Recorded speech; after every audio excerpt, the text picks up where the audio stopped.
My Crown Prince Consort is a Firecracker chapter 3751 to chapter 3922. You, all of you. All of you. Fatty's mouth was agape as he looked at his friends in shock. So all of you are like this. Don't tell me all of you have the same idea? Of course. Xianxia rolled her eyes at him. Did you think Jojo would be so kind as to pull in 4 of his classmates? Everyone was speechless. Duanmu Qing's mouth twitched involuntarily.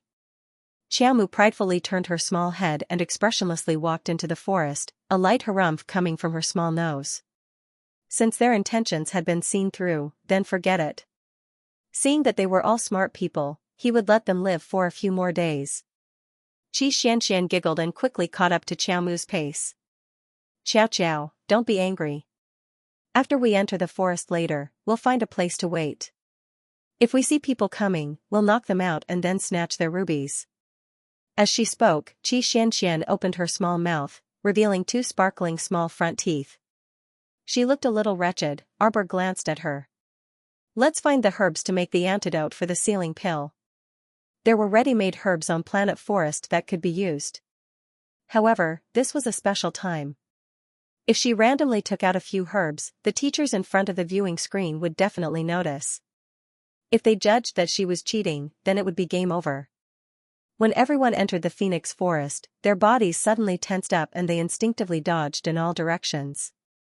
Fatty kicked Xiao Shudai, who was caught off guard, behind a tree. At the same time, there were a few arrows stuck in the bushes where they originally stood. Brothers, let's go. Following a shout, 8 agile and vigorous male students leaped out from their hiding spots in the underbrush and flew toward Xiaomu and the others. They did not expect to be ambushed by their schoolmates the moment they entered the forest. Xianxia could not help but roll her eyes. This bunch of idiots, were they really stupid? They could have provoked anyone, but they actually dared to provoke their Jojo. Just wait and see, hand over your ruby. Nerd Chow was so scared that he crawled from behind the tree to the chubby boy's side. He covered his pocket with his hand and said, "What should I do? We've been surrounded." Liu poked his head out from behind the tree and asked loudly, "Brother, what team are you from? Tell me your name if you have the guts." Do you think we're afraid of you? Our team will never change our name. We're a team of heroes. The corners of everyone's mouths twitched. What heroic team, I'll beat you into a pulp. Arbor expressionlessly took out a small round bamboo tube from his pocket and threw it over. After a pop sound, a thick smoke suddenly came out of the bamboo tube. Lu Yu and the others were already prepared. When the bamboo tubes were thrown out, they covered their mouths and noses. As a result, the 8 members of the heroic team were immediately choked by the thick smoke and coughed violently. After a few bangs, none of the 8 members of the heroic team were spared, and they all fell to the ground. Fatty was the first to roll out from behind the tree while covering his mouth and nose. He stomped on a male student under his feet twice. How dare you rob our Seacone Planet Battle team? How dare you show off your heroic team? I'll beat you into a pulp. You cheated. The members of the heroic team laid on the ground with bitter resentment. Their bodies and legs were all stepped on, and everyone's faces instantly turned green. Cheated my ass. Fatty raised his fist and slapped the back of the heroic team's captain's head. You have hidden weapons on you. Using hidden weapons on you. What's wrong with hidden weapons? When did the dean say that hidden weapons are not allowed? Little Fatty grumpily searched the bodies of the students. He quickly searched the 8 people's bodies for rubies and grinned at them proudly. 80 points. I'll spare your lives and I won't give up your identity tokens. The 8 of them from Team Hero looked sorrowful. What kind of good intentions could this grandson have? If they didn't lose their identity tokens, they would continue to wander around the Phoenixwood Forest and search for their rubies. Sir Jojo expressionlessly walked forward and glanced at the 8 pitiful people on the ground. The 8 students suddenly stared with wide eyes and exclaimed, "Crown Princess? Damn. How could it be the Crown Princess?" Just now they only noticed that a team wearing the academy uniform had entered and didn't even see who it was before they attacked. If they knew it was this little fiend, they wouldn't have been able to escape in time. Why would they seek their own deaths by coming forward? Woo woo woo, woo, Arbor collected the bows and arrows scattered on the ground and threw them to little Fatty and the rest. The group of people left the group of unlucky fellows behind and were about to continue walking into the Phoenix Wood Forest. Little Fatty's head was filled with black lines as he carried the fainted Xianxia out from behind the tree. This bookworm fainted. Arbor walked to Xiaoshu's side and took out a small bottle and swept it under his nose. Xiaoshu slowly woke up. What happened to me? Did I faint from the fog just now? Everyone rolled their eyes in unison. That fog will only make people unable to move, it won't cause them to faint. Arbor expressionlessly said. You just knocked into the tree and fainted. Xiaoshu suddenly touched his head and cried out. No wonder there's a big bump here. Let's go pick the herbs first. Arbor's mouth twitched and turned to walk into the depths of the forest. He had to remove the ceiling pill on his body first, so that he could scam people faster, wasn't it? Hey, fellow students, don't go. Hey! The 8 members of the heroic team lay on the ground and cried out pitifully. Arbor looked back at them and took out a piece of powder from his fingertips. It will automatically unravel in half an hour. Xiaoshu Dai excitedly followed behind the group, chattering nonstop, the crown princess is so powerful. Even if she doesn't have any cultivation, she can still use medicine to knock people down. That's right, don't you know whose Jojo it is? Xianxia smiled proudly. This Phoenix Wood Forest is so big. Jojo, where should we go to gather the herbs? Arbor was also rather helpless.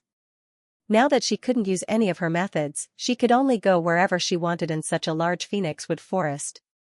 How could she know where the herbs she needed would appear in the Phoenix Wood Forest? Let's see our luck. Arbor said indifferently. Let's go and see. Hearing the word luck, Xianxia's whole body shook and she laughed. That's great. In terms of luck, Jojo had never lost to anyone before. Xianxia, little Fatty, and the rest instantly relaxed. Arbor had a strange expression on his face as he silently glanced at the group. He didn't quite understand why they all had such relaxed expressions. Jojo, we have great confidence in you. Xianxia said. Your face is whiter than anyone else's. I feel that if we take another 2 steps forward, we will be able to see the herbs. Sir Jojo laughed in response. The training teams in Phoenix Wood Forest were very dense, especially in the periphery. They could see all kinds of training teams passing by, and among them, there were a few very valiant mercenary teams. Arbor's group of 8 was very eye-catching. Every team that passed by couldn't help but take a few more glances at them. The main reason was that the 8 of them looked very weak, and there wasn't a trace of spiritual energy on their bodies. For a normal team without spiritual energy to dare to trespass into a dangerous place like Phoenix Wood Forest, it really made people look at them in a new light. Due to the big bump on his head, Xiaoshu Dai found a red bandage with the word struggle written on it and wrapped it around his forehead.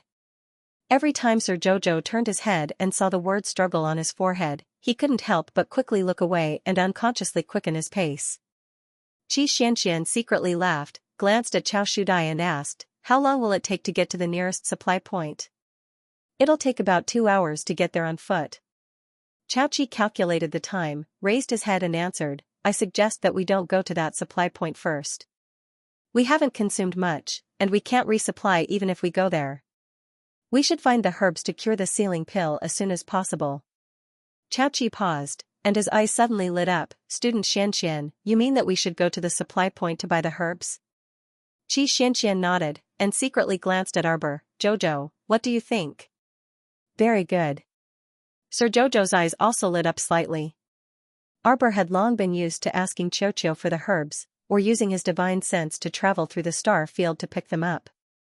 Even she didn't think of this. Going directly to the supply point to buy the herbs they needed, this way they could refine the antidote as soon as possible. Since they wouldn't waste too much time, they decided to go to the nearest fortification first. According to Xiaoqi, there were a total of 3 supply points in Phoenix Wood Forest, and the prices of the things inside were of course very expensive. After all, this place was very far from the city, and the average team would come here to resupply with food, water, and other things. The cost was indeed not cheap. By the time Arbor's party of 8 arrived at the supply point, it was already 10 in the afternoon. This small fortification was surrounded by a row of sharpened bamboo fences. The center was divided into two areas, the rest area and the merchandise area. When Arbor's team entered, they attracted the attention of several teams in the resting area. The sturdy men who were originally sitting around a table playing Pai Gao all turned their heads around at this time, and their gazes landed on Xiaomu's group. Their eyes flickered rapidly as they sized them up.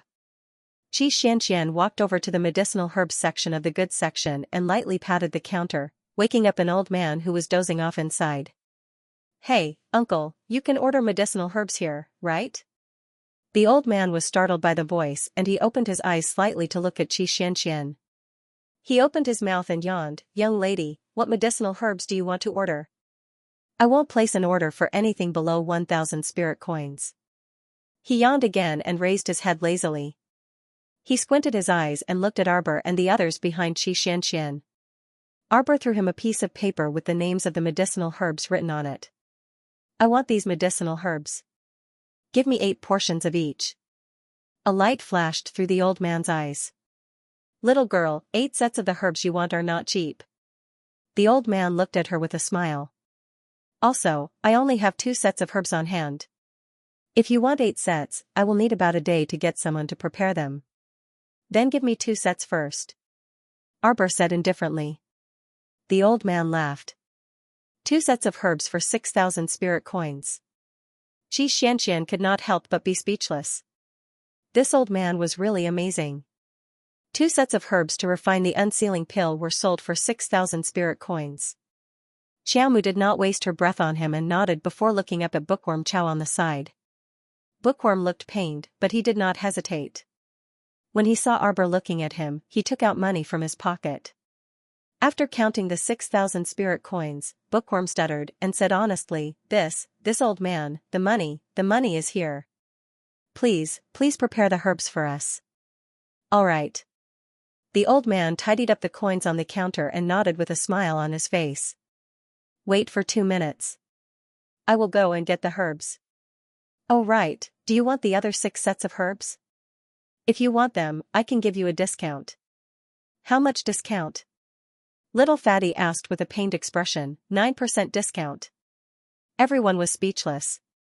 "You damn old man, don't you feel guilty when you say that? If it were not for the fact that we were too lazy to wander around the Phoenix Forest looking for herbs, we would not have let a greedy old man like you take advantage of us." Everyone turned their gazes towards Lady Jojo. Arbor looked directly at Bookworm Chow's money bag. "Is it enough?" Bookworm Chow nodded with a pained expression. Arbor turned to look at the old man. "Prepare the remaining 6 sets of herbs. We will come and get them tomorrow at this time." "Okay." The old man took the money and was very straightforward. "Little girl, don't worry. This old man will prepare the other 6 sets of herbs tomorrow at this time. I promise I will not waste your time." Arbor nodded slightly. All of a sudden, a fair hand reached out and slapped the counter in front of the old man. "We want these 2 sets of medicinal ingredients. I'll give you 7,000 spirit coins." The old man's eyes instantly lit up. He put down the half-counted spirit coins on the counter and looked at the fair palm. He saw a woman with heavy makeup and a lot of gold hairpins in her hair. Xianxia turned around to take a look. She was so angry that her nose was almost crooked. "Princess Xiangchang, are you crazy? Can't you see that we've already bought these herbs? The shop owner hasn't even taken out the item, how can you be the one who bought it? Let the shop owner decide. Don't tell me you haven't heard of the principle that the highest bidder wins?" "Ah, that's right. People like you who came from the middle realm rarely see something like a medicinal herb auction. I want to bid with you now. Don't you dare to accept?" Princess Xiangchang raised her chin arrogantly with a provocative smile. Arbor looked at her coldly. How could this Xiangchang commandery princess be so annoying? Previously, when she was a little mink, this woman was not even willing to let her, a little mink, go. Now, she actually came to find trouble with her. She was simply tired of living. If it were not for the academy's rule that students were not allowed to seriously injure their own classmates, she would have fed her a divine power ball and gotten rid of this annoying woman. What do you say? Arbor's cold gaze shifted to the old man with a strange smile. The old man narrowed his eyes cunningly and said with a smile, "This old man is a businessman. Naturally, I will sell it to whoever offers the highest price." Arbor chuckled coldly. The old man's words clearly indicated that he was going to go back on his word. They had already paid the money at the counter, but now they were saying that they were not selling. How audacious! Sure enough, there were unscrupulous merchants everywhere in this small fortification in Phoenix Grove. Chaoshu pitifully clutched his money pouch tightly. Because of the weight issue, the academy clearly stated that spirit coin cards were not allowed to be used. Everyone's spirit coins would be counted into the weight they were carrying. "Take out your money." At Princess Xianxia's command, 3 male students came forward and took out spirit coins from their pockets. Arbor glanced at them and vaguely remembered the 3 of them. Xianxia, who was at the side, could not help but shout. She pointed at a man with a mustache and said angrily, "Zhonghe, Huang Qishan, Su Fugue. So it's you guys." These 3 senior students were all illustrious figures in the academy. Usually, they would cheat freshmen of their contribution points, force freshmen to compete with them, and rob them of their contribution points. There was nothing they wouldn't do. When Xianxia saw them, her eyes widened in anger and she roared in exasperation. It turned out that they were habitual offenders who were used to robbing others of their things. "I'm sorry, Student Xiao and Student Xianxian." He stroked his mustache and nodded at Arbor's group with a grin. At this moment, another girl walked forward and patted Princess Xiangcheng's shoulder. She frowned and said, "Xiangcheng, there's no need for this. Since the crown princess and her group arrived here first, why don't we split the medicinal herbs equally with each of them? In these 2 groups, there would be 1 member who could recover their cultivation. This way, they would not completely offend the crown princess and her group." Crown princess? However, when the old seller heard how the girl addressed her, his eyes became slightly vigilant. He turned his wrinkled old face and sized up Arbor and the others again. The little girl was wearing a snow-white academy uniform. Her attire was exactly the same as the people around her, but her cold and elegant appearance surpassed everyone present. When the same clothes were worn by different girls, there would be no harm if there was no comparison. However, he would be a fool if he didn't earn the money. Although the old man didn't know where this crown princess came from, since her status was so high, she shouldn't be poor. His eyes darted around. At this moment, he could already tell that these should be students from some academy. Due to some special reason, they urgently needed these medicinal herbs. This was a great opportunity to make money. "Little girl, I only have these 2 sets of herbs now. If you need them, you can." The old man smiled at Arbor. His meaning was obvious. "If you need it, you may as well increase the price." Arbor coldly glanced at the old man. The old man instantly felt as if he had fallen into an ice cellar, and a chill suddenly appeared in his heart. This little girl looked a bit scary, she definitely had the aura of a superior. The old man's heart thumped. Could it be that he had offended some great person? However, he immediately comforted himself and calmed down. One had to know that there weren't any members of the royal family training in the Phoenix Forest.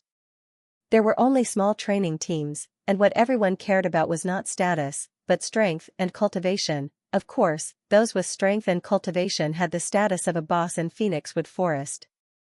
As for the others, who could you blame for your low cultivation? Thinking of this, the old man calmed down. "How is it? This young lady is now bidding 7,000 spirit coins." Xiangcheng region princess looked provocatively at Arbor in front of her. She completely ignored the woman in the team who was trying to mediate. She even shrugged her shoulders and flung the woman's hand away. She was a citizen of Tsang province, and did not need to beg for food under the hands of the people from the divine continent. Therefore, she was not afraid of this crown princess who made everyone's expression change. Every time she saw her big brother Ali talking to this little crown princess with a smile, she could not stop her heart from palpitating and twitching. It was so uncomfortable that it felt like countless ants were gnawing at her heart. That was her big brother Ali, and he had never spoken to her. However, when facing this little grand concubine in front of her, he had a completely different attitude. It was simply infuriating. What a fickle woman. She already had such an outstanding person like the crown prince of the divine continent, yet she still dared to flirt around and throw flirtatious glances at men, if others knew what Xianxia region princess was thinking, they would definitely tell her with a sincere face, "You should go see an ophthalmologist." This young lady was always expressionless when facing anyone. "Okay, where did you get the idea that she would throw flirtatious glances at men?" Arbor did not even bother to look at that foolish region princess, and directly said to Chao Shudai, "Give him 8,000. When she regained her strength, she would definitely give each of them a generous gift. 9,000. Give him 10,000. Arbor's face was so gloomy that it was somewhat terrifying. 20,000. Give him 20,000. 30,000. As the price soared rapidly, Huang Qishan and the other two could not take it anymore and looked at Xianxia region princess. Arbor and the others naturally recognized the woman who suggested to split the herbs equally. That was the Qin family's Qin Vane. At this moment, she was staring coldly at Xianxia region princess, who was raising the price with Arbor, with a very disapproving gaze. She really couldn't understand how there could be such a pig-headed woman in this world. Now that time was limited, they were able to reach Phoenix Grove so quickly because they had a flying spirit artifact. Now, shouldn't he take advantage of the fact that most of the students haven't arrived at Phoenix Wood Forest to save time and quickly finish the discussion with the others and buy a set of herbs to start refining? It's really pointless for you to be chattering away with people like this. Especially when he had offended someone like the little crown princess. If the little crown princess were to hold a grudge against them, it would be their unlucky day after the competition. Qinwen couldn't help but sigh. It was indeed a motley crew. She actually didn't want to join this crew at all. If it wasn't for the fact that she and her seventh brother didn't know how to refine medicine, how could they have joined this brainless team of Xianxia? Big brother and second brother seemed to have been prepared. They had already joined the team and left. After discussing with her fifth and seventh brothers, she reluctantly formed a partnership with Xian Chang's group. In any case, this was only the preliminaries. With their abilities, it wouldn't be a problem for them to get a team with a total of 2,000 points. Even if they had to drag these burdens along, she would accept it. However, she didn't expect that the competition had just begun and Xianxia had already started arguing with others. Qinwen turned around in annoyance. Qin Qigong, Ziqin, and Xiangcheng walked up with a grin and silently glanced at Arbor's group without saying anything. "Seventh brother, can you persuade that woman?" Qinwen lowered her voice and asked. It had to be said that Xiangcheng, this good-looking dog, had been very docile and gentle towards 5th Qin and 7th Qin Sir along the way. After all, 5th Young Sir and 7th Young Sir had both inherited the excellent looks of the Qin estate's ancestors, and each had their own handsome aspects.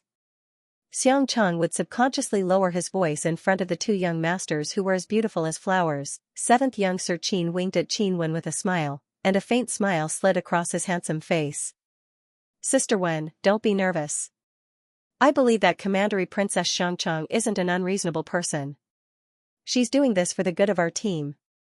5th Young Sir Qin stood on the side with an apathetic expression and gazed at the young crown princess with a somewhat complicated gaze. It seemed that wherever this girl went, she could create a pile of trouble out of thin air. However, he wasn't in any position to say anything. After all, he was just an ordinary person who had no choice but to bring along a burden in the team. He just had to mind his own business. And at this time, the bid had already reached the astronomical price of 500,000 spirit coins. The old man behind the counter was already grinning from ear to ear, and his entire face seemed to be glistening with oil.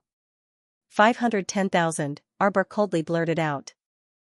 A strange luster rapidly flashed across Commandery Princess Xiangcheng's face, and she pursed her small lips and said with a faint smile, "Crown Princess, don't puff yourself up at your own cost. Can your companion have 510,000 spirit coins in his pocket? Does little Qi have it?" Arbor asked indifferently. Our dear Chao Qi clutched his pocket, looking like he was about to cry. In less than a second, he nodded vigorously like a hero dying for a cause. Commandery Princess Xiangcheng's pretty face was cold, and a strange light flashed across her eyes. 800,000. Wow, 800,000 spirit coins. Is this girl crazy? 2 sets of medicinal ingredients actually sold for 800,000 spirit coins. F*CK, old man Qi really made a killing this time. I'll go. This is equivalent to a month's surplus of our small supply point. That's right. Old Chi, where did you run into such a lucky bastard? The shopkeeper, who was called Old Chi too, was grinning from ear to ear. He really didn't expect that the 2 sets of ordinary medicinal ingredients today could be sold at such a shocking price. Arbor turned and left without another word. Her movements were very fast, and her expression was very cold and indifferent. For a moment, the people who were in high spirits were completely unable to react. Naturally, Xianxia and the others were the quickest to react. When Jojo took a step forward, all the members immediately turned around and followed her small steps. The complacent look on Princess Xianxia's face suddenly froze. How could this be? Half of her face turned pale, while the other half turned green. It felt good to bid, but it felt even better to pay. Now that the price had risen to a sky-high price of 800,000 spirit coins, Huang Qishan and the other 2, as well as their companion Gui Xuan, could barely gather 800,000 spirit coins. This wasn't her original intention. At this moment, she was indeed hoping that the little crown princess would bid another 810,000 spirit coins. She had already thought of an excuse to ruthlessly mock her later, such as "You're a retard, only a fool would spend 810,000 spirit coins to buy these lousy medicinal ingredients." Another example was, "There are plenty of low-level common herbs like this in Phoenix Wood Forest. You can probably find all of them in a day. Only an idiot would spend so much money to buy them like you." But now, the little crown princess actually turned around and left without saying a word. The instant Xiangchang commandery princess froze on the spot, the people from the Qin estate took in her strange expression and couldn't help but sigh. With Xiangchang's intelligence, how could she compare with the shrewd little crown princess? Wouldn't that be an absolute crushing victory? Xiangchang commandery princess shouted sternly, "Stop right there. Arbor, stop right there. Why aren't you buying any more? Why aren't you bidding?" Everyone was baffled and looked at each other in dismay. Arbor stopped and turned his small face slightly. His expression was apathetic, and his eyes were calm as he looked at the exasperated woman without any ripples. "Do you think everyone is as retarded as you? Buy it yourself for 800,000 and properly concoct the medicine.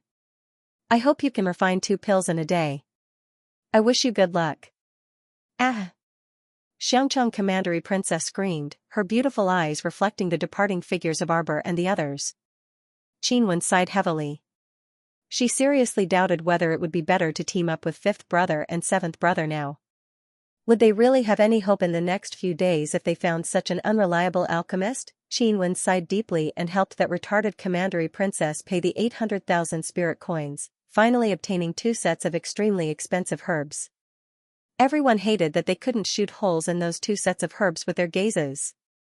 "Forget it, we've already bought them." Qinwen sighed again and said to Xiangchang commandery princess, "Let's find a place to let the commandery princess settle down and properly refine pills.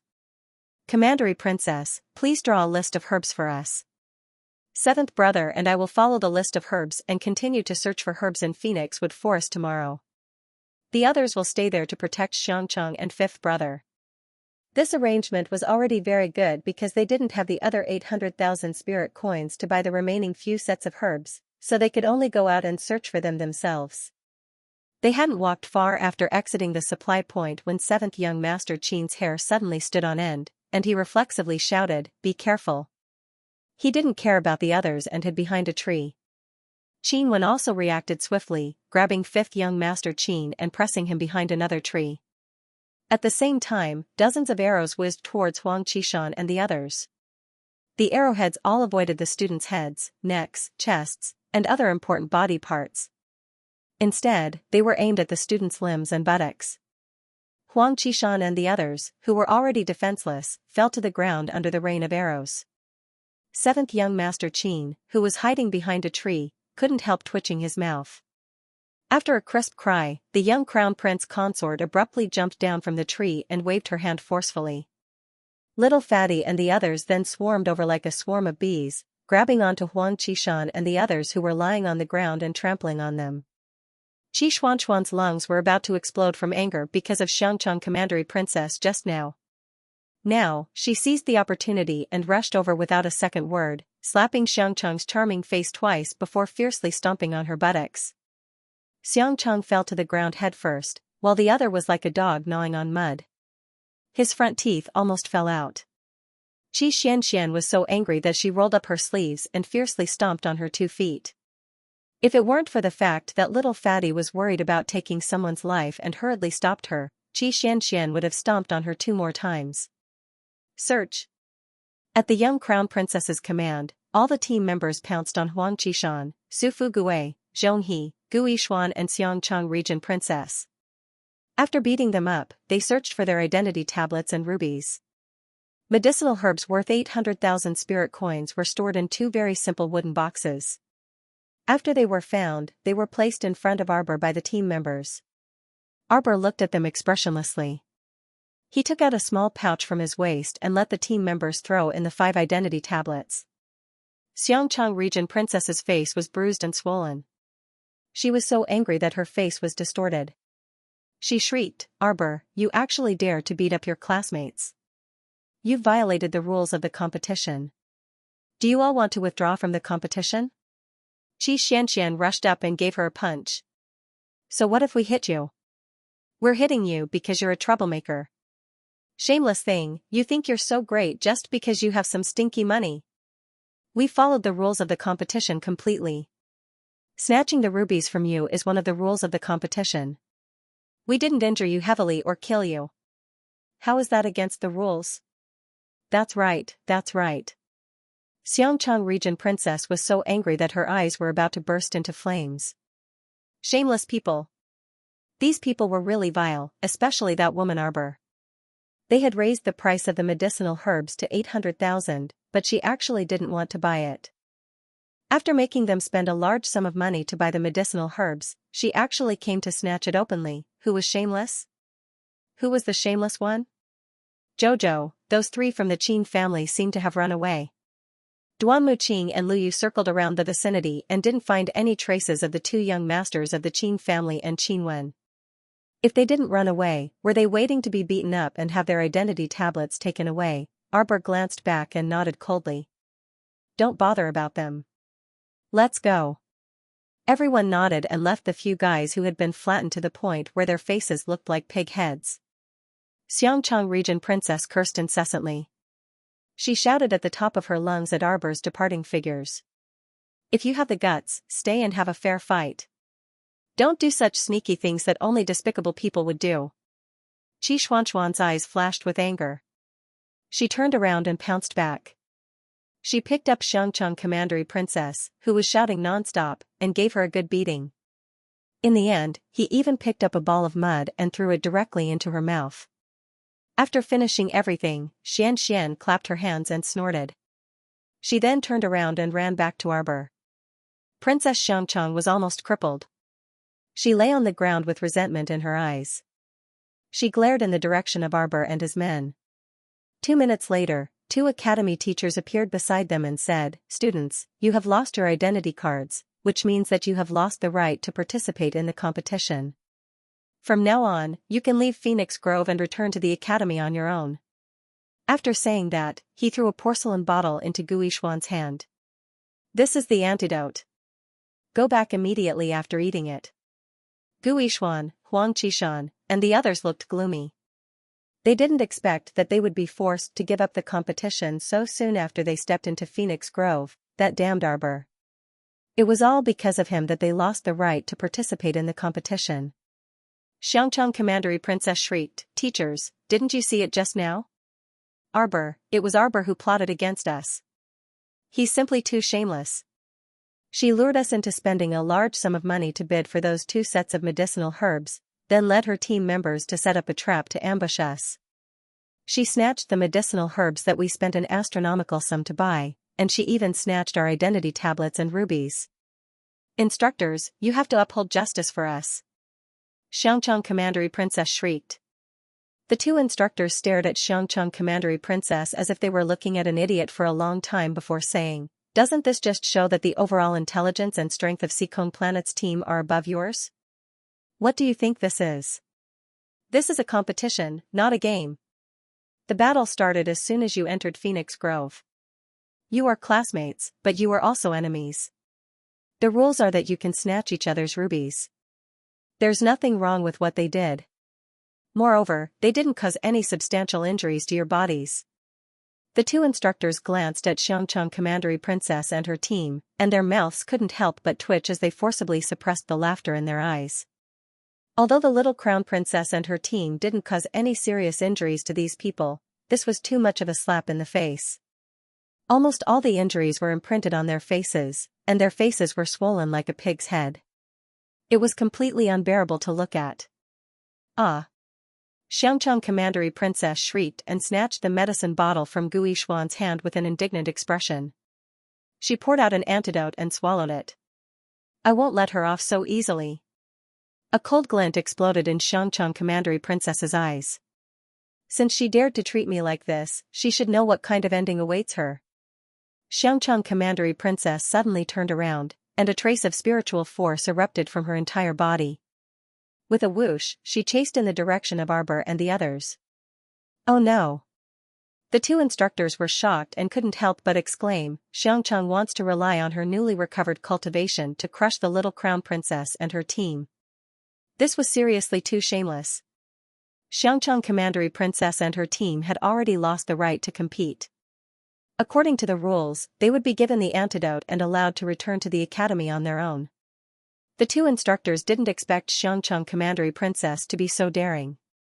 After swallowing the antidote and recovering her spiritual force in front of them, she actually dared to immediately rush to find trouble with the other students. Although the little crown princess and her team's archery skills were top-notch, they were considered to be quite strong among ordinary people.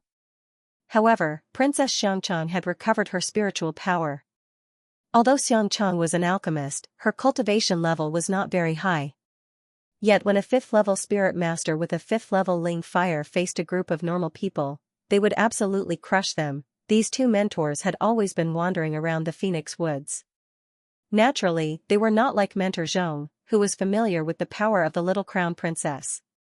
At this moment, Princess Xianxia stretched out her hand to summon her spiritual beast, the 3-colored spiritual magpie. She jumped on it and went straight in the direction of the little crown princess. Suddenly, he knew that this was bad. He hurriedly summoned his spirit beast and mounted it. Then, he quickly chased in that direction.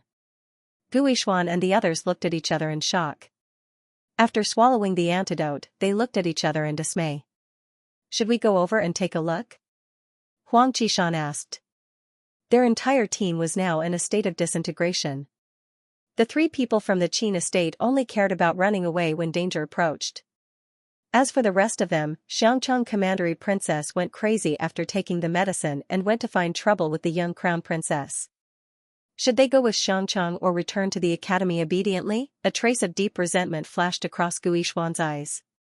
Previously, he was only dissatisfied with the stoic face, but now, he truly hated this little stoic. This little stoic always came out to ruin his plans. Previously, she opposed him time and time again, and it was even more so for Zhongli Jiwei's matter. If it weren't for this stoic face's interference, he definitely could have saved Zhongli Jiwei and become a hero praised by everyone. But now, everyone only looked at him strangely when they mentioned him and Zhongli Jiwei. After all, he was the one who withdrew his hand and ran off by himself, resulting in Miss Zhongli's complete death. People were like this. They wouldn't remember how hard he tried to save Miss Zhongli. They would only remember that he, Gu Yishuan, let go and completely abandoned the pitiful Miss Zhongli. His reputation had long been tarnished because of this matter. Now, after that stoic face's interference, he, Gu Yishuan, was reduced to the first batch of people to be eliminated in the heaven ranking preliminaries. He would definitely become the laughingstock of the entire Dragon Flame City when he returned. How could he accept this? In any case, he, Gu Yishuan, was one of Dragon Flame City's young talents, one of the top talents in the entire Gu clan. But he didn't expect that he would be quickly eliminated after the stoic face's torment. He even lost the right to participate in the heaven ranking. In the future, when others mentioned him, they would definitely show disdain and ridicule him for not even being able to obtain a spot in the final round. Damn it! Now that Xianxia had recovered her cultivation and chased after them, she definitely wouldn't let the stoic faces group have it easy. How could he not rush over to watch the show? It was always good to see the D*MN little stoic suffer. If Princess Xianxia accidentally killed this D*Ned stoic face, she would definitely kill him. A trace of cold anger flashed through Guishuan's eyes. It would be even better if she died. Young Master Ma Gu, do you want to follow them and take a look? Huang Qishan's eyes flashed as he looked in Guishuan's direction. Guishuan got up without saying a word and chased in the direction of Xianxia. Her intention was very clear. Huang Qishan and the others immediately followed. In reality, they were also very unconvinced. They hadn't even recovered their cultivation and hadn't been able to display their invincible might in Phoenix Woods before they were eliminated. Even they couldn't accept such an outcome. After all, the few of them were considered to be above average among the older students in the academy. Before the preliminaries, their goal was to obtain a position in the top 50 of the preliminaries. Who would have thought, out of the 1,700 teams in the academy, they were the first to be eliminated? Guishuan, Huang Qishan, and the others chased after Princess Xianxia. Of course, Xianxia was completely unaware of it. At this moment, she couldn't care about anything else. Her entire heart and eyes were filled with anger. She wanted to kill someone, regardless of the rules, regardless of the academy's system. He only wanted to kill the stoic face in front of him to vent his hatred. She turned a deaf ear to the shouts of the two teachers who were chasing after her. Xianxia Commandery Princess swallowed a medicinal pill that could temporarily increase her combat strength, increasing her strength to the maximum level of a level 8 spiritual master. With a flick of his finger, he fed his three-colored spirit magpie a speed-increasing pill as well. Damn you, Arbor, your time of death has come, tremble and repent. Who told you to offend someone you shouldn't have? Since Princess Xianxia dared to do this, she had even thought of the worst-case scenario of quitting the academy. At worst, she would immediately sneak back to Cangzhou after killing Arbor. At that time, with her father's protection, the Crown Prince of Shenzhou wouldn't bring his men to settle the score with her just for Arbor. Bitch, just wait to be tortured to death by me, sparks flashed in the princess's eyes. After the spiritual magpie sped up, it carried her into the depths of the dense forest. The two mentors cursed inwardly. The antidote we gave Xianxia just now unsealed her spiritual power and spiritual sense. The mentor clenched his fists anxiously and angrily. I didn't expect this child to be so stubborn. The crown princess is in danger. After all, Princess Xianxia was leading her spiritual beast to crush a group of ordinary people. One of the mentors immediately stuffed a speed-increasing pill into his spiritual beast's mouth and urged it to catch up. However, the three-colored spiritual magpie was a flying spiritual beast, and its flying speed was one of the best among flying spiritual beasts. Now that it swallowed the speed-increasing pill given by Xianxia, its flying speed had reached its peak. The two mentors prayed in their hearts that they must arrive in time, otherwise, a level 5 spiritual master and a flying spiritual beast could kill a few ordinary people very quickly. It probably wouldn't take more than a minute. The little crown princess and the others were about to be wiped out. At the same time, the people from Arbor were sitting under a big tree, roasting mushrooms and making mushroom chicken soup. The ingredients were all freshly cooked. The group surrounded the pot, each holding a bowl of soup and drinking happily. Hee hee. The little fatty drank a mouthful and put a piece of chicken into his mouth to chew. I remember the time when we were in the top academy's entrance test. Did you notice that Principal Yun's test style is quite similar to that of the previous principals of the top academy? Yes, I think so too. Xianxia nodded and smiled while biting the bamboo chopsticks. Hey, did you notice that Principal Yun Piamiao and Principal Yun Fiang seem to have the same surname? Are they brothers? They waved their hands. What do you mean? They don't even know each other. Where do you think Mentor Zhou and Principal Yun Fiang are now? Alas, the top academy must be very lonely without us. They talked as they ate. The thin chopsticks in Arbor's hand paused. He squinted his bright eyes and looked up at the sky. He shouted, "Spread out." The group of friends had cooperated many times and had a tacit understanding. After hearing Jojo's order, they immediately rolled backward in the same movement. The little fatty picked up Dumbo Chow's body very quickly and rolled out with him. What followed was a loud boom. A fireball the size of a millstone fiercely smashed onto the wooden shelf where the soup pots were placed. The wooden frame and the soup pot were smashed into pieces, and the soup splashed out. Bitch, today is the day you die. Xianxia Commandery Princess stood on the three-colored spiritual magpie in the air. Her eyes flashed with excitement. With a wave of her finger, a ring of fiery red spiritual energy instantly formed in her hand. I'll see where you hide today. Boom. Another fireball the size of a fist came crashing down beside Little Fatty, breaking a huge boulder. The gravel fiercely flew towards Little Fatty and Xiaoshu. Little Fatty hurriedly pressed the frail bookworm under his body. His thick back instantly blocked all the flying rocks. Instantly, he grimaced in pain and could not help but sigh. F***ck, without a defensive barrier, the feeling of being smashed by rocks was actually this painful. Fatty! Xianxia and the rest instantly exclaimed. A torrential fury surfaced in Xiaomu's eyes, and she abruptly shot up from the ground, swiftly darting into the air. The blue spiritual cleansing flame covered her fist, and she smashed her fist towards the complacent Xianxia Commandery Princess. Boom! Xianxia Princess opened her mouth wide in shock. She was directly smashed down from the three-colored spiritual magpie by Arbor's fist. With a loud crash, she landed heavily on the ground. Her nose, mouth, and face were all smashed. She fearfully touched her disfigured face with trembling hands and screamed, "Bitch, bitch, bitch. You actually dare to hit me? What right do you have to hit me like this?" Ah! Before Xianxia Princess could finish her sentence, Arbor suddenly pulled out her ferrule and slapped her hard to the ground. The little fellow raised the ferrule and aimed it at Xianxia's back. After 17 or 18 fierce strikes, everyone could clearly hear the sound of Xianxia's bones shattering. Ah, ah. Ah. Xianxia Princess shrieked. She stretched out her hand and commanded the three-colored spiritual magpie to dive down and attack Arbor. Duan Muqing, who was at the side, would not just stand by and watch. He immediately summoned the emerald sword from his conscience and flew towards the three-colored spiritual magpie's neck.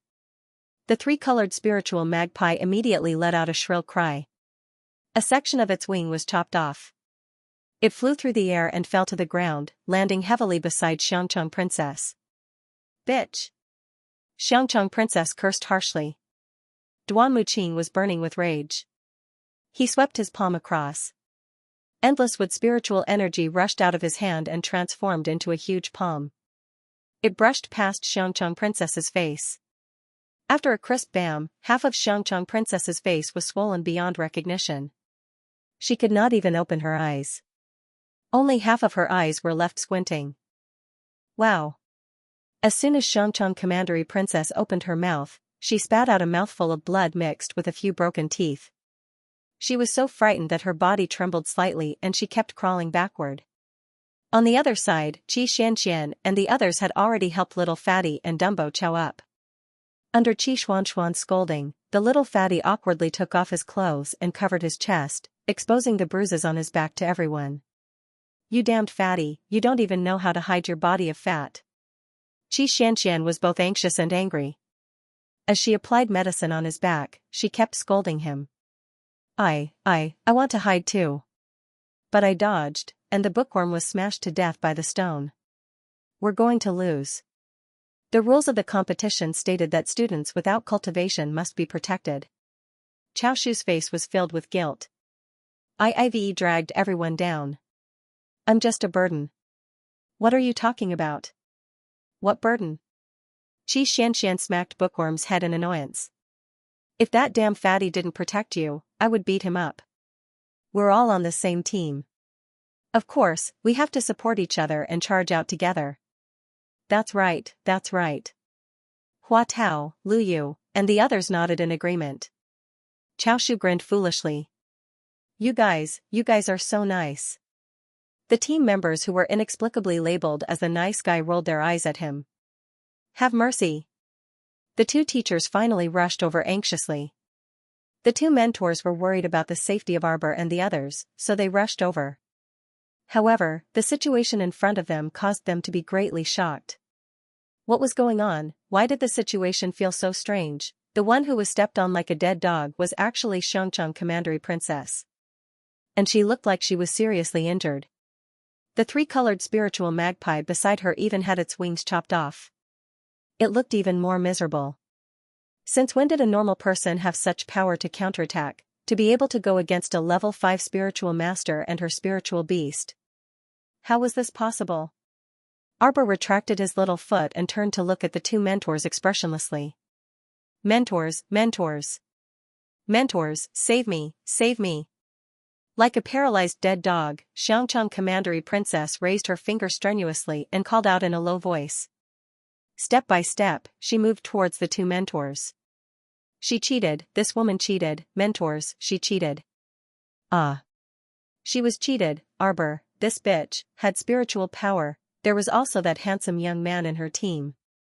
He also had spiritual power. They all had spiritual power. Ah, she was brutally beaten up by Arbor and that man. She had suffered so much. Cheated, she cheated, mentors, she cheated. Xianxia Commandery Princess used all her strength to drag her battered body in front of the two mentors. The two mentors were completely stunned.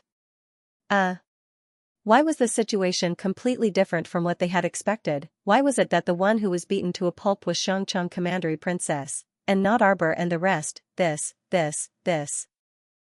made the two mentors feel that there was something wrong with the world. Mentors, she has spiritual power. She has spiritual power. And he also has spiritual power. This bitch, she cheated you, mentors. She has had spiritual power since the beginning. Xianxia Commandery Princess pointed at Arbor, then raised her hand with difficulty to point at Duan Muqing, who was standing at the side with a cold gaze. A trace of resentment flashed in his eyes. This damned man, before he hit me, he didn't have the slightest bit of pity for me. He actually slapped me so hard that half of my white teeth fell out. Although the two instructors were surprised, they shook their heads firmly. Impossible. Before leaving the academy, everyone's spiritual power and spiritual sense were sealed. Unless I can concoct the antidote myself, I won't be able to remove the seal on my body. But Xiao Mu and he, both have both spiritual energy and spiritual conscious. Ken, the dean must have gone easy on him. They must not have been sealed at all. Bullshit. Another mentor couldn't help but curse. The dean has always been a fair and just person. How could he go easy on two people in front of everyone? At this point, the teacher's eyes suddenly lit up. You ignorant girl, you keep saying that others are cheating. Have you forgotten? The 2 sets of herbs that you bought at a high price were taken away by other teams. Someone else must have used those 2 sets of herbs to create the antidote. Impossible. Xianxia Commandery Princess screamed angrily, trembling with anger. It hasn't even been half an hour. Who can concoct 2 unsealing pills? Duan Muqing sneered. Sorry, Jojo only spent 5 minutes to concoct 2 unsealing pills. She and I both consumed the seal unsealing pill. Because it was obvious that they had the highest combat power in the team, the entire team supported them to consume the antidote first. Out of the 30 minutes you mentioned, Jojo only spent 5 minutes refining the pill. The rest of the time, we were eating. Xianxia continued to provoke Xianxia Commandery Princess. Even the soup was almost finished. The entire Seekong planet team started mocking her. Liu waved her arm and said with a smile, you haven't seen it before, right? Refining pills in 5 minutes isn't a legend. If you don't believe me, take out 2 more sets of medicinal herbs and let Jojo refine them for you to see. Xianxia Commandery Princess was so angry that her entire body trembled uncontrollably. Impossible, these impetuous fellows were definitely lying to her. She wouldn't fall for their tricks. Impossible. Xianxia Commandery Princess used all her strength to roar these 3 words. Her eyes, which had been beaten into slits, stared fixedly at Arbor and the others as she shrieked loudly. The 2 mentors couldn't help but frown. This shrew's attitude made the 2 mentors feel especially disgusted. Especially when Xianxia Commandery Princess completely disregarded the 2 mentors and rushed over immediately after recovering her cultivation, wanting to lay her hands on her classmate. This greatly angered them. One of the mentors said with a sullen face, Xianxia Commandery Princess, not only have you been disqualified from this competition, but you've also been disqualified. When we return, we will report this matter truthfully to the dean. You should be prepared to drop out of school. Fine, I'll drop out. The Xianxia commandery princess bellowed angrily as she turned to look at Xiao Mu, her eyes brimming with resentment. You guys have two sets of standards for handling matters. It's completely unfair. I don't want to continue staying in the academy. What did you say? The two mentors' faces darkened at the same time. This girl actually dared to spout nonsense and casually smear the reputation of the Royal College. How could the two mentors tolerate this? Isn't that so? Xianxia commandery princess seemed to have suffered a great grievance as she cried out miserably, Arbor stole our medicinal herbs, our rubies, and our nameplates, but you don't blame him. You're actually blaming me? Now, Arbor has beaten me up like this. Instead of standing up for your students, you're helping the villain. There's no point in staying in such an academy. Everyone looked at her as if she was an idiot. Duan Muqing couldn't help but sneer. Didn't you come here looking for a beating? The rules of the competition have already been set. You've lost your identity medallion, so logically speaking, you've already lost the right to compete. You should immediately leave Phoenix Grove. But what about you? Xianxia sneered. But you were unwilling to give up. As soon as you recovered your spiritual power, you came looking for trouble with us. Do you think that we're all ordinary people with sealed spiritual energy that you can beat, scold, and trample on? In the end, things didn't go as planned. If you're not asking for it, then what is? She said that you only have yourself to blame. She is absolutely right. Xianxia interrupted Xianxia commandery princess, who was about to refute. Someone still wants to crush us with this mediocre martial arts skill? Who knows, haha.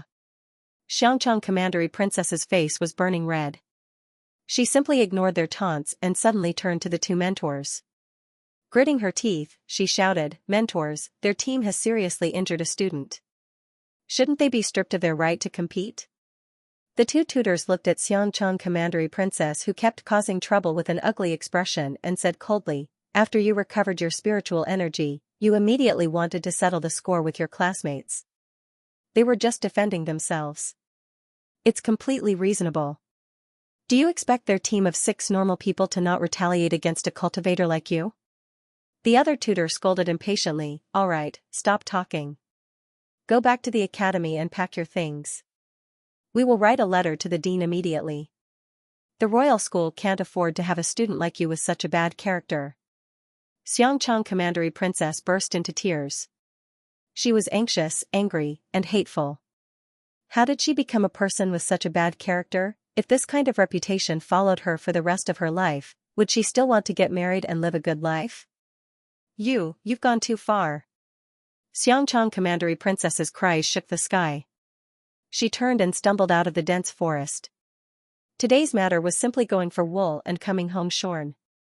It was too hateful. She originally thought that once she attacked, it would be easy to deal with those unarmed normal people. She didn't expect that, to think that he would end up in such a miserable state. Not only did she fail to deal with Arbor, she also suffered a double loss. She offended the tutors and was even forced to withdraw from the academy. She, Xianxia commandery princess, was such a noble person. How could she suffer such a disgraceful matter? No, she must go back first and explain the matter to her father. She must ask her father to stand up for her and seek justice from the academy. That woman from Arbor was simply arrogant and despotic. She treated human lives like grass. She actually dared to beat her into a pig's head. Her face, could something really have happened to her face? Xianxia commandery princess reached out to touch her swollen face. She was anxious and rushed out of the dense forest. She didn't even care about her personal spiritual beast, the 3-colored spiritual magpie. She had to return to Tsang State as soon as possible. Seeing that the annoying Xianxia commandery princess had finally left, the two tutors turned to look at the people from Arbor. You don't have to feel burdened. Your recording array should have recorded the process of student Xiao refining the elixir. As long as you used your own abilities to break the seal, no one can wrong you. Xianxia and the others nodded.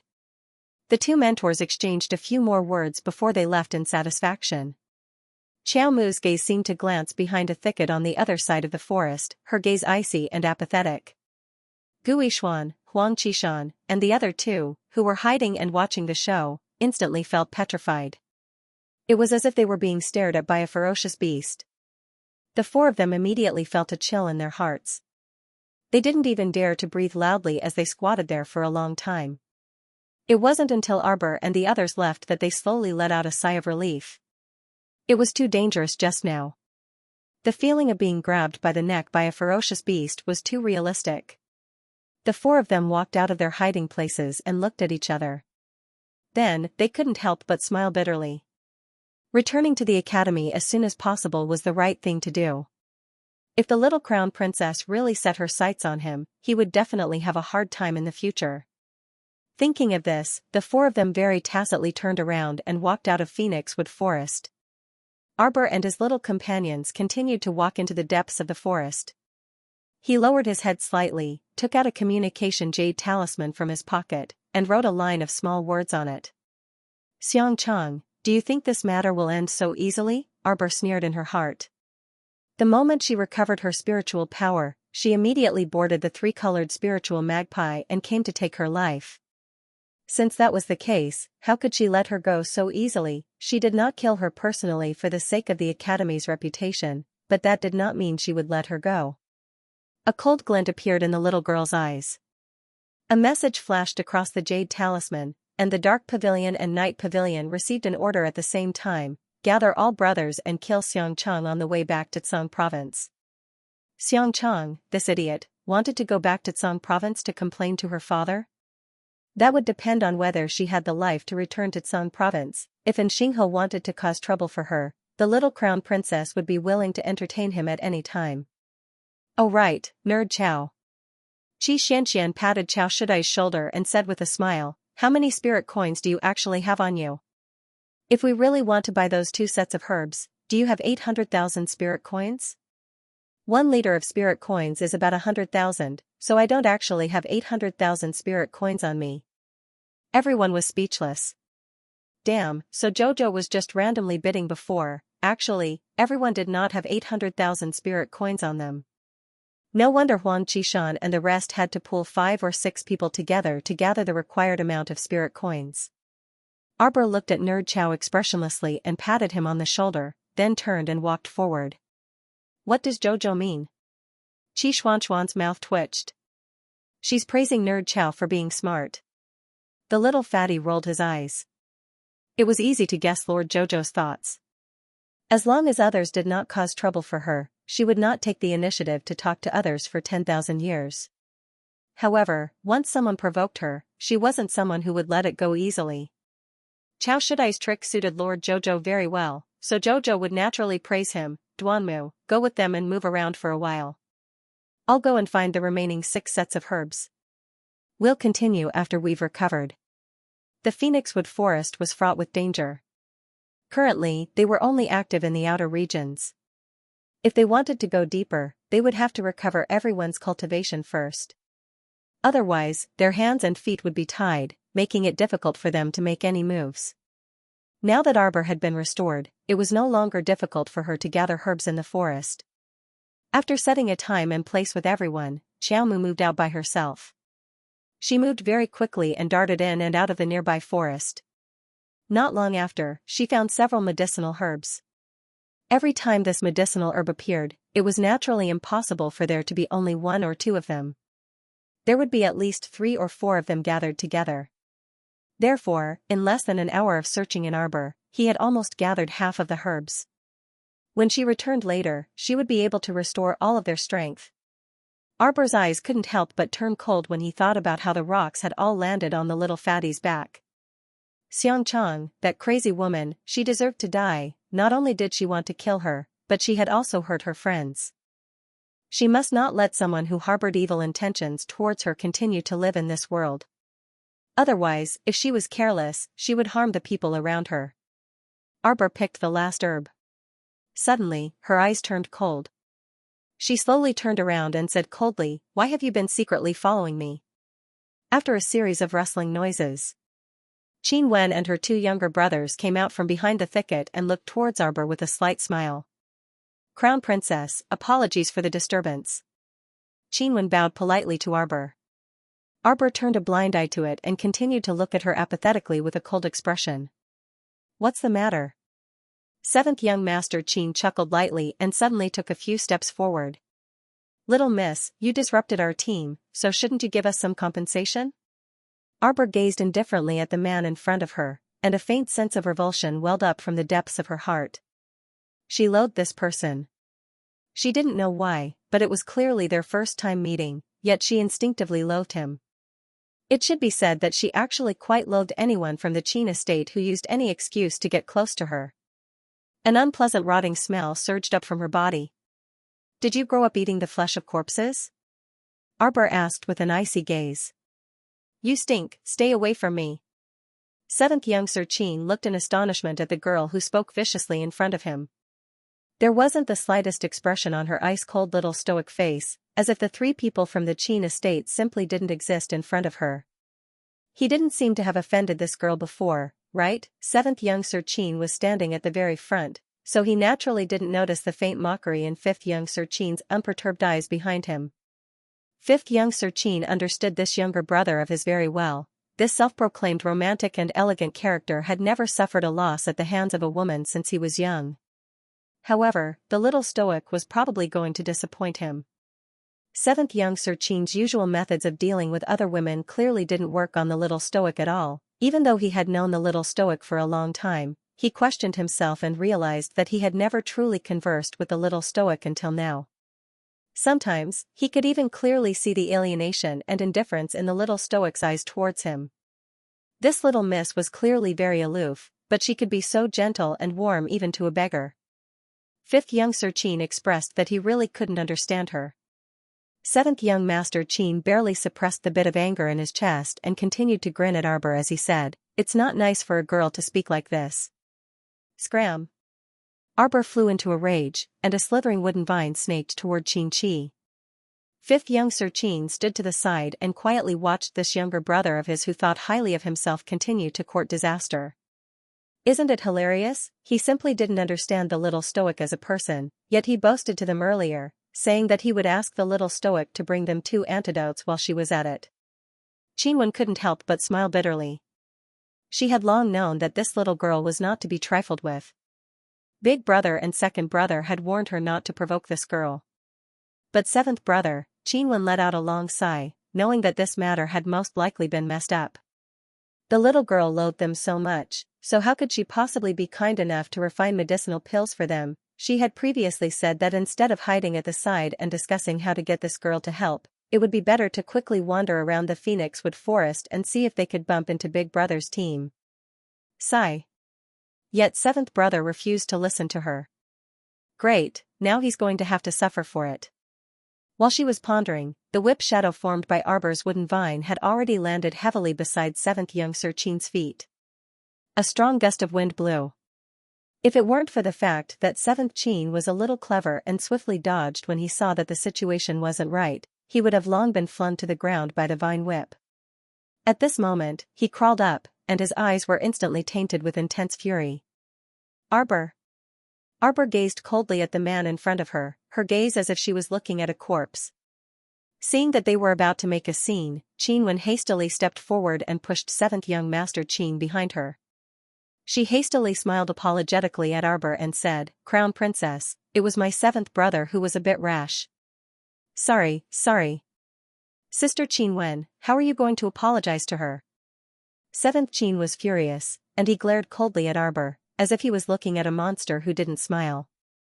What kind of woman was this? How could she be so hateful? Arbor didn't feel like paying attention to this person. In any case, she had basically finished harvesting all the medicinal herbs in this area. Since there was such an annoying person here, then she would change locations as soon as possible and continue to gather the remaining medicinal herbs. The appointed time with Duan Muqing and the others was within 4 hours. Whether or not she had gathered all 6 sets of medicinal herbs, she had to go back. If she didn't have 6 sets of medicinal herbs, 5 sets were actually fine too. Chao Shudai didn't need a unsealing pill anyway.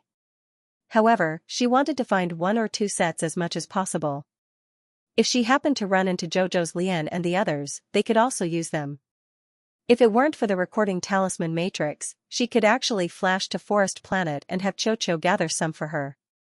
It was just that this way, the possibility of being exposed was a bit high. Since the most difficult time hadn't arrived yet, there was no need to take that risk. At most, she would have to make 2 more trips. They watched as Arbor abandoned the 3 of them and swaggered off. 7th Qin simply gnashed his teeth in anger. What's wrong with this woman? Qinwen glanced at her 7th brother exasperatedly. Can you not cause trouble? We're just 2 cripples now. Look at Crown Princess just now, she's clearly already able to use spiritual energy. If you provoke her, she can directly rush up and beat you up, then snatch her identity tablet and ruby. Wouldn't all our previous efforts be wasted? 7th Qin couldn't help but tremble all over. It was only now that his brain finally caught on, and he felt that what elder sister Qinwen said was very reasonable.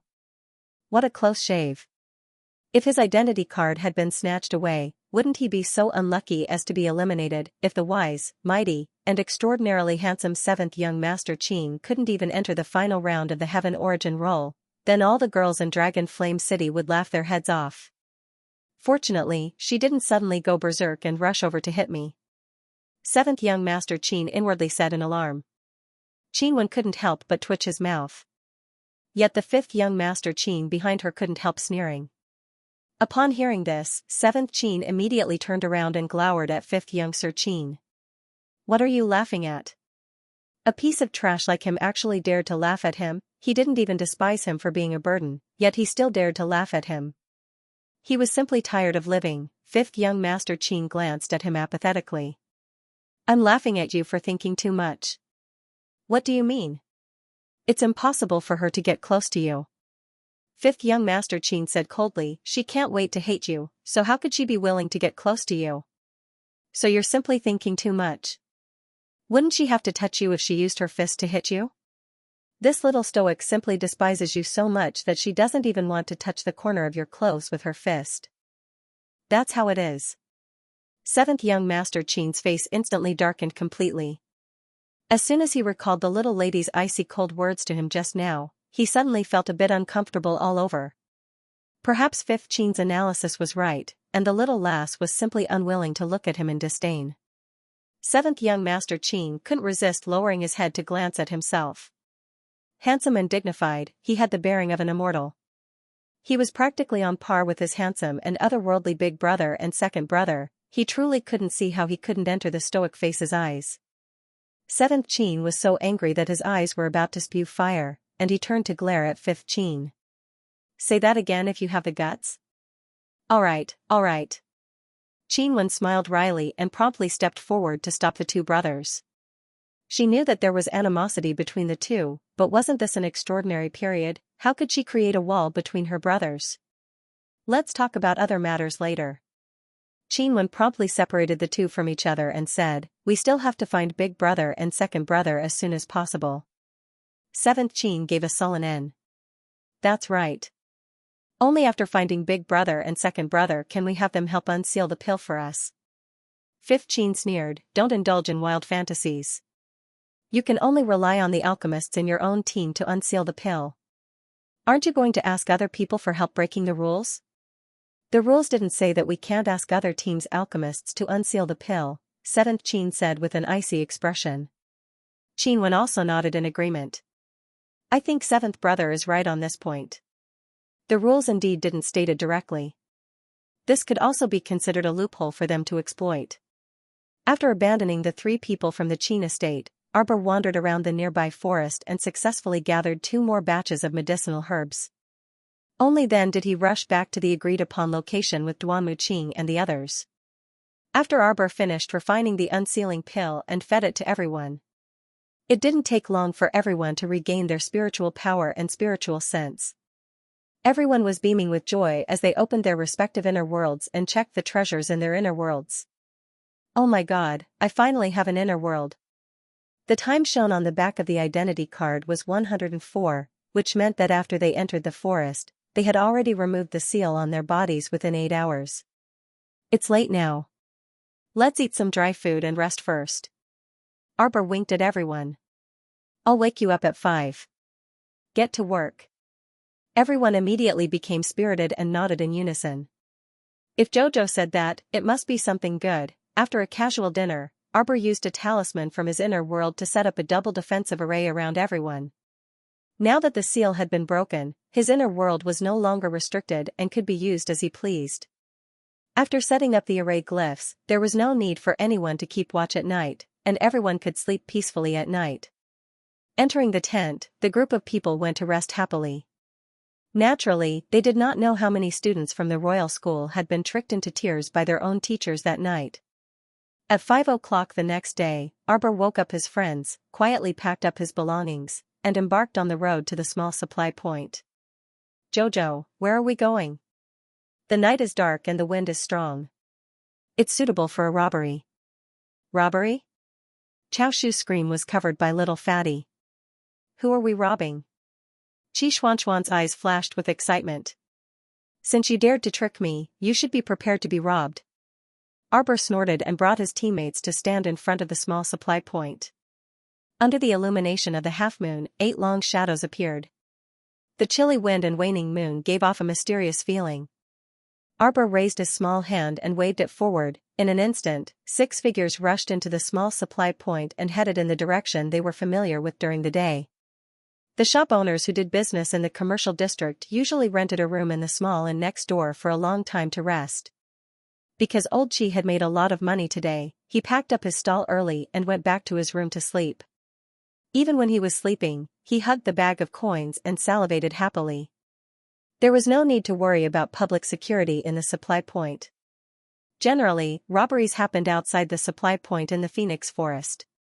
So as long as he didn't leave the supply point, no one would think about his 800,000 spirit coins. Moreover, Old Chi too believed that he had been doing business in this area for decades. In any case, he could be considered to have some face. No one would dare to rob him. Who knew? Old Chi was awakened by a cold wind and wanted to straighten up in an instant. However, his vision was blurry and his movements were restricted. It took him a long while before he could react to the situation. Was he put into a sack in the middle of the night? He was shocked and lowered his head to look at the bag of spirit coins in his arms. It was gone. The bag of spirit coins had disappeared without a trace. Heavens, that was 800,000 spirit coins. Arbor and the others surrounded the sack and didn't make a sound. As soon as Jiao Mu's palm landed, the 7 people's 14 feet simultaneously stomped down on Old Chi's body. You profiteer wanted to harm people. You smelly profiteer dared to deceive Sir Jojo. I'll kill you. Old Chi didn't know where he was at this time and could only shout for help. Everyone's eyes were full of ridicule as they stepped on the damned old man. This old man was very vexing. Who knew how many people he had cheated when he sold medicinal herbs? He didn't have a bit of benevolence and was a completely shameless profiteer. Arbor waved his hand and everyone stopped. Old Chi whimpered and begged for mercy. It wasn't until the sound of the footsteps faded away that he finally struggled out of the tightly tied sack with all his might. At first glance, he saw that the forest was densely packed with trees, and he was so scared that he almost peed his pants. Fortunately, the sky was already slightly bright at this time. Old Chi too stifled his cry of panic in his throat, afraid that his cry would attract the attacks of wild wolves. He calmed himself down, barely managed to identify the direction, and walked in the direction of the small supply point with a long face. He didn't expect that the 800,000 spirit coins would be snatched away before he could even warm them up for a night. Don't let him find out who stole his spirit coins and carried him to this hillside in the middle of the night to be exposed to the wind. Once he found that person, he would skin him alive. At the same time, Arbor and his 7 team members squatted under a tree and began to count the spirit coins in the bag. 800,000 spirit coins, 100,000 per person. Although they didn't lack spirit coins, they still felt happy to rob that profiteer. That old geezer should be crying when he returns. Xianxia giggled as she spoke. Little Fatty and the others looked at each other and couldn't help but laugh. Alright, the countdown is less than 100. It's time for us to walk into the depths of the forest and see if we can find something like the phoenix tree or the phoenix flower. Duan Muqing said with a faint smile. Jingle, jingle, jingle. Following the sound of a string of bells, several men who had been holed up at the supply point playing Pai Gao all night turned to look at the entrance one after another. They saw a 16 or 17-year-old girl with a pink veil covering her face and bare feet walking in. 2 bells were attached to each of her fair ankles, and when she walked, the bells made a tinkling sound. Behind the girl were 7 or 8 women with outstanding looks. Among them, a black-clothed woman with an enchanting figure and a supple, snake-like waist was very eye-catching. The men's gazes towards the women were clearly a bit hotter. Oh, everyone should be tired after a day's journey. Younger sister Fulling, let's take a break here first. The black-clothed woman's voice was seductive, and the moment she opened her mouth to speak, those men's souls were captivated. Sikong Fulling snorted and curled her lips noncommittally. Deputy Cult Master Meng, you and your subordinates are too delicate. You have to take a break after walking for a few minutes. With your traveling speed, you won't reach your destination next year. The black-clothed woman chuckled. Younger sister Fulling, you came from the lower star domain and don't understand the living habits of our 3 prefectures. The pace of life here isn't so fast. As soon as that woman opened her mouth to speak, the 7 or 8 veiled girls behind her giggled like background music. This deputy cult master Meng was obviously full of mockery and looked down on Sikong Fulling's background from the lower star domain from the bottom of his heart. Sikong Fulling didn't get angry and merely rolled her eyes indifferently. Rest by yourselves if you want. I'll take my leave first. In any case, she wouldn't be able to accomplish anything major with these people, so it would be easier for her to act alone. Sikong Fulling looked like she couldn't be bothered with this group of women and turned to leave when she suddenly saw an oncoming team. They were all young men, all of them with extraordinary looks, wearing a white academy uniform. They should be disciples from some academy who came out for experiential training. Sikong Fulling glanced at the leader, and her jaw nearly fell off instantly.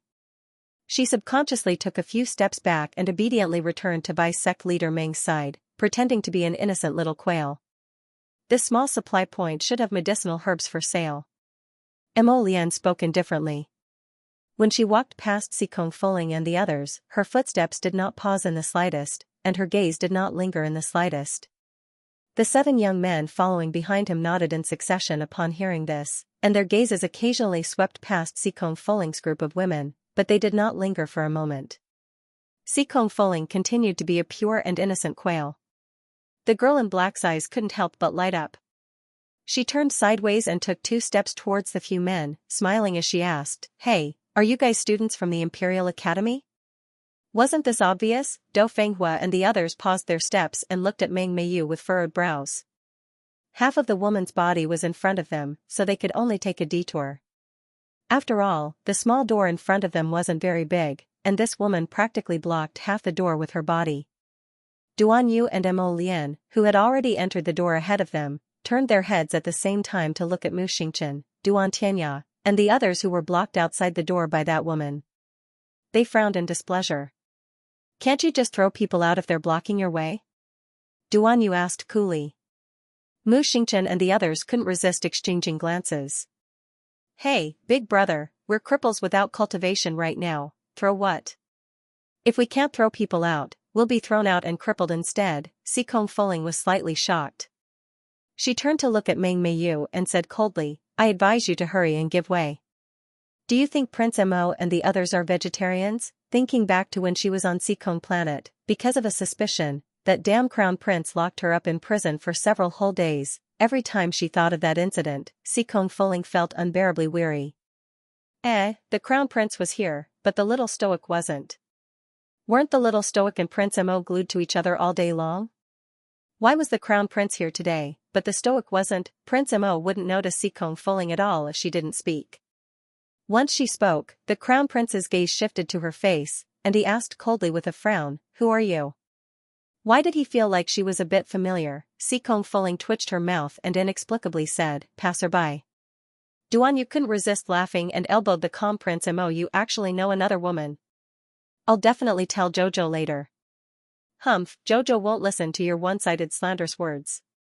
Mo Lian glanced at him and pursed her lips. "If you dare to spout nonsense, I'll kill you tonight to silence you." Mu Xingchen, are these 2 idiots? He felt so tired watching them dog-eat-dog the entire time. Because after these 2 fellows were done dog-eat-dog, they even dragged him into the water. For example, Big brother, Mo Lian said she'll kill me. Duan Yu shouted angrily at Mu Xingchen.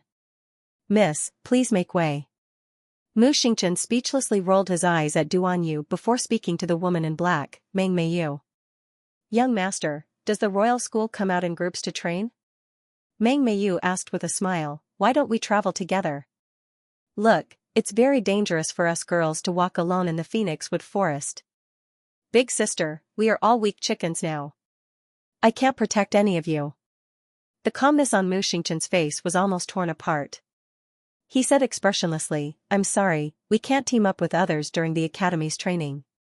Please step aside. A faint smile flashed across Meng Meiyu's eyes, and she leaned into Mu Xingchen's embrace. What's wrong with that? I'm not going to team up with you. I'm just going to travel with you. Mu Xingchen hurriedly took a few steps back, and Meng Meiyu's face was immediately blocked by a frying pan. Don't mess around. The youth holding the frying pan anxiously stepped forward and shouted at Meng Meiyu. This youth was a normal person in Mo Lian's team. His name was Zhao Xing, and he was a chef by profession. His culinary skills were quite good, and he could cook the simplest things into extremely delicious food. Mo Lian was already secretly considering how to lure him back to be her family's private chef. If Mo Lian's team recovered their strength, they should be the strongest team in the entire academy. Disregarding that Zhao Xing, other than Mo Lian and Duan Yu, Mu Xingchen, who had reached the God Realm, and Duan Tianya, who was about to break through to the God Realm, were also quite strong. Ma Ta and the Duke of Eternal Peace's heir, Mo Lu, were also high-level spiritual realm cultivators. In addition to Dou Fenghua, who was quite skilled in pill medicine, the entire team could be said to be perfectly equipped. Of course, the prerequisite was that they had to recover their cultivation as soon as possible. Meng Meiyu's expression darkened slightly as she sized up this unprepossessing youth. Among the 7 handsome men, this little brother was clearly the most average-looking one. Meng Meiyu naturally looked down on him, so she pushed his frying pan to the side. Go away. With Zhao Xing blocking Meng Meiyu with his frying pan, Mo Lu, Mu Xingchen, and the others quickly turned sideways and entered. Before they recovered their strength, they didn't want to complicate matters and bicker with these women. Shopkeeper, I need these medicinal herbs. Give me 7 portions according to the list. Dou Fenghua handed over a pill prescription. That shopkeeper was originally sitting behind the counter dejectedly, so his face couldn't be seen clearly. When he looked up, his bruised and swollen face gave Dou Fenghua fright. Laughter came from the side. Duan Yu and the others turned to look and saw that it was the small bosses of the nearby stalls. Someone among them was teasing the shopkeeper of the medicinal herb shop. Old Chi, what happened? Did you get dragged out and beaten up on a moonless and windy night? Old Chi gnashed his teeth in resentment. Although that guy's mouth was foul, he actually guessed correctly. Wasn't it just a moonless and windy night, so he was dragged out and beaten up violently, even robbing the 800,000 spirit coins he worked so hard to earn. When Old Chi thought of this, he felt uncomfortable all over. His face was bruised and swollen, and just as he was about to speak, he inadvertently pulled at the wound at the corner of his mouth, causing him to hiss in pain as he covered his mouth. When he took the list of medicinal herbs and looked at it, his eyes instantly focused. When he looked up at Mo Lian and the others, his heart suddenly jolted. You guys are from the same academy as those 2 batches of students yesterday, right? A light bulb lit up in his mind. Could those people who put a gunny sack over him and beat him up be the batch of students who paid 800,000 spirit coins? Only they would be unwilling to give up and come up with such a despicable move. Old Chi Tu's face fell as he said coldly to Mo Lian and the rest, I don't have the materials. Even if I did, I wouldn't sell it to you. This group of students was so black-hearted that it was scary. As soon as he paid, he was dragged out and beaten up before snatching the money back. Their moral conduct was so bad that they were simply ruining the reputation of their academy. Dou Fenghua was stunned. She carefully looked at the old man's face and felt that he was not joking. Dou Fenghua said in a warm voice, Elder, why is that? How could there still be people who were unwilling to earn money in this day and age? This old man's family was the only one selling medicinal herbs in this small supply point. If he refused to help, then they would have to go into the forest to pick the herbs themselves. This would take a lot of time. Duan Yu pursed his lips and harumphed. Next to Mo Lian, he muttered, "This old man looks so weird. I wonder who hit him with this face full of injuries. Look at that face of his. Doesn't it look like a large footprint from the middle down?" Zhao Xing, the lad holding the frying pan, couldn't resist asking. Everyone was taken aback, and when they turned to look at the old man's face that was as black as the bottom of the frying pan, they all erupted in laughter. It had to be said that Zhao Xing, this lad, had good eyesight. That really was a large footprint. It wasn't that there was an additional black mark on the old man's face, but that mark felt like a relief sculpture. Through the sunlight that shone in, one could tell it was a large footprint. The person who stepped on him clearly put in some effort. He didn't collapse his nose or slanted his face, but left a large footprint in the middle of his face. From the looks of it, the footprint might stay on the old man's face for 3 to 7 days. It was simply hilarious. Duan Yu and the others smiled faintly as their gazes followed the old man's body. Someone ran over with a cry of surprise and swiftly grabbed Old Qi's sleeve. "Aya, Old Qi, your body is covered in footprints." There were also many footprints on his arm. Old Qi's face darkened at once. He used all kinds of medicinal herbs to wash these footprints after returning, but they couldn't fade away. It could be seen how black-hearted those students were. He merely cheated them out of 800,000 spirit coins, but they actually took advantage of the dark night to leave footprints all over his body. It was simply infuriating. However, Mo Lian and Duan Yu's gazes landed on that old man's claw. The small half-footprint above his wrist looked familiar no matter how they looked at it. The two of them unexpectedly met each other's eyes and exchanged probing gazes. Jojo beat him up, it was too similar. Those footprints were clearly left by the little fellow. It seemed that the little fellow must have come here in the past 2 days to buy medicinal herbs. Dou Fenghua put away that pill recipe and turned to say to everyone, "Let's go." Since this old man wasn't willing to gather medicinal herbs for them, then they wouldn't waste time. They would go gather the herbs themselves. "Hey, old man." Duan Yu suddenly jumped onto the counter and unhurriedly pulled out a small emerald green bamboo tube from his sleeve. He shook it up and down in front of the old man's face with a grin. "I'll give you a chance now. Hand over all the medicinal herbs you previously collected, and we'll pay you spirit coins. Otherwise," he chuckled, "I can only kill and plunder." "Student Duan Yu, it's not good to do that," Zhao Xing weakly refuted. Seeing that Mu Xingchen and the others had turned to look at him, this student could only submit to the evil forces and silently shut his mouth. "You can't redo your life. I don't think you're going to try out what it means to be reduced to ashes." The old man shuddered unconsciously and quickly shook his head. This is a fortification. You guys, don't mess around." "I didn't mess around." Duan Yu patted the old man's dog head. "I was discussing something with you." The old man shrunk his neck and took 2 steps back. This time, he retreated to the wall. With his back against the cold wall, his mind became clearer.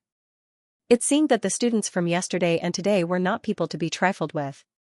Forget it, a wise man knew better than to fight when the odds were against him. He would just earn a little bit of money and get rid of these demon gods. I have indeed collected 3 sets of medicinal herbs." He was very business-minded. Ever since he sold those 2 sets of medicinal herbs at sky-high prices yesterday, he casually had people collect these herbs for him.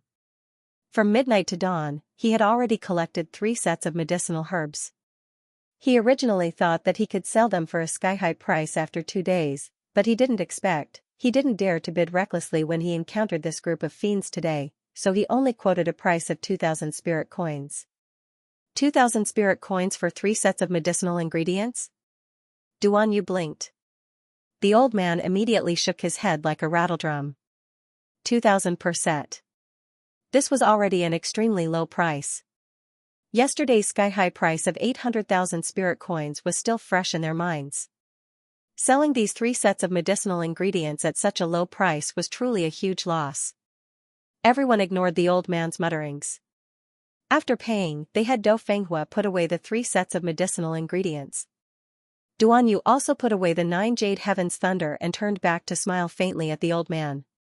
The old man felt a chill run down his spine for no reason, and he couldn't help hugging his arm in horror. This young man's smile was a bit eerie, simply frightening. Oh. These people couldn't have tricked him again, right? The old man tensed up as he inwardly pondered. However, he wasn't on guard yesterday. He already called the 2 shop assistants back early this morning, so there shouldn't be any major issues. With this thought, the old man felt a bit better. Mo Lian and Duan Yu were naturally in a good mood after settling their matters. The 2 planned to find a place to settle down first so that Dou Fenghua could refine the pills first. However, they were stopped by Vice Cult Master Meng again as soon as they stepped out of the door. Meng Meiyu smiled at them flirtatiously. Little brothers, have you considered? Considered what? They looked at each other, but no one was willing to respond to this woman who spoke strangely. Meng Meiyu's gaze flickered, and she said with a sweet smile, all right then. Since you haven't thought it through, then I'll let you reconsider. Another woman walked out from behind Meng Meiyu and harumphed at Mo Lian and Duan Yu. I say, don't refuse a toast only to be forced to drink a forfeit. She sized them up and said disdainfully, you don't have any spiritual energy fluctuations on your bodies at all. You're merely a few normal people. Don't tell me you want to contend with our vice cult master Meng? Sikong Foling was taken aback, and she quickly sized up Mo Lian and the others before ruthlessly rolling her eyes at them. Pretending to be little white rabbits, who didn't know that Prince Mo's cultivation was so high that no one in the younger generation could match him. To be able to stand beside the crown prince, how could a group of people be ordinary? Sikong Foling reckoned that this group of swindlers must have deliberately suppressed their cultivation strength in secret. His goal was very simple. He came to Phoenix Grove to trick people. Duan Yu. Mo Lian impatiently called him. Duan Yu pulled out the jade heavenly thunder from his pocket and helplessly raised his arm in Meng Meiyu's direction. Scram. He opened the back cover with his finger and instantly sucked in a jade bead. He twisted the switch and gently pressed it down. The green light suddenly exploded, and a loud boom shook the sky. Large patches of strange green flames began to burn, scaring everyone in the courtyard into fleeing for their lives.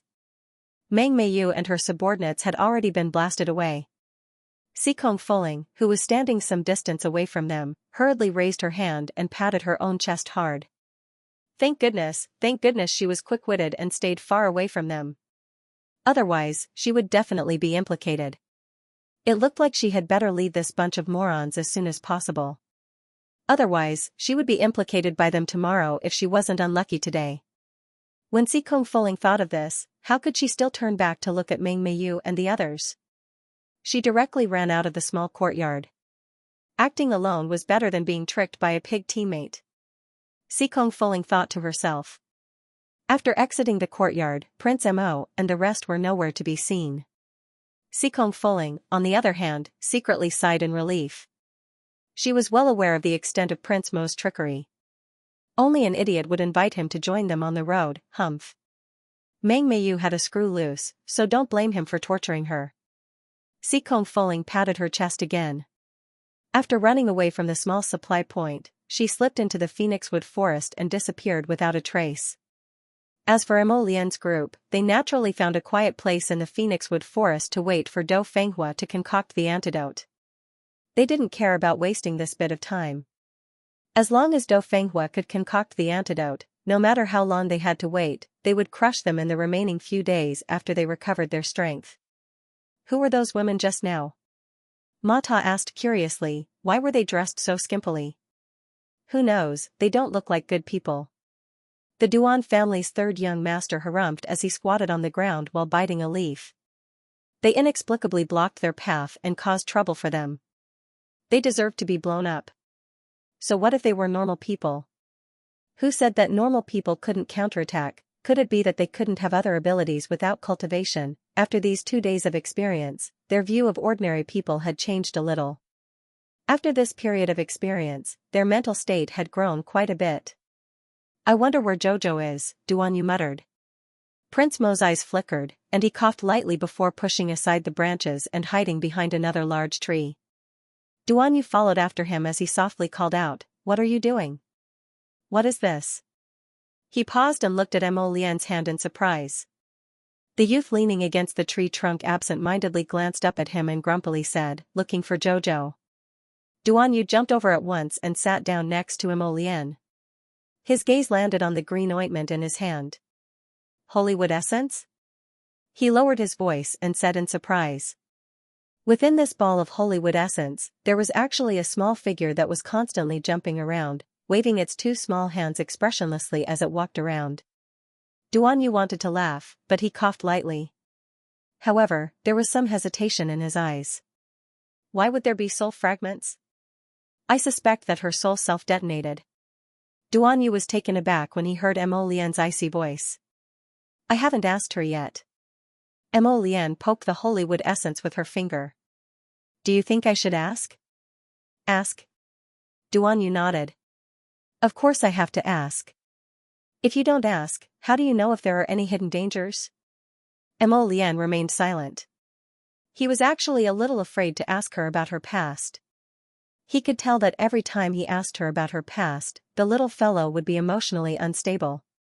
Since it was already in the past, there was no need to peel away the painful memories of the past. Duan Yu naturally understood.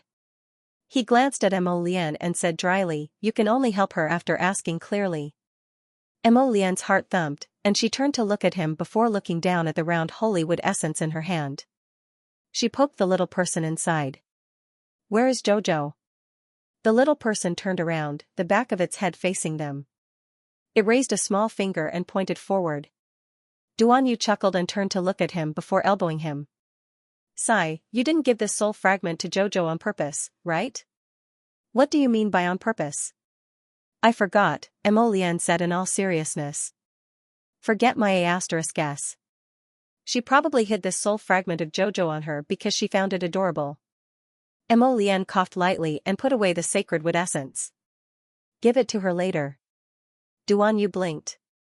If you give it to her later, then give it to me to play with first. He didn't expect the little stoic soul fragment to also be expressionless. So fun, Emolian spat at him and couldn't be bothered to pay attention to this guy. We have Jojo's direction. We can go find her after eating the unsealing pill. While they were discussing, Arbor's group had already reached the depths of the forest and continued forward. They didn't encounter any danger along the way. Occasionally, 2 or 3 ignorant little beasts would jump out, but they were all chased away by the group. Everyone didn't know that the group of miserable students at the Royal Academy were collectively suffering from bad luck. Most of them still hadn't reached the entrance of Phoenix Wood Forest at this time and were still sprinting madly from Oxhead Mountain to Phoenix Wood Forest. Legend has it that the Phoenix tribe, which has been living in seclusion for 1,000 years, is hidden inside this Phoenix Wood Forest. Who knows if it's true or not, the little fatty muttered. It's true. Chao-Chi nodded and said seriously, the Phoenix tribe, which has been living in seclusion for 1,000 years, simply won't come out unless there's something special. They have an ancient inheritance. Perhaps someone in the Phoenix tribe inherited a portion of the sacred beast Golden Phoenix's bloodline. They're so noble that they can't be bothered to interact with the common people. Oh. The little stoic made an "oh" sound like she was listening to a story, which instantly made our dear Chao-Chi lose interest in continuing to speak. What was going on? When talking to the stoic face, there was a strange feeling of choking halfway through. Don't you guys feel like someone is following us? Xianxia suddenly paused and looked back. There were trees everywhere in the forest. When she turned around, she only saw the swaying shadows of the trees and didn't see anything.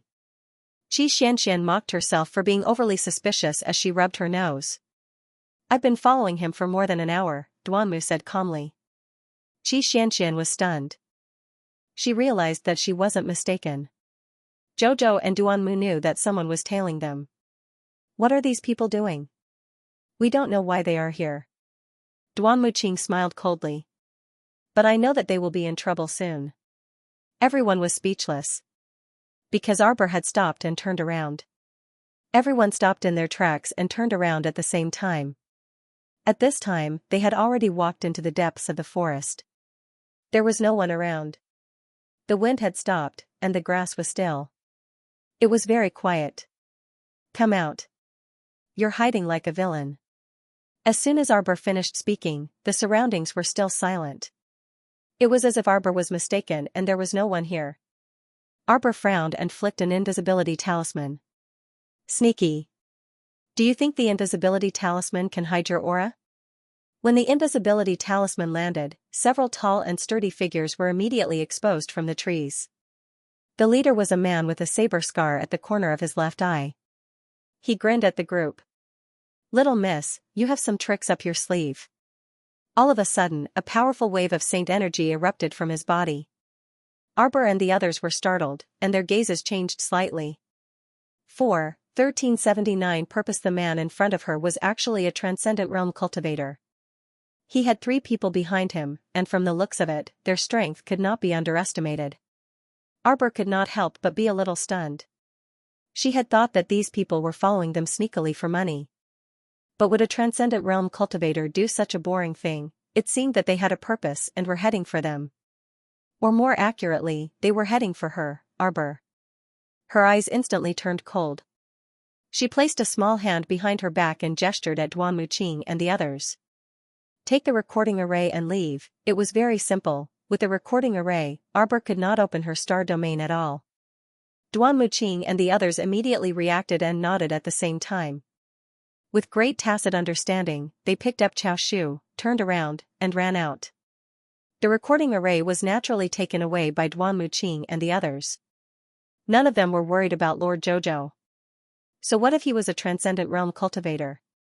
Although Jojo did not have much chance of winning against them, as long as he opened his spirit domain, he could crush them in minutes. Not a single one of the 4 people moved. Obviously, the little girl had guessed correctly. These people had come for her, Arbor. The leader, the man with a knife mark under his eyes, could not help but be stunned when he saw this situation. Then, he laughed out loud. "So the team you lead is only SOSO. When they saw us, they were so scared that they scattered like birds and beasts." Another burly man also teased, "Flying separately when a disaster is imminent. You did the right thing." Their gazes circled Arbor's face mockingly. One of them smiled wretchedly and approached the man with the knife mark. He said viciously, "Big brother, it seems that we were too nervous. Isn't this little girl just a spirit realm cultivator? Before we kill her later, why don't we play with her first?" As their big brother, the man with the knife mark was obviously smart enough. He glanced at his subordinate and said coldly, "Let's get down to business. Little girl, if you're willing to end your own life, it will save us a lot of trouble. If not..." The burly man with the knife mark sneered, his meaning very obvious. If he were to make a move, he would definitely make Sir Jojo suffer. Arbor looked at him expressionlessly for a while, his expression a little distressed.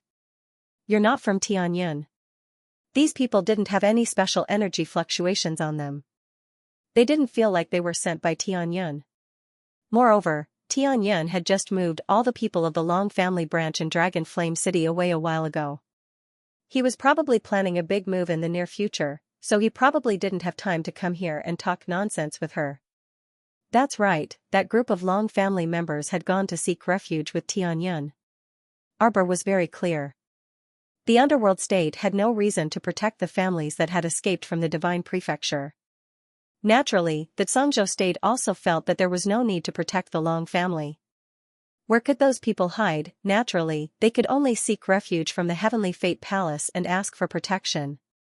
Otherwise, why was there no news of that Long family branch after so long? It was obvious that they had found a place to hide.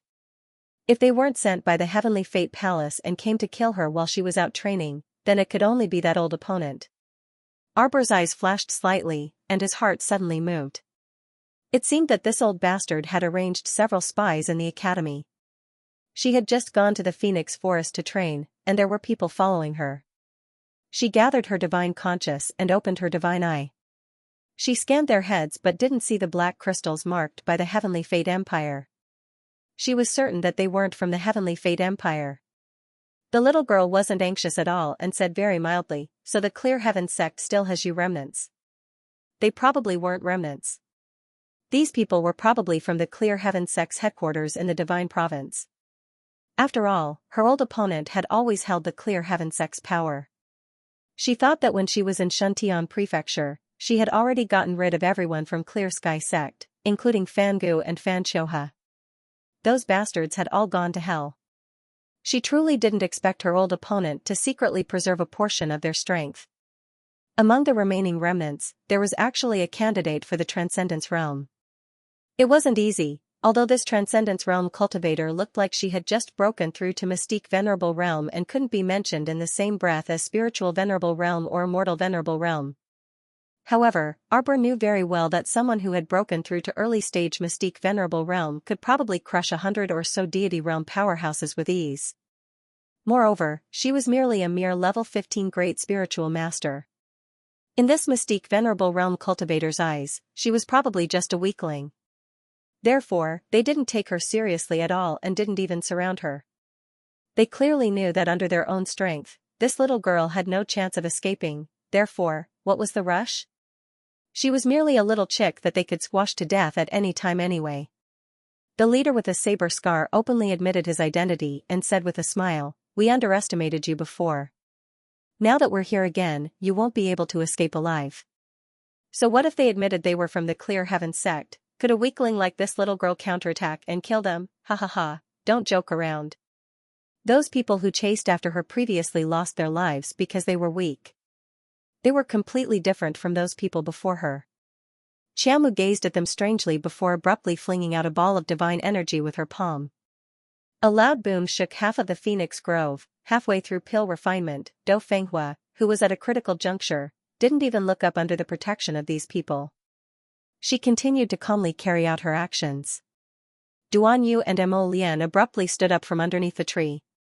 Following the sound, they looked up towards the depths of the forest, a hint of confusion flitting through their eyes. "I'll go over and take a look." According to his professional judgment, the person who could make such a big noise must be his wife. It couldn't be helped. His wife was such an arrogant and unscrupulous person who considered everything beneath her. Duan Yu quickly reached out to grab him. "Jojo has Rotten Peach Blossom and the others by his side, so don't worry. On the other hand, if we go over now, we won't be of any help. Why don't we continue to wait here for the Do clan's young master to refine the medicinal pills? We can rush over in a few minutes, right?" "That's right, Crown Prince. Looking at the time, young Master Do's pill should be coming out soon." Mata nodded. "When the time comes, you two and Big Brother Mu should take it first before heading over." Mo Lian thought about it and agreed. Rotten Peach Blossom, Little Taisui, and the others were all by Jojo's side, so there was really no need to worry. Half an hour wouldn't make much of a difference. Mo Lian then sat down with Duan Yu. On the other side, Eldest Qin's Omega Kotoku team, which had just stepped into the Phoenix Grove's entrance, coincidentally ran into Ming Yassi's team. Before they could greet each other, they were shaken by a huge quake. Ollie rolled his eyes and muttered offhandedly, "Who knows what the little stoic is up to again?" Ming Yassi couldn't resist twitching his mouth. He truly didn't want to ask his younger brother how he knew it was the stoic face who was up to no good. Because he was also thinking the same thing. There should be a large group of students who haven't arrived yet. Let's go to the nearby fortification first and see if we can purchase 2 portions of medicinal herbs from the pharmacy first, Omega Kotoku said aloofly. Eldest young Sir Qin nodded with a grin. "Okay, we might even run into Jojo by chance." Qinjiu hastily interjected, "I wonder how Fifth Brother and the others are doing now." He was really worried about Fifth Brother. Nothing would happen to him with Seventh Brother, right? The two of them already had some animosity to begin with. Seventh Brother probably wouldn't target Fifth Brother all the time when they were outside, right? Previously, Qinjiu had insisted on keeping Fifth Brother in his team, and Eldest Brother and Second Brother also agreed. However, Fifth Brother himself didn't agree and had them find Qin 13 instead. First, it was to take care of 13. This child was introverted and antisocial. If their team didn't accept him, probably no other team would. Moreover, although Qin 13 didn't have any cultivation, he had awakened a special speed ability. He could run when he encountered danger, and no one could catch up to him. He also wouldn't be a burden to the team. Fifth Brother only did this out of consideration for them. Although Sister Qinwen was also with Fifth Brother, Qinjiu was still worried about Fifth Brother's safety. Little Fifth and the others should be arriving soon. Eldest young Sir Qin said with a smile, but Phoenix Grove is so big, so they might not necessarily run into each other. Let nature take its course. Qinjiu could only nod his head. Let's go. Seeing that everyone from the Qin estate was heading toward the small supply point, Ollie hastily said to Xianxia, "We're going too. If we can get medicinal herbs at the supply point, it'll save us the trouble of going into the forest to pick herbs." Xianxia nodded, and the group quickly moved toward the small supply point. "Hey, old Chi, your business has been really good recently," a shopkeeper from a nearby shop said in a joking tone. Before the Omega Kotoku could ask, an old hand reached out from behind the counter and waved at them. No, we don't have the herbs you want." Xianxia grabbed the old man's hand and pulled it out with all his strength. Half of the old man's body was pulled out of the counter. Everyone looked at him and couldn't help but facepalm. This old ghost's face had been beaten so badly that even his own parents wouldn't be able to recognize him. The shopkeeper next to him exclaimed, "Old man Huang, what's wrong with you? Why do you look even worse than before? You weren't dragged out and beaten up again, were you?" At this moment, old Chi too was about to burst into tears.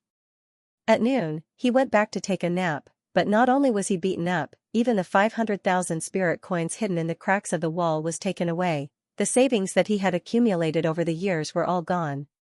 Sob, sob, sob, this was truly a fatal blow. How could he have expected that he would continuously run into academy students who cheated him? He didn't know who had poached him and beaten him up this afternoon. His old man's face was beaten up so badly that he couldn't see anyone anymore. When he thought of his 500,000 spirit coins, he wanted to cry. At this moment, the surrounding stall owners began to sympathize with old Chi. Sure enough, when one was down on their luck, even cold water would get stuck between one's teeth. Before today, that old man was still in high spirits, but unexpectedly, he was beaten up twice in one day and one night. He was truly miserable and miserable. Xianxia wanted to laugh when he saw his sorrowful old face. He smoothed out the creases on his collar and placed him back on the counter. Suppressing a smile, he said, "You definitely have medicinal herbs here. Don't be secretive and take them out openly. We'll take as much as you have. We won't shortchange you." When the old man heard the word money, he instantly got goosebumps all over his body. He frantically waved his hand and said, "I dare not accept your money. It's just that I've already provided 3 batches of medicinal herbs this morning. I don't have them now." The more he spoke, the lower his voice became. The old man was used to observing people's expressions, so when he saw young Master Omega Kotoku's darkening expression, his heart instantly thumped. He wasn't going to get beaten up again, right? The old man repeatedly swallowed his saliva and hastily said, Right, just now, 2 batches of medicinal herbs were delivered at noon. Just 2. Money, I don't want your money anymore. You take your medicine and leave the store." As the old man spoke, he turned around with a bitter expression and took out 2 packets of medicinal herbs from the cabinet, placing them on the counter. Eldest Qin was just about to reach out to take them when a palm reached over and directly pressed down on one of the packets of medicinal herbs. 1 packet per person. Eldest young Master Qin shrugged noncommittally and directly took the packet of medicinal herbs, handing it to a taciturn alchemist in the team. Xianxia turned to glance at that old man, feeling that the other party was a bit strange. That old man, whose face had been beaten so badly that he didn't even look human, actually shrank back in horror when he saw them looking over, as if they were some kind of scourge or ferocious beast. It was truly like seeing a ghost. 1 set of medicinal herbs could at least recover one person's combat strength, and it would be much more convenient to harvest medicinal herbs after recovering one's strength. Both teams were rather satisfied with this outcome, so they didn't find fault with the old man and directly left the small stronghold after taking the medicinal herbs. After the old man saw them leave, he let out a long sigh of relief. His heart was in so much pain that tears flowed out. However, he muttered to himself, "This time, I didn't take their money. They won't be able to come back and beat me up, right? Old Chi, they should be students from the royal school." A few stall owners beside him smiled and said, "Yes, the words Royal Academy are embroidered on the clothes. The Royal Academy is one of the top academies in the 3 prefectures. The students who come out from there are indeed all very unique." Old Chi wanted to laugh at that person's face. In his opinion, he was more like a violent maniac. Forget it. Since he couldn't afford to offend him, he could just hide. At most, he would stop doing business in the next few days. He hurriedly packed up his things and went to a nearby inn to avoid the limelight for a few days. He wouldn't sell it, alright. This time, old Chi managed to escape in time and managed to avoid the arrival of the royal school students on the second day. Arbor didn't know that after they violently beat up the old man that night, the old man was also beaten up by Mo Lian and Duan Yu the next morning. At this moment, she was leading the three people with the saber-scarred man to stroll around the garden in the Phoenix Wood Forest. Previously, the ball of divine energy had exploded in time and directly blasted one of the spiritual realm men into smithereens, turning him into a wisp of ash. The knife-scarred man and his three subordinates hadn't expected such a thing to happen at all, so they were completely unprepared. The spirit realm man among them was relatively weaker in terms of cultivation. When the divine power ball exploded, a torrential heat wave rolled over. This guy was the first to be hit, but he was crushed to pieces in a matter of minutes. How unlucky. At this moment, the man with the knife scar under his eye was truly furious. He hadn't expected that one of the four would die before the battle even began. Sure enough, his master's warning was right. Don't underestimate that little girl. Little bitch. One of the men cursed vaguely. When I catch you later, see if I don't torture you to death. A cold light flashed in Arbor's eyes. They'd specifically chosen the densely wooded areas of the Phoenix Wood Forest to run to, leading people further and further away. Surround them. The knife-scarred man shouted coldly and waved his hand. The three people formed a triangular formation and abruptly leaped out from behind Xiao Mu, directly encircling her in the center. The man's eyes revealed a mocking sneer, and he teased, "Little bitch, let's see where you can run to." Arbor looked at them expressionlessly, the corners of his mouth rising slightly, revealing an extremely strange and mocking expression. When your master sent you here, didn't he warn you? Warn what? The man shouted coldly, shaking all the fat on his body. You little bitch, you're about to die and you still dare to be so stubborn. See if I don't, ah. Before he finished speaking, he felt a dagger slashing horizontally at his neck. That dagger was very strange, as if it had appeared out of thin air, instantly drawing a thin line of blood on his neck. But this guy's reaction was very timely. When he saw the dagger appear, his entire body fell back, narrowly avoiding that fatal blow. Therefore, the dagger only made a small cut on his neck and did not harm any vital organs. The man roared furiously, "Little bitch, you asked for it." He covered the small wound on his neck with one hand and took out a bottle of hemostatic medicine from his inner world with the other. He was just about to swallow one. Suddenly, a large amount of black blood gushed out from the small wound on his neck. Piu. Like a heavenly maiden scattering flowers, it sprayed out. The man was so scared that he almost peed his pants. He quickly pressed down on the wound on his neck and looked at Arbor in horror. The little girl in front of him was still expressionless as she looked at him indifferently. That expression, in his eyes, was especially like that of a ghost. It was so cold that it was almost frightening. What did you do? Another man reached out to grab Arbor's arm. Damn it. The man with the knife scar scolded angrily, that dagger was poisoned. Hand over the antidote. Arbor looked at them coldly. You want to win with numbers? How dare a few small fries yell at my Jojo? A red figure abruptly appeared next to Xiao Mu and ruthlessly punched the face of the man who was about to grab Xiao Mu's arm. Ouch. The man's face was full of pain. He took a few steps back and looked over in horror. The man with the knife scar couldn't help but narrow his eyes. He suddenly kicked his partner beside him toward He Chen and ran away without hesitation. TSK, just now you were in high spirits and looking like you wanted to bully my Jojo. Why are you so scared now? You're a transcendent realm, yet you don't even have the strength to fight. Aren't you too cowardly? Ma Shurchen said with a cold gaze. With a wave of her hand, the surrounding trees grew like all living things. They creaked as they struggled to move to the left and right, completely enveloping the place like a wood spirit purgatory. The man with the scar did not dare to look back. He tried his best to move forward. He only wanted to leave this purgatory as soon as possible and return to report to his master. His master had been chasing this little girl for so long. Did he not know what kind of terrifying creature she was? She had a portable spirit domain. When the spirit domain opened, she could summon a transcendent realm at any time. The man with the scar stopped cold all over. There was some fear in his eyes as he looked at the two men standing in front of him. To be precise, one of them was only 8 or 9 years old, but the tyrannical saint power fluctuations on his body terrified him.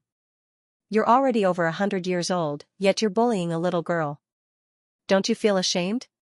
Little Taisui said expressionlessly with a cold face. If he knew how to feel ashamed, he wouldn't have come looking for trouble with Jojo, Dao Wuji said with a smile as he hugged his sword. He moved his limbs. Little Taisui, I'll go first. I haven't exercised my limbs in a long time. Let's play with this kid. With that, he flew up with his sword and slashed at the man's face. Boom, the venerable Peach Blossom Immortal had already set up a wood spirit domain. No matter how big the commotion was, no one would notice.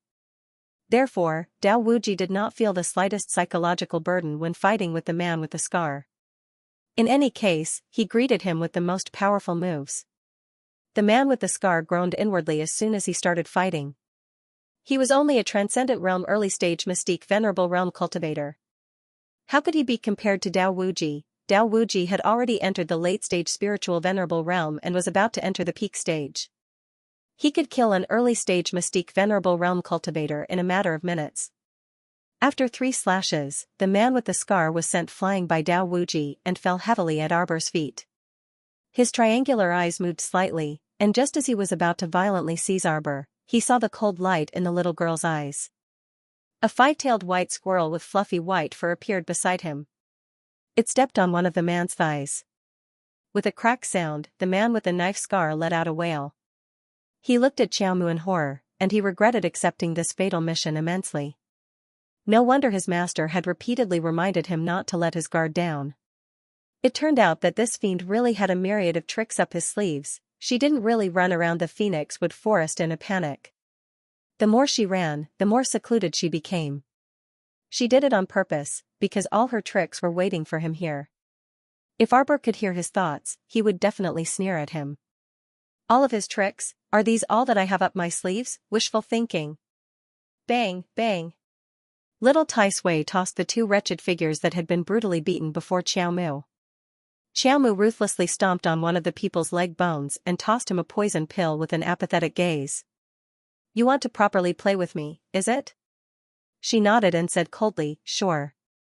This man was the stinky hooligan who had been vaguely flirting with her. How dare he flirt with Jojo's Lotus?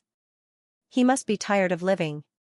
Little Taisui and Dao Wuji both looked at the expressionless Charles, then looked at each other. They felt like that person was going to be in big trouble, however, this had nothing to do with them. Who asked these idiots to be crazy and want to deal with Charles? Reality would teach them how to behave. When Arbor flicked a pill into the man's mouth, he reflexively wanted to spit it out. But was that possible? The pill melted in his mouth and disappeared without a trace. That person's face immediately changed. Not knowing what had happened, he crawled back and took 2 steps back. You, what did you do? Although he didn't know what pill the little girl had fed him, it couldn't be anything good. The man opened his mouth in horror, his voice trembling slightly. Arbor looked at him coldly and said meaningfully, don't worry. You'll taste it in a few minutes. Didn't you want to play? You're playing with yourself. The venerable Peach Blossom Immortal was walking over. When he heard this, he felt a chill all over and rubbed his arm. Strange. When Lord Jojo said this, he felt a little scared. At this moment, the drug was starting to take effect. The man suddenly fell to the ground and curled up. He arched his body and covered a certain part of his body. His face was purple and red, and he let out terrifying roars. Little Taisui and Dao Wuji were also shocked. Dao Wuji, in particular, took 3 steps back and stayed far away from the man. It was as though he would be infected if he got close to the man. So scary. What was that man going through? Seeing the veins on his head bulging and the man rolling back and forth on the ground while covering that part of his body and begging for mercy, Dao Wuji couldn't help but tremble. Little Taisui swallowed and silently took a few steps back.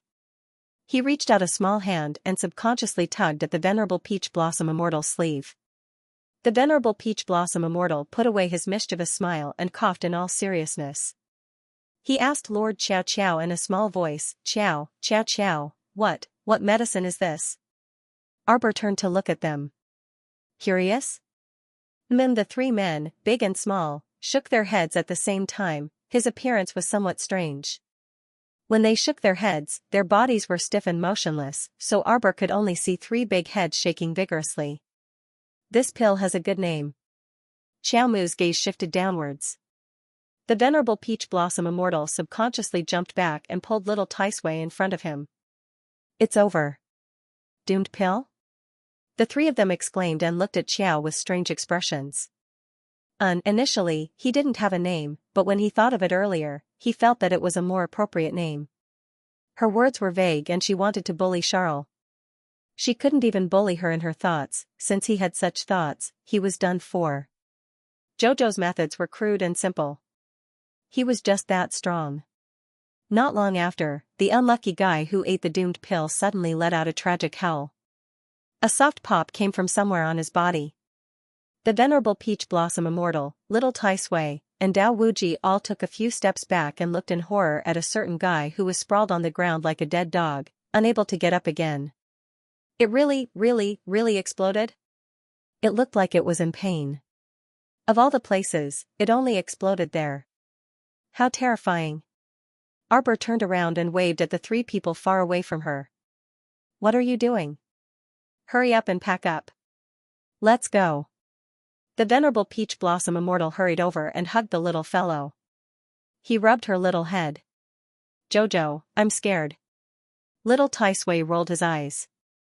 Dao Wuji couldn't help but roll his eyes as well. How shameless was this fellow, Jojo should have fed him the medicine that killed him. Arbor patted the venerable Peach Blossom Immortal. Don't be scared. I'll be gentler in the future. Everyone, when have you ever been gentler? The venerable Peach Blossom Immortal couldn't help but chuckle. He winked at Arbor and nodded. Alright, my ass. Stop acting cute. Little Taisui walked over and tugged at the corner of his robe. Go pack up. Pack up? Of course, it was the three men who had lost their ability to fight. The venerable Peach Blossom Immortal sucked the man with the knife scar over. He pressed his hand against the man's head and smiled at him. The man with the knife scar knew at once what fate awaited him. He hurriedly begged for mercy. Sir Venerable Immortal, please spare my life. I can confess. I can confess. I can. Who asked you to confess? How could your confession be trusted? Of course, the easiest way was to search his soul. The man with the knife scar knew that he didn't have long to live. His eyes flashed with anger as he shouted, You want to kill me? Then let's die together. The venerable Peach Blossom Immortal didn't even look at him. He lifted his finger and completely sealed the saint power around him. The man with the knife scar's pupils constricted. His entire head drooped listlessly. It turned out that in the hands of a venerable immortal, self-destruction was just a joke. The venerable Peach Blossom Immortal narrowed his eyes and quickly searched the man's soul. They are all disciples of the Clear Sky sect. The venerable Peach Blossom Immortal was somewhat familiar with this sect's name. Back in Shuntian Prefecture, hadn't this sect already been destroyed? It turned out that the Clear Sky sect's forces were also distributed in the 3 prefectures. I found the contact information. The venerable Peach Blossom Immortal smiled faintly at the little girl. He raised his hand and patted her little head. This time, we will definitely uncover the evil person hiding behind the scenes. Where is their contact point? The little girl asked with a sullen expression. The outskirts of Dragon Flame City, the venerable Peach Blossom Immortal said with a smile. Arbor looked coldly into the distance. This time, when he returned to Dragon Flame City, he would drag him out. That guy had been hiding for a long time. It was rare for him to find something useful in the minds of his subordinates. He hoped that he could end this once and for all. Don't worry, it will definitely be a big surprise. The venerable Peach Blossom Immortal tugged at the little girl's hand. Let's go. Arbor raised his hand and a few blue flames fell on the bodies of the knife-scarred man and the other 2, slowly burning them. Wait. The venerable peach blossom immortal stopped in his tracks and extended his hand to block Arbor. Everyone stopped in their tracks and looked in the direction of his gaze. They saw a few colorful flowers burrowing out from the wooden vines that had been surrounded by Xianxia. They crawled toward their feet in a dense mass. Soon, this circle of strange little flowers covered the ground, completely trapping them in the wood spirit realm. Arbor flicked his finger. A bead landed on the flowers and was corroded into pieces in a matter of minutes. What an interesting poisonous flower. It had to be known that the golden bead she had flicked out was actually corroded in less than a second by the poisonous flower juice. What an interesting flower. Who knew where it had crawled out from? Arbor squatted down and waved her hand at Ji-Chen, little Taisui, and Dao Wuji. Chirp chirp. The little white squirrel shrunk to the size of a palm and jumped onto her shoulder. Its two black bead-like eyes stared unblinkingly at the gorgeous flowers and plants on the ground.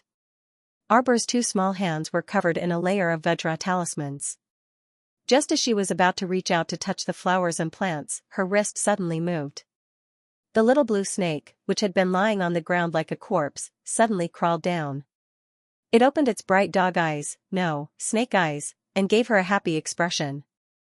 That should be a happy expression. Its two watery eyes blinked cutely at her. Arbor looked at it expressionlessly. The little blue snake slithered down to the ground and rolled around among the flowers and plants, happily nibbling on them. Everyone, they had never seen a snake that liked to eat flowers and plants. The strangest thing was that the originally densely packed and colorful little flowers seemed to have been frightened by the little blue snake. They shrank back listlessly. The little blue snake chased after the fleeing flowers and plants, continuously nibbling on them. Ji-Chen, little Taisui, and the others were a little dumbfounded. This little snake seemed to really like these extremely poisonous flowers and plants. Arbor expressionlessly looked at the little blue snake nibbling on the flowers and plants. After a while, she shouted at the little blue snake, "Come back." The little blue snake flicked its little tail, turned its little head, and grinned cutely at her. With a whoosh, it swam over at lightning speed.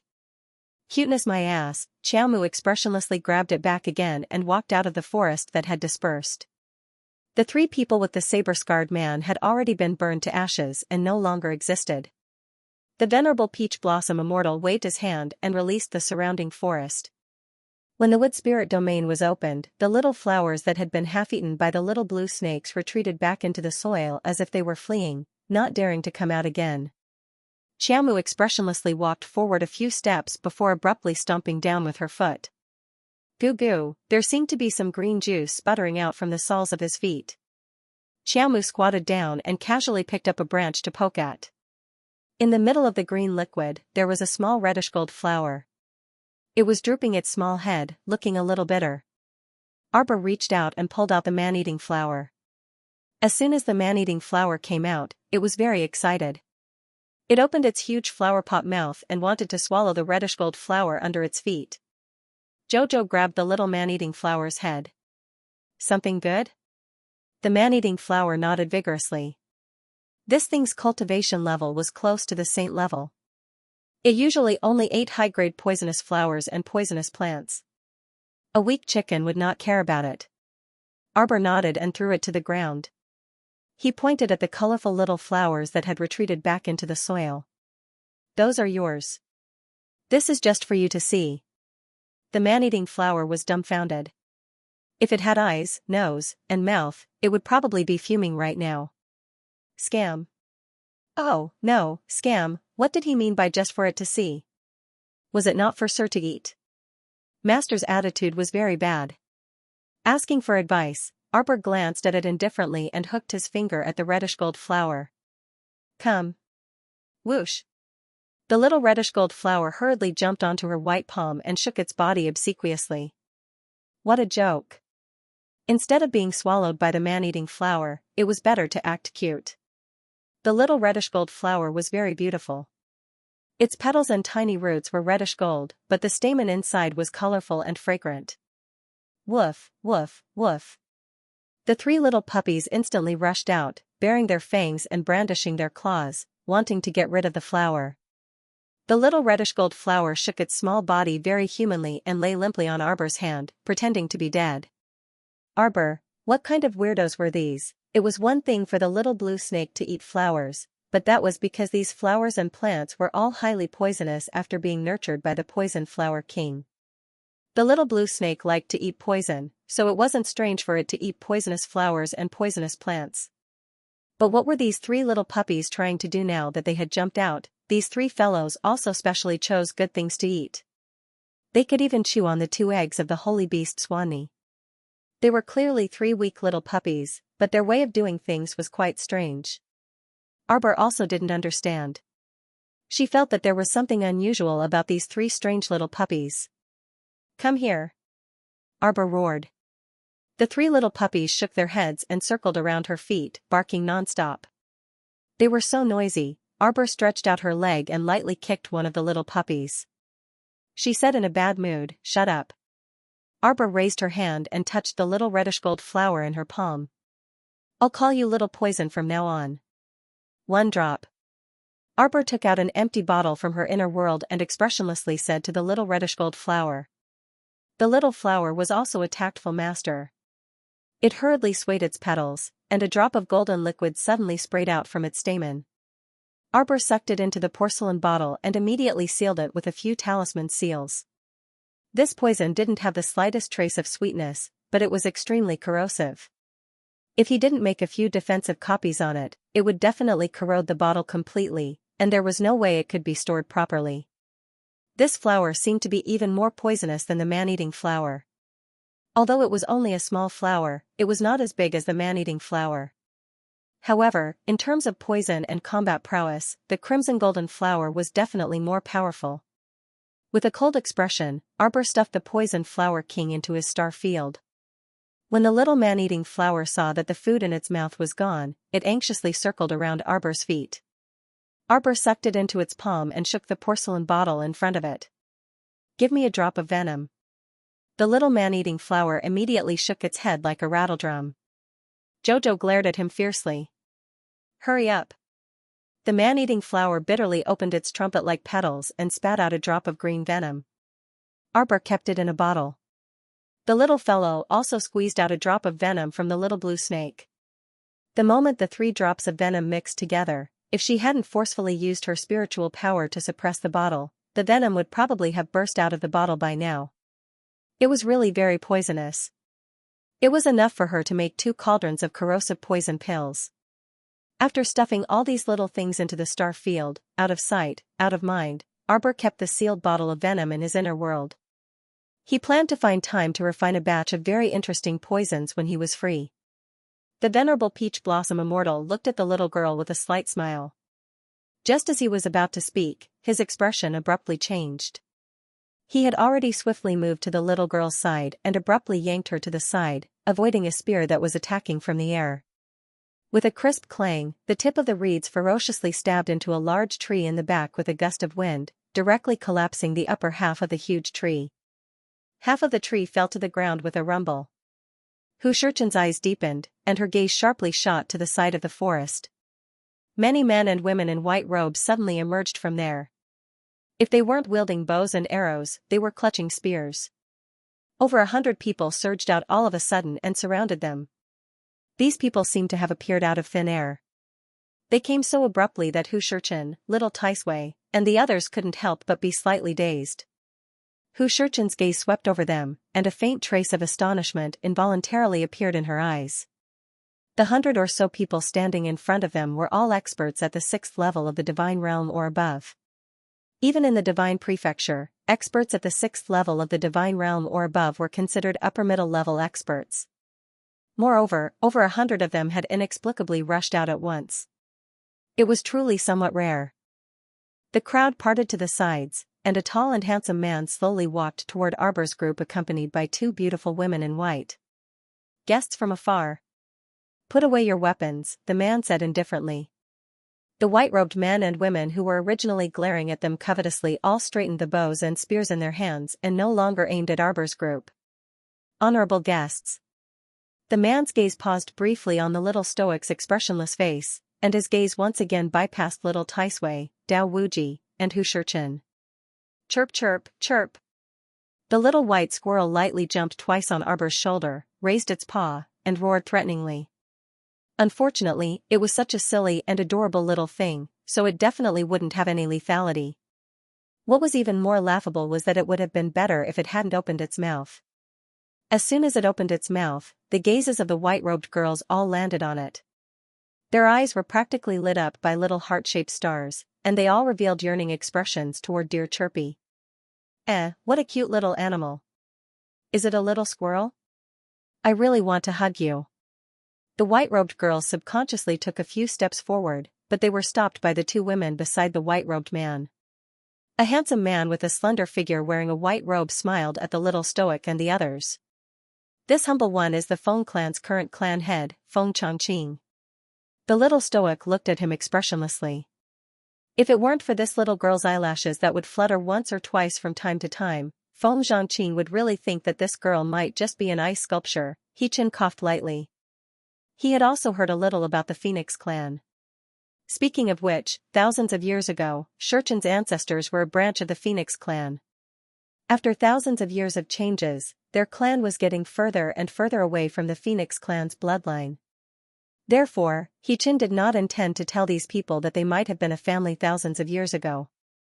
Seeing that the little stoic's small, cold face was taut and she didn't say anything for a while, he had no choice but to reply, "What business do you have with me? We set up the poison flower king at the entrance to guard against the enemy. I wonder which one of you took it away."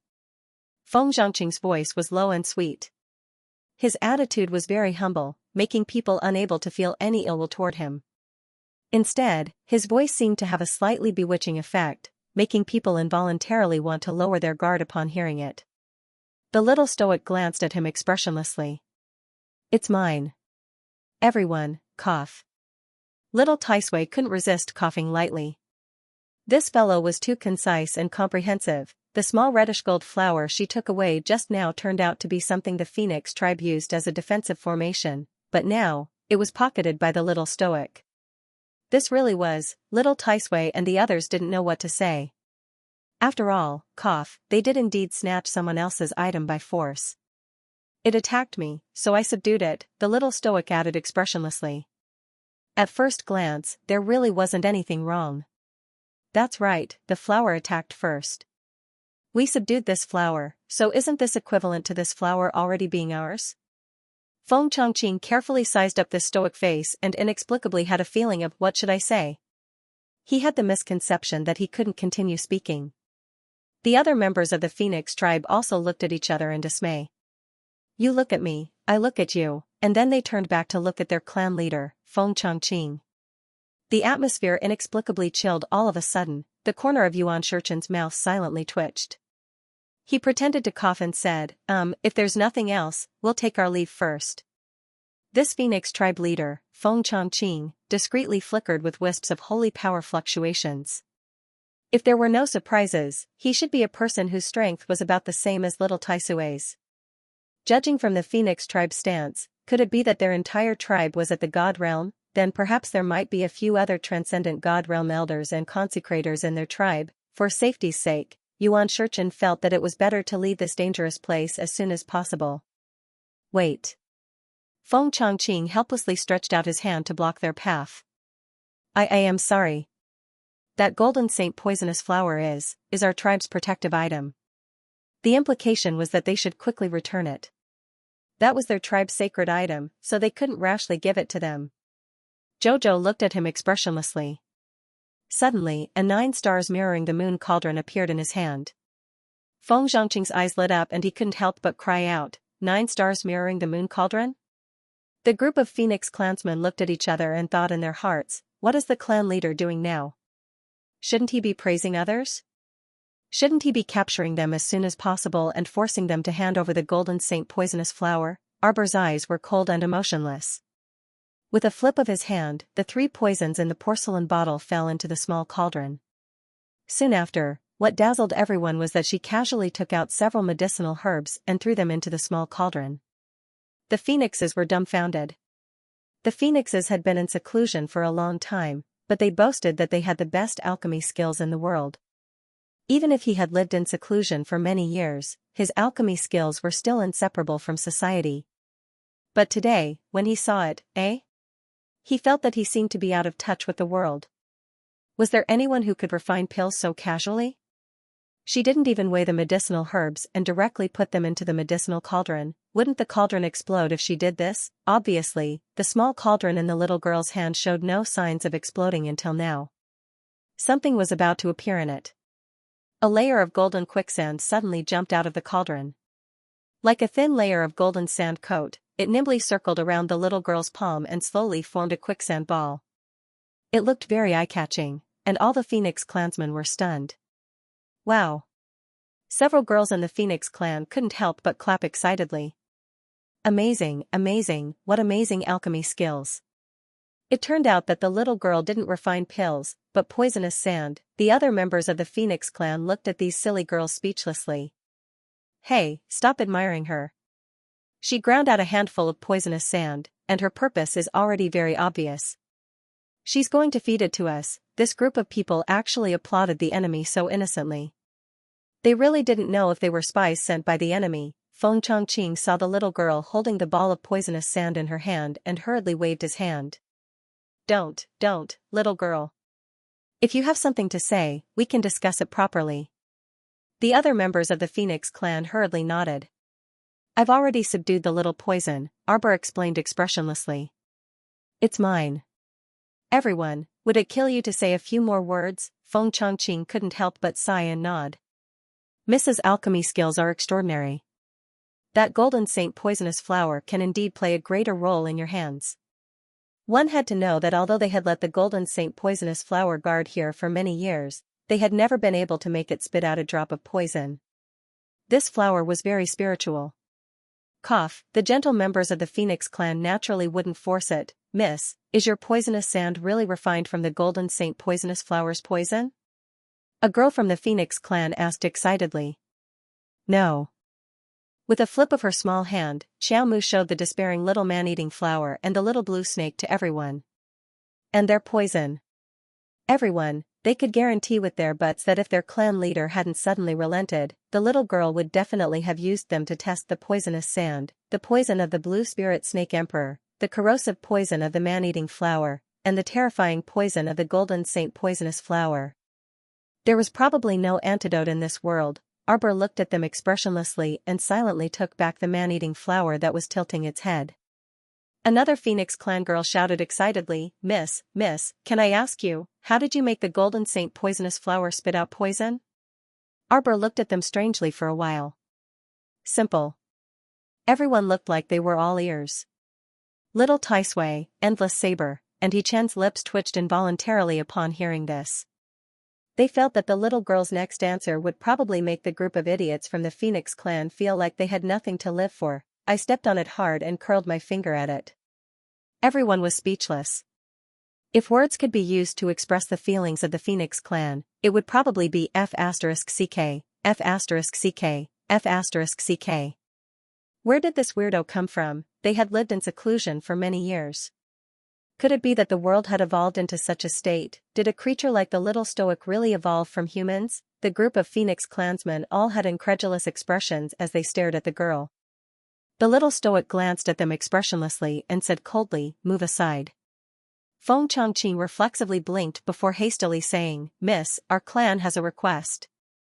Arbor glanced at them aloofly and suddenly pulled out the spear stuck in the ground, throwing it at a youth in the Feng tribe's group. Bam! That spear brushed past the youth's ear and directly smashed into a piece of turquoise behind them, directly shattering it. The Feng tribe youth's handsome face darkened, and he raised his hand to touch it. TCH. A thin trickle of blood dripped down his handsome face. Zhang Fei, everyone involuntarily exclaimed. This younger brother of the Feng tribe's clan leader had a rather fiery temperament. Just now, he threw a spear at the little girl because of a disagreement. Now, the little girl wanted to get back at him, right? Truly a little fellow who would seek revenge for the smallest grievance, everyone silently thought. It was also very rare to see Feng Zhangfei suffer a setback. Xichen blinked and walked up to pull the icy-tempered little girl back to his side.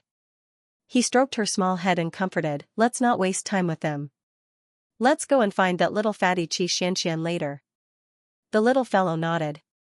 That's right, meeting up with Xianxia and the others as soon as possible was the most important matter. Feng Zhangqing hastily went up to stop them again and said sincerely, "Everyone, there is indeed a matter in the tribe that requires the little girl's help. Of course, there will definitely be a reward. Little girl, you're an alchemist, so you must know how precious the phoenix flower is." Arbor originally didn't want to pay attention to this fellow, but her small ears clearly twitched when she heard the words phoenix flower. Feng Zhangqing was a quick-witted fellow. He could clearly sense that although the little stoic was expressionless, the quick-wittedness that flashed through her eyes indicated that she cared about the phoenix flower. He hastily continued to entice the little stoic. The phoenix flower is a saint-rank medicinal ingredient, and its preciousness lies in the fact that as long as the phoenix flower is refined into a liquid and a drop is added every time you refine pills, you can guarantee a 100% success rate. I believe that every alchemist and physician should know this.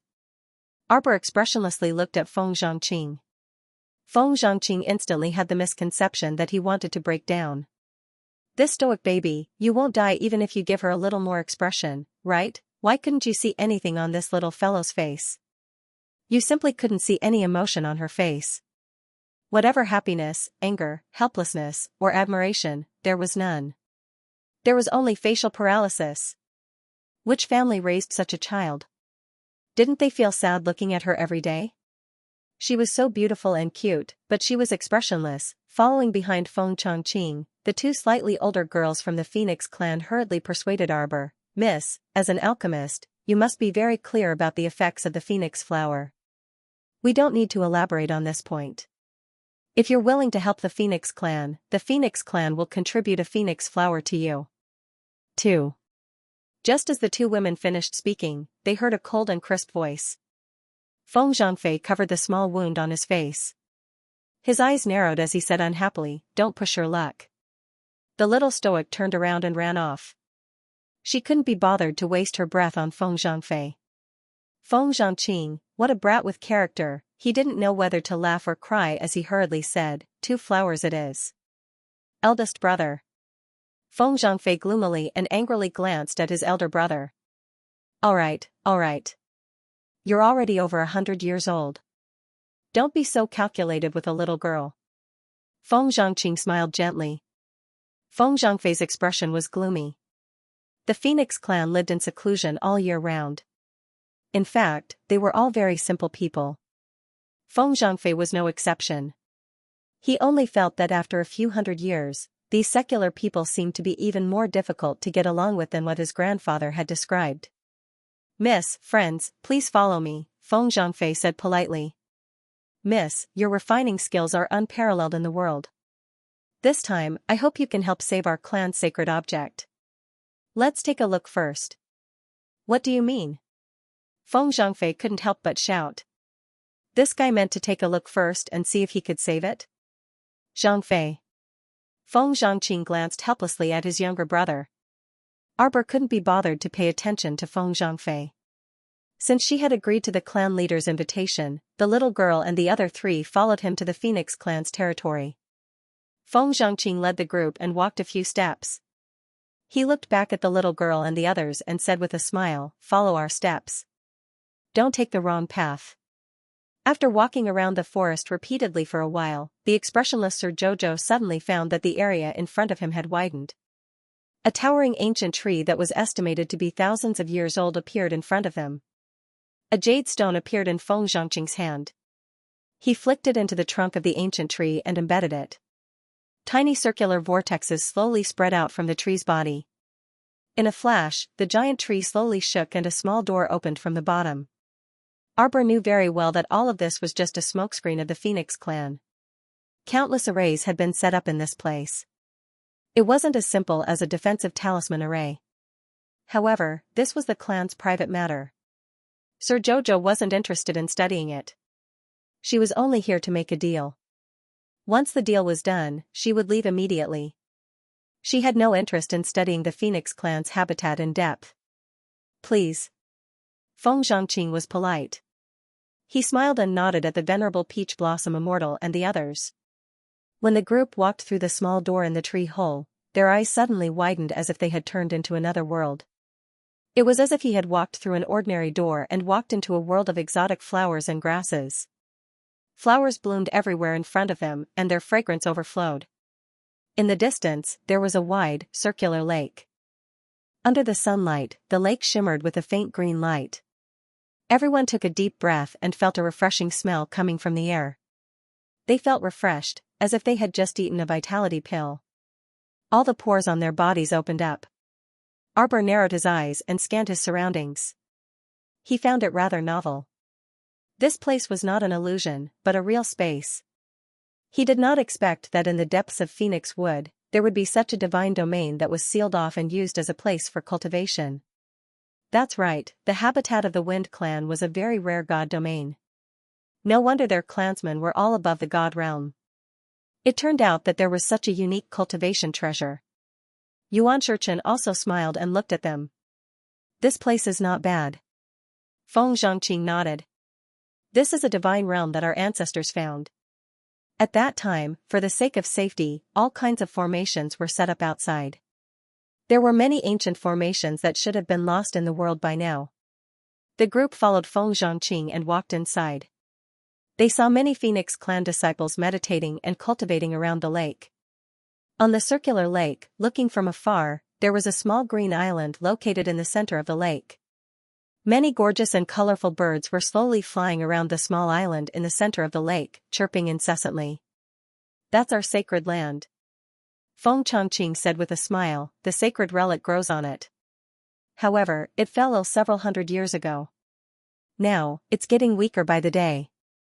At the mention of this sick holy relic, everyone lowered their heads, looking listless and pitiful. Arbor uttered an "oh." Everyone, what was going on? They suddenly had an impulse to not continue chatting with this little stoic. Feng Zhangfei even rolled his eyes at the stoic without concealment. I'm telling you. If you not only fail to cure our sacred relic, but also worsen its condition, you'll have to pay with your life. After Feng Zhangfei finished speaking, Feng Changqing turned around to glare at his younger brother before hastily saying, "Little miss, don't feel burdened.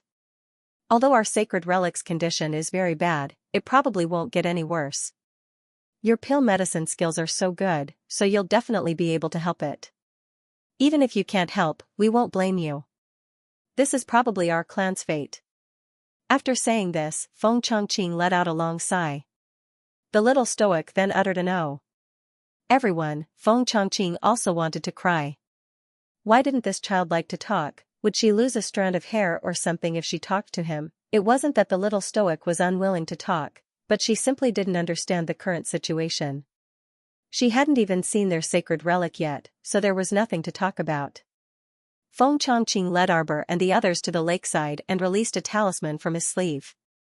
In an instant, a long, winding bridge constructed from rainbows extended from the lakeside to the island in the center of the lake. Arbor glanced at it. This Feng tribe's foundation was quite deep. At this time, many Feng clansmen had already been attracted by them. In the Feng tribe's habitat, the Feng clansmen generally built tree houses to live in, and the tree holes below were dug to store their belongings. The Feng tribe liked clean and gorgeous things, so their tree houses were built very gorgeously. The patriarch's treehouse was built like a small palace. These phoenixes usually stayed in the clan's land to cultivate. It was rare to see outsiders enter. When everyone heard the news, they all gathered around the lakeside. Even the group of people who were meditating by the lakeside were woken up by the commotion. The moment the rainbow bridge appeared, the members of the Phoenix clan clamored to go over together. Patriarch Feng Zhangqing was obviously a very gentle leader. He turned around and said to the noisy clansmen, "I'm going to take the guests over now. If you want to come over, be quiet." The little stoic expressionlessly stepped onto the rainbow bridge and pattered towards the island in the middle of the lake. Seeing this, Feng Zhangfei muttered, "I wonder who owes a few million spirit coins." Everyone followed Feng clan leader to the island in the middle of the lake. It was only then that the little stoic realized that due to visual effects, they felt that the island in the middle of the lake was extremely small when they were at the lakeside. However, the moment he stepped onto the island, he discovered that the island was not small at all. A towering ancient tree grew in the center. It was shaped like a phoenix with its wings folded and its head and tail joined together to form a round shape. In an instant, it gave rise to a shocking feeling in everyone's hearts. Phoenix wood. This truly was a rare phoenix wood. Unfortunately, the tree itself was already in a half-withered state. The scarlet leaves on the tree trunk had long disappeared, and the withered wood was drooping in a disorderly manner. It looked very listless at first glance. Arbor took a few steps forward and pressed her small hand against the withered black tree trunk. A vigorous vitality burrowed into the phoenix wood's body. In a split second, it made those withered branches sway as if they had come to life. A faint light red glow abruptly drilled out of the tree trunk and disappeared in a flash. The two withered branches that were originally drooping on the ground suddenly moved and wrapped around Sir Jojo like a human's arm. The Phoenix clansmen were shocked at the same time. Feng Zhangfei's voice stuttered, "BB Big Brother, what's going on? Who the hell was this little girl?" They had never seen the Phoenix wood so close to someone before. Why was it acting so abnormally today? This Phoenix wood had probably existed here for more than a few hundred to 1,000 years. It was the first time these Phoenix clansmen had seen the Phoenix wood so willing to get close to someone. Feng Zhangqing's eyes, however, contained a hint of excitement. He could tell that although the little girl's movements were very secretive just now. However, he could still clearly see that there was a trace of surging vitality around her small hand that was pressed against the tree trunk. The little girl should be a cultivator of the wood spirit origin, and her wood spirit origin was probably at a very high level. How high was it? To the extent that even the phoenix wood was willing to get close to her. Xiaomu was also a bit fond of this wilted phoenix tree. For some reason, when she saw it, it was as if she saw the former sapling. The sapling was even more wilted than it back then. It was only a small stalk, but now it was thriving and would soon grow into a towering tree. Little girl. Feng Zhangqing originally almost blurted out the words little stoic, but then he coughed to cover it up and asked in all seriousness, "Little girl, can this 1,000-year-old phoenix wood still be saved?" 1,000-year-old phoenix wood, Arbor muttered to herself. He Chen, Tai Sui Dao, and Limitless Blade looked at each other, silently exchanging a look of speechlessness. What was the meaning of this? This was what it meant to get whatever the little girl wanted. It was pure luck, even though the phoenix wood in front of him looked half dead. But in this world, was there anything that Jojo could not save? Since Jojo had saved the phoenix wood, it was only logical that he would be able to obtain a piece of 1,000-year-old phoenix wood and 2 phoenix flowers for free. 5,000 points and first place in the preliminaries were all in one go. There was a 99% chance that the heavenly axiom was Jojo's relative. Otherwise, why would the heavenly axiom hand him a pillow every time Jojo dozed off? Yes, 1,000-year-old phoenix wood. Feng Zhangqing said excitedly, little girl, can this 1,000-year phoenix would still be saved?" Xiaomu nodded her small head firmly. There's hope. The group of phoenixes were all smiles at that moment. Everyone gave the little stoic classmate a sincere and friendly smile. Even Feng Zhangfei, who had been looking at the little stoic as if her nose was her nose and her eyes weren't her eyes, instantly stopped talking. But it will take time. However long it takes, it doesn't matter. Miss, if you have any special needs, feel free to tell us. 3 days. Feng Zhangqing was slightly startled. 3 days? What did this little girl mean? Could this dying phoenix would be revived in just 3 days? Was that possible? You all must leave, the little stoic said expressionlessly. I need an absolutely quiet space. Sir Jojo felt off all over, mainly because he was being stared at like a national treasure by a bunch of idiots. Feng Zhangqing naturally didn't have any objections. He nodded repeatedly and said, all right, don't worry. When the time comes, my clansmen will all leave Lake Heart Island. Arbor nodded. This was great and would avoid a lot of trouble. Feng Zhangqing then turned to look at the trio and said with a smile, there is a phoenix spring southeast of Lake Heart Island. If the 3 of you don't have anything to do these few days, you can go there to meditate and cultivate. Arbor imperceptibly swept a glance over the Phoenix clansmen and discovered that these guys' eyes immediately lit up when they heard the words Phoenix Spring. Evidently, it should be a good place to go. Since that was the case, then she should also go sightseeing. She thought this in her mind, but her small face was completely expressionless. Her large, black eyes glanced at Feng Zhangqing and his brother standing across from her and saw that they were also looking at her. The little fellow then asked with a taut face, is there anything else? What the hell? Feng Zhangfei couldn't resist rolling his eyes. This little fellow's tone and attitude made them feel like, why aren't you idlers scramming yet? They really had seen a ghost. Arbor was stupefied. I need absolute silence here. Even if you hear any commotion, don't come up to disturb me. The implication was that you bunch of buffoons should stay far away from me and don't come here to make noise. Feng Zhangqing and the others were a bit shocked. Although the Phoenix clansmen had lived in seclusion for a long time, they were also very clear that if a large reclusive clan like theirs truly walked into the secular world, it would definitely cause a huge uproar. Not to mention that everyone was extremely respectful to them. There were at least 2,000 of them in their clan, and all of them were experts above the divine realm. If they walked onto the continent, it would absolutely be a huge blow to the 3 provinces, alright, but this little girl didn't seem to care about them at all. It really made their teeth hurt. Actually, the little girl only wanted to chase them away so that she could tour around Phoenix Island and look around. Needless to say, after those noisy members of the Phoenix clan left, the little girl's cold expression instantly became much better. Jojo, why do you dislike them so much? Everlasting Blade asked weakly. You're making my head hurt, Sir Jojo said grumpily. Limitless Blade and Jichen looked at each other and quickly shut their mouths. If they quarreled, they would also be despised by the little girl. However, after chasing away those masters, the little girl seemed to have taken over the island as a king. She waved her small hand and said to them, let's go. Let's walk around. As soon as she stepped onto this small island, she felt that the divine power on this island was many times higher than on the land where the phoenixes lived. If he could cultivate for a few days in such a dense divine domain, his cultivation would definitely soar. Why aren't those Phoenix clansmen cultivating here? The little girl asked curiously. The concentration of divine power at the lakeside where they were was much lower than here. The divine power here is almost close to Saint Power.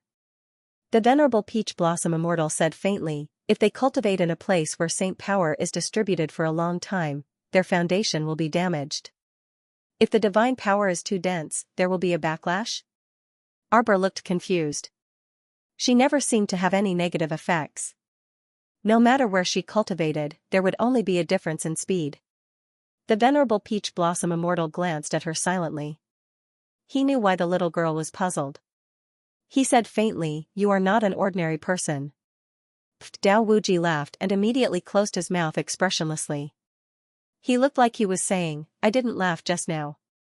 With their cultivation, staying here for more than 12 hours is not good for them, the Venerable Peach Blossom Immortal said with a smile. Feng Chongqing is an exception. Oh, in that case, even if he didn't chase them away, those nagging members of the Phoenix clan couldn't stay on this island for long.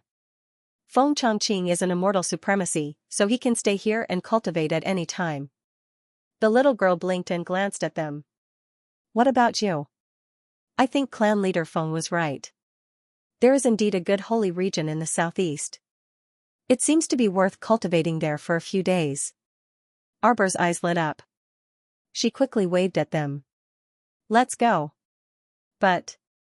Little Taisui pointed at the phoenix tree that was hugging the little girl with 2 pitch-black branches. The phoenix tree seemed to be clinging to the little girl and wouldn't let go no matter what. Sir Jojo raised his hand and patted one of the branches of the phoenix tree. He muttered, let go first. I will send them over first and come back later. Don't worry, I will definitely save you. The little girl reached out and stroked the trunk of the phoenix tree. Definitely. Regardless of whether her original purpose was to obtain the 1,000-year-old phoenix tree or the heart of the 1,000-year-old phoenix tree, she had inexplicably liked this withered tree when she saw it in Arbor. She just followed her heart and wanted to save it, regardless of whether she gained anything or not. The phoenix tree seemed to understand the little girl's words. It loosened its branches and let the little girl out. Arbor's eyes curved slightly. Let me think about where to start. This phoenix would have been sick for a long time. With the little bit of life force in her small body, it would be difficult to restore this phoenix wood tree. If little tree was awake, then there must be a way. However, wasn't the little tree still diligently cultivating in seclusion to grow? She couldn't disturb it. Should he turn back and let little soil nourish the tree first before watering it with water? After that, she used the exuberant life force in her body to help it recover properly. Of course, this was not as fast and reliable as Xiao doing it personally, but it should at least be effective. And then, she could open her divine eyes and go in to see what was wrong with this phoenix wood. Jojo? Ah. Arbor regained his senses and glanced at Xianxia. The venerable peach blossom immortal raised his hand and patted her head helplessly. Those 2 eggs of yours are jumping out again. And 3 little puppies, little Tai Sui and Dao Wuji silently added at the end. Arbor took a closer look. Sure enough, the 2 eggs and the 3 little puppies seemed to have been injected with chicken blood. Their eggs flew and the puppies jumped, bouncing all the way forward. When he saw a pool of green spring water surrounded by piled-up stones, he was stunned. Those guys looked as if they had seen a relative they hadn't seen in 800 years. Plop, plop, plop, after a few loud splashes, the 3 puppies and the 2 by an eggs all jumped into the water, completely burying themselves in the spring water. The 2 eggs had been in the water and in the fire. After all, they were 2 sacred beast eggs, so they naturally wouldn't be in any danger. But the 3 puppies looked so weak. They wouldn't drown in the spring water, right? Arbor hurriedly took a few steps forward. With a sullen face, she stood by the spring and scolded, "Ah da, ah air, ah san." Little Tai Sui, every time it heard Lord Jojo call out the names of these beasts, it always felt a little funny. She was too lazy to come up with names, so she just called them whatever was easy to pronounce and popular. With a few splashes, the 3 puppies crawled in the spring water under them, revealing their 3 little heads. They looked at their little master in confusion and barked twice. Arbor rolled her eyes and looked them up and down for a while. She couldn't help but feel a little strange. She turned to look at the expressionless venerable peach blossom immortal. Her eyes were filled with curiosity. "Peach blossom, didn't you say that the Phoenix clan members can't stay here for long?" Naturally, they wouldn't have the guts to soak in the spring water rich in sacred power. Even she could feel that the closer they got to the Phoenix Spring, the richer the sacred power. When they reached the Phoenix Spring, they couldn't feel the divine power at all. It was obvious that the Phoenix Spring was a true sacred region. No wonder the Phoenix clan leader said that Ji Chen and the other 2 could come here to cultivate. It was indeed a good place for them to cultivate. Ji Chen smiled at the little girl. Obviously, these 3 puppies aren't ordinary dogs. Dao Wuji and little Tai Sui tried their best to suppress their smiles and nodded. At this moment, Holy Sun Mi Yan, Fairy Ginkgo, Fairy Peony, Thin Tuchuo, and the Luo brothers who were cultivating in the Star Domain also strongly requested to come out. It was rare to feel such rich sacred power fluctuations. It would be stupid not to come out. As a result, the Phoenix Spring was filled with people. The spring water was also occupied by the 2 eggs and the 3 puppies. Arbor glanced at them and turned around speechlessly. She waved her hand. "I'll come and pick you up in 3 days." A large group of people was making a ruckus.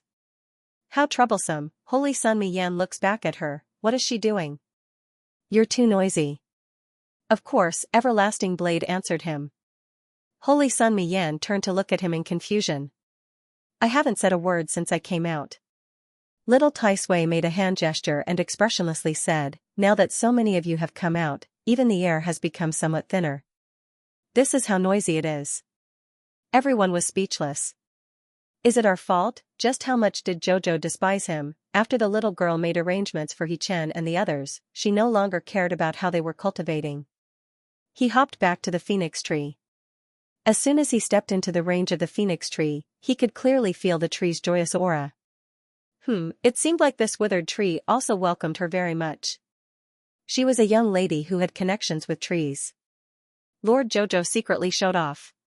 He reached out to summon Little Water and Little Earth and gave them a few instructions. Little Earth Lump ran forward with its 2 short legs and drilled into the roots of the phoenix tree. Its voice came from below the roots. Master Silver, the roots of this phoenix tree are buried very, very deep. I have to go down and take a look to find the source.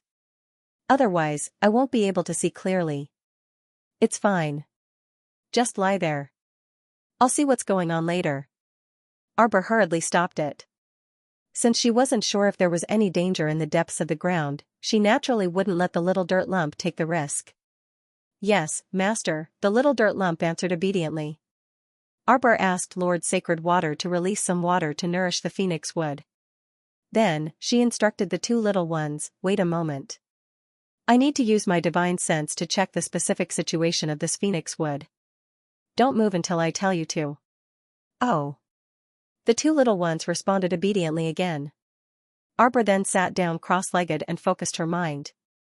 She gathered her divine sense into her eyes and opened her divine eye, carefully looking at the roots of the phoenix wood. The roots of this phoenix wood were indeed as Little Dirt had said. They were intertwined and very complicated. Her divine sense went dozens of meters underground, but she still couldn't see the end. She couldn't help but exclaim loudly in her heart. This wasn't just 1,000-year-old phoenix wood. Arbor became slightly excited. With such a huge root system developing, this should be a 10,000-year-old phoenix wood tree. Although she didn't know what this phoenix wood had experienced, seeing a 10,000-year-old holy tree about to wither after encountering such a thing really made her feel a little uncomfortable. The little girl made up her mind to save this thing no matter what. She released her divine sense inch by inch and explored the depths of the ground. It was endless. After an unknown amount of time, a faint light naturally appeared on Arbor's body. Little Water Child and Chirpy, who were squatting beside her, became a little worried. "Will Master be okay?" Little Water Child's transparent little hand hammered Chirpy's big white fluffy head. The little white squirrel shook its head repeatedly. "No." "Then why does it feel like Master has been looking for a long time?" Little Water Child had a serious expression. It had indeed been a long time. The little white squirrel also knew that Master had used her divine sense to investigate the actual situation underground. It had been about 2 hours. If it were anyone else who came to check, they would have already exhausted their divine sense and fainted. However, the little Master who was sitting there, other than his face being slightly pale, did not seem to have suffered any special injuries. The two little ones did not dare to carelessly call out to her, lest they disturb her and make things worse. Just like that, he was on tenterhooks for almost 4 hours. Arbor suddenly opened his eyes and spat out a mouthful of blood. The enchanting strands of blood landed on the roots of the phoenix tree, producing a sizzling sound. Immediately, the entire phoenix tree began to shake. "Master!" Little Water Child and Cho-Cho were almost scared to death by her. Arbor raised his hand and said calmly, "I'm fine." It was just that he had overused his divine sense. It seemed that the limit of her divine sense consumption was around 4 hours. Continuously consuming her divine sense would make her physically and mentally exhausted, and her divine sense would reach a state of exhaustion. But soon, she could feel a warm current flowing into her chest and abdomen, washing her meridians. At the same time, spiritual energy was slowly condensing and gathering in the depths of her consciousness. The speed at which her divine sense was gathering was a little fast. At least, Arbor felt that if other people were to reach the same level of exhaustion as her, they might not be able to recover as fast as her. The withered branches of the phoenix tree shook rapidly. Suddenly, something jumped up from the roots. A small ball of sky-blue crystalline substance suddenly flew to Arbor's fingers. Arbor was slightly stunned. She looked at the faint blue, soft ball on her fingertips and couldn't react for a long time. This was the frost dew that had the natural effect of refreshing one's mind. Arbor had an uncertain expression. The main thing was that this was too surprising. What was the frost dew? Even she had only seen a few records of it in the medicine codex. It was a sacred medicine that had always existed in legends and could improve one's divine sense. "For me?" Lord Jojo reached out and placed his hand on the phoenix wood's trunk. His eyes lit up slightly. "Then wait a little longer. When I recover, I'll go down and help you get rid of that thing." Lord Jojo had already discovered the abnormality when her divine sense reached the bottom just now. The bottom of the phoenix wood had actually been hollowed out by an extremely bold little beast. That fellow had even built a nest there. Over the years, it had continuously absorbed vitality from the phoenix wood's body. Its appearance was also very strange. It had a bird's head and a snake's tail. Its entire body was covered in tiny black lumps and it looked rather ugly. When Arbor's divine sense stared at it, it seemed to sense something and even raised its head to glance in her direction. Its perceptivity was not bad, but that was all it could do. Arbor was most annoyed by things that didn't work hard and wanted to take shortcuts. They didn't hesitate to hurt others. Just like that disgusting talisman master Tanfa of the Clear Sky sect. He couldn't do anything but put a blood-cursed talisman on people. He used people as furnaces to cultivate and strip their bloodline power, essence, and spirit for his own use. It was simply nauseating to reap without sowing. How could there be such a good thing in the world that one could obtain power without doing anything? If everyone was like this, wouldn't the laws of the heavenly Tao be messed up? Why did the world fear and hate talisman masters so much? Was it because of talisman masters themselves? No, it was because some evil talisman masters couldn't control their selfishness at all, so the world classified talisman masters as evil. Arbor had no intention of subduing this strange vermin bird at all. She just wanted to kill it. Moreover, it was so ugly that even Jojo couldn't be bothered to look at it. The frost dew slowly floated into the air and seeped into her body through the space between her eyebrows. She could feel the faint chi of the clear spring flowing under her skin and quickly seeping into her conscious. His already dried-up conscious was suddenly infused with a tyrannical force. At the same time that his consciousness was refreshed, his consciousness began to revolve rapidly, rushing towards the direction of the 6th level of consciousness. The effect of the frost dew on recovering consciousness was really too good. Not only did it fill up her originally dried-up conscious pool in less than a quarter of an hour, it also made her already loosened divine sense even more powerful. Therefore, it could be said that using one's divine sense more often could also improve the effect of training. Especially when Xiaomu replenished a ball of clear frost dew after exhausting her divine conscious to the point of exhaustion just now. That feeling truly was exceptionally satisfying. Lord Jojo opened his eyes and reached out a small hand to touch the phoenix wood. Then, he muttered to himself, "Wait, I'll prepare to go down now." Seeing a branch of the phoenix would entangle the corner of her clothes, the little fellow hurriedly comforted him. "Don't worry. That ugly monster below can't do anything to me." Of course, she had full confidence in saying that. That ugly fellow below, judging from its battle prowess, was only a divine beast that had just reached the divine realm. How could Sir Jojo not be able to kill it? She eagerly stretched out her little fist and called out to the little lump of dirt under the roots, "Little dirt, take me down." The lump of dirt immediately jumped up and used its big head to break open the ground. It dug and quickly penetrated into the soil below. Little water child looked at it expressionlessly. "Master, I'll go too." It leaped and Chocho hurriedly followed. The two little ones hung on her body together. The little lump of dirt flattened itself and wrapped itself around Sir Jojo like a roll. Arbor poked its head out of the roll and asked with a stoic face, "What do I look like?" "Like the meat filling in a burrito," the water child replied honestly. Sir Jojo immediately retracted his head and muttered to himself, "Fortunately, Jojo's lotus isn't here. It definitely didn't look good like this." "Master. Sit tight." Arbor was stuck in the roll and said unhappily, "Your master, I'm standing." "What's it?" Being wrapped in that layer of dirt, it really wanted to dig 2 holes in it and see what was going on outside. "Master, go ahead.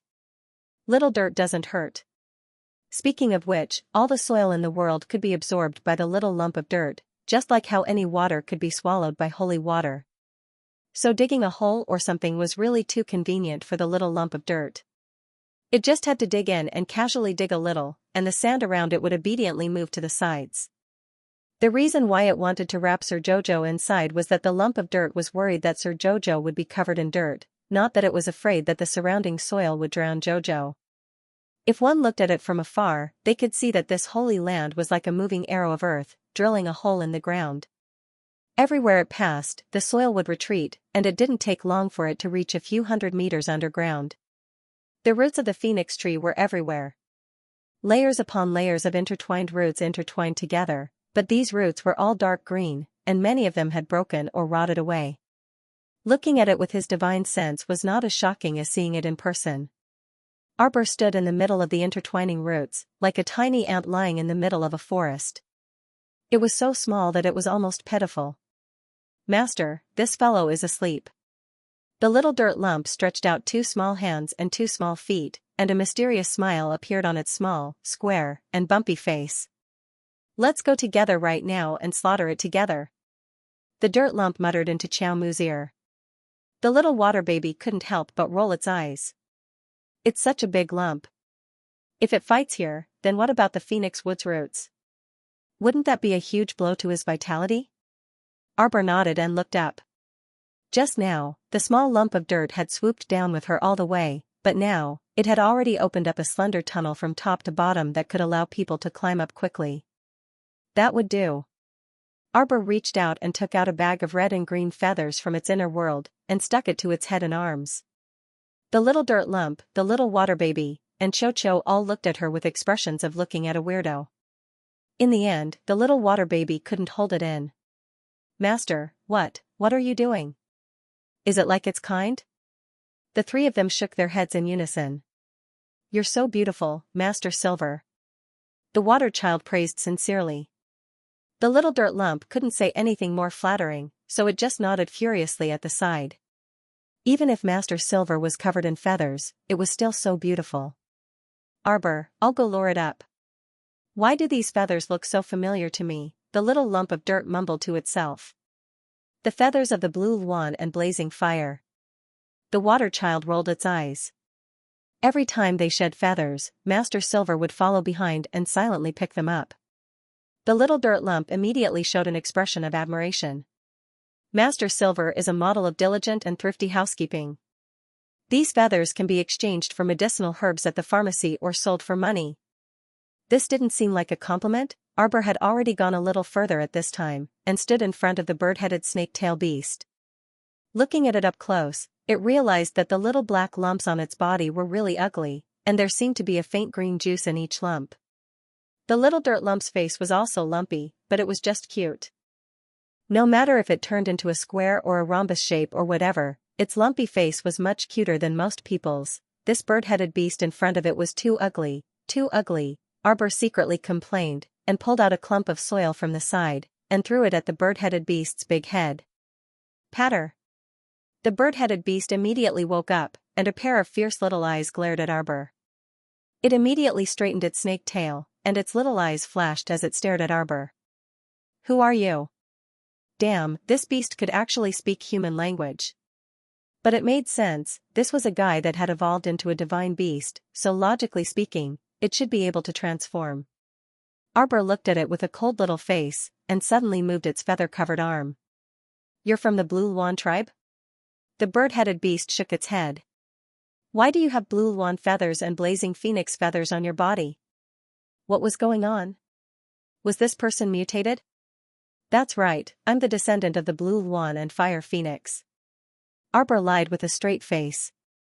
Bullying this beast that had just entered the god level and hadn't seen the world. Xiaomu continued, "I've taken a fancy to your lair." Scram. Chirp chirp, little water and little earth, the bird-headed snake beast was furious. It had been squatting in this nest for hundreds of years. "Don't think that you're so great just because you're the descendant of the blue Luan and fire phoenix. How dare you rob my lair? You must be tired of living. Come up if you have the guts. If you win, I'll scram. If you lose, you scram." Arbor hooked his finger at the beast and took the lead to leap out of the narrow tunnel. The bird-headed snake was indeed very straightforward. How could it stand Arbor's provocation? It swam up quickly, but suddenly stopped halfway. At this time, Arbor had already jumped up to the ground. After waiting for a long time for that guy to come up, he couldn't help but feel a little angry. She poked her head out of the cave and roared, "Bird-headed beast, are you dead? I won't fall for it. You're lying to me. You've been shedding feathers all the way. You're not the descendant of the blue Luan and fire phoenix at all. You're a human in disguise. You must have gathered a group of people and are waiting for me up there." "Arbor? What's going on? Why did this guy suddenly become enlightened?" Arbor looked at the feathers on his body, took them off, and put them back in place. With a whoosh, he jumped back into the cave. From afar, he looked at that guy coldly. "You think I can't do anything to you if you don't come out?" Arbor's eyes rolled, and a plan came to her mind. If this thing stayed in the roots and didn't leave, she couldn't fight with it here, so as not to destroy the roots of the phoenix wood again. At first, she really didn't know what to do with it, but Lord Jojo wasn't anxious. Since she had found the reason, she would slowly torment this thing. Anyway, she had agreed with Feng Zhangqing and the others for 3 days, and now, not even half a day had passed. The little guy simply ran up with the little dirt lump and didn't let the dirt lump fill the tunnel that had been drilled. With her eyesight, she looked down a few hundred meters and happened to see the ugly bird-headed beast lying in its nest, raising its bird head at her in a show of force. "Later, I'll chop off your head and kick it like a ball," Lord Jojo sneered in her heart. Looking at the small black lumps all over its body and the way the green liquid was flowing, it should be a poisonous beast. This thing was poisonous all over, parasitic in the roots of the phoenix wood like a parasite. It would be strange if the phoenix wood was fine. Not only did this thing rely on the phoenix wood, but it also drained its life points over the years and discharged the toxins in its body. Therefore, the surrounding phoenix wood branches were black and wilted, which was a sign that it was poisoned. Arbor's big eyes turned, took out the 9 stars mirroring the moon cauldron, and slowly began to refine the medicinal liquid. Her small hand took out a large soup pot from her inner world, and Arbor kept pouring the nutrient liquid into the pot. Chirps, who was at the side, watched with its small eyes a little straight. It smacked its lips, jumped to the side of the soup pot, lowered its head, and took a bite. "The taste is not bad, right?" Lord Jojo muttered to herself. Although her cooking skills were really not that good, her pharmaceutical skills were extraordinary. Whether it was the pills or the medicinal liquid, the taste was quite good. Arbor took out a small soup spoon and scooped a mouthful. She found the medicinal liquid with her small hand, and a fragrant smell slowly drifted into the cave from the entrance. She knew very well about the medicine she was refining. They couldn't even resist the temptation of rotten peach blossoms, let alone a little beast that hadn't seen the world. He was not afraid that Ta would not take the bait. Arbor pulled out a sneer and deliberately placed the soup pot at the entrance of the cave.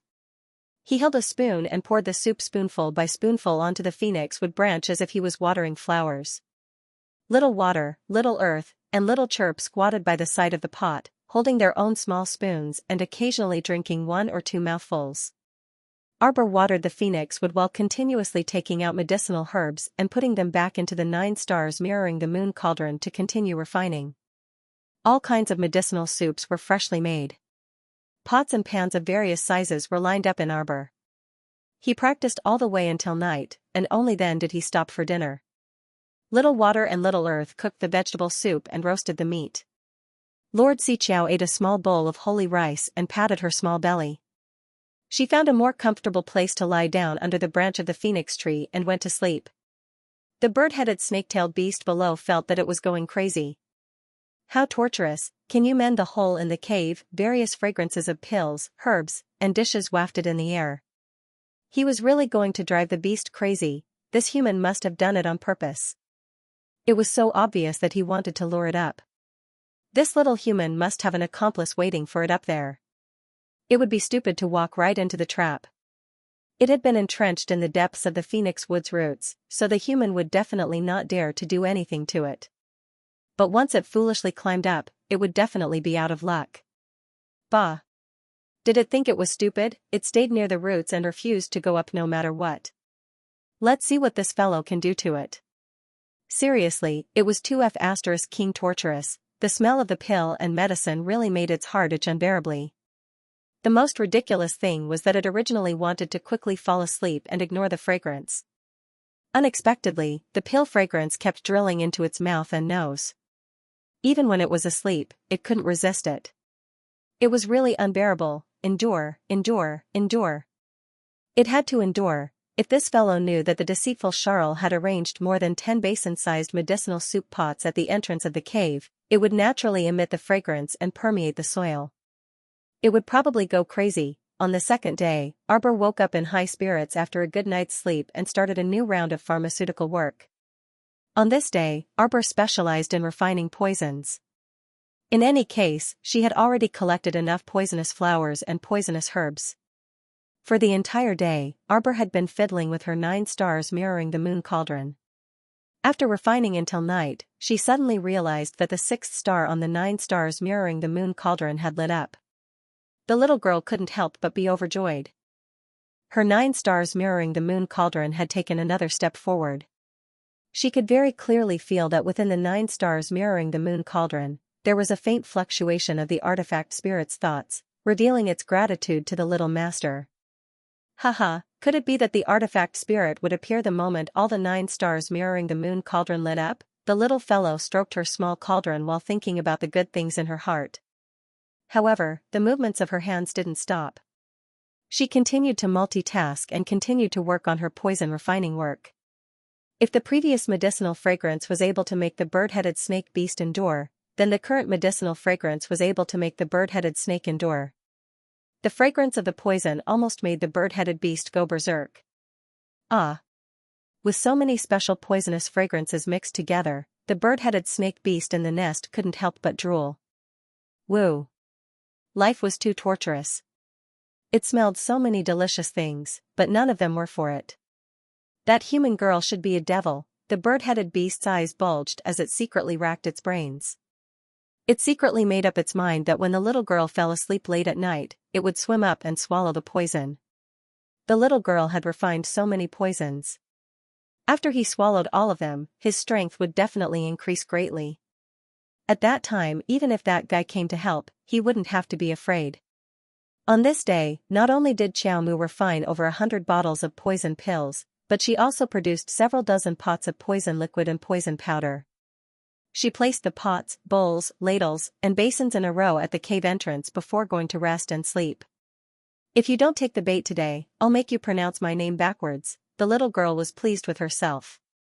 She leaned against the phoenix wood's roots, turned over, and hugged a branch of the phoenix wood to sleep obediently. I'll definitely kill you today, the little stoic thought to herself. I'll let you reap without sowing, and I'll let you gnaw on the phoenix wood.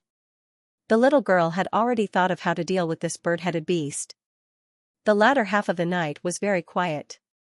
The bird-headed snake beast, which had been stimulated by the special aroma of the poison pill's venom to the point that it couldn't sleep properly, finally couldn't hold it in any longer. It followed the spiraling tunnel and crawled up. As it crawled, its small eyes vigilantly emitted a green light.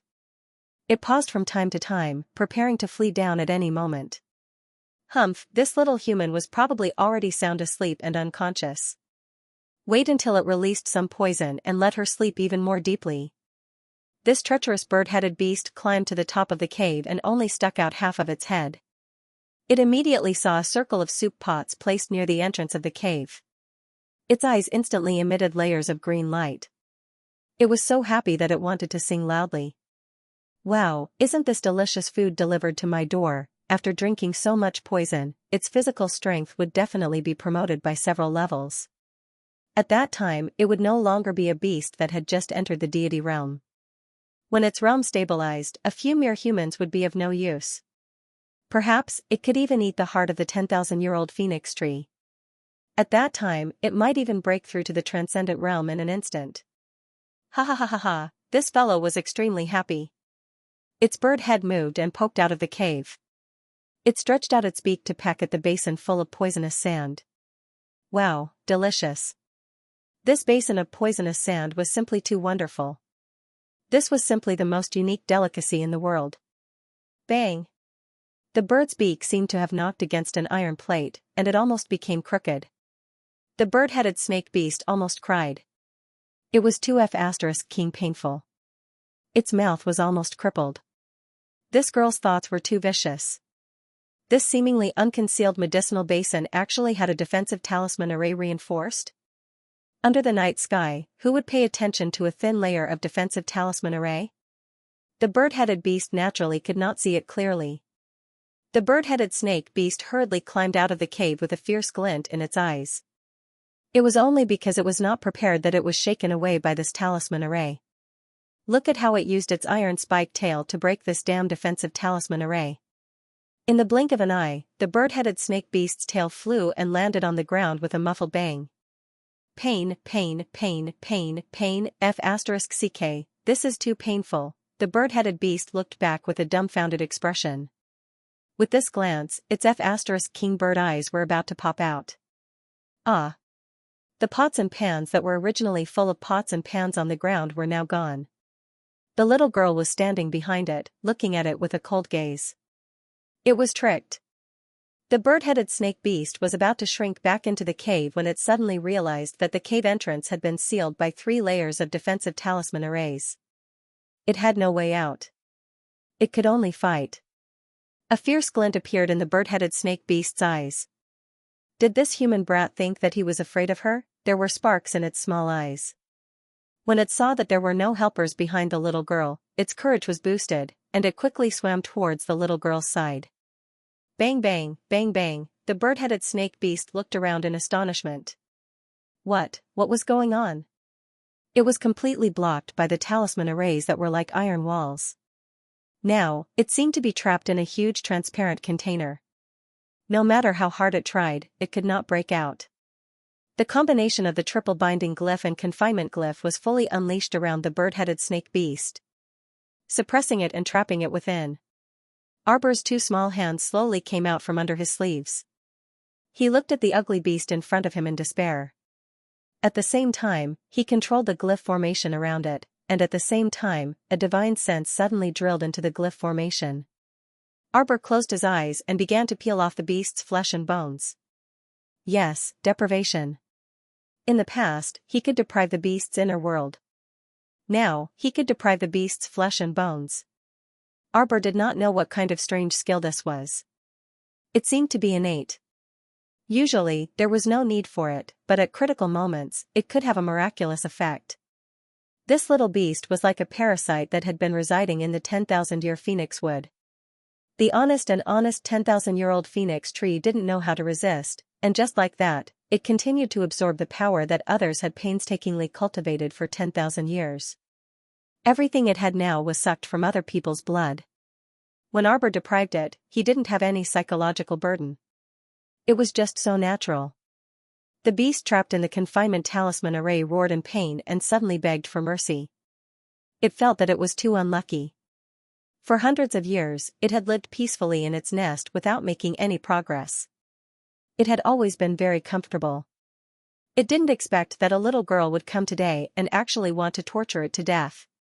The bird-headed snake beast spoke human language and kept nagging and begging for mercy, saying that it would never dare to parasitize the roots of the phoenix tree again. It begged Arbor to do good and let it go, and it would find another place to settle down. In the end, Sir Jojo listened to it mumbling in the array for a long time without any expression. He didn't even say a word to it. It was too infuriating. Why were humans so hateful nowadays? The bird-headed snake beast moved its curved snake body in a frenzy, and its eyes spewed out traces of green light wrapped in scarlet. Good, good, good. Since this fellow was determined not to let it live, then it would fight it out with her, the bird-headed snake beast thought for a moment.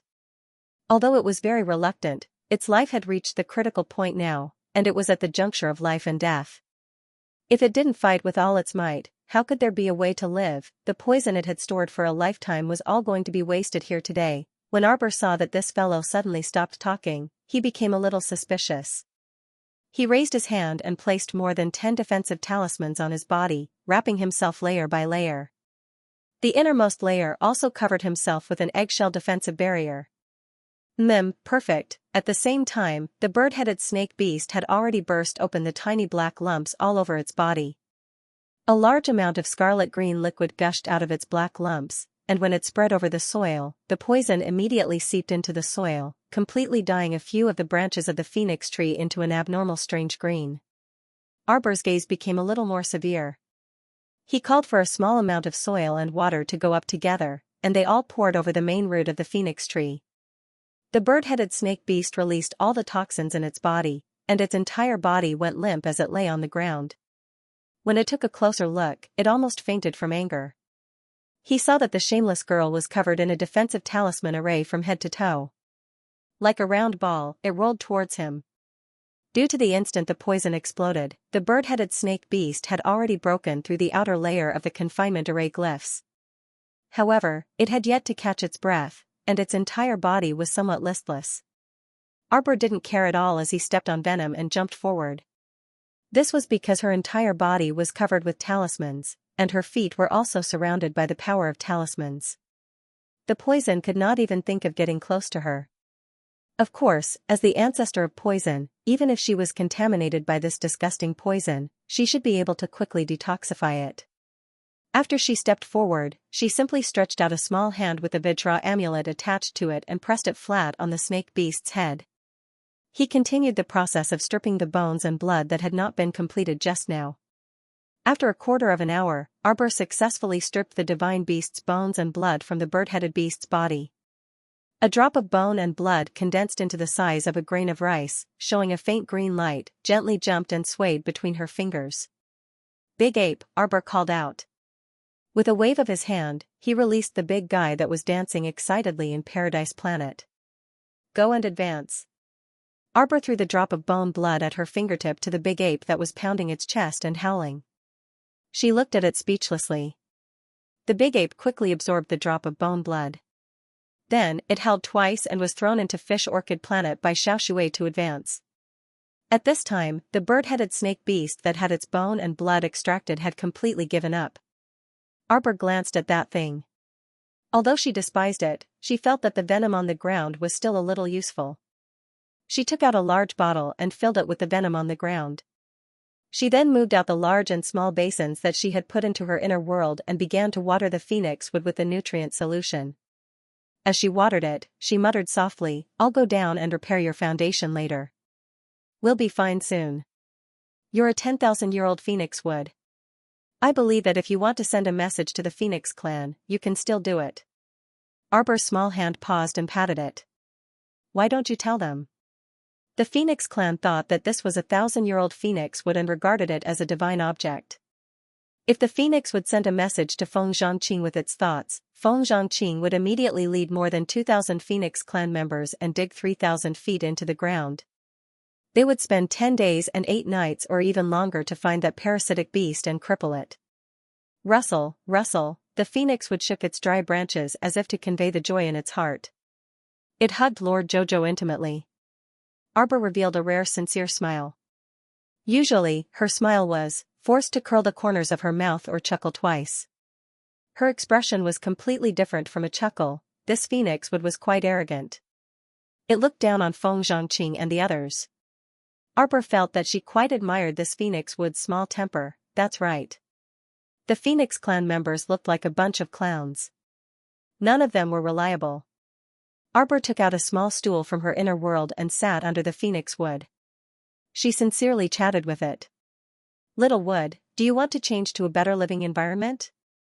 Xiao, Little Water and Little Earth, her master seemed to have turned on his bluff mode again.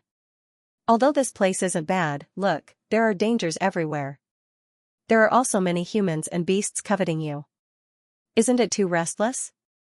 The phoenix tree rustled and shook its branches to express its agreement. Arbor touched its trunk. "I'll help you fix the foundation later. I'm leaving tomorrow. From now on, we will never meet again." The phoenix tree had lived for 10,000 years, so how could it not understand the human language? At this moment, the 2 branches of the royal phoenix tree hugged Lord Jojo and swayed her small body. Arbor shook his head decisively and said expressionlessly, "No. I can't stay here any longer. The world is so big, I need to go everywhere to gain experience, only then can I slowly improve my ability. Although this divine territory is not bad, it's still not the best," Arbor said with a serious face. "I've discussed with the Phoenix clan that the treatment time is 3 days. Once the 3 days are up, I'll leave. As the saying goes, all good things must come to an end. It's fate that you and I have met. When fate ends, it will be gone." Every time her master turned on her bluff mode, she would suddenly act out of character. However, when the stoic face was chatting with you, there wasn't much expression on her small face. The phoenix would listen attentively and didn't seem to move for a long time. It was as though it was carefully pondering how to solve the problem at hand. The little girl said that the world was very big and she had to walk around. That was right. She was still young, so she indeed had to walk around and broaden her horizons. There was nothing wrong with her words. Then if she walked around, it would walk around with her, right? The phoenix would suddenly emitted a strange luster, and a mass of green paste-like substance that exuded a rich vitality suddenly flew into Arbor's hand. Little Water, Little Earth, and Little Chirp's 3 lower jaws all fell off. That mass seemed to be the essence of holy wood. Could it be that this phoenix wood had already grown to an existence that surpassed the 9th level of spiritual wood origins and was almost no different from holy wood? That was right.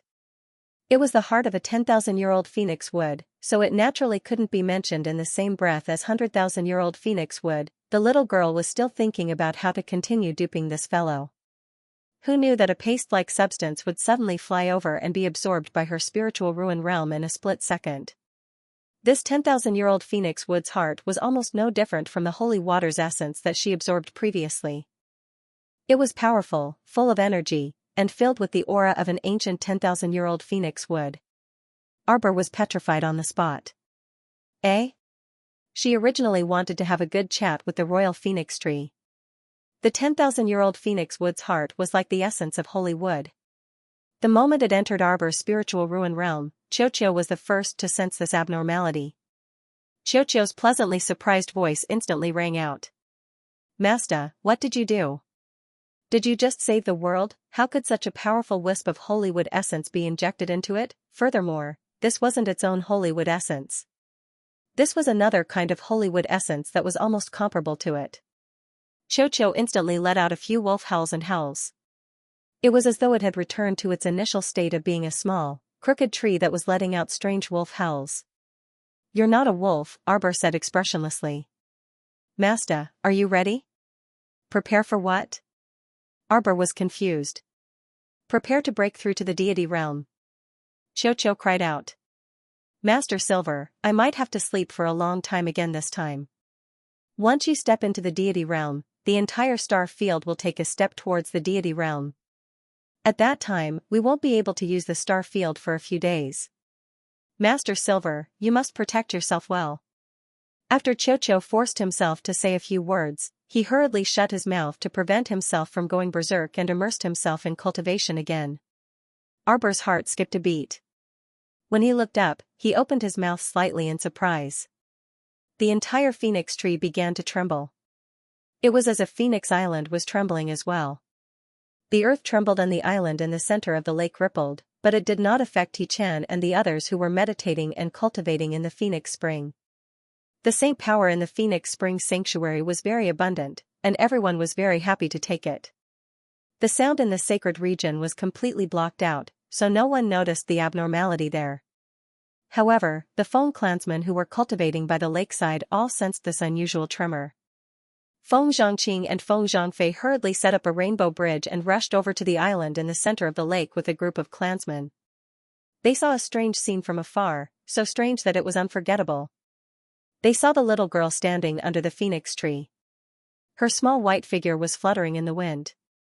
The phoenix tree in front of him, however, shook its huge body and pulled its knotted roots out of the soil bit by bit. Yes, its countless roots buried deep in the ground were slowly pulled out of the ground. The scene shocked almost everyone. What did this phoenix tree want to do? It wanted to run away. Phoenix Island began to slowly shatter from the inside. As the phoenix tree's huge body was desperately climbing up from the depths of the ground, this pitiful island was destroyed with all its might and gradually fell apart. Arbor looked at everything in front of her expressionlessly. After the phoenix tree's holy wood essence merged into her body was undergoing a transformation.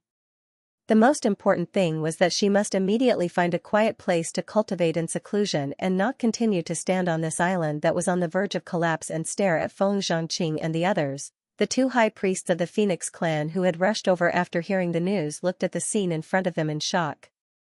They hurriedly knelt on the ground and repeatedly cupped their hands in the direction of the phoenix tree. "Quick, everyone, kneel down and worship our clan saintess." Everyone was dumbfounded. Worship who? These two high priests were second only to the chief grand elder in their clan.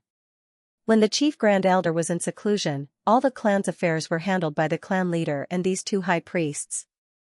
The two high priests basically had the authority of the deputy clan leader in the Phoenix clan. Moreover, they were already old and had deep qualifications. They were respected by everyone in the clan, and no one dared to disobey them. When the clan leader, Feng Zhongqing, saw them, he had to respectfully address them as high priests. At this moment, the two high priests knelt down at the same time. They thought they were kneeling down to the phoenix tree, but unexpectedly, they were kneeling down to the little girl. "Quick, kneel down. Kneel down." The two great consecrators turned around and glared at the phoenixes. How could the Phoenix clan members dare to refute them? Although everyone was dumbfounded, they all obediently knelt down. Feng Zhangqing was about to kneel down when he was stopped by the angry Feng Zhangfei. Big brother, they're crazy. Should we go crazy with them? Kneel for what? Where did the saintess come from? The Phoenix clan had never had a saintess. How dare you? The two high consecrators glared at Feng Zhangfei angrily before bowing repeatedly in Xiaomu's direction. This darn brat is insensible, please forgive him, Saint Lady. Quick, kneel down and pay your respects. Not to mention the phoenixes, even Sir Jojo was a little confused.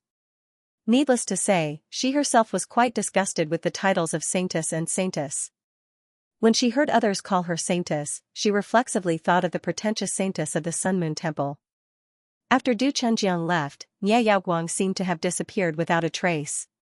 He probably went back to his nest. Why were these people kneeling and worshipping her, and even calling her saintess? What a joke! Arbor was speechless as he looked at the people who were led by the two consecrators. They cupped their hands and bowed to him. His small body was a little stiff. The saintess has been born. A great consecrator wiped his old tears and turned to Feng Zhangqing with excitement. Our Feng clan has hope in the future. Clan leader, the saintess has been born. The phoenix tree can be saved. Feng Zhangqing was still dumbfounded. He was really curious. He didn't know where the saintess came from. Why were the two consecrators so agitated? Quick, go and ask Great Elder to come out of seclusion. The other consecrator also turned around and instructed the two clansmen behind him, tell Great Elder that the saintess has come into being. Everyone, two great consecrators, this Phoenix Island was about to completely collapse. Shouldn't it be more appropriate for them to leave as soon as possible? At this very moment, the 10,000-year-old phoenix tree finally broke free from the shackles of the ground and completely pulled its roots out of the ground. After a round, it shrank a lot. After a few rounds, it shrunk to a height of 3 meters. In an instant, the crown of the tree was wrapped in crimson leaves. It grew leaves. The phoenix tree actually grew leaves. Feng Zhangqing looked at everything in front of him in shock and involuntarily got up from the ground. 3 days, no, 3 days hadn't passed yet. Sure enough, the little girl had brought the phoenix tree back to life. Not only did she bring it back to life, but the phoenix tree also crawled out of the ground. Big brother, this phoenix tree has become a spirit. Feng Zhangfei cried out in alarm. What does it want to do? It's been following the little stoic face. Could it be that it wants to run away with the stoic face? These words were simply the thoughts of many phoenix clansmen. That was their clan's sacred object. How could it run away with the little girl? They absolutely couldn't let it run away. Shut up, all of you shut up. The two consecrators immediately jumped up and cupped their hands at Arbor. They turned around and berated Feng Zhangfei, stinking brat, what are you saying? How dare you be so rude to the saintess? What stoic face? Even if the saintess had a stoic face, she was still the Phoenix clan's most honorable saintess. Humph. Our ancient Phoenix clan scrolls have records of this. When the Phoenix clan's ancestors found this divine realm in Phoenix Forest, the Phoenix tree had already existed in the divine realm. It can even be said that the reason why this area we cultivate in became a divine realm is entirely because of the sacred power released by the Phoenix tree when it breathes in and out. The Phoenix tree has become a sacred object that our clan has worshipped for generations, but it has its own autonomy. Our ancestors have clearly instructed us that if there comes a day when the phoenix would forms its own consciousness and wants to leave, we are not allowed to stop it, the high consecrator said with a serious expression. That's right. We've been using this divine territory. Over the past 1,000 years, the Phoenix clan has been living in seclusion and has gradually grown stronger. The Phoenix tree has always been a sacred object of our clan, an existence akin to our benefactor. The clansmen can only worship it and cannot be disrespectful to it. The group of Wind Race clansmen looked at each other before lowering their heads and lowering their necks. Since the high priest had said so, they naturally had no reason to force the Phoenix tree to stay for them and continue to be the Phoenix's protector. But, just the thought of letting the Phoenix would run away like this made his heart ache. Sigh, the clansman let out a long sigh. It was fate, not luck. What was to come would come in the end. Saintess. The high priest bowed toward Arbor and said with a smile, "This island is about to sink. Let's get out of here first." Arbor looked at the two high consecrators expressionlessly and suddenly jumped onto the branch of the phoenix tree. At that moment, everyone only saw the little girl in a white blouse under the red leaves. Her delicate little face was paralyzed. At this moment, a claw-shaped scarlet flower with several tasseled phoenix tails suddenly drilled out from between the leaves. Everyone looked on in shock, unable to utter a word for a long time. The entire Phoenix Island collapsed in an instant. Arbor looked back, only to see that the Phoenix Springs sacred territory was wrapped in an invisible sacred power, unaffected by the collapse of the island. Xianxia and the others were soaking in the Phoenix Spring, completely unaware of the changes in the outside world.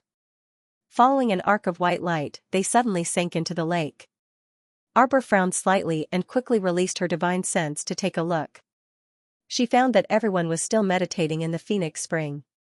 However, the Phoenix Spring was like a spherical isolation shield, completely shielding them from the outside world. Arbor heaved a sigh of relief, hugged the phoenix wood, and smashed into the water with a bang. Saintess. The two high priests were shocked. As soon as Arbor entered the water, she was like a fish in water. She quickly paddled away, hugging the phoenix wood, and her speed did not slow down at all. When she swam to the vicinity of the Phoenix Spring, the little fellow was anxious, so she did not care too much.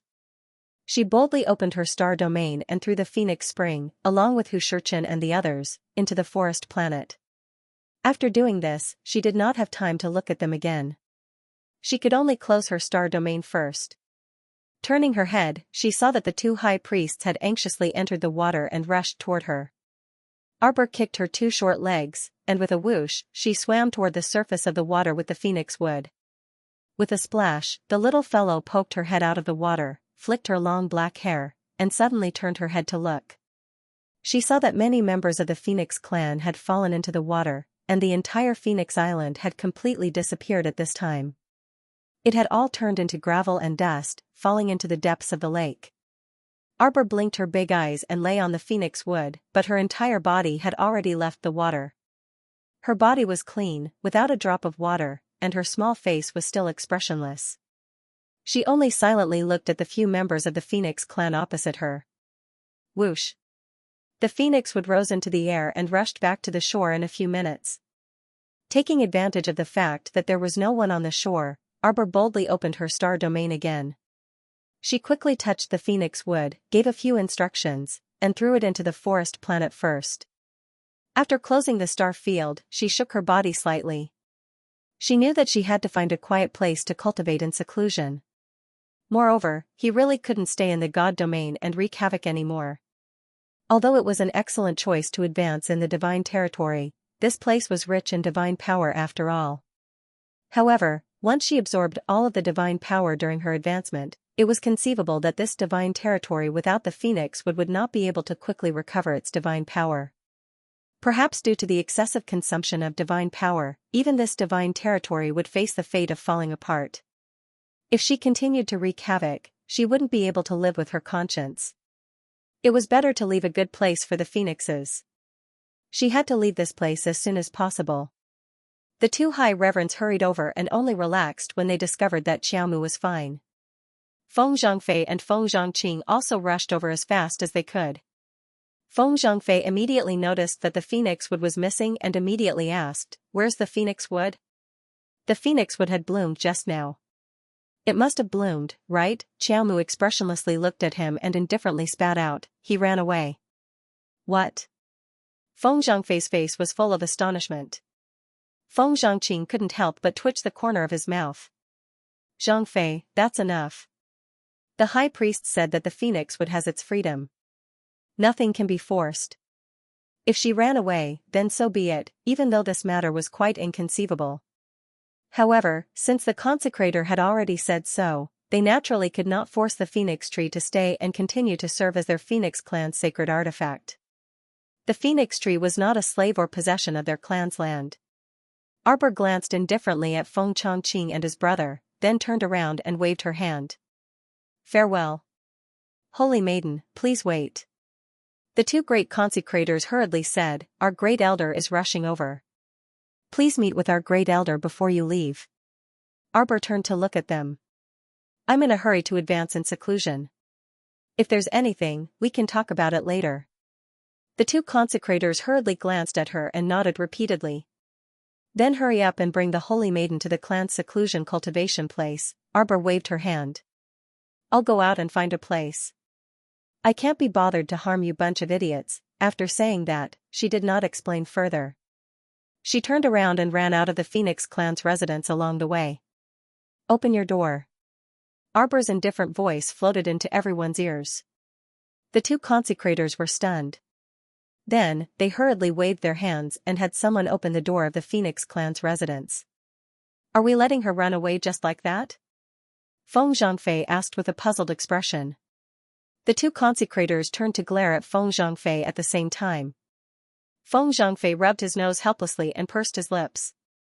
"We can't be rude to the Holy Maiden. It's good that you know." The two consecrators snorted at him and turned to look. They saw a green-robed old man stepping through the void at an extremely fast speed and arriving in front of everyone. "Greetings, Grand Elder." "Where's the Holy Maiden?" the green-robed Grand Elder asked anxiously. The sacred teachings left behind by their ancestors had come true. Could the day of their Phoenix clan's reappearance be far away? The Grand Elder looked around excitedly, but he did not see the girl suspected to be the Holy Maiden. "The Holy Maiden's advancement is imminent. She's entered the Phoenix forest." "Nonsense." The Grand Elder's face immediately darkened. "Why didn't she bring the Holy Maiden to our clan's cultivation place? The power there is abundant and rich. It will be more convenient for her to advance." "I think the Holy Maiden doesn't want to trouble us," the two consecrators said weakly. "Is there anyone protecting you?" The two consecrators were stunned. They were so anxious that they were sweating profusely. "There's no one by the Holy Maiden's side." Quick, go out and look for him. She shouldn't have run too far. She's probably hiding somewhere nearby." The Phoenixes hurriedly opened the door of their residence and went out in groups to look for Jojo. On the other side, after Arbor left the Phoenix clan's residence, he hurriedly found a place with dense woods nearby. The place in Arbor happened to be densely packed with trees. The trees formed a circle, and there were many low shrubs in front, which made it easy for people to hide. Arbor found a tall tree with a large shrub in front of it, dug a hole, and went in. Then, he began to set up defenses. The advancement this time was of the utmost importance. Although time was of the essence, the necessary preparations could not be neglected. Arbor flicked her finger several times, setting up multiple layers of defense, confinement, binding, and overlapping talisman formations around her. Afterwards, she set up a dozen or so mirage talisman matrices in the vicinity. Xiaomu's projection could be seen meditating and cultivating inside each of the talisman matrices. Every Sir Xiaoxiao was expressionless. After doing all this, Arbor scraped out a drop of blood from her fingertip. Drawing talisman in the air, gathering talisman power. With a heavy expression, Arbor drew runes and connected them, reinforcing the Vajra talisman, gravity talisman, and shielding talisman on the tree. In the blink of an eye, the tree Arbor was on seemed to have disappeared from the world, and no one could find a trace of its aura. She knew all too well what kind of commotion she would cause when she advanced. She didn't even need to think about it, it would definitely be earth-shattering. If everyone rushed over to Feng Mulan's side, wouldn't it disturb her important advancement? Thus, the shielding talisman formation was of the utmost importance. It completely sealed off her spirit energy fluctuations. Even if they wanted to find her, they would have to break through the dozen or so illusion talisman formations first. After doing all this, Arbor used the flying talisman to rise up from the inside of the tree hole. She stuck to the top of the tree hole and looked coldly at the ground. Under the tree hole, on the originally empty ground, Arbor's illusion appeared again. She sat there with a cold aura, just like the real person. Her eyes were sharp, and she looked down on everything. After adding a dozen or so defense talismans to the illusion, a saint-grade golden talisman summoning talisman floated out of Arbor's fingertip and slowly rippled behind the illusion's head. The primordial beast she summoned last time was too powerful, so after Arbor summoned it for the first time, it would return home on its own. But since it could return home, this saint-grade golden talisman summoning talisman could summon it again. She just didn't know if it would summon the same species. After everything was settled, Arbor summoned the mechanism diagram from her consciousness and used the ready-made formations in the diagram to set up a triple heaven and earth killing formation within a radius of 5 kilometers. If you dare to break the formation, I'll kill you back to the Yellow Springs. The 9 hells purgatory will be waiting for you. No matter who it was, no one could stop her from advancing to the deity realm. 5 spirit reincarnation, no matter who it was, if they dared to hurt her, they would die. After everything was done, Arbor expressionlessly put countless defense talisman formations on her body, then slowly closed her eyes. Just like the mystic realm and spirit ascension realm, Arbor couldn't hide in the star field to cultivate with such a huge leap in cultivation. Firstly, it would affect her ability to absorb world spirit energy from the outside world. Secondly, it might affect the transformation of her star domain from spirit realm to god realm. The advancement of her god domain was too important. She wouldn't gamble on it unless it was absolutely necessary. The moment Arbor closed his eyes, he could clearly feel the entire star field beginning to close. Fortunately, she had already received the little tree's hint and moved some necessities into her inner world. Her little companions were all left in the star field, including the little blue snake on her wrist. She had also thrown it back. The moment spirit realm turned into a star domain, although the star domain was very turbulent, the benefits were also enormous. Although she was alone now, when she thought that everyone was by her side, her heart was filled with endless courage. Xiaomu was sitting cross-legged in the air a dozen or so meters above the tree hole. As he closed his eyes, he began to absorb the surrounding spiritual energy of heaven and earth. Once this absorption began, all the spiritual energy of heaven and earth within 1,000 kilometers of Phoenix Wood was sucked over. It was like a whirlpool that was spinning at a high speed and suddenly exploded in the sky. This was just the beginning. All the teams training in Phoenix Wood couldn't help but stop and look at the strange direction in the sky. Strangely, the sky suddenly turned dark and silent. Xianxia, Duan Muqing, and the others who were gathered together immediately stopped and looked up. I don't know where Jojo went. He should be fine, right? Xianxia asked worriedly. He shouldn't be. Duan Muqing shook his head. You forgot that the venerable Peach Blossom Immortal, His Excellency Little Taisui, and the others can come and help at any time.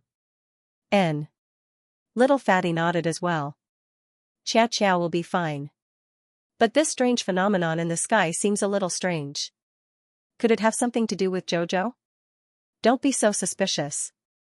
Everyone talked as they walked. When they saw that the sky had completely darkened, they couldn't help but stop. It was still afternoon, but the sky was already as dark as the middle of the night. It was too strange. The situation in front is unclear. Let's find a safe place to stay first and continue when the sky is normal. Okay. When Jojo wasn't around, everyone was used to listening to Duan Muqing's orders. When they heard him say that, they naturally nodded in agreement. At the same time, many of the other training squads and mercenaries in the Phoenix Woods also stopped. Some cautious team leaders made the same decision as Duan Muqing. They stopped their team's movements and temporarily made everyone stay where they were. Everyone didn't know what was going on. They also didn't know that the sky was changing and that someone was advancing to the godly state. Most people only felt that the sky was so strange that something big was about to happen. Just as everyone was attracted by the sky phenomenon, Arbor, who was hiding in the tree hole and cultivating, could clearly feel that all the spirit chi of heaven and earth was flocking towards her. Right now, the tree she was on was completely enveloped by dense spiritual energy. Eben couldn't see the tree's true appearance. A whirlpool formed by heaven and earth opened above the tree's head. Endless spirit chi swirled in the center. All the spirit chi within 1,000 miles was flocking towards her without any resistance. Even a blind person could see that there was a problem with this level of spirit chi.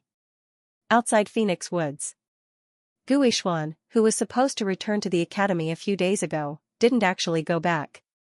As for Huang Qishan, Sufu Gue, and Zhong He, the 3 of them were also by his side. 3 days ago, they joined a small mercenary group called Fierce. The leader was a rank 14 Great Spirit Master in his 40s. He had a strong physique that ordinary Great Spirit Masters didn't have. He looked very powerful. Let's go and take a look. The captain of the Quangming mercenary team, Wang Quang, was not a person who was afraid of trouble. He was a guy who would appear wherever there was danger. Seeing such a phenomenon, not only did they not set up camp like the other teams, but they were also in high spirits. Although Guishuan didn't say anything, he had some doubts in his heart. For the sky to be so abnormal, it was either that someone was advancing in rank or that a treasure had appeared. Captain. A seductive woman, whose face was painted red and green like a monkey's butt, grinned. Our spy is back. Ah, Little Bean is back. Tell me about the situation ahead. Someone is advancing. It's in the forest ahead. Little Bean's eyes flashed with excitement. He's advancing to the godly state. He's probably about to enter the 5-spirit reincarnation. Then what are we waiting for? Haha. There are actually people advancing in a place like the Phoenix Forest, aren't they just waiting to be killed? The female mercenary in the ferocious mercenary team smiled sweetly, her eyes flashing slightly. Wang Quang laughed out loud and stretched out his large palm, holding the woman's shoulder and nodding approvingly. Yao Hong is right. Everyone get ready, we will set off now. Xiao Dou will lead the way. All right. The dark and skinny mercenary named Xiao Dou immediately stood up and led the team into the Phoenix Forest. The ferocious mercenary team, including Gu Yishuan and the other 3, had a total of 25 people. Huang Qishan approached Gu Yishuan and whispered to him, "Are we really not going back to the academy? Do we still have to go in with them to stir up trouble?" Gu Yishuan clenched his fists unwillingly. We joined Wang Quang's mercenary team so that we can enter the Phoenix Forest as cultivators. If we leave now, all our previous efforts will be wasted. Another royal school student, Zhonghe, could not help but say. Su Fugue glanced at the worried Huang Qishan and grinned. Brother Huang, you're not scared, right? What a joke, why would I be scared? Huang Qishan glared at him and glared at Su Fugue. I already said that Brother Huang would not be scared off by a few words from a teacher. Su Fugue shrugged. Besides, we are not going to cause trouble. It's just that there is a strange phenomenon in the Phoenix Forest. As cultivators, we have the obligation to go and investigate. Su Fugue's words were dignified and were quite persuasive. If Huang Qishan did not know this person's character well, he would have been fooled by him. Hey, are you guys going or not? At this moment, one of the members of the mercenary team turned around and frowned at the 4 royal school students behind them. He could not help but shout at them. Go, go, we're coming. Gu Yishuan and the other 3 responded and quickly rushed over. Boys, don't worry. Since you are here to train in the Phoenix Forest, we can't let you return empty-handed. Wang Quang hugged the woman who was twisting and turning around and smiled at Gu Yishuan and the other 3. If you follow Brother Wang, you'll be able to pick up some benefits. Gu Yishuan nodded, thanked Wang Quang, and quickly followed after them with Huang Qishan and the other 2. Wang Quang was right. Since they had entered a mountain of treasures, how could they let them return empty-handed? He had to dig up something from the Phoenix Wood Forest to bring back. Otherwise, it would be a wasted trip. Wang Quang hugged the woman beside him as he chuckled and said, I wonder who it is that has the guts to advance in a place like this. Brother Wang, although I don't know who it is, it's definitely someone with a bad brain. Xiao Dou laughed. There are so many mercenary teams here, as well as teams of experiencers. There might even be some murderers who escaped from the city. Ha ha ha, she's advancing here. Isn't she just waiting to be besieged? That's right. It's fine if you say that she's going to find a secluded place in the city to advance.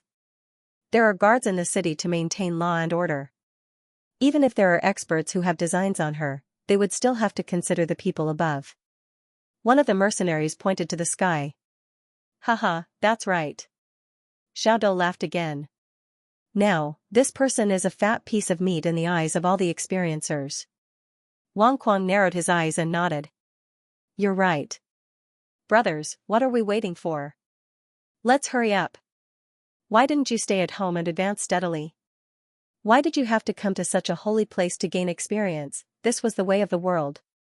There were many people who wanted to take advantage of the situation to kill others and steal their treasures.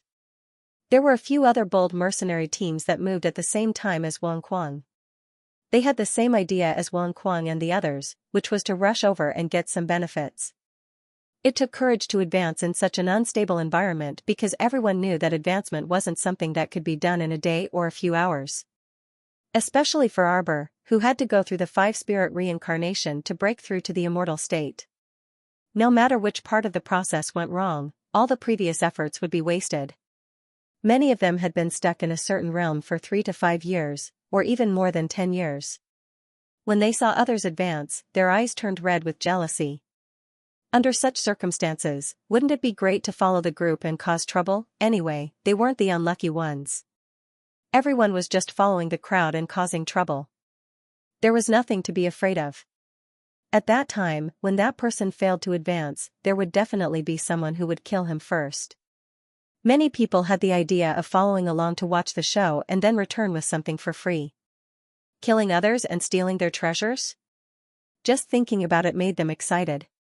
Xianxia and his mercenary group of more than 30 people had the same idea. While rushing, they kept an eye on the changes in the weather and headed toward Arbor's hiding place. As soon as they arrived, Xianxia found that there were more than 100 people who had arrived earlier than them. These mercenary teams didn't move forward. They were all huddled together and talking noisily. Xianxia rolled his eyes and went up to greet them with a smile. "Hey, isn't this the leader of the Dai mercenary group? Ah, this is Queen Fu Sha from the Dafeng tribe, right?" Queen Fu Sha, who was wearing a red veil and had a hot body, glanced at Xianxia and snorted. "What's wrong with everyone? Why are you all standing around here and not continuing?" Xianxia smiled wretchedly at the crowd, his face revealing a trace of confusion. "Captain Xianxia, there's something you don't know.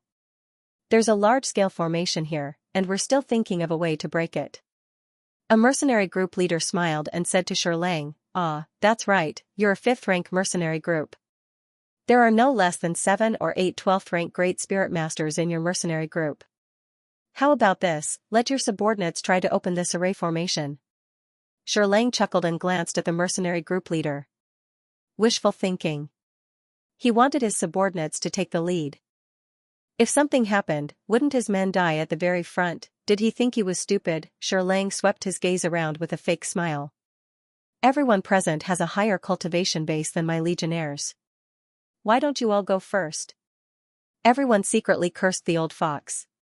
They hesitated and paced back and forth outside the needle technique. For the time being, no one dared to step forward.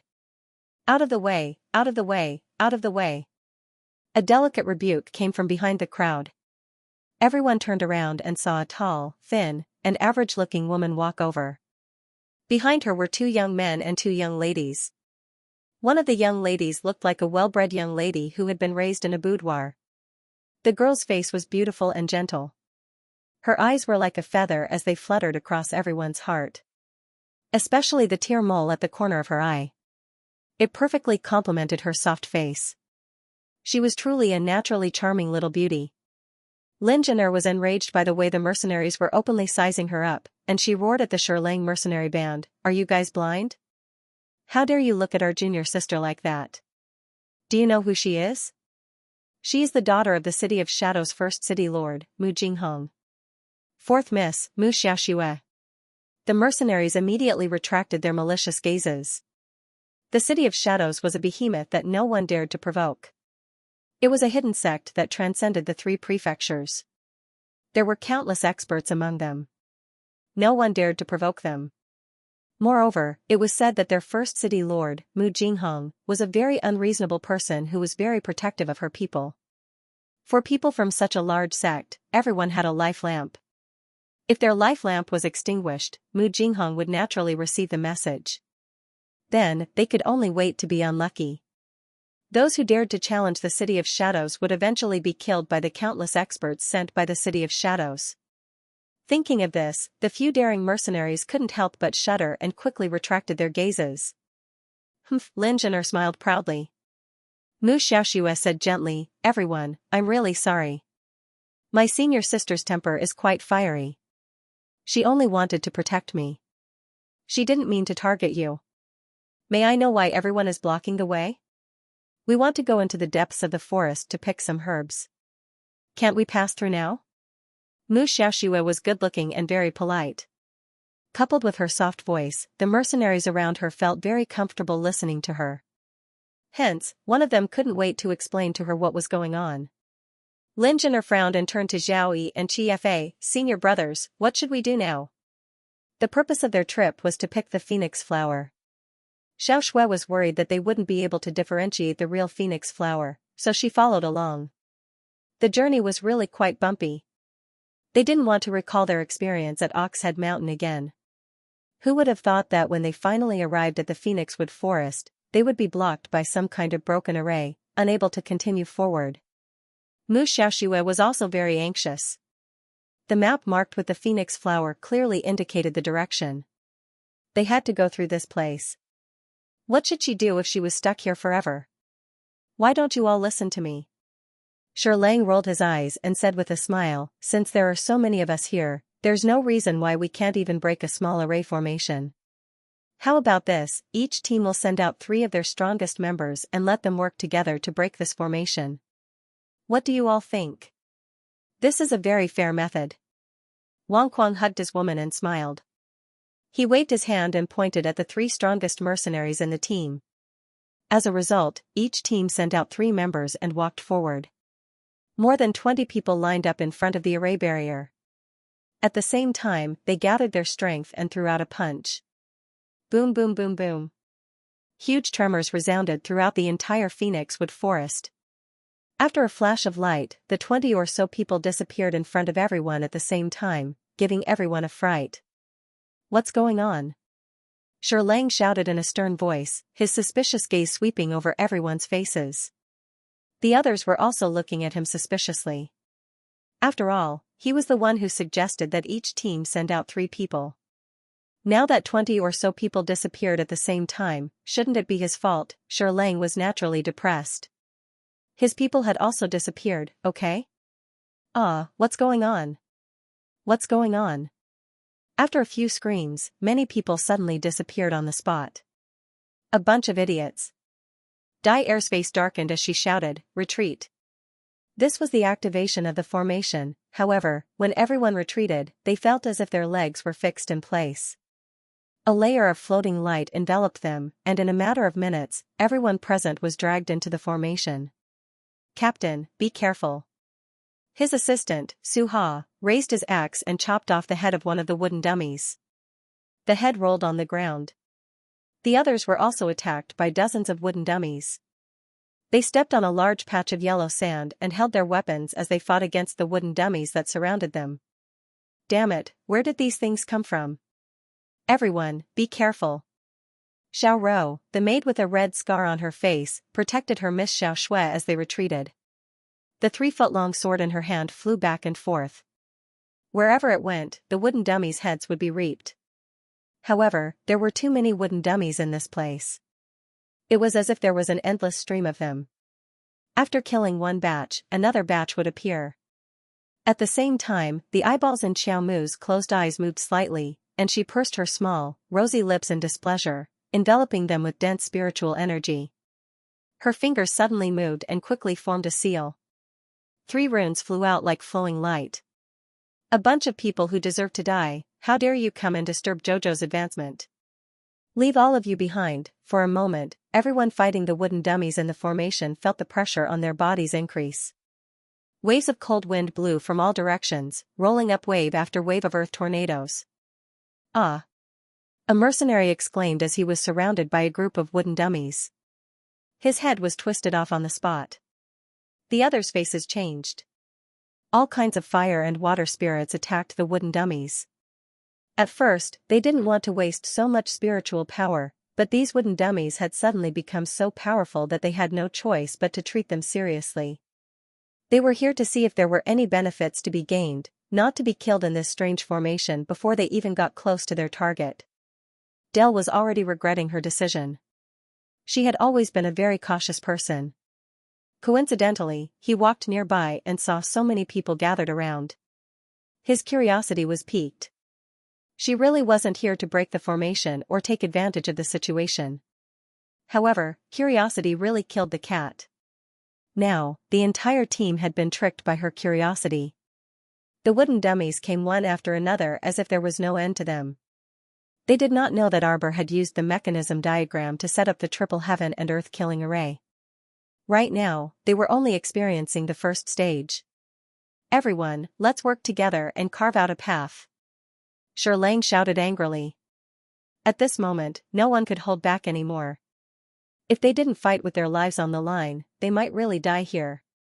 Everyone waved the weapons in their hands, and all kinds of spiritual energy smashed down without any regard for their lives. Kill!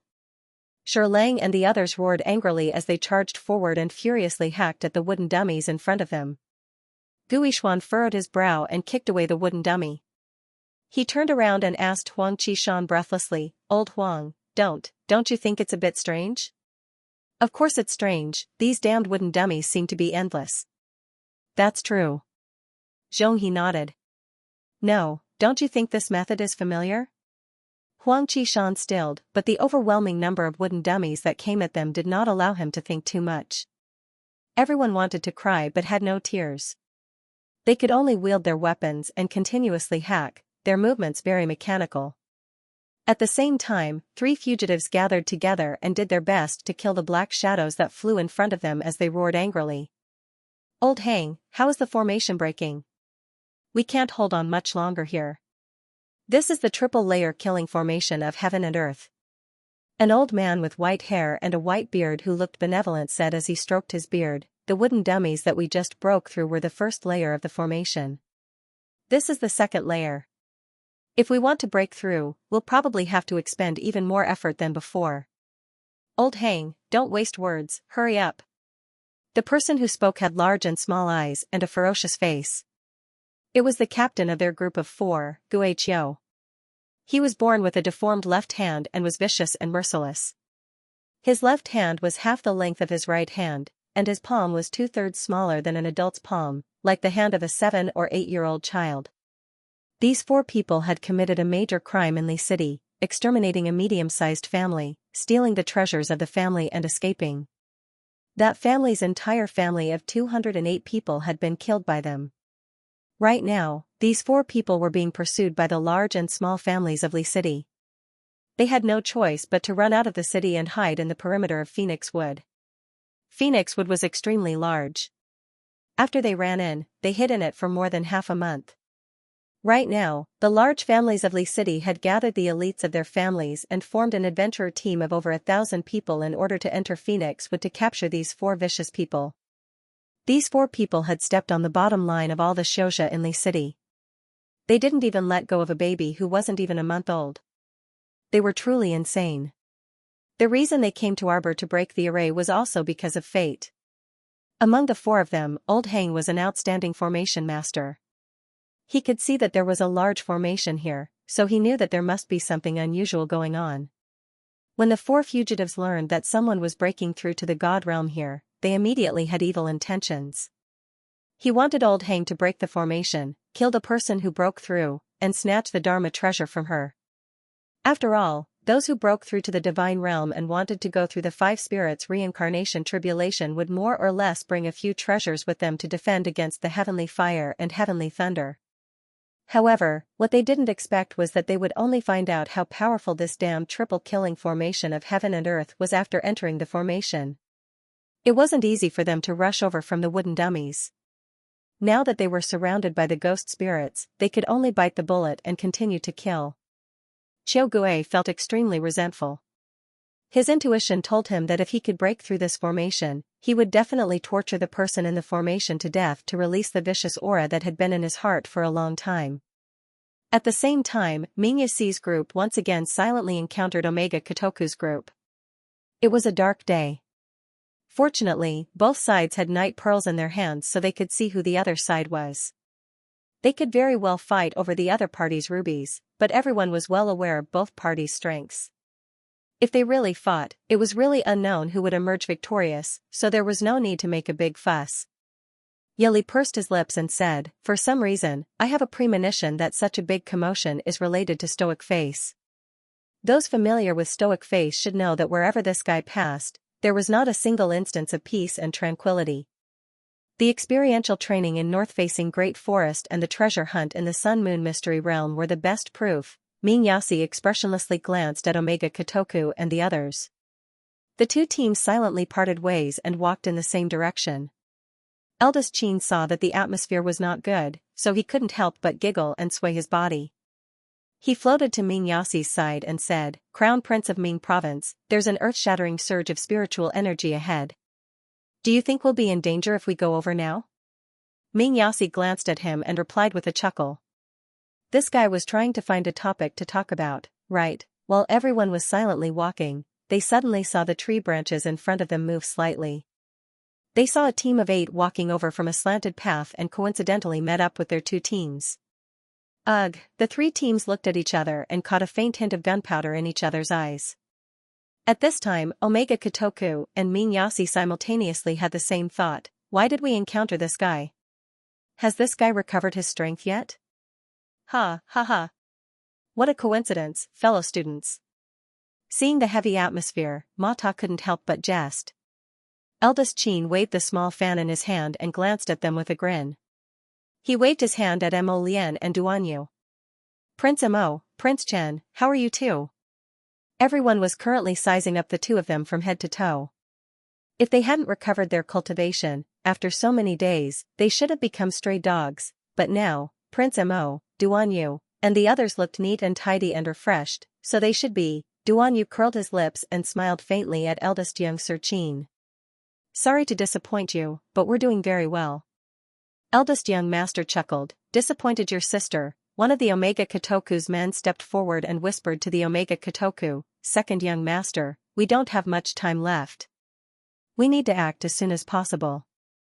Omega Kotoku flipped over the identity card in his hand and looked at the time on the back. Less than 70 hours had passed, and they still seemed to have gained nothing. Time was indeed a little tight, and they could not continue to mingle here. Eldest young Sir Qin's gaze swept over Mo Lian and company. Jojo isn't with you?" Mo Lian swept a glance at him, looking as if she couldn't be bothered with him. When they were teaming up earlier, everyone clearly knew who was on the same team. Now he was deliberately saying this. He wanted to remind him that Jojo was not by his side. Wah, my heart hurts. Humph, this guy was purposely poking at his heart. How infuriating. Eldest young Sir Qin blinked as an imperceptible smile hung on his lips. He suddenly pointed ahead. Wow. Look over there. What's going on? Bam, bam, bam. Bam. Following a series of anguished wails, countless people were sent flying and rolled into a pile, their wails echoing everywhere. Duanyu took advantage of the situation to shift to Mo Lian's side, only to see a man sprawled on all fours smashing over from where he was originally standing. Closely following that, a coquettish woman slammed into that man with a bam and cried out in pain. The array spat them out? Rewind time to 15 minutes ago. Arbor had inserted several mystic-ing talismans into the triple heaven and earth killing formation, filling it with ghostly aura. Everyone who entered the second layer of the killing array was killed by the ghost spirits. The mercenaries led by Shi Lang, Wang Kuang, Dai and Queen Fu Sha had truly suffered heavy casualties. In the end, Dai made a prompt decision and hastily expressed her stance, requesting that they be released from the formation. After all, Dai and her group merely rushed over to take a look out of curiosity, but the result was tragic, hence, the formation spat out Dai and her group on the spot. As for Wang Kuang, they originally wanted to enter the formation to search for the person who had broken through, to kill and seize the treasure. The formation had already been broken to this extent, so how could they back out and let their previous efforts go to waste? Moreover, they secretly despised Dai's cowardice in their hearts. As expected, this woman was terrible at leading a team. Retreating in the face of difficulties, haha. Hence, Mo Lian, Duanyu, and the others outside saw these fellows from the Dai mercenary group being flung out by the formation and landing in front of them. Duanyu expressionlessly gazed at those pitiful people who looked like they had weathered many hardships. He asked with a sneer, "Did you see who?" He dared to bet his head that the person who set up the formation was 99% likely their Jojo. These people wanted to break the formation and enter because they wanted to affect Jojo's advancement? That was it, right? For some reason, Dai could clearly sense traces of evil from these people. She had already recognized many of their identities. the Crown Prince of the Divine Province, Song Province's Prince Chen, as well as the Crown Prince of Ming Province, the young masters of the Qin estate, and the Mu estate. Why were all these heavyweights gathered here? Dyer was a smart person, so she naturally wouldn't go against Mo Lian and her group, whose strength far exceeded normal people. She obediently stood up and straightened out her clothes before bowing to Mo Lian and the others. She said respectfully, "Your Highness the Crown Prince, everyone, our Dyer mercenary group was merely passing by this place and was inadvertently sucked into the formation. I explained this matter to the senior in the formation, and the senior was kind enough to let us out. Our mercenary group had no intention of disturbing senior's cultivation." Mo Lian, Duan Yu, Ming Yasi, and the young masters of the Qin estate couldn't help but look at each other in dismay. What happened? What senior? Shouldn't Jojo be the one in the array? Mo Lian immediately understood what Del meant. Dyer and the others probably didn't see who was inside the formation at all, right? Therefore, she secretly felt that the person who was able to set up such a powerful formation must be an extraordinary senior. Duan Yu also instantly understood Dyer's meaning. He speechlessly glanced at this disheveled woman and waved his hand. Withdraw. Del and the others heaved a sigh of relief. To tell the truth, they simply didn't care about Duan Yu and the others' haughty attitude toward them. After all, these people before them all had extraordinary statuses, and none of them were people that a small fourth-grade mercenary group like theirs could afford to offend. Thank you for sparing my life, senior. Del swore that she would never be curious about anything that had nothing to do with her anymore. Let's go. Mo Lian sent a look at Duan Yu, Mu Xingchen, and the others. She immediately abandoned the Omega Kotoku, Ming Yasi, and the others and hurried toward the large formation. He wanted to see who dared to force their way into the formation and wanted to disrupt Jojo's advancement. That person was simply outrageously audacious. This place is surrounded by a formation barrier. Mata reached out to touch the transparent barrier in front of him. As long as you don't actively attack this kind of large formation, it won't suck people in, Duan Yu said indifferently. If you accidentally touch it, you'll only be repelled and won't be injured. So that Del and her mercenaries must have attacked the formation before, which was why they were sucked in. Mo Lian's eyes darkened. How do we get in? Mu Xingchen asked anxiously, will Jojo be alright inside? After all, according to what Del said earlier, there were more than 20 people who attacked the formation at the same time. More than 100 people had been sucked into the formation. Even if nearly half of them had died in the formation, there were still at least 70 to 80 people remaining in the formation, trying to break open the formation and harm Xiao. How could Mu Xingchen not be anxious? Don't worry, I have a way to get in. Mo Lian took out a vine branch from a sapling from her sleeve. However, the vine nimbly drilled through the barrier without any hindrance. It even dragged Mo Lian into the formation. Before Mo Lian went in, she grabbed Duan Yu's arm. Mu Xingchen and the others also hastily grabbed Duan Yu and followed the suction force into the barrier one by one. After the group passed through the formation barrier, their vision darkened. When they opened their eyes again, they were already in a scene of yellow sand filling the sky. Wooden dummies swarmed over from all directions. Just as they were about to attack them, they seemed to have sensed something and moved their arms and legs in a daze. Then, all of them stopped. Mata, who jumped in fright and assumed a defensive stance, immediately breathed a sigh of relief when she saw that the wooden dummies didn't come over to attack. She heaved a long sigh. Heavens, where did Jojo get so many wooden dummies that can run, jump, and hit people? This should be a ready-made large formation in the mechanism diagram. Mo Lian said, Jojo used it to set up this killing array to prevent anyone from getting close to her body. It will hinder her from advancing. It looks like the little stoic is about to advance successfully, eldest young Sir Qin said with a grin. Duan Yu and the others all turned to glare at him. Why did this guy come in as well? Eldest young master raised his hands pitifully and said, I'm also here to help. Humph. Mo Lian glared at him before turning around to walk forward into the sand-filled sky. He had to find the eye of the array as soon as possible and get out of the array to find Jojo's correct position. Unsure if Rotten Peach Blossom was with Jojo, Mo Lian frowned. He still had to find his wife as soon as possible. He didn't feel at ease leaving his wife in anyone else's hands. It was best to keep her by his side. On the other side, Lang and the others were almost driven mad. He looked on helplessly as a level 12 Great Spirit Master mercenary beside him was pierced through by 4 or 5 ghost spirits and turned into black ash. Lang couldn't help but regret rashly entering the array to throw away his life. Gu Yishuan, Huang Qishan, and the others were also starting to regret it now. Especially after seeing more than half of Wang Kuang's mercenaries dead or injured, it was too late for regrets.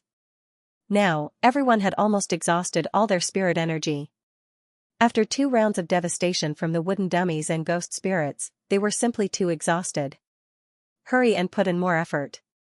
We'll be able to break this array soon. Bang! Wang Kuang felt that the barrier in front of him seemed to have been broken. When he saw a green forest appear in front of him, he couldn't help but let out a long sigh of relief. With her head covered in yellow sand and dust, the bewitching woman who was battered and exhausted no longer had the slightest bit of her seductive appearance. She looked like a miserable beggar, but her eyes bloomed with joy. Brother Wang, we've broken the formation. We've broken it. Thank the heavens, who knew how long they had been fighting with the wooden dummies and ghost spirits in that damned sand formation. At least they were still alive. Looking at her side, of the 25 people in the mercenary group, only Gu Yishuan, Huang Qishan, Zhong He, Su Fugue, Wang Kuang, Xiao Dou, and herself were left. 25 people died to only 7 people. This kind of sacrifice rate was simply shocking. Yao Hong didn't know if she should kneel down and thank the heavens for their mercy. Yes, it was broken. Wang Kuang couldn't help but feel a bit more bitter in his heart. The phoenix forest appeared in front of them again, surrounded by trees and green scenery. It was no longer that damned place filled with yellow sand. The unkempt Lang couldn't help but laugh loudly. With a knife in his hand, he glared fiercely, looking back and forth. Come out. Come out for me. This sneaky little person actually hid in the phoenix forest and didn't come out. If I catch you, I'll pull out your tendons and skin you to vent my anger. The Lang mercenary group was actually only left with him and 2 level 12 great spiritual masters. The entire Lang mercenary group had suffered a disastrous loss this time. Too deceitful, really too deceitful. On the other side, Queen Fu Sha's situation was slightly better. The 5 people from Shadow City, Lin Zhener, Zhao Yi, and Chi Fa were more or less in a sorry state. As the daughter of the first city lord, although Mu Xiaoxue was just an ordinary person, she had the powerful maid Xiao Rou by her side to protect her. In addition, she had many protective treasures. At this time, she looked like the cleanest and most elegant person. Everyone relaxed at the same time and let out a long breath. Lang sat down on a piece of loose stone under the tree. He wiped the sweat off his forehead and said coldly, I didn't expect that formation to be so difficult to break. The others also slumped down one after another. They had fought with their lives on the line with the ghost spirits for a long time, and now they were mentally exhausted. One had to know that the previous wooden dummies were still manageable, but the subsequent fight against ghosts was simply a painful torture. How could an ordinary person fight with a ghost spirit? After they had used up all the talismans they had on them, they could only use all kinds of spiritual energy to deal with the ghost spirits.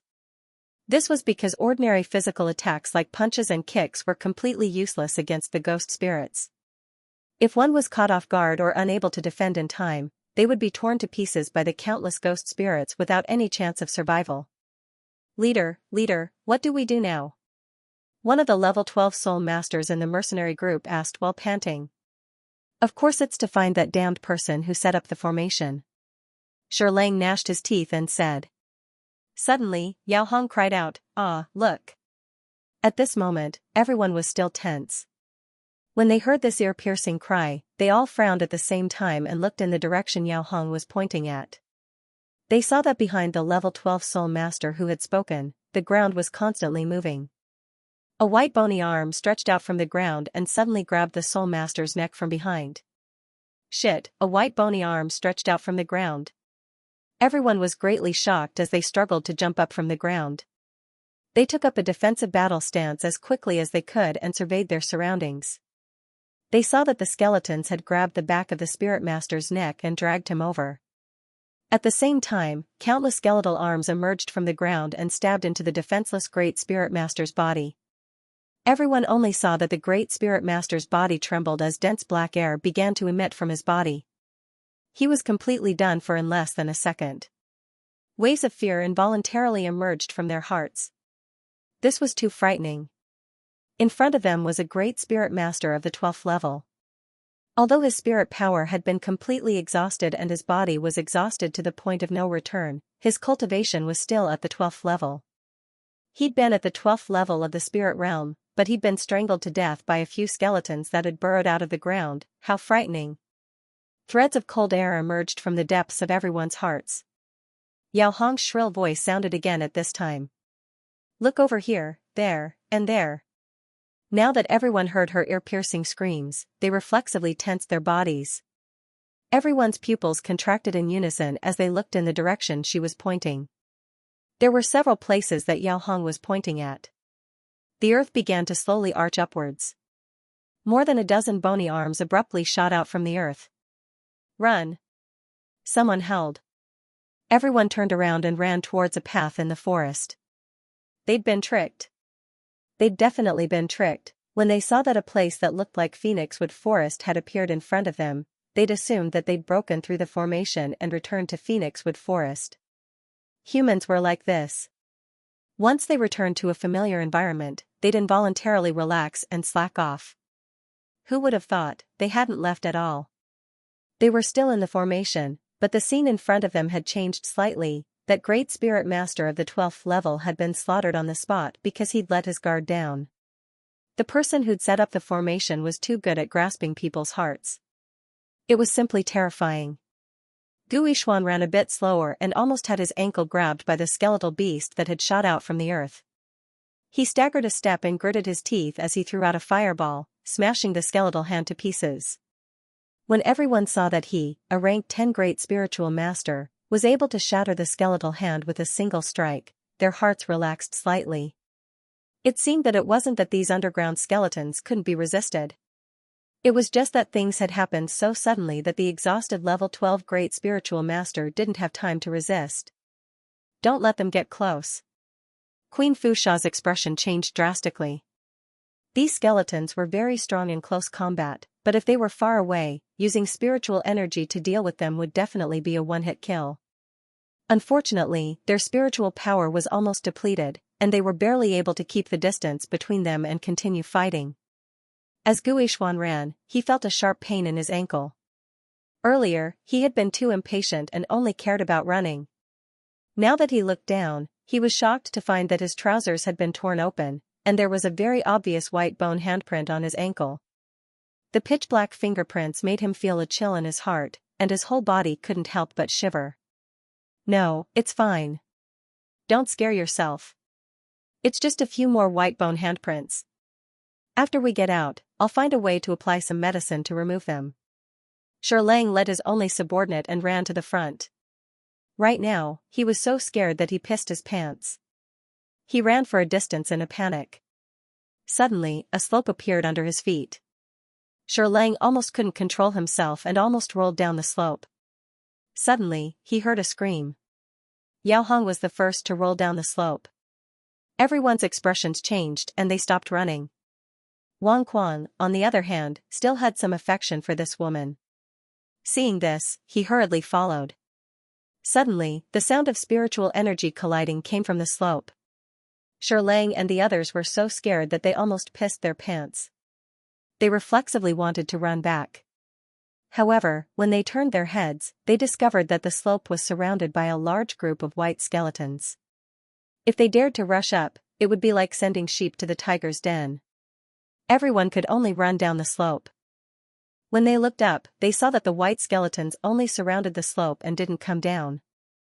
Lang and the others had just run down the slope when they were suddenly hit by a few streaks of spiritual energy. With a wail, they fell to the ground. Who are you people? Wang Kuang fell to the ground. His hands were bound behind him by divine power. Half of his face was rubbing against the ground. There was a large shoe print on his face. He was glaring hatefully at a deformed man who was hugging Yao Hong. The deformed man acted as if there was no one around and did not hold back at all as he touched Yao Hong. Slap. Wang Kuang's face was immediately slapped. He couldn't help but be secretly shocked.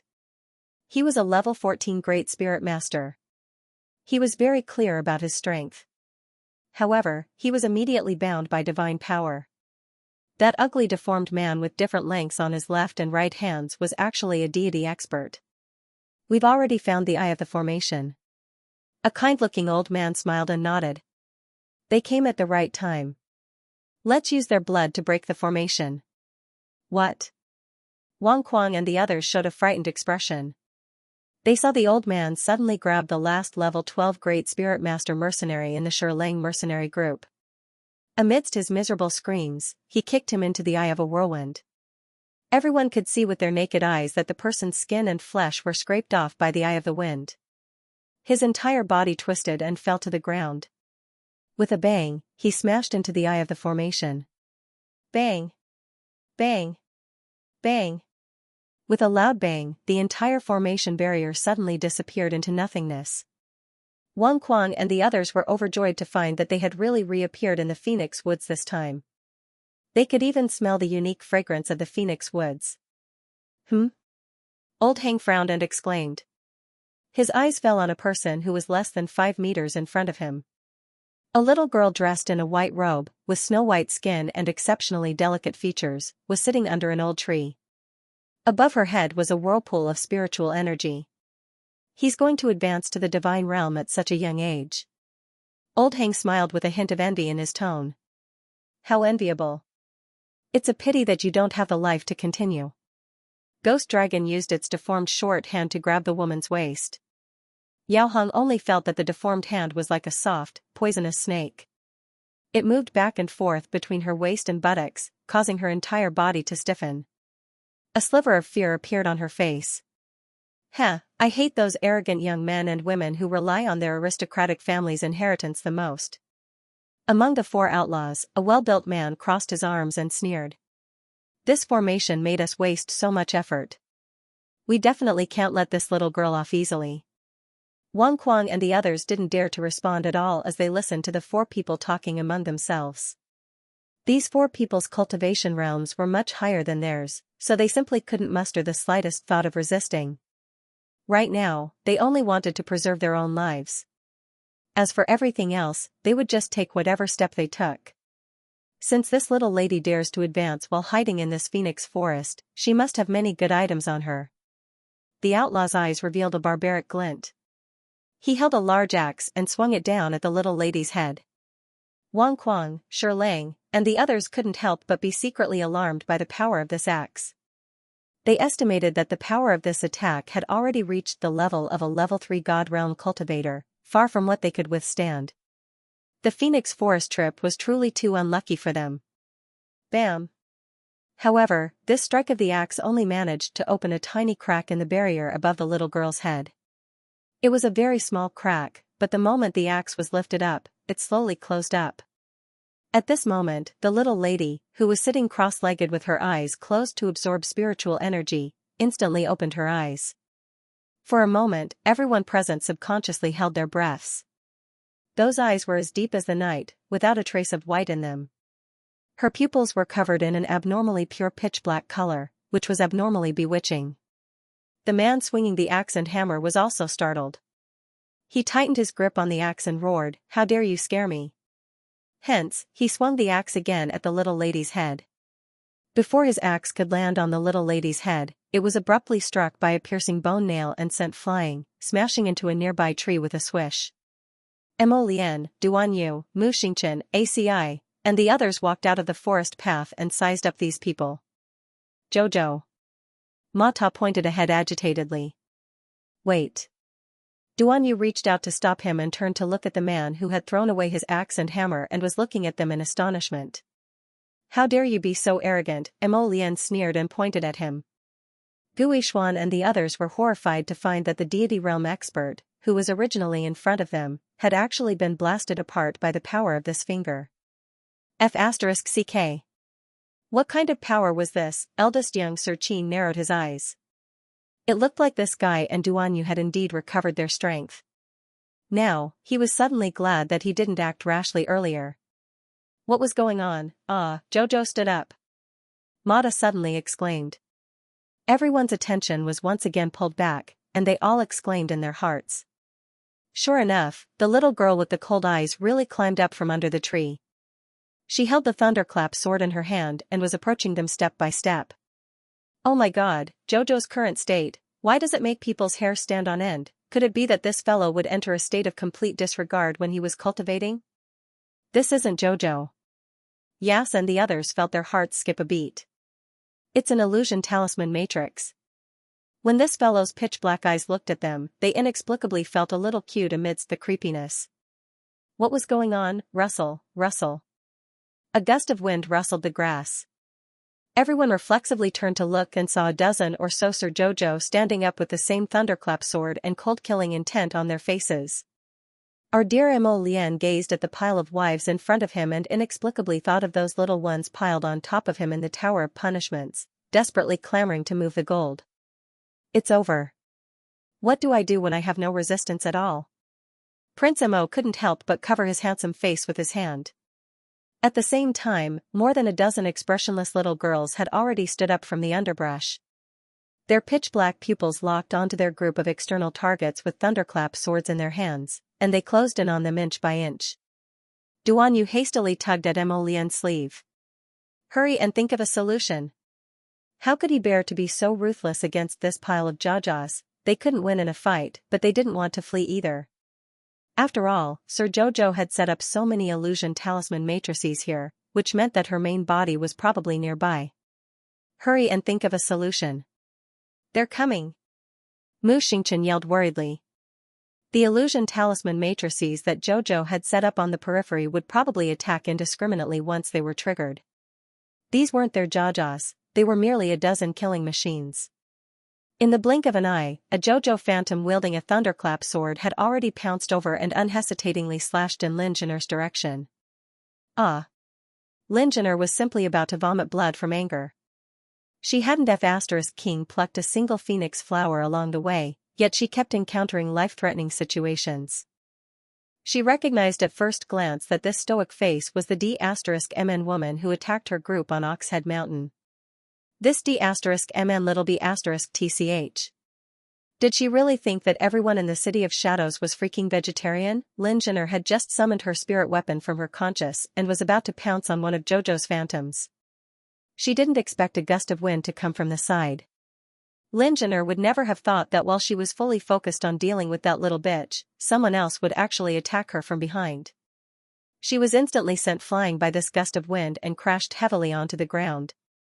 It was only after Ming Yas attacked that he realized he had some conditions to launch, seeing that Mo Lien, Duan Yu, Eldest Qin, and Omega Kotoku were all looking at him. He expressionlessly withdrew his leg. And it was at this moment that the little stoic sword came from the air. The thunder crash sword was mixed with a flash of lightning as it landed heavily on Lin Jin'er's left shoulder, completely tearing her flesh apart. Ah! Lin Jin'er let out a blood-curdling scream as she was once again sent flying by the ferocious sword light. Senior Lin. Mu Xiaoxiu's figure swayed amidst the wind and fallen leaves, which made her two senior brothers' hearts ache. Zhao Yi and Qi Fa quickly ran to their junior sister Xiao Shue's side and comforted her in a low voice. It's all right, junior sister. Zhen'er is a cultivator and her body is strong. She won't be defeated by this attack. That's right, junior sister. You, on the other hand, have to be careful. Activate the defensive barrier that Master gave you first, so that you won't be accidentally injured by swords and sabers when we fight later. Thank you, senior brothers, Mu Xiaoxue said with tears in her eyes. Go and see Zhen'er. Be careful. Zhao Yi suddenly bellowed and pulled Mu Xiaoxue into his embrace. He abruptly raised his right hand and sent out a flash of spirit energy, slashing the sword light that suddenly arrived to the side. One of the Jojo phantoms had a cold expression on her face as she quickly slashed at them again. Zhao Yi was enraged. He mobilized all the spirit energy in his body and abruptly punched at Jojo's phantoms. You actually dare to hit my sister? Mu Xingchen couldn't help but be enraged when he saw this. He just so happened to be standing next to Zhao Yi and Mu Xiaoxue.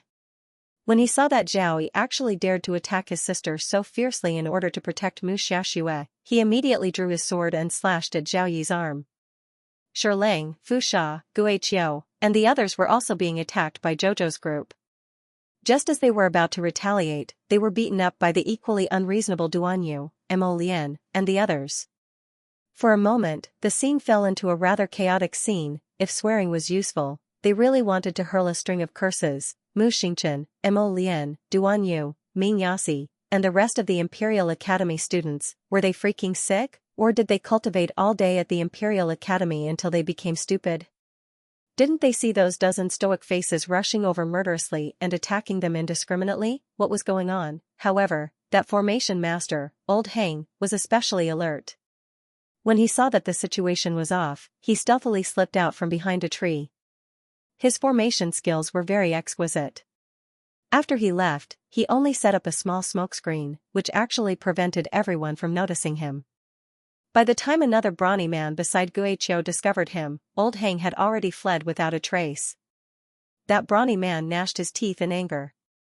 D*mn it. Old Hang, this D*mn old dog, actually took the chance to slip away.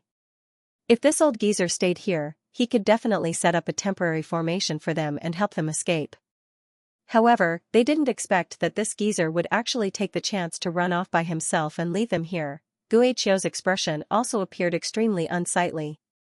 His pupils suddenly contracted, and he shouted, "Careful!" A sword intent fiercely attacked that brawny man's back, ruthlessly sending him flying out and crashing into a tree. "Ah!" the brawny man bellowed. When he flew out, he activated a defensive barrier for himself. Hence, this strike didn't injure his internal organs, but his old face was a bit embarrassed. The little girl's phantom expressionlessly chased after him with a sword in hand. Those who entered the formation would die. The thunderclap sword was instantly raised high. The third move of the Nine Heavens Thunder Sword technique, 10,000 swords returned to origin, was formed in a matter of minutes. A huge sword that covered the sky and the earth whistled as it fell towards the head of the burly man. Everyone's eyes nearly popped out of their sockets. Lang cursed angrily in his heart. This paralyzed face's phantom could actually execute such an astonishing sword move. This was too inconceivable. You're not the main body, you're just an illusion of a glyph array. Can't you be more normal? Something even more abnormal was happening next to him. When Mata saw that Zhouzhou had used such a powerful sword move, he stopped fighting and clapped. Wow, Zhouzhou is so powerful. Everyone was speechless. He knew that the people around Xiao were probably a little crazy.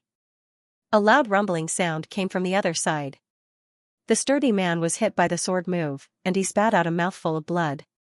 Before he could turn around, he suddenly felt a chill on his neck. Ghost Qiu was horrified to discover that his companion's head had been sent flying by that little girl's sword. Logically speaking, this girl should be trying to break through to the immortal state, right? But she hadn't reached the immortal state yet. How could she kill his companion, a level 3 god-tier master, so easily? At this point, Ghost Qiu finally realized how wrong his previous decision was. 2 of the 4 fugitives gave up their lives here. To be able to advance so steadily in the Phoenixwood Forest, how could he not have some sort of skill? Hence, he, Guiqiu, had truly misjudged her. Guiqiu regretted it now, but there was nothing he could do. He looked at the expressionless little girl who raised her sword and turned around while holding the brawny man's head. When her pitch-black pupils stared at him coldly, Guiqiu shuddered and had the urge to flee immediately.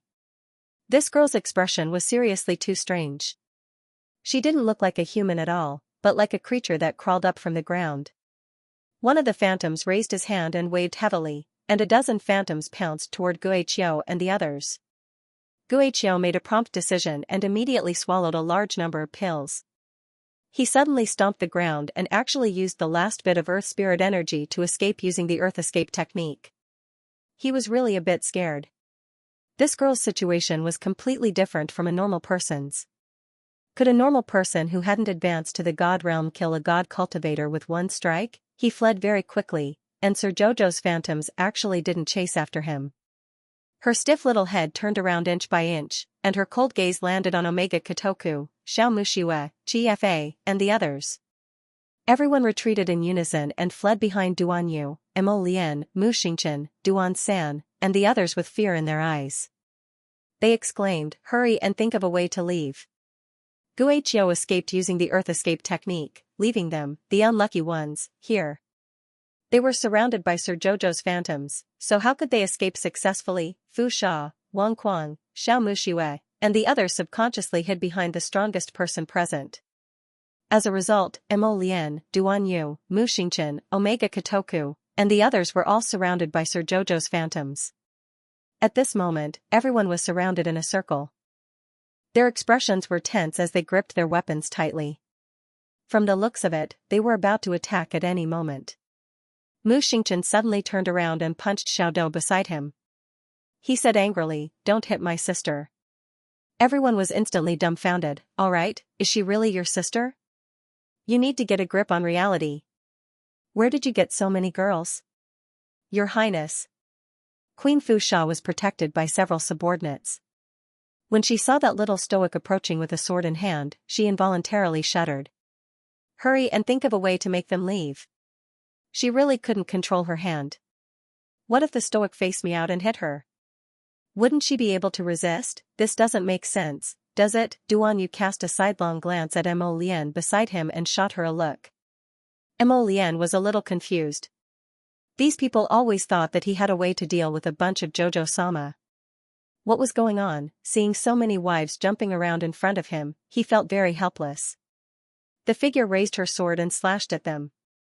Everyone cried out in surprise. Mu Xiaoxue clenched the offensive spiritual weapon in her hand and gritted her teeth. Just as she was about to release it, someone kicked her and she fell backward. Ah!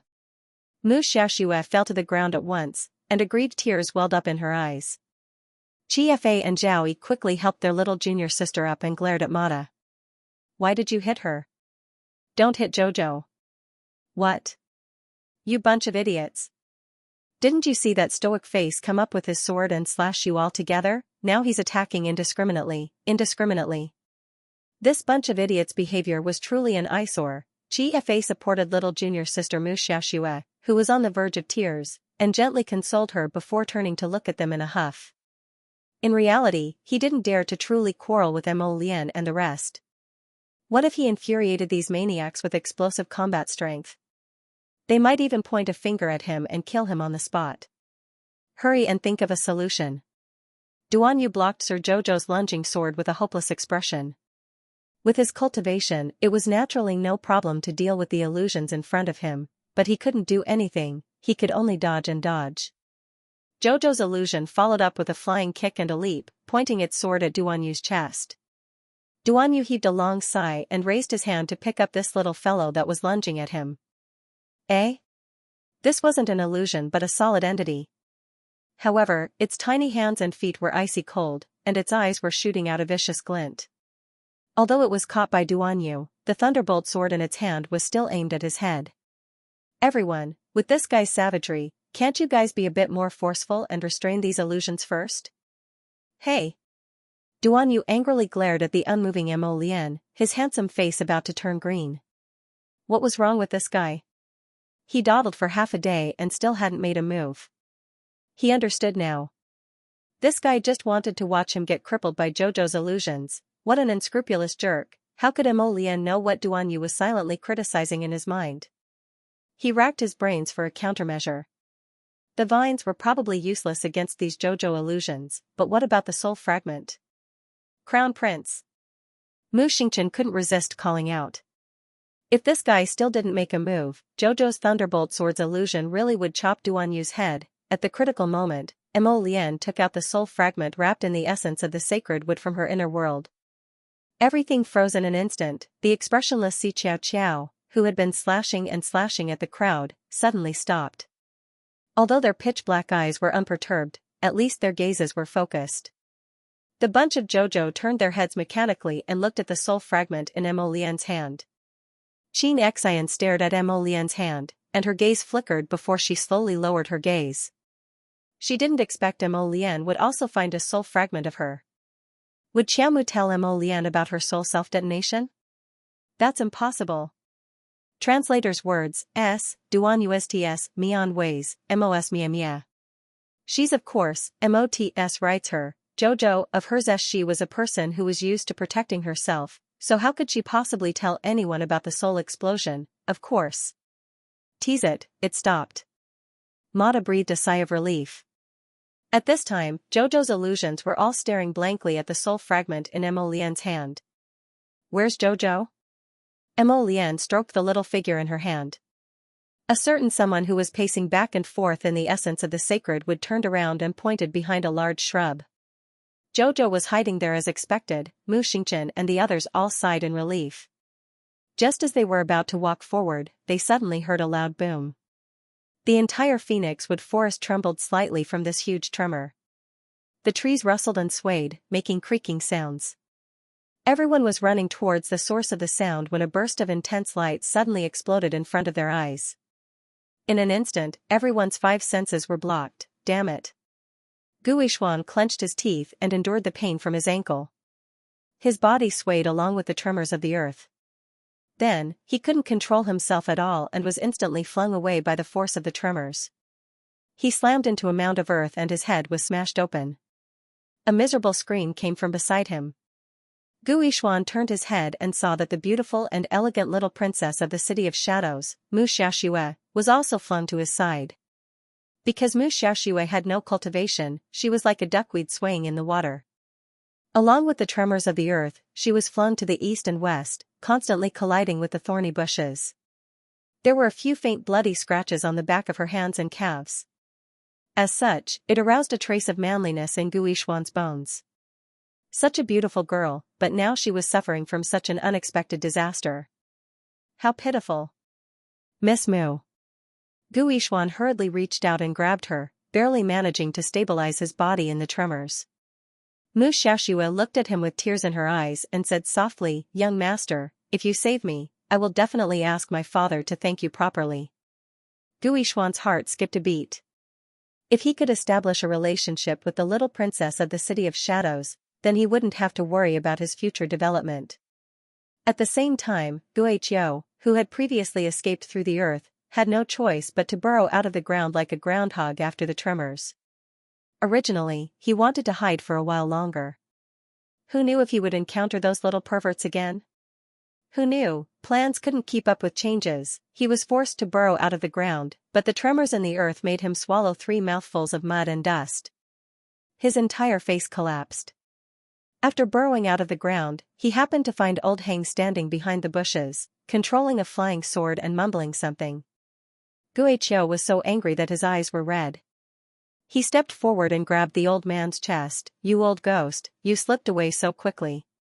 So you didn't run away, but came here to get something first? Don't be nervous, don't be nervous." Old Hang comforted him with a smile. "Didn't I see an opportunity and take advantage of a loophole? If it wasn't for that, I would still be imprisoned in that talisman formation. How could this situation have occurred? You came at the right time. The spiritual chi of heaven and earth is in a riot here, which means that the person has successfully advanced into the divine realm and will soon attract the punishment of the 5 spirits' reincarnation." Ghost Chiu was slightly shocked. This person actually entered the deity realm so quickly. However, Old Hang said with a smile, "Don't be nervous. All we need to do is stand here and watch, and take advantage of the opportunity to attack. We don't need to do anything else, and we'll be able to obtain all the benefits. 5 spirit reincarnation, how could a woman successfully pass through it? And in such a chaotic environment, what a joke. The heavenly Tao had always been stricter towards women.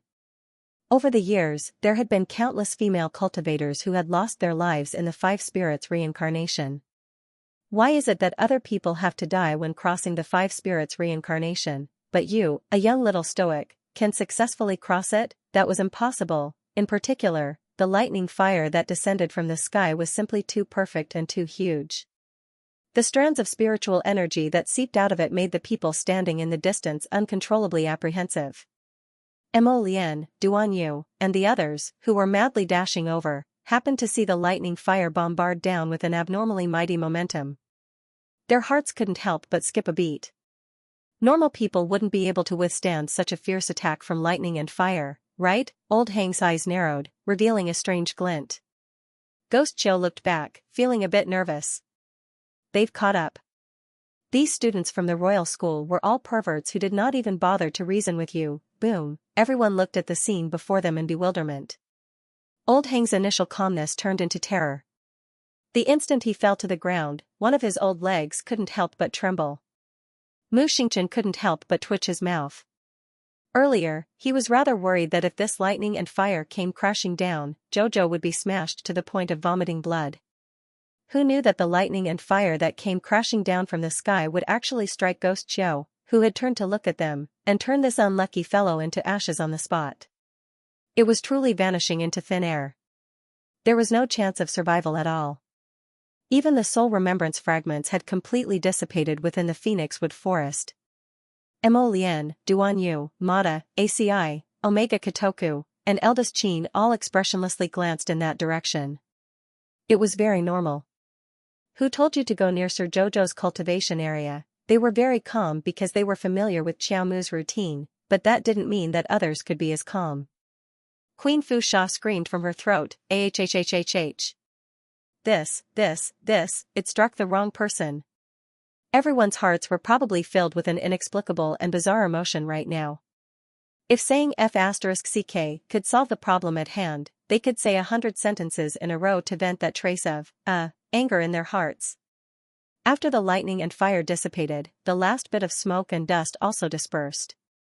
Everyone only saw the little girl sitting in the tree hole. She slowly opened her eyes, and a pair of eyes as black as the starry night emotionlessly stared at them. "It's not the real body," someone shouted, and everyone felt a bit of a headache. "How many freaking illusions did you create to wait for them here? Hand over your life." Suddenly, a pitch-black figure emerged from the grass nest and pounced into the cave. Then, it struck the phantom with its palm. Mo Lian, Duan Yu, and the others were caught off guard. When they caught up, they saw Jojo's afterimage instantly dissipating under the other party's attack. Jojo. Even though he knew it was just an illusion, Prince Mo couldn't help but feel his heart clench. In the blink of an eye, the second lightning fire fell from the sky. With a boom, it smashed Old Hang, who was rolling and crawling away from the battle zone, into pieces. No one was lucky enough to survive the thunder fire. Old Hang was dumbfounded. Before he knew what had happened, he realized that his entire body had dissipated. He could only blame himself for being unlucky. Just as he was about to crawl away, he was used as a scapegoat by a black shadow who had launched a sneak attack on him. He was directly hit by the furious thunder fire and was killed in a matter of minutes. The heavenly Tao was instantly enraged. Countless bolts of lightning and fire smashed down with heavenly might. It wanted to exterminate that black shadow that had attacked Arbor just now. Everyone was dumbfounded. The heavenly lightning fire was not something that was easy to deal with. Was it coming for them? How freaking blind was the heavenly Tao to strike the thunder fire into such a ghastly state? So many bolts of lightning and fire came down, but it didn't strike the main character and only struck them, the idle people present. "Hey, big brother, wake up. You struck the wrong person." On the other side, after Arbor successfully advanced, he waited and waited, but the five spirits' reincarnation tribulation didn't come. On the other hand, Mo Lian, Duan Yu, and the others outside all felt miserable. Instead of their Charles, they were met with a bunch of inexplicable lightning and fire. These lightning and fire didn't have eyes and directly struck them. They treated them the same way they treated Gu Yishuan, Lin Zhener, and the others. At the same time, the shrubbery around them suddenly rustled. Suddenly, a bunch of strangers holding swords and sabers pounced out from all directions, shouting at them. When the leading elderly saw Mo Lian and the others surrounding them, it was obvious that they deliberately came to disturb the saintess's cultivation. His eyes instantly turned red from anger. "You bunch of rascals." The Phoenix tribe's head consecrator raised his hand and pointed at Xianxia and the others as he cursed, "Surround them all. You bunch of rascals dare to disturb our saintess's advancement. Kill without mercy." Hey, uncle, what's up with you? Why did you suddenly pop out of a grass nest and want to make an example out of them without any explanation? Who was the saintess? Speak clearly, hey. Mo Lian and the others looked at each other, bewildered. Who exactly were these people who suddenly popped out? Why did they surround them for no reason? They wanted to kill and chop at the slightest provocation. Were they crazy? Sir, speak properly if you have something to say. Duan Yu glanced at the fuming Phoenix tribe's head consecrator and inexplicably felt that the bunch of people in front of them seemed to be, perhaps, related to Jojo. He glanced at Mo Lian from the corner of his eyes. Prince Mo was baffled and directly replied, I don't know her. What saintess or not, how would he know? Moreover, at the mention of the saintess, Prince Mo would think of that loathsome saintess of the Sun Moon Temple, Nye Yaoguang, just like Jojo. Nye Yaoguang was courting death and harming people on the Duchun River. Later on, she heard the news and escaped. They had never been able to catch her. Nobody knew if she had retreated back to the nest of the Tianyun family. Just thinking about it made them feel suffocated. Meanwhile, the Feng clan's head consecrator raised her hand and ordered Feng Chongqing to lead his men to surround Mo Lian, Duan Yu, Mu Xingchen, and the others. Over 2,000 deity realm experts came out in full force.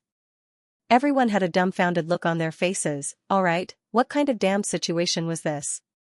They had come to the Phoenix Forest to gain experience, so how did they end up encountering a group of idiots who wanted to chop anyone they saw without any explanation? As the saying goes, enough ants can bite an elephant to death. With so many deity realm powerhouses, even Mo Lian and Duan Yu felt a bit of a headache, let alone the two high consecrators and that young man in the lead. It was obvious that their cultivation was at the transcendent god realm. It was a little tiring to resist it head-on. There was no need to create so many powerful enemies for no reason, okay? Besides, Mo Lian and the others were completely at a loss right now. They didn't know why the other party had brought so many clansmen to surround and annihilate them. Mu Xingchen stepped forward and quickly said, Everyone, let's talk nicely. May I know who you are?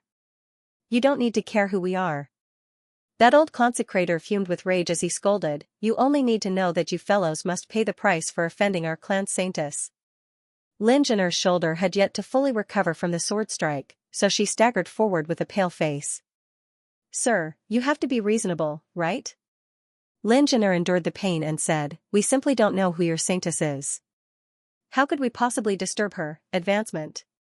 When she said the word advancement, she suddenly had a flash of inspiration. Lin Jinner's eyes abruptly widened as she shrieked, You're talking about that little B***TCH?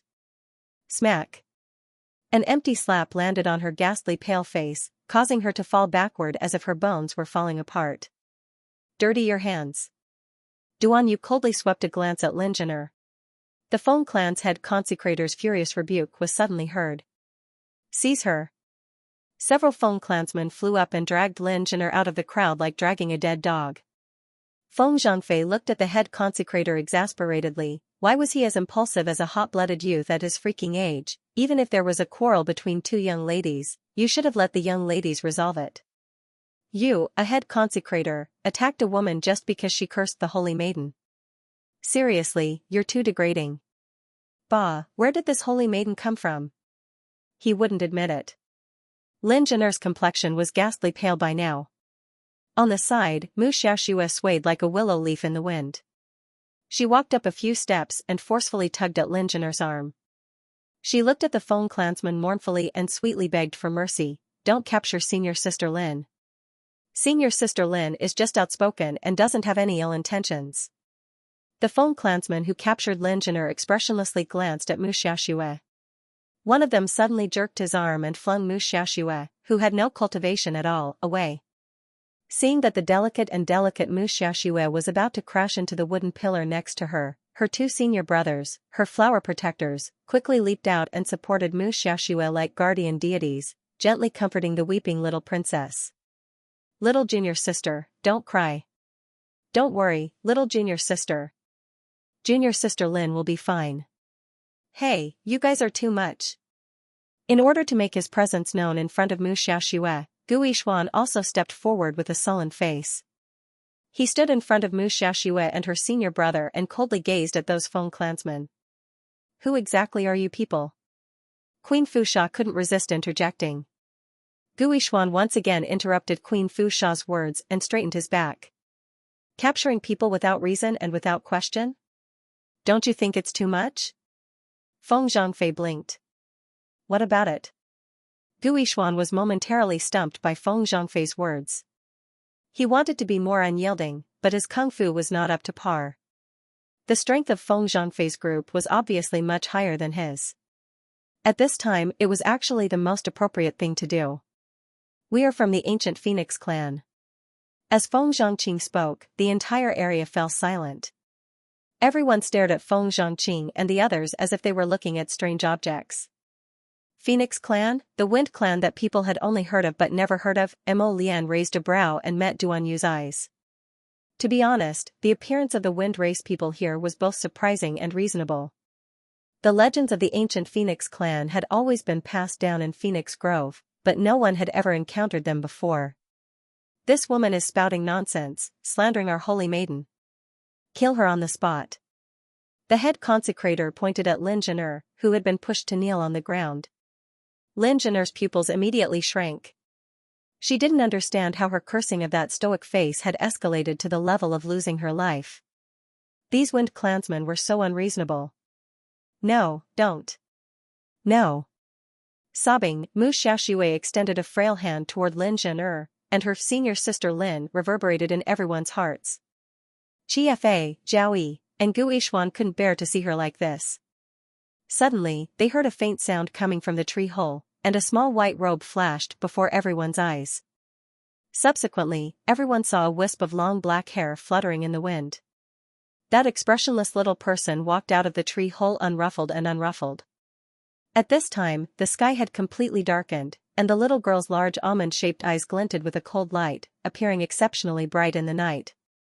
What blinded everyone's eyes even more was that the little girl's eggshell defensive barrier was reinforced with who knew how many defensive talismans, and the defensive spirit artifacts all over her body were shining brightly. People couldn't help but want to laugh at her, so this was how ballers advanced to the divine realm. Speaking of which, it really was very strange. Sir Jojo had already successfully advanced an hour ago. Afterward, she waited inside the tree hole for a long time, but not a single bolt of lightning came. She only heard the noise outside the tree hole getting louder and louder. At first, she couldn't be bothered to pay attention to it. But the more she listened, the more familiar voices sounded. Duan Yu's big brothers? Ma Ta's, Lian's. They were all here. But what was up with the five spirits' reincarnation tribulation? Why wasn't it coming? If it wasn't coming, did that mean it wouldn't come in the future, or would it still come in 2 days? This was completely unreliable. Alright, Sir Jojo had activated all his defensive spirit artifacts and even used so many defensive talismans, so he had all kinds of defenses on his body. It wasn't coming, then what if it came when Sir Jojo was unguarded? Who could she reason with? When Duan Yu and the others saw the little fellow, they felt that this little cutie was very comical. Those who knew her well understood this expression all too well.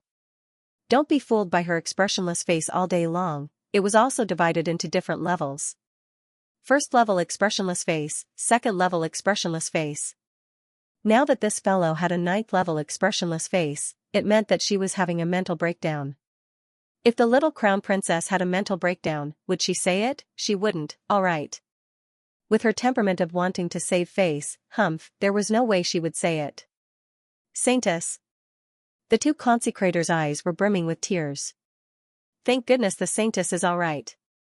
Duan Yu expressionlessly glanced at Mo Lian and discovered that the latter was also expressionlessly looking at Charles. That's right.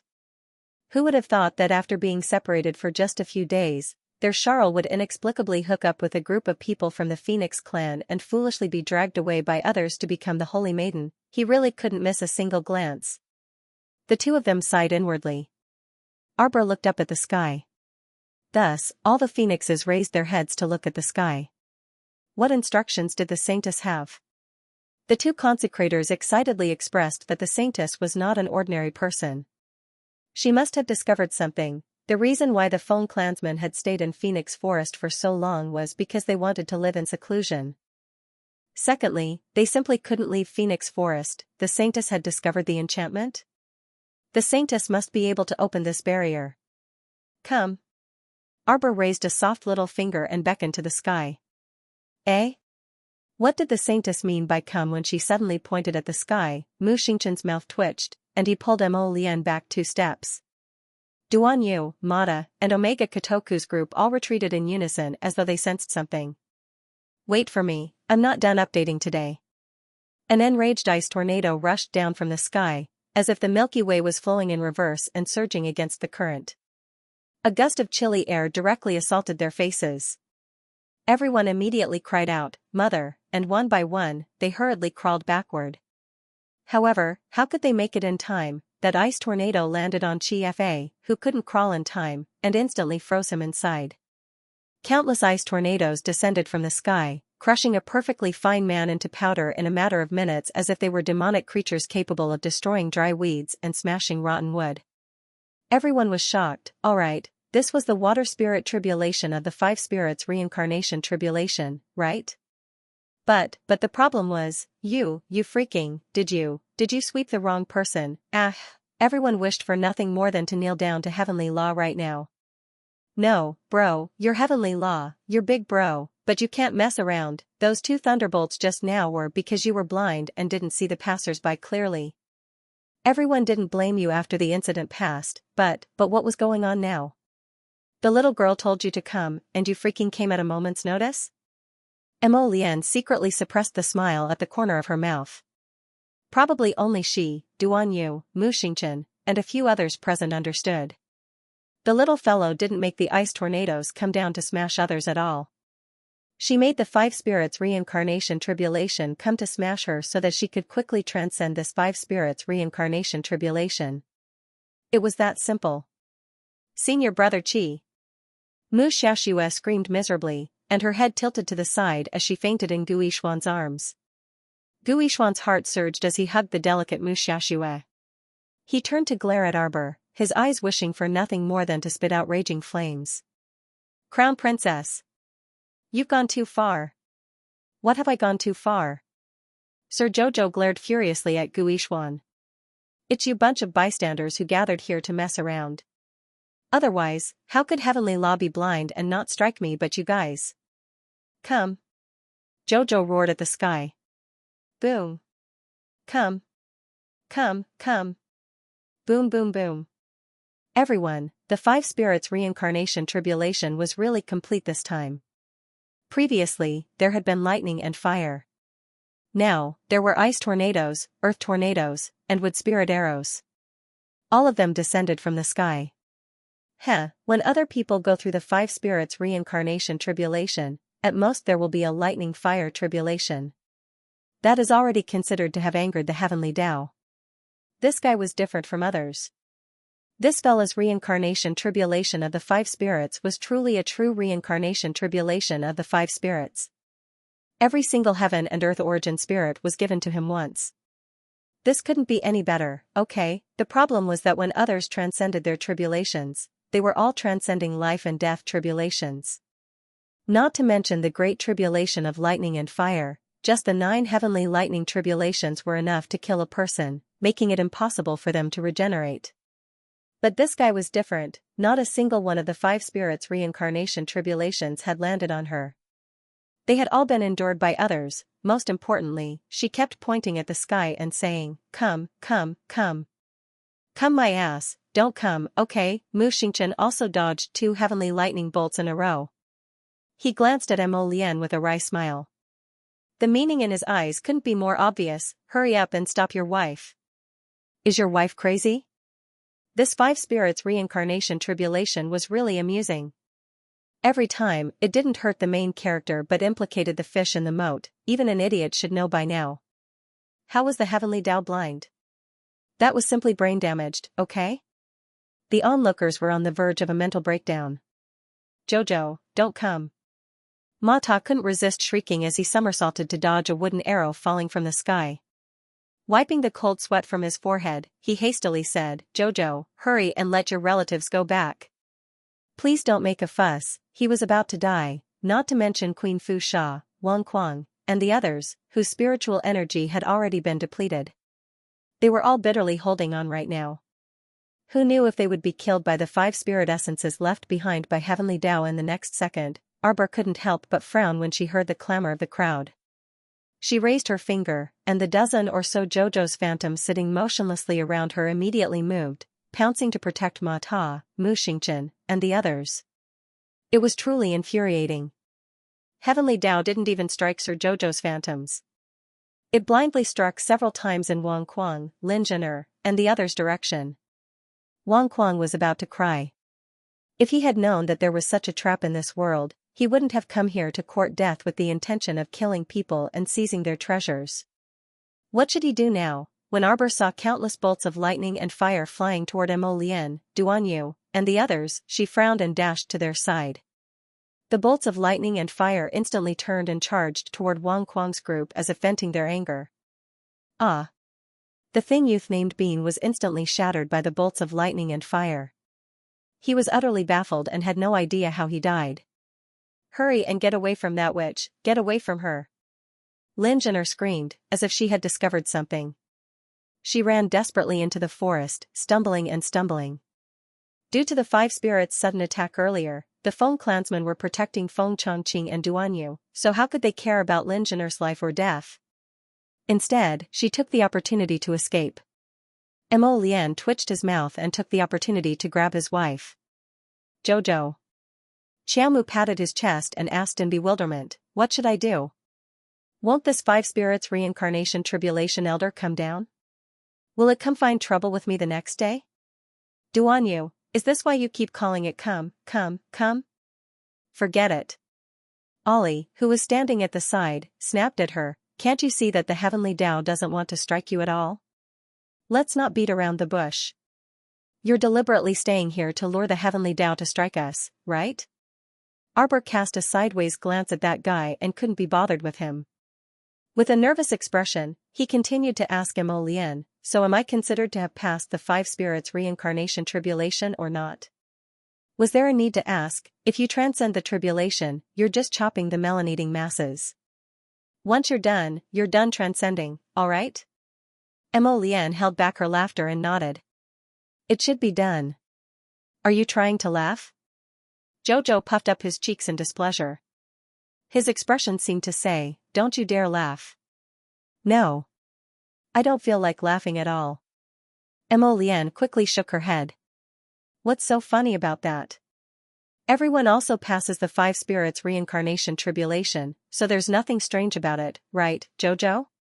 Duan Yu rolled his eyes at his lack of integrity. Arbor nodded. Since that's the case, then forget it. She looked up in distress, and Ollie quickly shouted at her, don't come.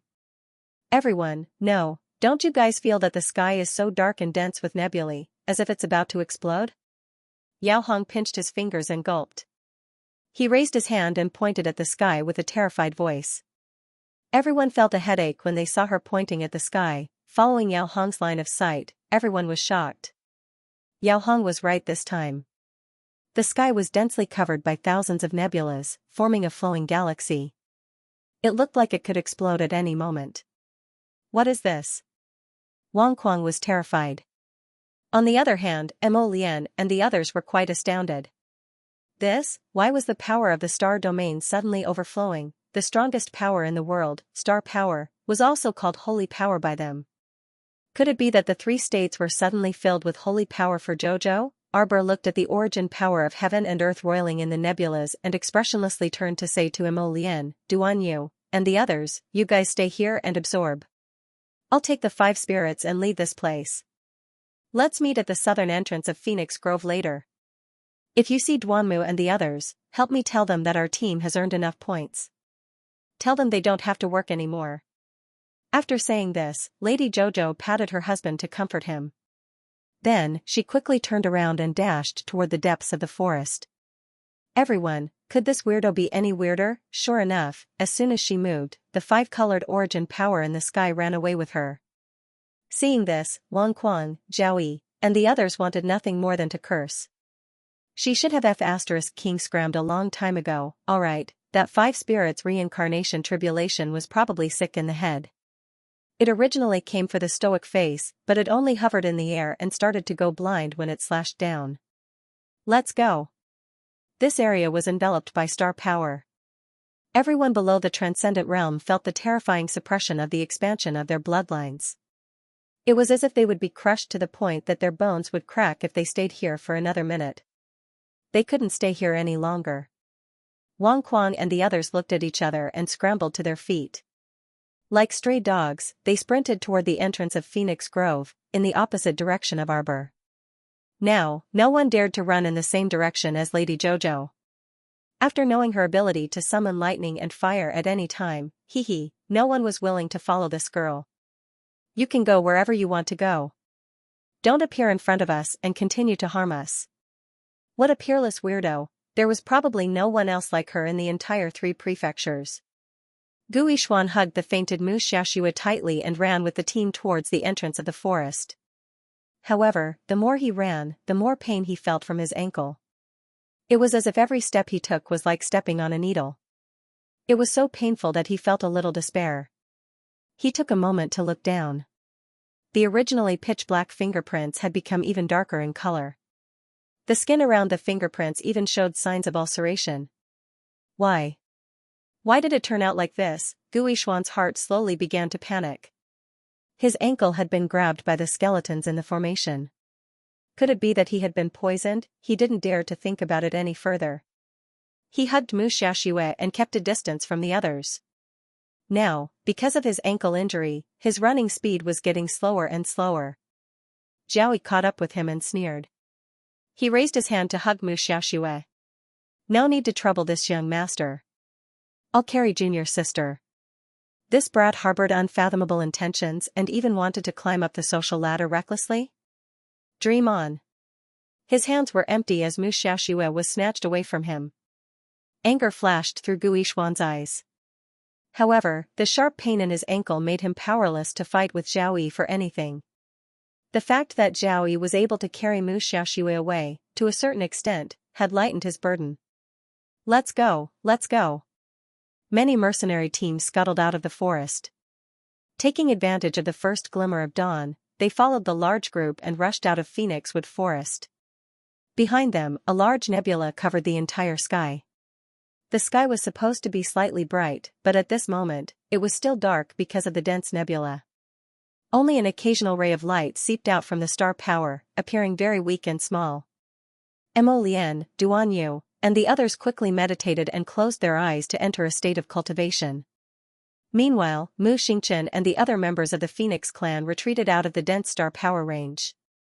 They looked up at the sky and couldn't help but click their tongues in wonder. Jojo was truly a peerless oddball. Everywhere he went, all kinds of things started to become abnormal. So many strange things actually happened when he was just advancing a cultivation level. It had to be said that this fellow was a miracle in and of itself. Sir Jojo, who was being talked about by everyone, headed deeper into the forest. If someone was here right now, they would definitely discover that this oddball was indignantly glowing with a 5-colored cloud above his head. Thunder and fire crackled, but they didn't descend for a long time. Arbor ran to a secluded area before stopping to catch his breath. He looked up at the cloud that was emitting sparks in the sky and felt inexplicably angry. Come down, the little fellow shouted angrily. If you don't come down, then don't freaking ever come back. Why don't you hurry up and come down? Alright, you look like you're stuck between a rock and a hard place. It makes people feel very uncomfortable. F***ck, if you stick your head out, you'll be stabbed. She would rather be straightforward. When everyone broke through to the god realm, they all underwent this 5 spirits reincarnation tribulation. There was no reason that she couldn't, right? Moreover, it wasn't like she was lazy and didn't want to undergo it. She had already called out come down countless times, but this fellow just kept tossing and turning without any other reaction. What a crafty person! The origin of 5-colored spiritual power rolled and trembled in the air angrily for a while. Not long after, it left Arbor and left, twitching. Why did he run away? Mr. Jojo instantly felt a little uncomfortable. She chased after the origins of the 5-color spiritual power, following it for 2 miles, shouting at it, come back. Come back, come back. Return. The latter didn't even bother to pay attention to this guy. Leaving behind a few long after images of spiritual energy, he immediately left with his tail between his legs. If this source of spiritual power could transform into a human form, it would definitely have a pained expression on its face. Was this guy sick in the head? He had already stopped striking her, but she couldn't stop for a moment. She even chased him for 2 miles. She really was a peerless weirdo. Qiao Mumu's small face was expressionless as she stopped walking. She could tell that the heavenly Tao was sick. Wasn't he just here to tease her? After teasing her, she left. Not a single strand of the 5 spirit origins landed on her body. The 5 spirits reincarnation tribulation was over just like that. If it was over, then it was over. Xiao Mu's small face was taut as she walked out of Phoenix Grove. She had arranged to meet Jojo's Lotus at the southern entrance of the forest. Now it was time to rush over and meet up with them. The sound of the wind. Arbor quickly turned around, and in an instant, she saw a thorn-like earth blade emerge from the ground. In the blink of an eye, the earth and stone beside her feet were cut into two and suddenly exploded. Arbor coldly looked back and saw a sneaky black shadow trying to retreat into the forest. The wood spiritual power quickly slid around her wrist, forming a long vine that suddenly hooked the other party's ankle and pulled fiercely. The black shadow followed this tyrannical force and was immediately pulled out of the grass nest by Arbor. He fell heavily to the ground and let out a muffled groan. Xiao Mu didn't even spare that person a second glance as she tossed a god energy ball over with a flick of her hand. Since there was a simple and fast way to deal with others, Arbor was too lazy to do it herself. The divine power ball suddenly bombarded the other party's body, and a huge force heavily pushed him out and he fell heavily to the ground. Cough, cough, cough. The black mask on the guy's face fell, revealing an extremely ordinary-looking face. Arbor glanced at him and then looked away. She didn't seem to have seen this person before. She didn't know where this clown came from, but he just had to stay here and make trouble with her. Just now, it was this person who scattered the illusion she left in the tree hole, right? Since he wanted to take her life, she naturally wouldn't let him go so easily. Thinking of this, Arbor had 2 more divine power balls in her hands. Before she threw them out, she suddenly saw the man's feet fiercely stomp on the ground, and like a fierce tiger, he pounced in her direction. He actually had the tendency to fight with his life. Arbor's lips curved into a sneer. She held the 2 divine power balls in her hands and threw them in the other party's direction without hesitation. At the same time, she jumped up, stepped on the void, and nimbly flipped over. She stepped on a swaying branch and coldly looked over. After hearing 2 loud rumbling sounds, the surrounding trees were all flattened by the divine power balls. A circular depression appeared in the middle of the ground. The man fell into the depression and spat out mouthfuls of blood, trying his best to climb up from the bottom. The little lady is quite vicious and merciless. A cold voice abruptly appeared behind Xiao Mu. Arbor wasn't frightened by the newcomer. He turned his head to look at the newcomer with a cold expression. His eyes were filled with coldness, and there was not the slightest hint of joy, anger, sorrow, or joy. 3 people stood behind him. It was an old man in his 80s with a short beard. He was the one who spoke, and his triangular eyes looked at her calmly. 2 slightly younger men in their 50s were currently staring at her hand with strange expressions. Just now, this young lady threw out 2 divine power balls. She was really generous. Unfortunately, he was about to die. Do you have any last words? An old man in his 50s asked coldly with his hands behind his back. The black shadow man, who had finally crawled out of the pit, raised his head at this time. His pair of narrowed eyes revealed a little bit of hatred. Why are you still talking nonsense with her? Hurry up and kill this woman. This young lady was very strange. According to his understanding of this young lady, he guessed that she might have more than 2 or 3 divine power balls in her hands. He waited with great difficulty until this young lady was alone and released a signal to them. He didn't want to mess things up again. Who are you people? Arbor curiously glanced at the 3 old men. These 3 old men didn't look young. She opened her divine eye and scanned the area, but did not see anything strange in the heads of these 3 old men. If it was not Tianyun's men, then who could it be? It was obvious that she didn't recognize the man lying in the pit. Naturally, she did not know when she had offended him. But it did not matter. Since they came looking for trouble, then she would take care of the trouble as well, and there would be no more trouble. Arbor's gaze turned cold. A pair of pitch-black eyes, containing a cold light of nirvana, locked onto the black figure in the pit. Looks like you all want to die. Her figure moved, and in an instant, she pounced down from the treetops. Her slender figure turned in a circle in midair, and was suddenly blocked by the old man in his 50s. The old man held a hook in each hand, and fiercely hooked it towards her head.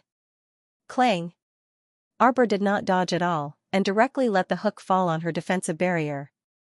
the old man's fingers trembled slightly from the rebound force of the barrier. His eyes instantly narrowed, and a glimmer of light flashed through his eyes. He shouted, "Damn girl, you came at the right time." His hands clasped together, and with one free hand, he clapped his palms towards her chest.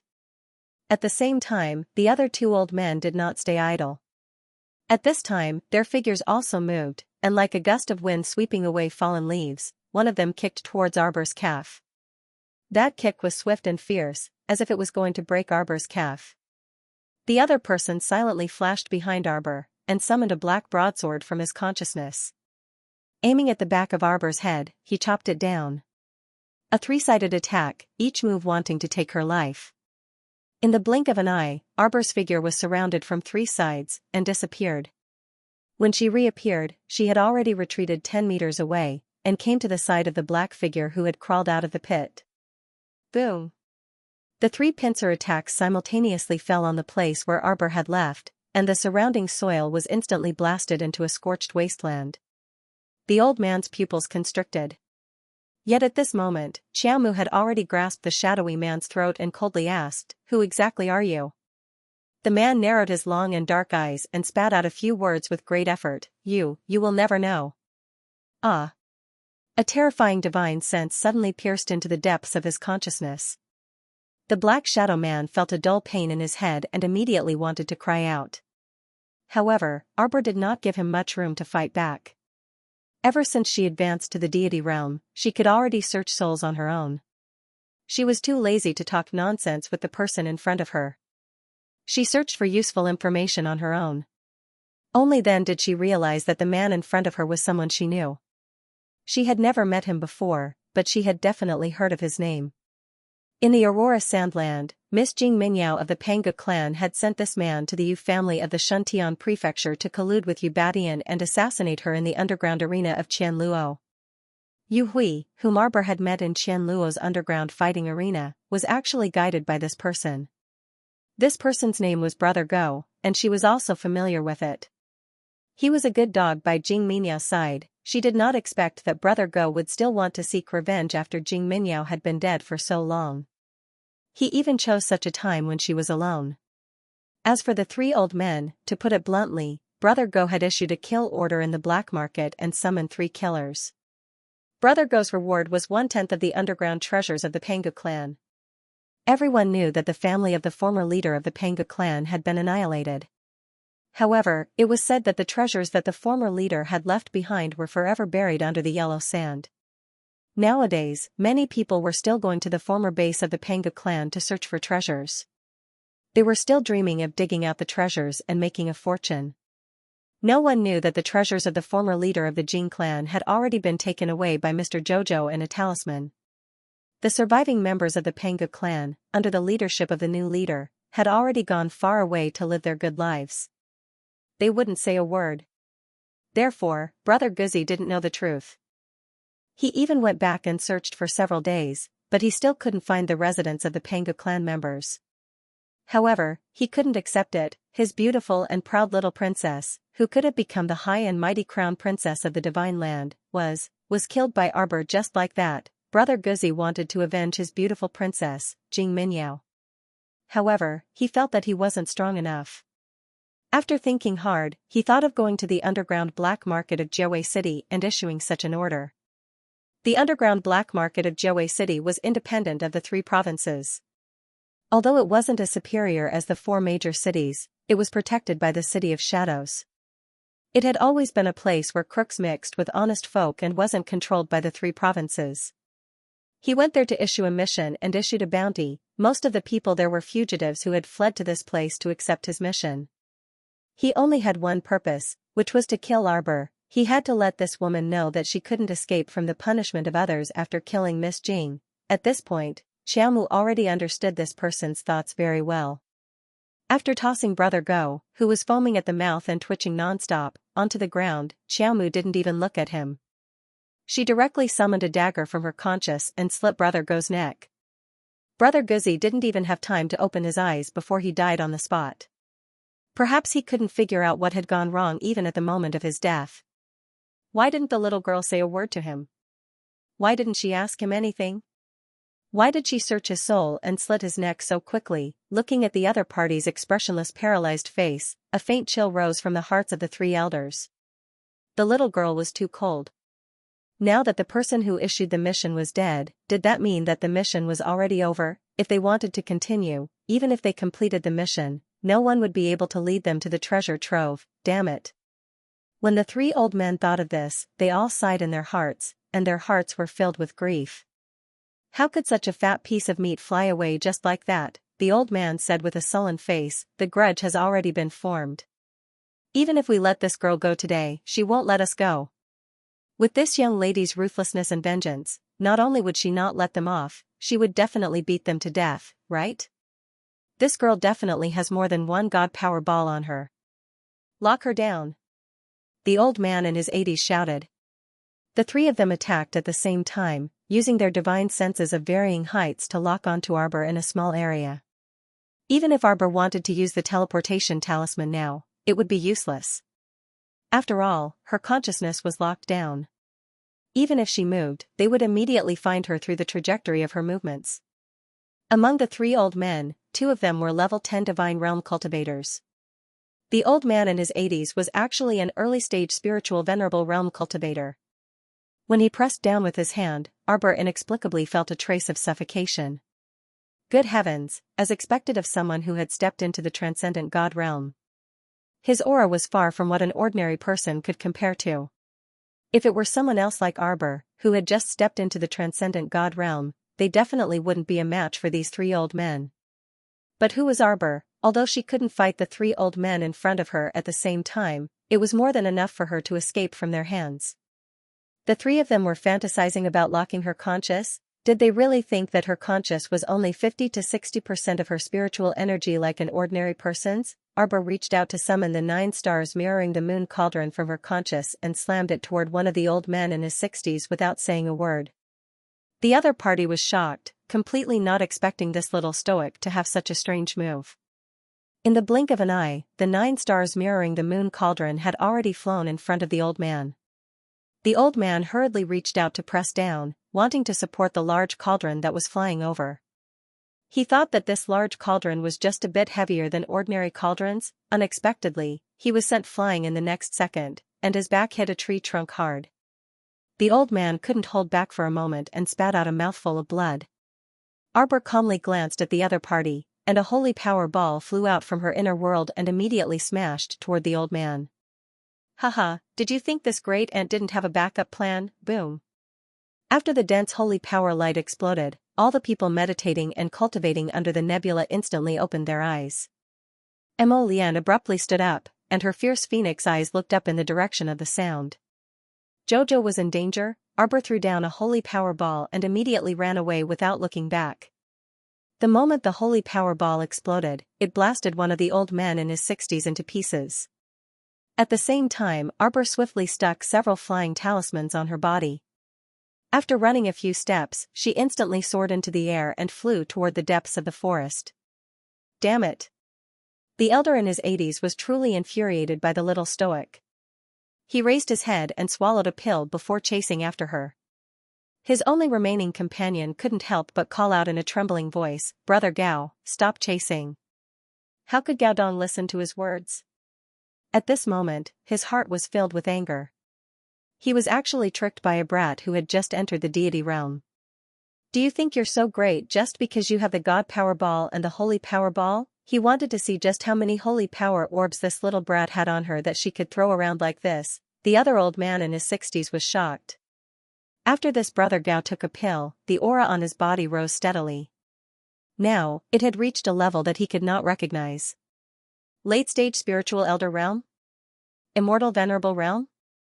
Or was he a late-stage immortal venerable? He did not know, but he could feel the aura on Gao Dong's body rising bit by bit, as if the saint energy had skyrocketed, and could no longer control the rising rhythm.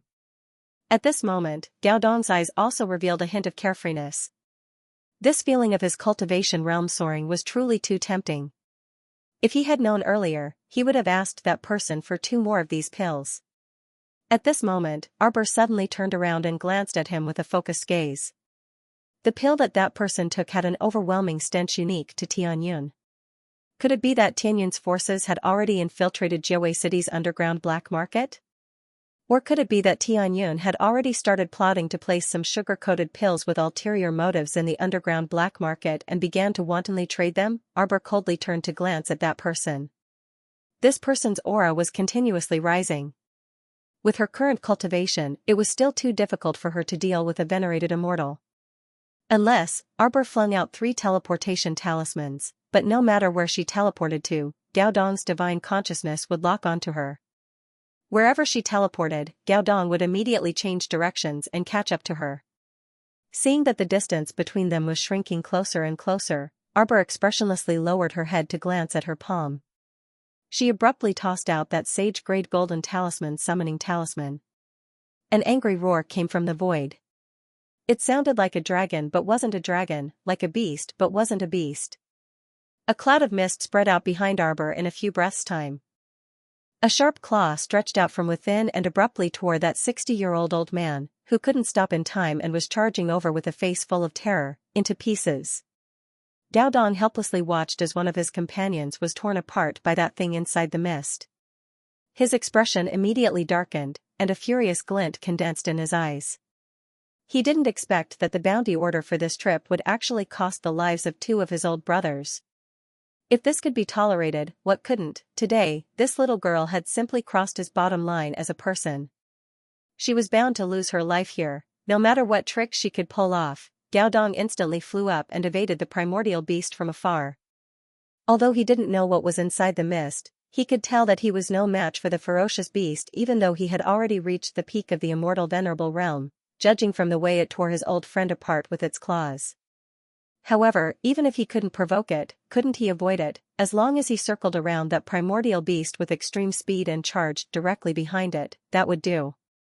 No matter how fast the little stoic was, could she be faster than him, a peak venerated immortal? Today, he wanted this stoic face to die without a doubt. The instant he brushed past her, Gao Dong desperately suppressed his churning qi and blood at the risk of being suppressed by that beast's roar.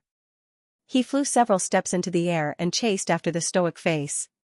As soon as Qiao Mu sensed that heavy pressure assaulting her, she had already activated all the spiritual weapons in her body without any room for objection.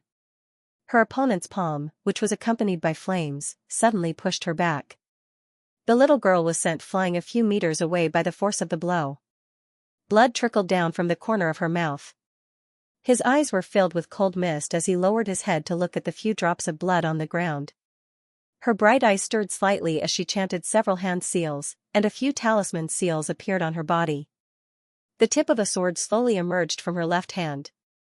With just a trace of it, a majestic and mighty force swept over, instantly pressing down on Gao Dong, who wanted to fly forward.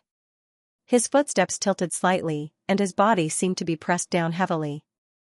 Qiao Mu's eyes flickered with an abnormal luster. She gazed at the sword in her hand that was emerging piece by piece, and her heart was filled with a deep sense of satisfaction. "Come out, my friend, come out, kill this bastard who dared to hurt me, send him to hell. Little treasure." A familiar voice caused Arbor, who was in the middle of drawing her sword, to stiffen. "How dare you, old thief!" A stern shout accompanied by a projection suddenly appeared above the entire Phoenix Grove. At the same time, Mo Lian, Duan Yu, and the others, who were sprinting toward Arbor, seemed to be enveloped by a heavy pressure at the same time. Their footsteps were so heavy that they could barely lift them up. Mu Xingchen had no choice but to halt his steps and look up at the sky in astonishment. He saw an apparition that blotted out the sky above Phoenix Grove. A heavy pressure swept over, causing everyone in Phoenix Grove to fall to the ground uncontrollably, unable to move at all. Time seemed to come to a standstill, and everyone inexplicably held their breaths. For a moment, the entire Phoenix Grove was so quiet that only the faint sound of the wind could be heard. Even the chirping of birds and cicadas instantly ceased. Arbor's small hand that was pulling out the Fushi greatsword trembled slightly, and a trace of guilt inexplicably flitted across her heart. Strange, why was it that every time she wanted to pull out the sword to play with it, she would summon Master, who was far away in the alternate dimension? Over. The little fellow blinked with an obedient expression and quickly stopped pulling out the sword. She retracted her small hand into her sleeve and looked up at the apparition pressing down on Phoenix Grove. At this time, Gao Dong, who bore the brunt of the pressure and was paralyzed on the ground, couldn't make a sound at all. Even breathing felt abnormally extravagant and extremely difficult for him. Arbor squatted beside this big shot who ascended to the venerable immortal realm after taking the medicine. She placed her small hands on her knees with an obedient expression. Xian Huang's apparition descended from the sky and was enveloped by a layer of faint black mist, but that graceful figure and extremely beautiful appearance could still be clearly distinguished. Our dear Xiaomu was very obedient. She had an instinctive premonition that if she didn't behave obediently in front of Master, she might be out of luck later. Xian Huang curled her lips, and the indistinct black figure appeared in front of the little girl. She raised her hand and patted her head. Xiao Bao, don't you remember what I told you? Master said before your soul reintegrates, you must remember not to use this Fuxi greatsword. The little crown princess nodded her small head repeatedly. Unexpectedly, Xian Huang flicked her forehead, and she instantly reached out to cover her small head. Her round eyes moved. Your soul exploded before, and your soul fragments were split into 5 different places. Xian Huang paused and lowered her head to look at her little disciple. Although I've taken back one of them, there are still 4 strands of soul remembrance that you need to take back. Arbor nodded in understanding. I can sense that there are 2 parts of your soul in this forest. 2, Arbor's eyes suddenly lit up, and his little ears couldn't help twitching. Did this mean that there were 2 fragments of her soul in the Phoenixwood forest? He didn't know where it was or how to find it. Xian Huang saw that the little fellow was puzzled, so she helplessly raised her hand and touched her head. You can feel it, Xiao Bao. As long as you calm down and use your divine sense to sense it, you will definitely be able to sense its location. This child probably had a knot in his heart about his own soul explosion, so he had never truly felt the places where her soul had fallen. Perhaps she still subconsciously felt repulsed by those soul wills. Otherwise, if she approached the vicinity of the soul wills, she should have immediately felt it. Arbor obediently replied with an "oh." Clearly, her master had long been used to her way of killing a conversation with just 3 sentences.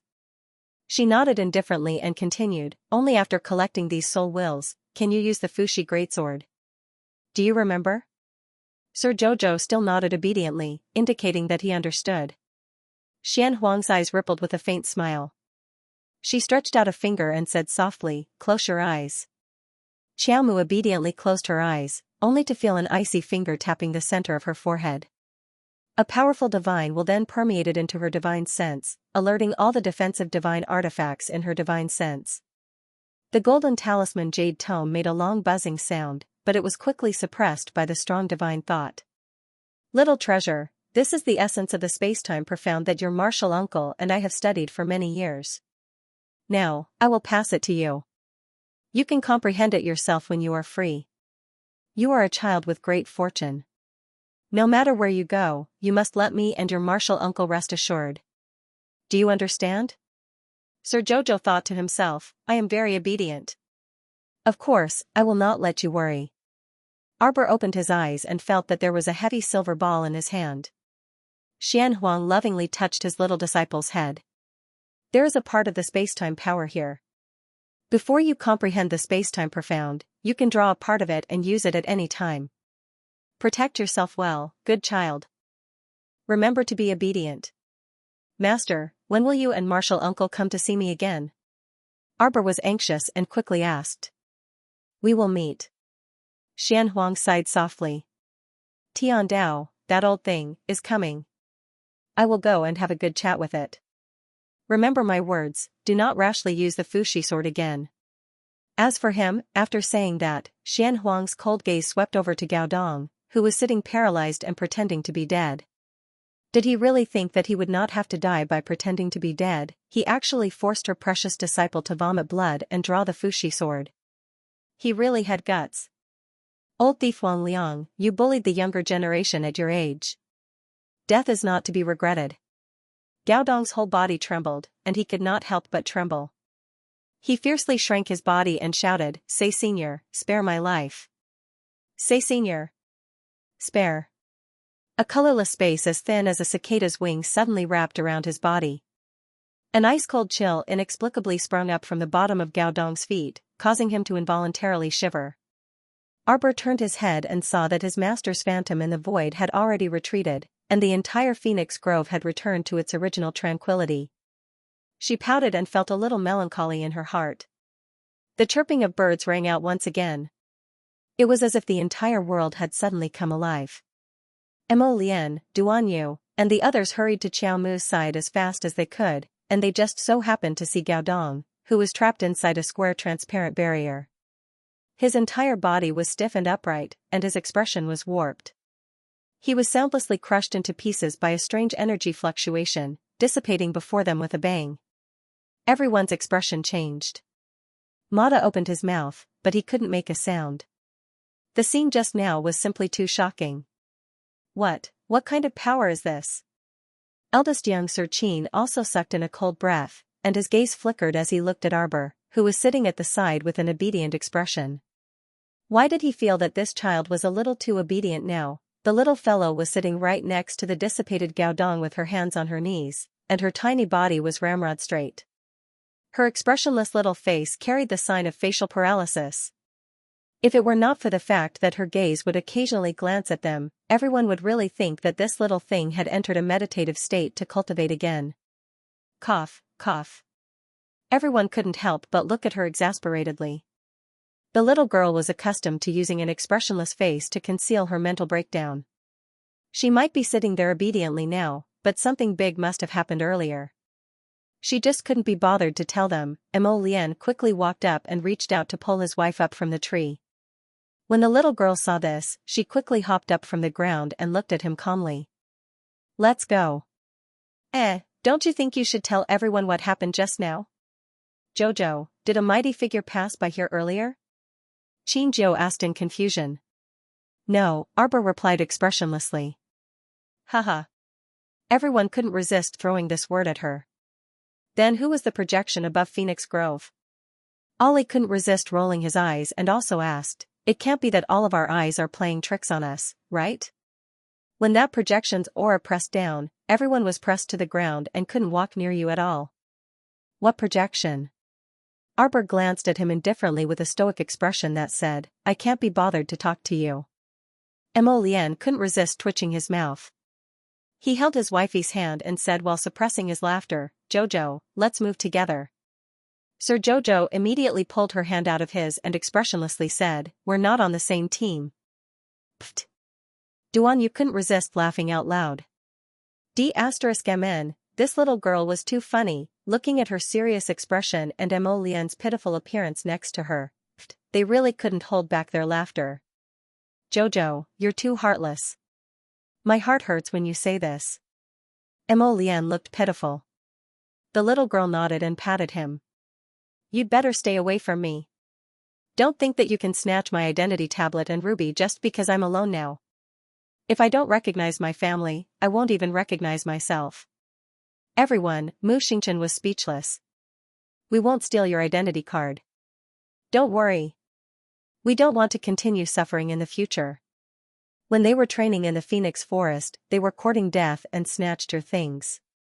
How are they going to live in the future? It's not like I won't be able to live a good life after I leave, Apui. Arbor looked at them expressionlessly. As long as you understand. She waved her hand and was about to bid farewell to everyone. She still had to enter the forest to continue looking for her companions, Duan Muqing and the others. I don't have time to waste with these people. Mo Lian tugged at her sleeve and looked at her pitifully. Jojo, you said earlier that you would meet up with us after luring the 5 spirits away. Arbor couldn't wait to jump into the pit. Yes, she had just said that it was an instinctive reaction, wasn't it? When she saw Mo Lian and Duan Yu, she instinctively wanted to leave with them. Now that she had sobered up and thought about it, I'm not in the same team as them. Why should I leave? Of course I won't leave with them. Be careful. Arbor waved her small fists and glared menacingly at eldest young Sir Qin's group, whose mouths were twitching. Afterwards, she turned around and broke into a run towards another part of the forest, truly parting ways with Mo Lian and the rest. Duan Yu couldn't resist the urge to burst into laughter. He turned to look at Mo Lian's hopeless expression and gloated, you can't keep her either. Ha ha ha ha ha.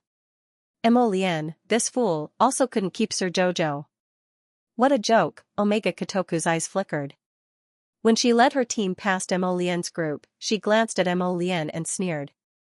When Mo Lian looked over at him, that troop had already left his side. He was so angry that his teeth hurt and his heart stifled. His head throbbed, and his handsome face turned as black as the bottom of a pot. Mu Xingqian's mouth twitched, and he patted Mo Lian's shoulder sympathetically. Don't worry, Jojo still wants you. It's just that the competition hasn't ended yet, so she simply thinks that we aren't on the same side as her and are all her potential competitors and enemies.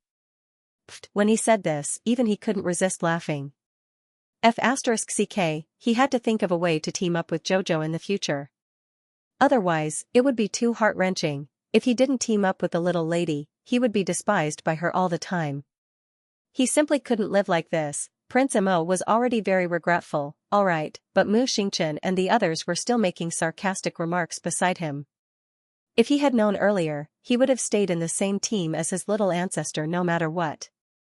He definitely wouldn't have given up such an important team spot to Xianxia and her group. Duan Yu blinked and consoled with a grin. Don't worry, even if we don't rob Jojo, we can still rob others.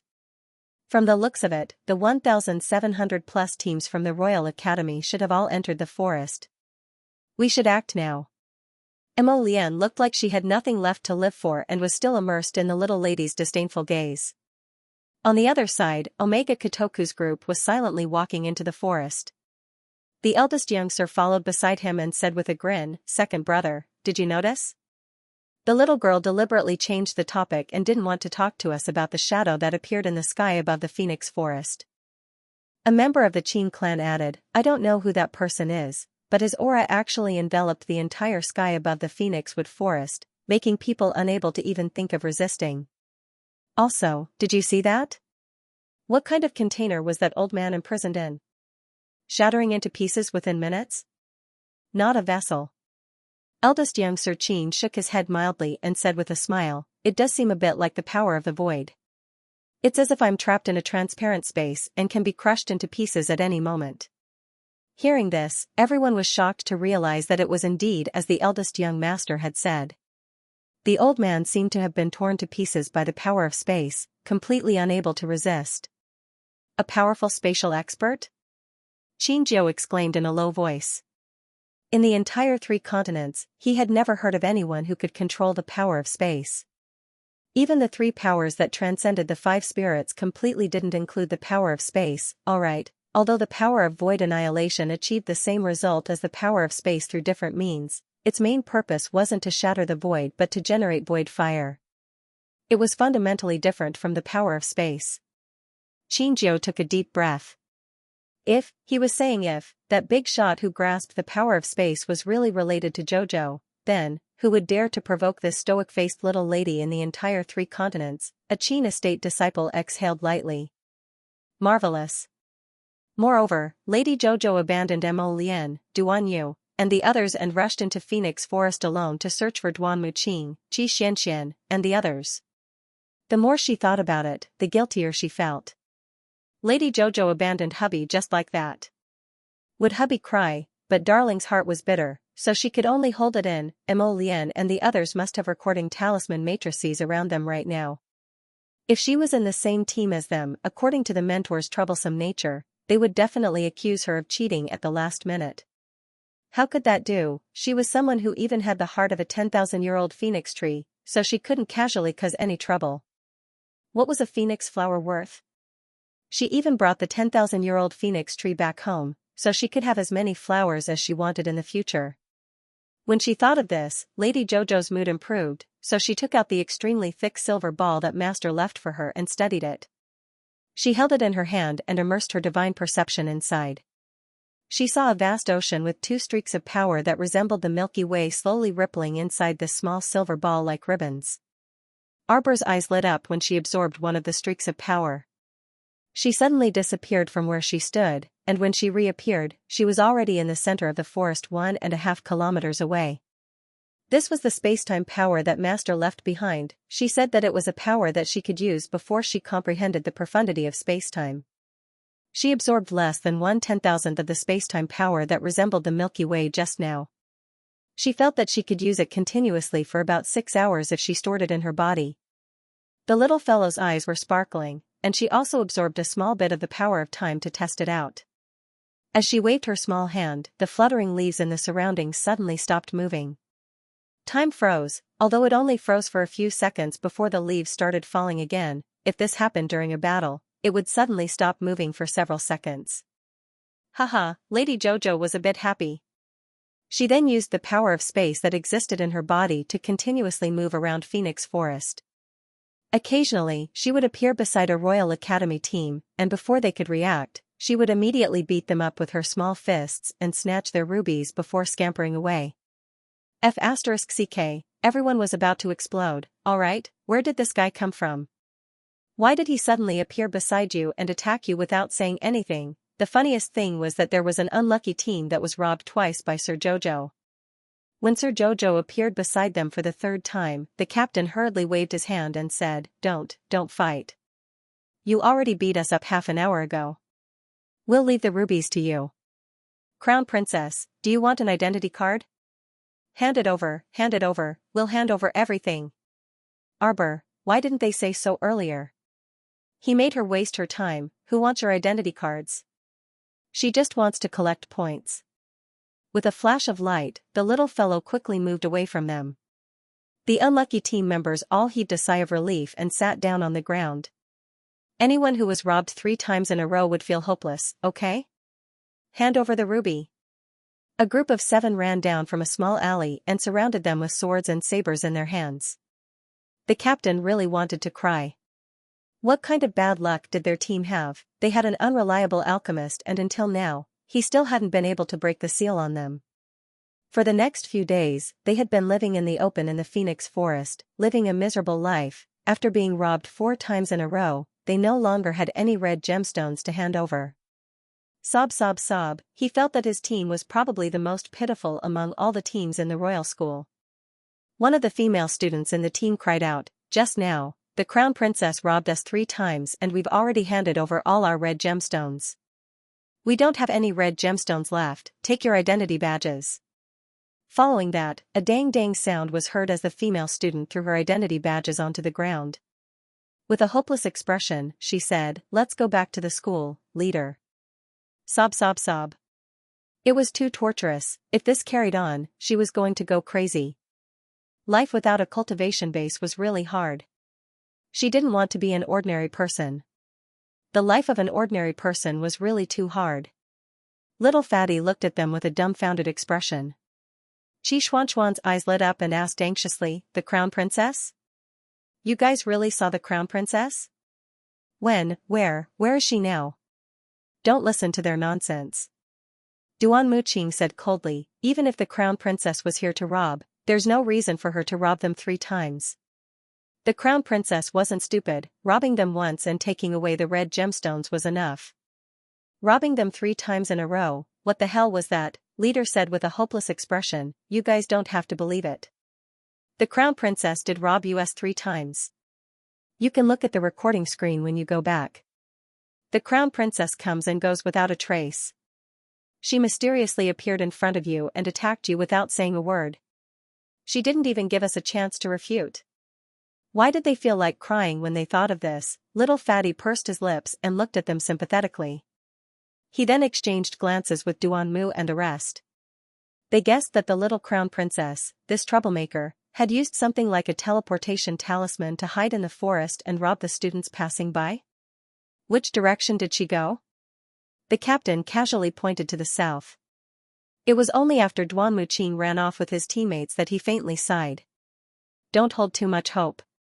Your Crown Prince Consort is a weirdo. Don't think that she's really waiting for you in the south. The little Crown Princess's figure suddenly flashed, and she stood on a branch of a tree. She happily looked at the remaining spatial energy in her body. Hee, after continuously using it for more than 2 hours, she still had at least half of the spatial energy left for her to squander. It was so much fun. The little fellow couldn't help but clap his little hands. Then, he heard a woman's laughter drifting into his ears. Little big brother, TSK, you look a little too pitiful. Who did this to you? Let me help you, okay? That feminine voice caused a layer of tiny goosebumps to appear on Arbor's arms for no reason. Looking down the tree from the corner of her eyes, she saw that under a camphor tree not far away, a woman dressed in revealing black was half squatting there. Her fingers were like snakes caressing the handsome side of a person in front of her. Looking down from where she was, she could see that person's thin lips were tightly pursed with a pained expression on his face. It was actually someone familiar. Arbor blinked and his gaze landed on that man's limbs. His mood instantly seemed to be covered by dark clouds, and his eyes darkened. His limbs were all broken. Was this woman in front of him the one who did it? She could do whatever she wanted just for her own selfish desires? Just as Arbor was about to descend, a ball of black fog suddenly floated to her side and rubbed against the back of her neck. It felt rather cold. The little fellow shrunk her neck and turned her head to look. She saw a small claw reaching out from the fog and trying to grab a strand of her hair. Arbor was curious. She reached out her white and tender hand and shook the little claw. "I'm fine." She raised her hand and touched the ball of black fog. She could feel that this fellow's feelings were very complicated and mixed with a hint of displeasure. Could it be that it was apologizing to her because it didn't protect her properly just now and let her take old man Gaudon's attack and spit out blood? Arbor tried to use her divine sense to communicate with this primordial beast. "Why must you be wrapped in this black fog?" Sir Jojo was still somewhat curious. "Don't you want to come out and see me?" She could feel that this fellow in front of her was a little resistant to seeing people. But why? Arbor reached out and reached into the black fog. She casually felt around. "Hong Meng, when are you going back this time? If you don't come out and see me now, you won't have another chance." Who knew if she would be able to summon it again next time? This beast was very powerful. She used a sacred-grade golden talisman to summon it here. She estimated that it could only stay here for half a day. It would still go back. As for where this primordial beast came from, Arbor wasn't sure. It could be the holy region, or it could be the border of the wilderness. This Hongmeng seemed to be conflicted for a long time. Then, it reluctantly poked its little head out of the black fog. It's furry." Arbor's eyes instantly widened. She raised her hand and instinctively touched Hongmeng's little head. Wasn't this fellow a little too cute? Its head was like a little bear's and its belly was round. It sat there, swinging its two short little legs. A pair of black eyes were looking at her, and they were very quick-witted. The most conspicuous part of its forehead was the word summon faintly appearing between the white fur. Hee. Arbor had thought that this vicious beast would be the type that looked mighty and domineering. Back then, when he saw it tear out a claw from the black fog, he thought that it was a ferocious beast with a head of copper and arms of iron. However, when he saw it, he was immediately discouraged. It's not even as sturdy as a snow leopard." Sir Jojo looked at him expressionlessly, thinking to himself that it was no wonder that every time this guy appeared, he would always be so mysterious, shrouded in a cloud of black fog, and never dared to show his face. If others knew that the primordial beast was actually such a cute thing, wouldn't they laugh their heads off? Since it was so cute, it could only hide in the black fog and not see anyone.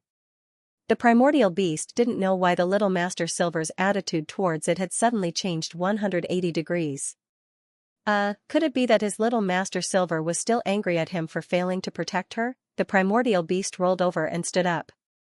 It walked in the air with its short legs and hopped towards Arbor. Arbor said expressionlessly, "You'd better go back into your black fog. This way, it would appear more mighty and domineering. It would also make her feel less annoyed." Master Silver Heart was like a needle at the bottom of the sea. The primordial beast expressed that it didn't understand. If Chochio, Little Water, and Little Earth were here, they would definitely mock this fellow and solemnly warn it, "Master doesn't like cute things." After being delayed by this primordial chaos on the treetop, by the time Xiao Mu looked down again, there were already no traces of that man and woman in her sight. They moved them away so quickly. Arbor frowned slightly. She jumped down from the branch and landed lightly on the ground. Stepping on the soft soil beneath her feet, Xiao Mu circulated her divine conscience and swiftly spread it out in all directions. Although she didn't like the people from the Qin estate, seeing that person's arms and legs were all broken, she felt a trace of sympathy for them. Thus, she decided to lend him a hand. To the current Arbor, helping people was really just a matter of lifting a finger. Her divine sense was extremely powerful. It didn't take long for her to discover the figures of that woman and a zither cultivator in front of a small cave 100 meters to the west. He sure ran fast. Xiaomu narrowed her indifferent eyes and disappeared from her spot in a flash. After more than 2 hours of experimentation, Arbor was now able to control the power of space in her body and accurately arrive at her destination within 5 kilometers. Thus, Arbor arrived in front of the cave in a mere breath's time. The sound of thunder echoed in her ears. Arbor expressionlessly raised her head to look at the dark sky. She saw dark clouds looming over her and thunder rumbling. It looked like a thunderstorm was about to descend. Seeing that this was a very normal natural occurrence, Arbor lowered her head and took out an oil paper umbrella from her inner world. As soon as she opened the umbrella cover, the torrential rain fell as scheduled. It's really heavy, Arbor thought to herself. On such a stormy night, who would have thought that the lofty fifth young master of the Qin estate would actually be suffering such torment in such a simple and crude cave? Arbor stepped on the puddles of water in a flash and slowly arrived at the entrance of the cave. A woman's playful laughter came from inside. It was as soft as a venomous snake, causing one to be unable to help but feel disgusted. What a shameless woman. Not only was she brazen, she even broke someone else's arms and legs for her own pleasure. She deserved to die. Arbor's small face was incomparably cold as she stepped on the puddles of water and entered the cave. The cave was extremely dark. Only sporadic flames could be seen burning under a small, crude stove made of stones. There was a small stew pot on top of the stone stove, and he didn't know what was being stewed inside. A faint wisp of smoke was drifting over.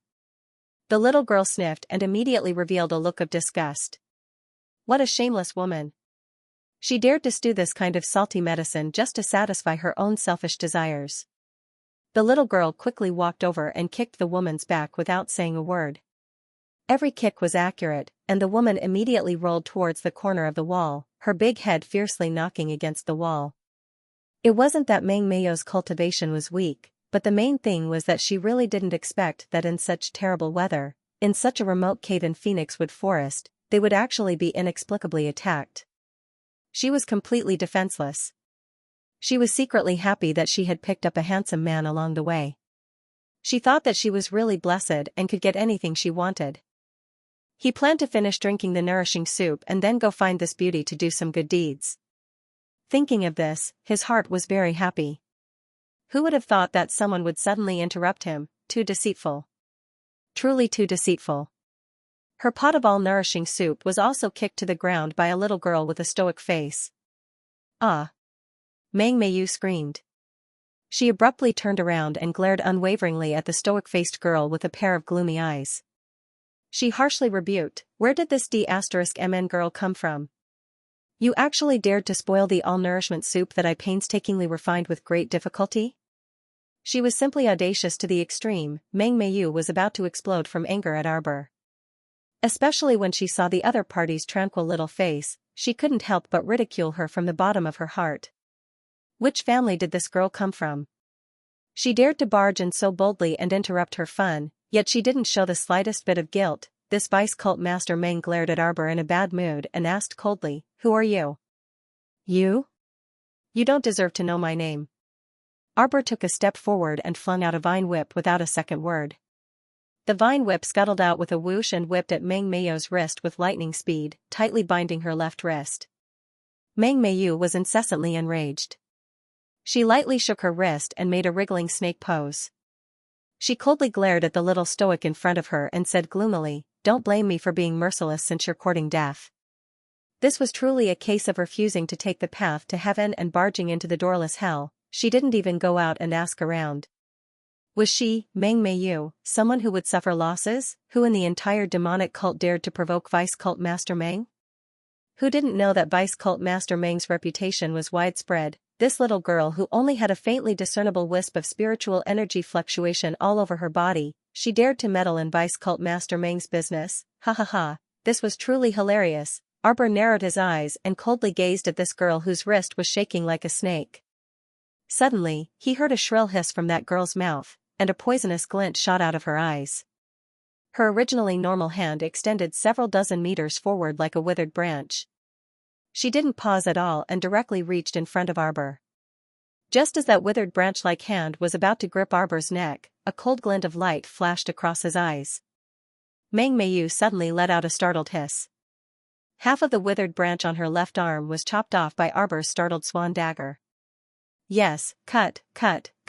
Meng Meiyu's branch-like arm retracted and returned to its original state. The broken branch that had fallen to the ground also reverted back to the shape of a finger. Bastard! Meng Meiyu covered her crippled hand and glared at Arbor. Something seemed to be surging out from the depths of her eyes. Heh! Sir Jojo glanced at her. It's fused with the snakewood. As a demonic body master, Vice-Sect Master Meng was also a rank 13 Fire Great Spirit Master.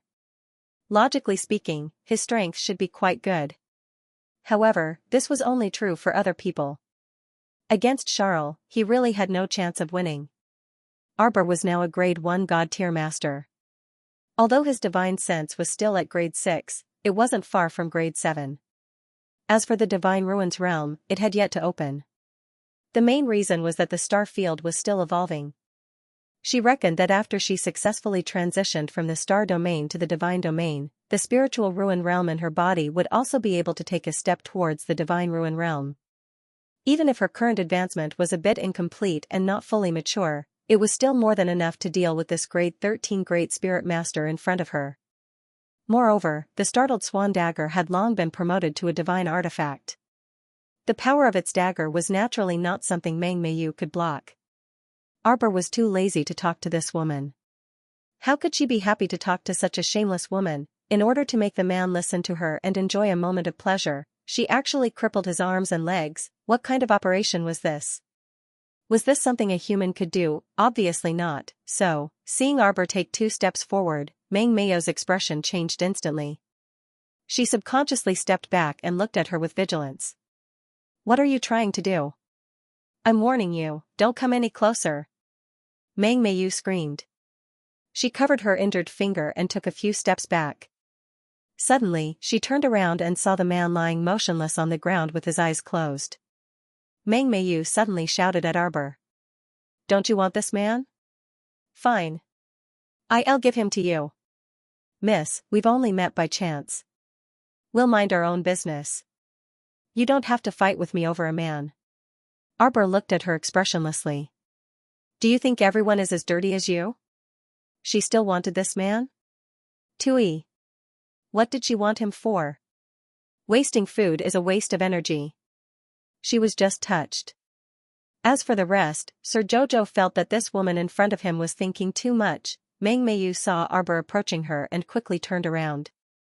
She wanted to reach out and grab the man's neck. She wanted to hold him in her hand and use him to threaten Arbor. However, before her fingers could touch the man's neck, she was swept away by a strong force. Meng Meiyu hit the stone wall heavily. She spat out a mouthful of blood and rolled on the ground. She frowned in horror and shrank back inch by inch like a worm. When you broke his arms and legs, you didn't think you would end up like this, did you? Arbor said coldly. Meng Meiyu hurriedly refuted. No, it's not like that. I was separated from my companions and accidentally found this little brother in the forest. I found him and he was already like this. Meng Meiyu hurriedly explained. And if I hadn't appeared in time and killed the 2 wild wolves in front of him, he would have been eaten up by the wolves. Arbor was stunned. He recalled the startled swan dagger that was suspended in the air and sized up the woman. Although she was dressed impudently, there was a hint of wickedness in her eyes. However, his expression when he spoke was extremely serious, and it didn't seem like he was lying. Oh? Arbor glanced at her indifferently and looked at her carefully for a long time before walking towards the man lying on the ground. She squatted beside him and grabbed his cold wrist. He could clearly feel the other party's body shrink back, and fear flashed in the other party's empty eyes that had no will to live. He wanted to retract his hand, but how could a good-for-nothing like him, who had no cultivation, retract his hand when Sir Jojo was so strong? After taking his pulse, Xiaomu creased her brows. It seemed that the filthy woman wasn't lying. This injury seemed to have been there for a day or two. The external injuries were very obvious. Other than the 4 limbs that had been cruelly used, there were indeed traces of being bitten and bandaged by wild wolves on his arm. When Arbor looked back, he saw that Meng Meiyu had already crawled to the door like a crawling worm. Seeing her cold gaze, Meng Meiyu was so scared that she peed her pants. She didn't care if it was raining cats and dogs outside and rolled out of the cave. She even let out a series of screams. "Miss, I'll scram right now, scram. I don't dare to disturb you anymore." She forgot to say the last probably because there was a steep slope near the cave, and she rolled all the way out of the door. Arbor glanced back coldly, intent on giving her a hard time. He kicked up that half pot of all-aspect nourishment soup on the ground and directly kicked it over that fellow's head. Meng Meiyu was rolling down the steep slope. Now that the pot of soup covered her head, the rainwater mixed with the medicinal liquid splashed down, wetting her eyes, nose, and mouth. She also wailed and continued rolling down the steep slope. This fellow landed on the ground with a thud, and the icy rainwater splashed all over her body, but she still couldn't stop the fire in her heart. It was clearly just a little bit of the all-aspect nourishment soup. How could it be so unbearable? This medicine had been improved by someone? Meng Meiyu's eyes widened in horror. After Arbor sent Meng Meiyu away, he lowered his head to look at little Fifth Qin, whose eyes were tightly shut and complexion incomparably pale.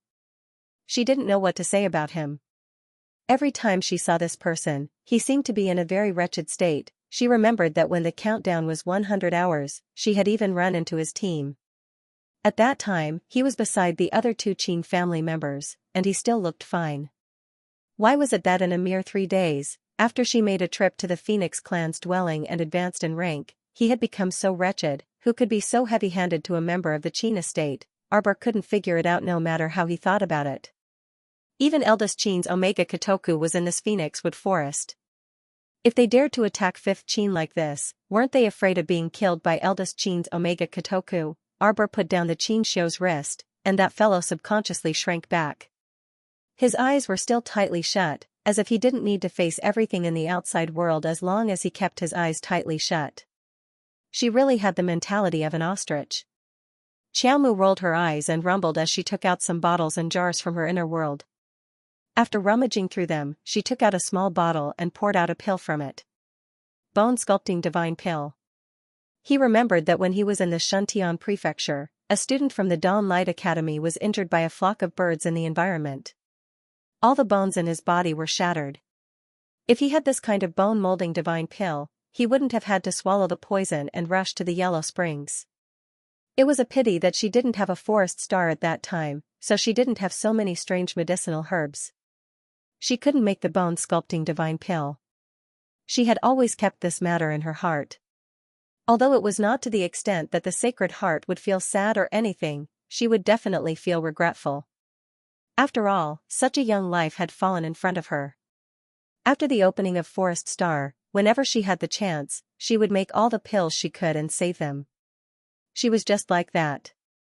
She could be indifferent and ignore the laws, but there were always some things that she was willing to try to do, and she didn't need anything in return. The Zither cultivator's injury was much lighter than that of the student from the Chengwang Academy. Therefore, as long as he consumed the bone-molding divine pill, he should be able to recover in no time. It could even be said that using the bone-molding divine pill on the current Xianxia was really a bit like using a sledgehammer to crack a nut. Arbor saw that this fellow was still like an ostrich with his eyes shut, looking like he didn't want to hear or see anything outside. She rolled her eyes and didn't waste any more words with him. She directly pried open his tightly pursed lips and violently slapped that bone-molding divine pill into his mouth. The divine rank pill melted in her mouth and completely didn't require her to expend any more effort. The Zither cultivator's long eyelashes trembled, and he finally couldn't resist abruptly opening his eyes. In the depths of that pair of pitch-black eyes that resembled stars, 2 weak pools of water rippled faintly. He was extremely similar to a startled wolf cub, and his eyes carried a trace of bewilderment, unease, and indescribable fear. Arbor chuckled, but her expression didn't change at all. It was as if that chuckle came from someone else's mouth. The Zither cultivator had actually recognized Arbor's voice long ago. After all, this little stoic's chilly yet somewhat adorable voice was truly too easy to recognize. He didn't know what to say, so he looked at her blankly for a moment after opening his eyes. If you counted that time at the Weishi Corridor workshop when she treated the 8 types of medicinal powders in his body, then this was the 3rd time she had saved his life. This was already the 3rd time she had saved him. Speaking of which, the two of them really had an ill-fated relationship that couldn't be cut off. Bone molding divine pills cost 10 million spirit coins each. Remember to return them to me after you return. Arbor expressionlessly threw him this sentence before standing up and walking to the side. Heh. Money again. A trace of light finally returned to 5th young Master Qin's bewildered eyes. His mind finally cleared up a bit, and he turned his head to look in the little lady's direction. She would charge him a large sum of money every time she treated his illness.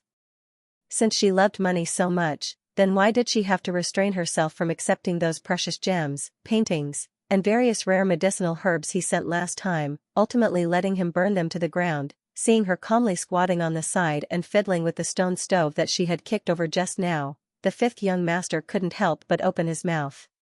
His voice was so hoarse that even he himself was slightly surprised. You.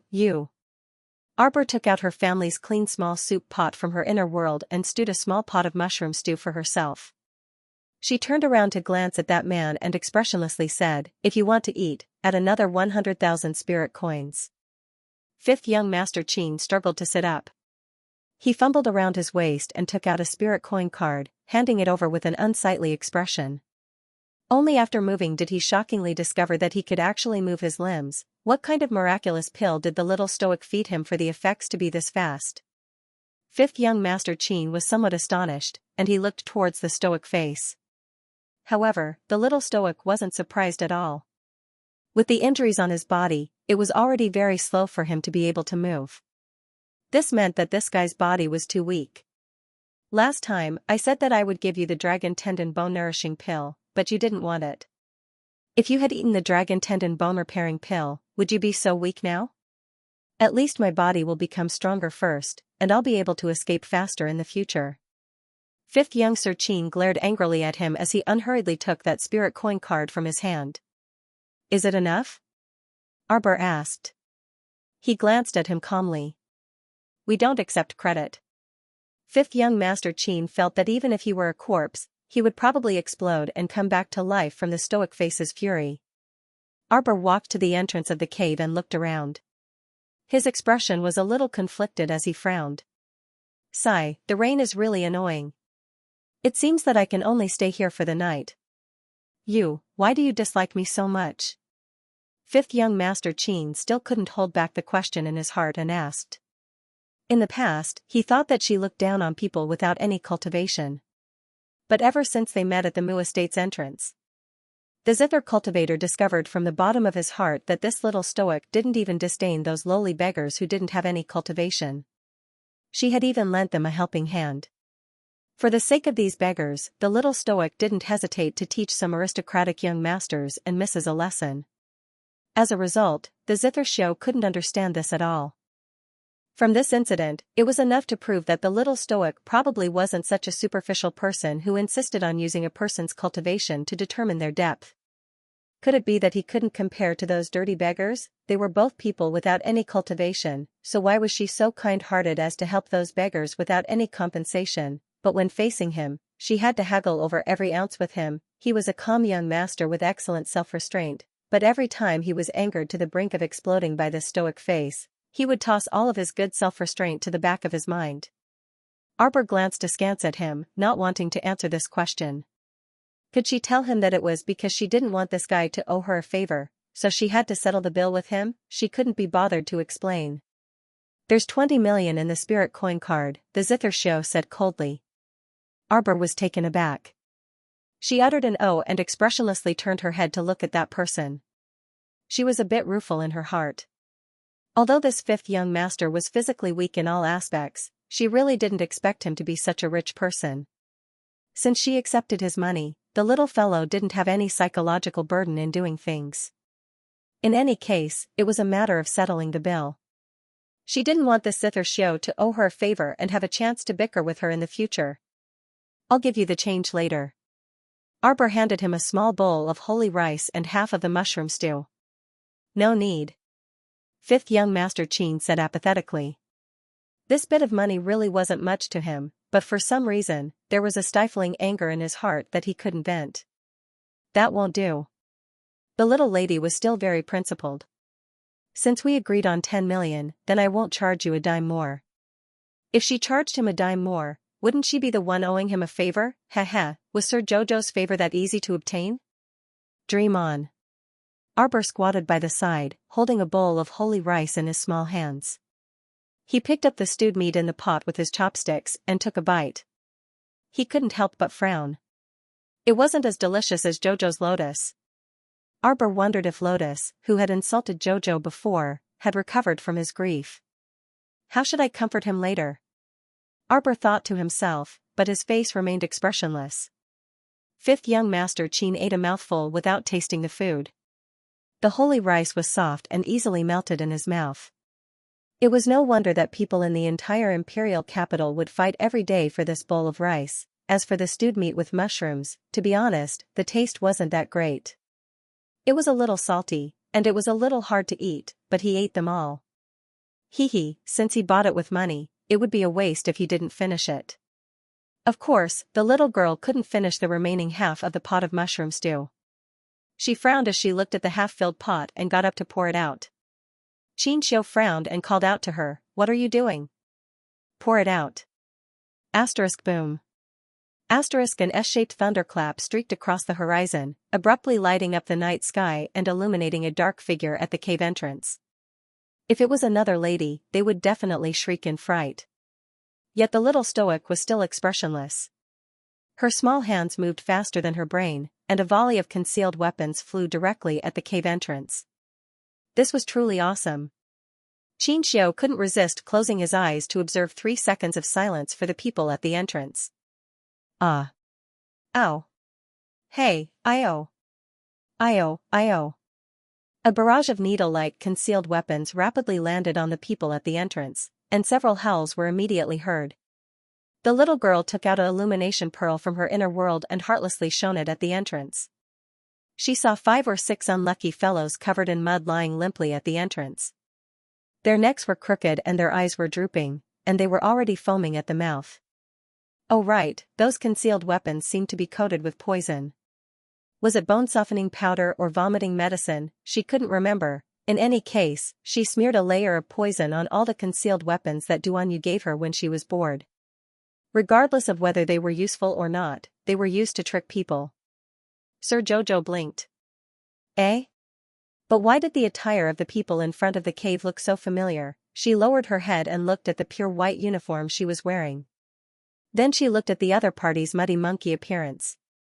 Upon closer inspection, it wasn't hard to see that they were wearing the same academy uniform as her. It was just that the white had long been dyed pitch black. Oh, they were Royal Academy alumni. No wonder they looked a bit familiar. Xianxia expressionlessly looked at the unlucky fellows at the entrance. He truly didn't want to sympathize with them. The main reason was that he was also very unlucky in his current position, so he didn't have the energy or strength to sympathize with others. Sir Jojo pattered to those people and expressionlessly said, "Hand over all the rubies you have." Xianxia. This guy actually had the personality of looting a burning house. He couldn't bear to look at it. Alright, those alumni looked so miserable right now. Couldn't the little fellow treat them a bit better? She opened her mouth to ask for points by robbing rubies. He inexplicably recalled that day in Wind Thunder City. This imp also insisted on bringing him back to the academy to exchange for points. He felt a bit irritated for no reason. The little fellow was holding an illuminating pearl in her hand. At this moment, the entire cave was illuminated by the pearl in her hand. Who couldn't see her paralyzed face clearly? Crown Prince Consort. The head of the students, who looked like a mud monkey, almost dropped his jaw to the ground. What a tragedy, meeting the little crown princess 4 times in a day. What kind of tragic life was this? That's right, this was the team that the little crown princess had robbed 3 times in a row with the little spatial energy in her body. When the 8 people in the group saw the young crown prince consort, their eyes revealed a trace of extreme misery and despair. Sob. What a tragic life. didn't he tell Fatty and the others where the little crown princess went? In the end, the other team members did not manage to find the little crown princess. Instead, it was their fourth encounter with the little crown princess. What kind of melodramatic plot was this? What should I do if I want to cry? Behind them came the sound of sobbing. The young female teammate of their team was really crying. She was crying very sadly and miserably. The little crown princess looked at them expressionlessly. She also recognized them. They had robbed people 3 times in the afternoon, and they seemed to be the same group of people. Fate was such a wonderful thing. What could she do about it? Who are those behind you? The members of Team Fate scattered to the sides, allowing the group of alumni behind them to show their faces. Arbor looked at the few people in front and found them somewhat familiar. But since they were schoolmates, they must have met each other before. Xianxia was too lazy to carefully identify them. She swept a glance at them and very dutifully shouted, "Hand over the rubies on your bodies." Everyone, if they were capable enough, they really wanted to beat this little crown princess to death. It was too infuriating. Asking people to hand over their rubies at the drop of a hat. How much of a scammer was she? Wait a minute. The people at the back spoke weakly. They didn't want to argue with this little crown princess. They dug out their rubies from their pockets and handed them over with a hopeless expression. If they didn't hand them over now, they would probably be beaten up and searched for their rubies. As long as they weren't idiots, they would be able to recognize the situation in front of them. Arbor reached out and took the rubies from one of them. She glanced at him and frowned slightly. "You guys look a little familiar." That person's mouth twitched. He said with a speechless expression, "Crown Princess, have you forgotten? We met on the Bull's Head. You even gave us a ride." "Oh, is that so?" She looked at the few mud monkeys again and vaguely recognized their faces. She nodded and said, "Oh." That person observed a moment of silence for himself and then said pitifully, "Crown Prince Consort, this one is Qiu Fu. These are Lu Pinwen, Han Jing, and Zhang Mingqiu. A few days ago, it was the 4 of us who rode in the Crown Princess carriage. We only parted ways when we reached the entrance of the Phoenix Woods." Arbor completely remembered now. Wasn't it just the Phoenix Woods? She wanted to cheat them of their rubies, but they were smart enough to stay outside the woods and not dare to enter. Haha, it's a small world. Look, it's raining heavily outside. You took our rubies. Can you let us in to take shelter from the rain now? Xiaomu stepped to the side to make way, and that group of mud monkeys all ran inside noisily. The 2 teams had 15 people, and all of them looked miserable, as if they had been abused by Feng Mulan. What a bunch of unlucky kids. Looks like they haven't been able to recover their cultivation after all these days. Half of the test had already passed. Without cultivation, he couldn't open his inner world. All he did was wander aimlessly in the Phoenix Wood forest. From time to time, he would be chased and beaten by the beasts in the forest.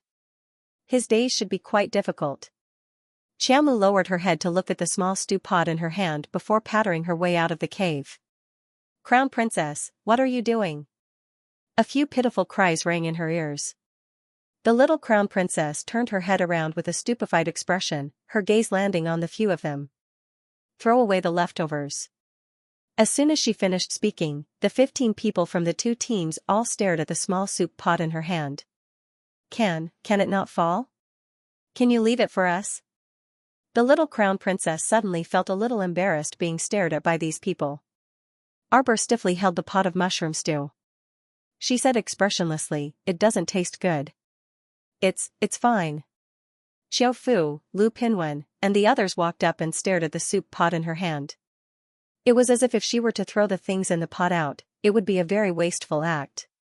Actually, this was just leftovers from half a pot. Arbor expressionlessly glanced at them and silently handed the soup pot to Qiu Fu. 2 drops of tears actually flickered in that fellow's eyes, and he simply prostrated himself in gratitude to Arbor. The 15 people surrounded that pot. Without chopsticks or bowls, they directly grabbed the small mushroom stew with their hands and ate with elation, as if they were eating some delicacy. 5th young Master Qin put down the chopsticks in his hand. Looking at this group of students' sallow and emaciated appearances, he instantly felt a bit unwell. Weren't they all spirit realm cultivators?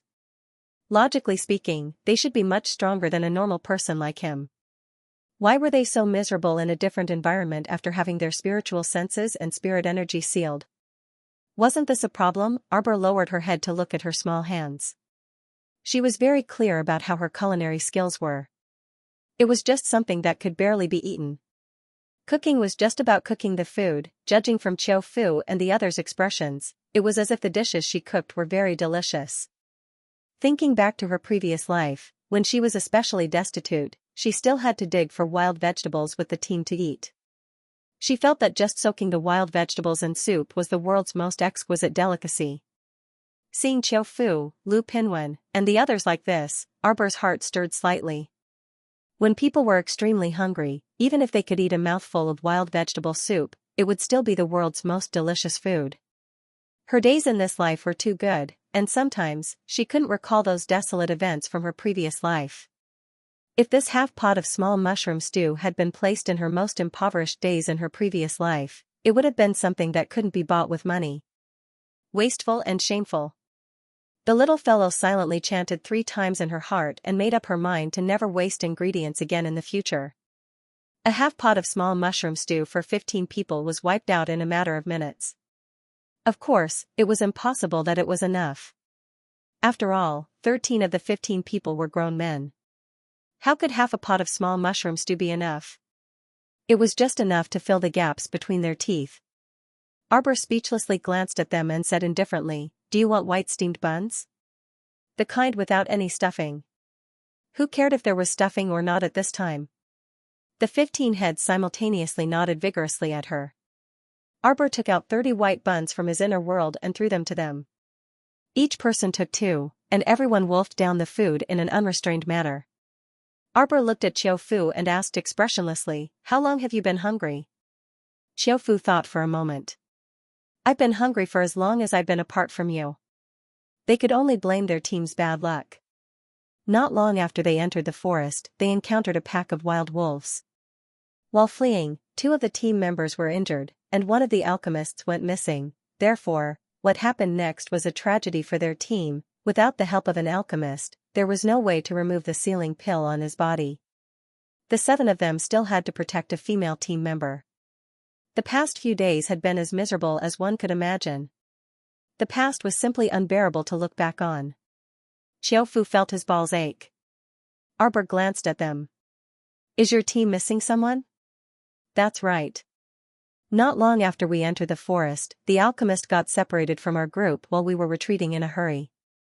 After that, we have been searching for that alchemist in the Phoenix Woods. Unfortunately, we have not been able to find him." "So pitiful?" Arbor glanced at them. "No wonder there were no spiritual energy fluctuations on your bodies. So the alchemist got separated. Then what was the point of playing?" After the pill master went missing, the entire team couldn't possibly recover their strength during the competition. That was why Qiu Fu and the others also knew that they couldn't keep the rubies on them at all. If they could give them to the young crown princess, then give them to her. In any case, giving them to someone else was the same, so why not give them to someone they were familiar with? Qiu Fu and the others thought in distress, and this strange thought flitted across their minds. It was as if they would be more willing to give them to the crown princess. Arbor looked at them rather sympathetically. "Do you want to drink water?" The 15 people nodded in unison. Arbor took out several large jugs of water from his inner world and tossed them to them. "It's already late tonight, so have a good rest after eating. We'll talk tomorrow if there's anything else." Sitting on the side, 5th young master Qin remained silent from beginning to end. If he hadn't been able to see through it before, he was now able to see it clearly. The little stoic really didn't like him very much. Otherwise, why didn't she say anything to the other students when she gave them steamed buns and water? Why didn't she extort money from them? Originally, these things weren't much to her at all, and she would give them out depending on her mood. If she was in a good mood, the stoic face would probably be willing to give anything. If she was in a bad mood, then she could only chuckle. So, the little stoic was in an extremely bad mood towards him. Then why did she come to save him? The 5th young master couldn't figure it out no matter how much he thought about it, and he also didn't understand the stoic face's complicated and ever-changing thoughts. After so many days, Xiao Fu and the others ate until they were full for the first night and didn't have to endure hunger anymore. It had to be known that they were truly unlucky. Their party encountered a pack of wild wolves whose combat strength was much stronger than theirs, and they faced the situation of being besieged by thousands of wild wolves. All the offensive spirit weapons they could take out were basically used up in that battle. It was to the extent that they didn't have any methods to capture animals at all in the later stages of the battle. A group of miserable normal people shuttled through the mountain forest. One of the team members also vomited and had diarrhea for a long time because he accidentally ate a type of wild grass. As a result, everyone didn't dare to carelessly eat any plants in the forest anymore. Hence, everyone held on to the determination that cultivators would be fine even if they starved for a few days, and they starved themselves for several days. They subconsciously made themselves forget the fact that they were just a bunch of ordinary weaklings. In any case, the more he spoke, the more tears he would shed. After nightfall, the weather suddenly turned cold. Everyone curled up their bodies and leaned against the cave wall to continue resting.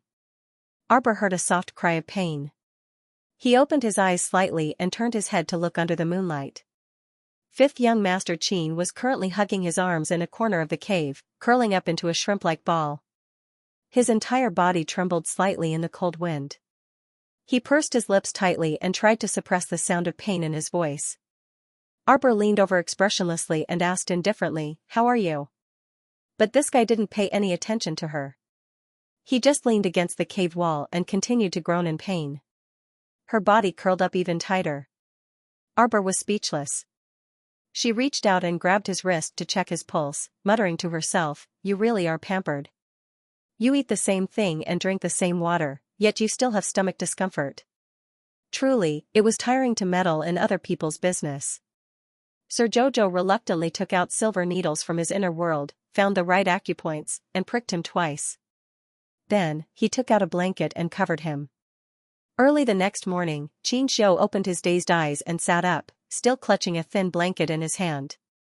By now, the temperature had risen again, and the fellow covered in the blanket was sweating profusely. Perhaps it was because he was sweating, but he felt much better than yesterday, and his body also felt much more refreshed. Among so many people, only the little stoic had an inner world. So it went without saying who this blanket belonged to. Arbor walked into the cave against the light. When she saw everyone wrestling and getting up, she said expressionlessly, "There's some hunted game outside. Go wash, peel, and roast it yourselves." Xiao Fu and the others were overjoyed when they heard this, and they repeatedly thanked her before hastily leading them out to work. Arbor had already strolled around the vicinity and knew there wasn't any danger, so she didn't bother to care about those people. She had already eaten breakfast outside just now, a bowl of porridge, a meat bun, and 2 pastries. She felt a little stuffed, so she stretched her limbs while she was at it and hunted a few wild rabbits and flamingos for them. She definitely wasn't taking care of these weak academy classmates out of the goodness of her heart. "Miss Jojo." A female teammate in Xiao Fu's team cheerfully ran to her side and said, "The game has already been washed and roasted. Let's eat together." Arbor shook her head. "You guys eat." "Okay then." The female student nodded and turned to look at fifth young Master Qin. "This student, you should also eat." The morning light was just right. A group of Imperial Academy students sat around several grills and started eating in a lively manner. The fifth young master held half a roasted rabbit leg in his hand, and his gaze flickered as he looked in the direction of the cave. His line of sight inexplicably landed on the little stoic, only to see her expressionlessly walk out of the cave with a taut little icy face. She didn't speak to anyone and went to pick herbs nearby, minding her own business. After last night's rainstorm, the smell of vegetation in the forest was very dense today. Sir Jojo picked herbs for a while when she immediately heard the sound of swords clashing in the wind. The little guy pricked up his ears and listened carefully for a while. Then, he suddenly stood up and hurriedly ran towards the source of the sound. Xiao Fu and the others had just finished eating. When they saw the little crown princess turn around and run off without another word, they hurriedly followed her. However, they were just a group of ordinary people after all. How could they keep up with Arbor's speed? They could only roughly follow her. After running for about a li, they saw a large pack of wild wolves in front of them. Xiaofu and the others were startled and quickly stopped.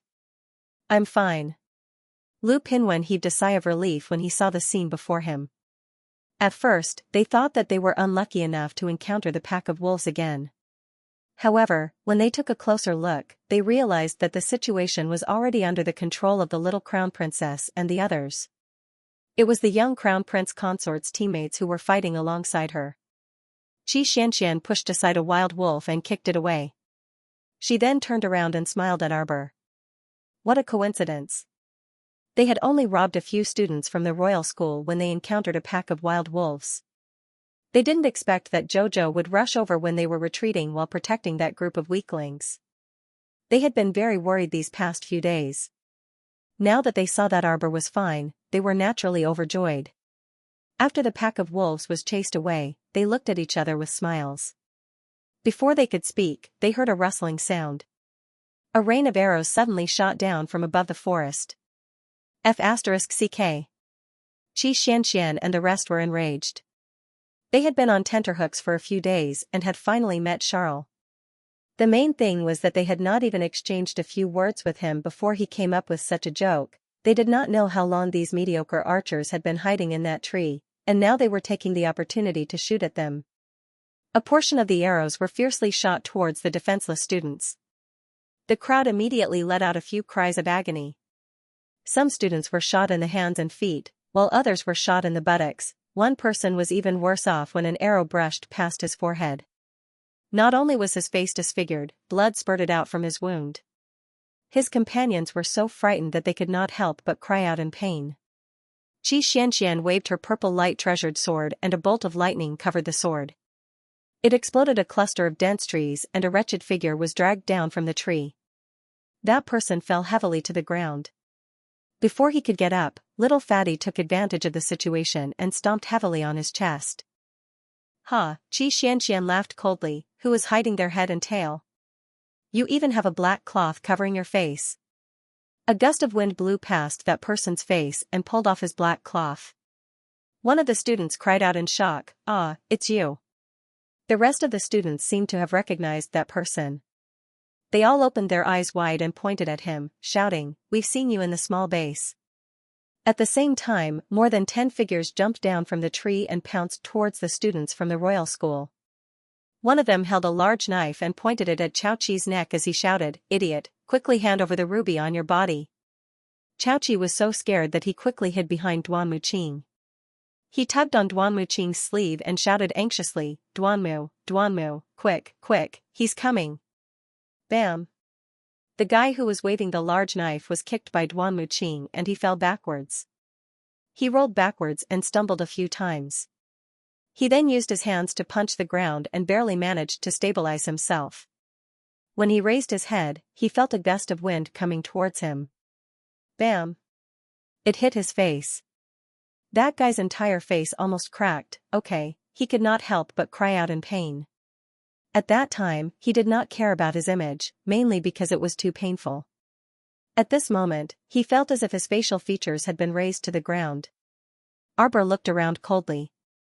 With a light flick of his finger, countless vines wrapped around him and pulled at the attackers who had suddenly appeared around him. There seemed to be two groups of people who had suddenly appeared in front of him. A group of idiots from the royal school were here to rob the ruby. The other group was recognized by a few of his classmates. They were the guys who had been idling around in the small base all day long, doing business of robbing adventurers for money. Of the group of idiots who robbed the academy, only 2 were cultivators. The rest had not recovered their cultivation, so it was extremely easy to deal with them. In a matter of minutes, they would be able to make them throw away their armor and squat on the ground. The troublesome ones were the 7 or 8 Xianxia in the small base. They seemed to be in a state of disunity, but it was only when they started fighting that they realized that the other party had rich combat experience. Although their cultivation level was not as high as Duan Muqing and the others, when they really fought, they were able to make Duan Muqing suffer 2 small losses. Xiaomu narrowed her eyes and gazed indifferently at one of the burly men who was full of vigor. For example, just now, her vines had clearly wrapped around that person's instep, but in the end, that person still nimbly escaped. It seemed a bit interesting. The little stoic's gaze coldly landed on that person. That pitiful burly man actually felt goosebumps from the little stoic's gaze. His entire body involuntarily trembled, and he also retreated. His retreat caused a comrade behind him to suffer. That person was planning to charge forward, but he was knocked back by the burly man's broad back, and he also involuntarily retreated a few steps. Arbor's cold eyes flashed, and he raised his hand to throw out several tiny particles. Everyone thought that it was a concealed weapon, so they hastily dodged backwards. However, unexpectedly, what Arbor threw out wasn't a concealed weapon at all, but several extremely tiny seeds. Those seeds flew with a whoosh and landed on the arms and legs of 7 to 8 people in front of him. Apart from giving them a huge shock, they all involuntarily dodged to the left and right. A burly man lowered his head to look at the crook of his arm, and he couldn't help but be startled. He thought it was some formidable concealed weapon, but it turned out to be an extremely unremarkable little seed. It was black and not even the size of a fingernail, but this seed was embedded in his arm extremely accurately. Arbor sized up those people and also felt that these people looked somewhat familiar. Duan Muqing knew that the little fellow was face-blind and couldn't recognize these people at all, so he said softly to her, "We should have seen these people when we first entered the small base. At that time, they were playing Pai Gao together, so we met a few times." Arbor uttered an "oh," evidently not taking it to heart. Xianxia suppressed the smile on her lips. She naturally knew very well that the little fellow in front of her would never deliberately remember those senseless people. The burly man in the lead turned his head to glare fiercely at an Imperial Academy student. "Didn't you say that these people are like you and haven't recovered their cultivations yet?" The pockmarked face of the student who was kicked out by Duan Muqing and almost flattened by a slap instantly flushed red. The few royal school students who were sitting beside him turned to look at him in disbelief. One of the students who had recovered his cultivation like Lily could not help but roar, "Lily, you brat, you actually colluded with this group of people and betrayed your own classmates? When did this happen? Don't tell me that you were the one who robbed us before?" Regardless of whether they were competitors on the Heavenly Yuan ranking, most of them still had a bottom line. How could they be so cruel to their own school's alumni? It was possible for them to cheat each other, but they would never do something that would endanger the lives of their fellow students. Lily had colluded with the local ruffians of a small base to rob his own classmates. This was simply inconceivable. Arbor was too lazy to listen to their accusations. He raised his hand, and the expressions of the robbers changed slightly. A few of them fell heavily to the ground and cried out in pain. The guy who had planted a seed in his arm was currently holding his arm, his head full of sweat as he cried out in agony, "Miss, please, please have mercy." Everyone looked up and saw that the seed on the man's arm was now sprouting from the depths of his flesh and blood. Miraculously, it had sprouted a little. Everyone sucked in a breath of cold air and looked at the other person. The places where the seeds had hit the rest of the people were now no different from the burly man. From the place where the seeds were embedded, they began to sprout. Green roots and leaves were shooting straight up from the bones and blood. That appearance was truly somewhat frightening. The most important thing was the feeling of the body. It was horrifying and painful, as if the pain that came from the blood vessels was innate to the body. It made people want to kneel on the ground and beg for mercy. All the students of the royal school silently took a few steps back and obediently sat in a row, expressionless as they looked at the robbers opposite them. This weirdo was awesome, ah. He actually dared to blindly come and trap the young crown prince consort. Wasn't this just seeking his own death? The crown prince consort was so ferocious, terrifying, that they actually dared to come. If they weren't robbers, then what were they? Looking at the faces of the robbers contorted as they clutched their hands and feet that had poked out of the plants, beads of sweat the size of beans dripping down from their foreheads. For some reason, the royal school students, led by Qiu Fu, felt a tinge of sympathy for these robbers. This was the consequence of not being careful and not doing your homework before committing a robbery. Arbor raised his finger and a wisp of pure wood spirit life force slowly seeped out. Following that, the 7 or 8 robbers' faces contorted as they howled in pain. Not only had the seed embedded in their flesh and blood sprouted, but it was also growing at an extremely strange speed, full of vitality. Ah. One of the robbers fell to the ground, his muscles twitching as he rolled back and forth on the ground. Everyone was shocked. All the royal school students, under Qiu Fu's lead, silently took 3 steps back and sat up straight. Wow, so many students are here. A mocking laugh sounded from behind the crowd. Xiao Fu and the rest hurriedly turned to look and saw a large group of people walking over. To be precise, this was a group formed by a few small teams from the royal school. There were probably more than 100 people. Arbor's eyes sharpened, and his left hand took out 2 divine power balls from his inner world. Eldest Xianxia jumped in fright when he saw this. Twitching his mouth, he hastily waved his hand and said, Jojo, Jojo, calm down. Calm down. We won't rob your team, Put the ball down, don't throw it. This guy was really a little demon. Look, this was the way to go. When he saw a student who was in great danger, he would directly throw a godly power ball at him. Did he think that he and second brother would be able to handle it? Our dear Xiaomu was instantly on guard. She took a few steps to Duanmu Qing's side and glanced warily at eldest Qin and Omega Kotoku's group of about 100 people. How dare you rob over 100 students of their rubies? Jojo looked at them with disdain. What? Eldest Xianxia winked aggrievedly at her and pursed his lips. When we passed by, we saw these unlucky children being captured by some people from the fortifications. We saved them, and they willingly handed over the rubies. The little fellow glanced behind them and asked warily, Where's Lian? Aren't you guys together? Who's with him? Eldest Xianxia instinctively turned to look at the absent-minded and silent second young sir. He coughed dryly and said, We separated from the Crown Prince's team long ago. Sir Jojo glanced at them suspiciously and didn't even bother to reply with an "Oh." Eldest young Master Qin grinned. Jojo, what are you doing? What were they doing? Were they blind? Couldn't they tell that she was teaching these people a lesson? At this moment, the quarrel beside her suddenly grew louder. Arbor turned around and saw that it was that royal school student, Li, who was quarreling with the people in his team. Li seemed to be implying that if he hadn't dealt with those ruffians previously, how could he have protected so many people in his team? He had only come up with this idea because he had no other choice. To let these warriors, who were bored to death in the small base, go and rob the students from the other teams in the royal school. Not only did he satisfy those warriors' greed, but he could also negotiate with them to leave the ruby points for their teams.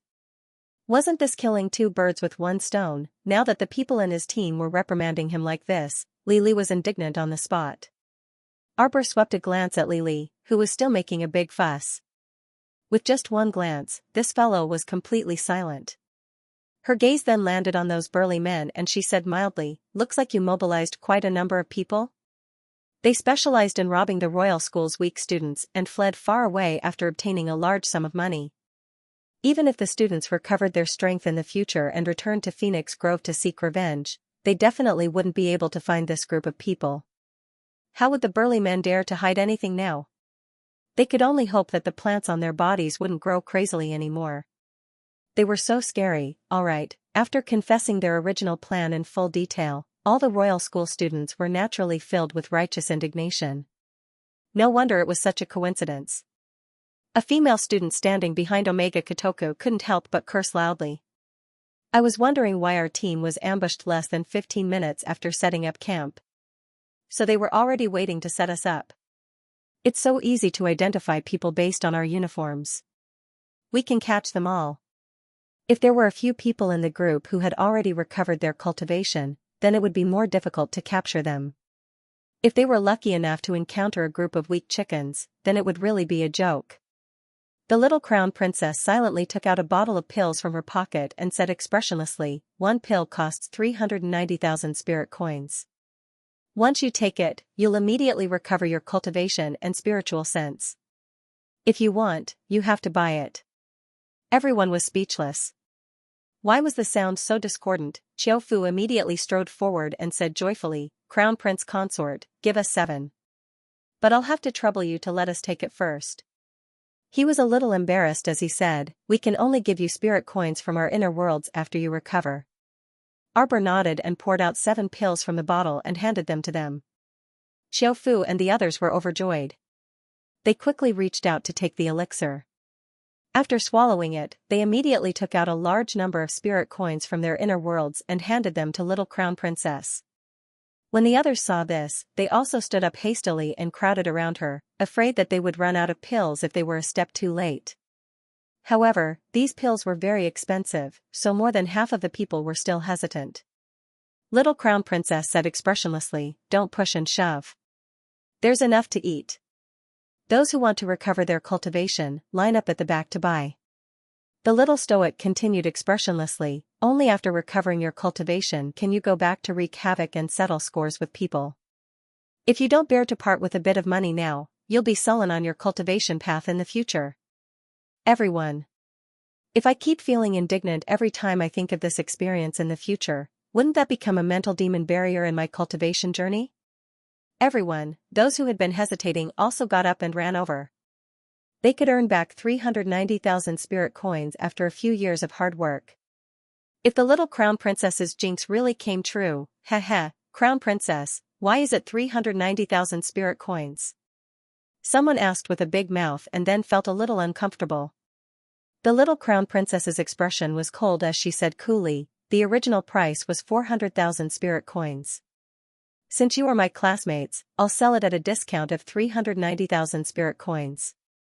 "Sir Jojo, you guys are getting a bargain." "Classmate, I shouldn't have asked you that question." Duan Muqing and the others stifled a laugh and coughed lightly, exchanging glances with each other. They knew that their Jojo would definitely say something that would make them want to vomit blood with a deadpan expression. "Alright, the medicine has been taken and the spirit coins have been handed over. Let's meet again if fate allows it." Xianxia chuckled and waved at her classmates before pulling Arbor and turning around with a smile. "Jojo, we have to hurry. We don't know if any teams have already found the location of the 1,000-year-old Phoenix Wood. We haven't seen it on our way here." Arbor nodded expressionlessly, tossing the wails of those burly men to the back of his mind. After the royal school students recovered their strength, the first thing they did was to settle scores with them.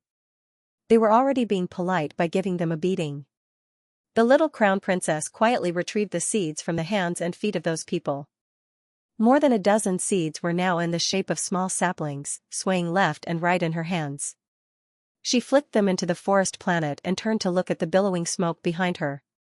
These people had previously targeted a bunch of pitiful royal school students with no cultivation. Served them right for being so unlucky now. "Jojo, let's go together." Eldest young Sir Qin walked over with a grin. Unfortunately, before he could get close, he was blocked by all the members of the Seacone Planet team, who drew their swords and sabers as if they were guarding against thieves. Please, I really won't rob you of your rubies." Had these people become as comical as the little stoic after being with Jojo for so long? "We're not on the same side as you." Jojo snorted and rolled his eyes. "Xianxia. Over there." Arbor winked at Xianxia and used his eyes to signal her to walk behind the towering tree. Xianxia was a little confused, but she still walked towards the tree. "Did you see anything?" Lady Chow Chow asked. "There is." Xianxia squatted down and used a small shovel to dig out a scarlet flower. She stood up excitedly and said, "There's a flower." Her voice paused as she looked in surprise at Mu Xingchen and the others, who had just emerged from the side path. "What a coincidence, Jojo. We meet again." Ma Ta cried out excitedly, but his gaze landed on Qi Xuanxuan's small hand. "Does this flower look familiar?" It was a scarlet claw-shaped flower with a very flirtatious tasseled phoenix tail. The more he looked at it, the more familiar it looked. Xianxia retracted her hand and reflexively hid the flower behind her back. "Don't even think about robbing me." "Phoenix flower." Ma Ta blurted out. The little stoic ran to Xianxia in high spirits and heavily patted her. She praised expressionlessly, "Xianxia, you're awesome.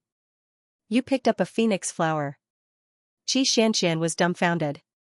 Did she really have such good luck? On the other hand, Mo Lian's mouth twitched inwardly. Just as he was about to walk towards his wife, he heard Sir Jojo's crisp voice. "Wow, there's another one here." Ma Ta looked down and saw a phoenix flower unfurling in the soil beside his feet. It was a bewitching red and gorgeous.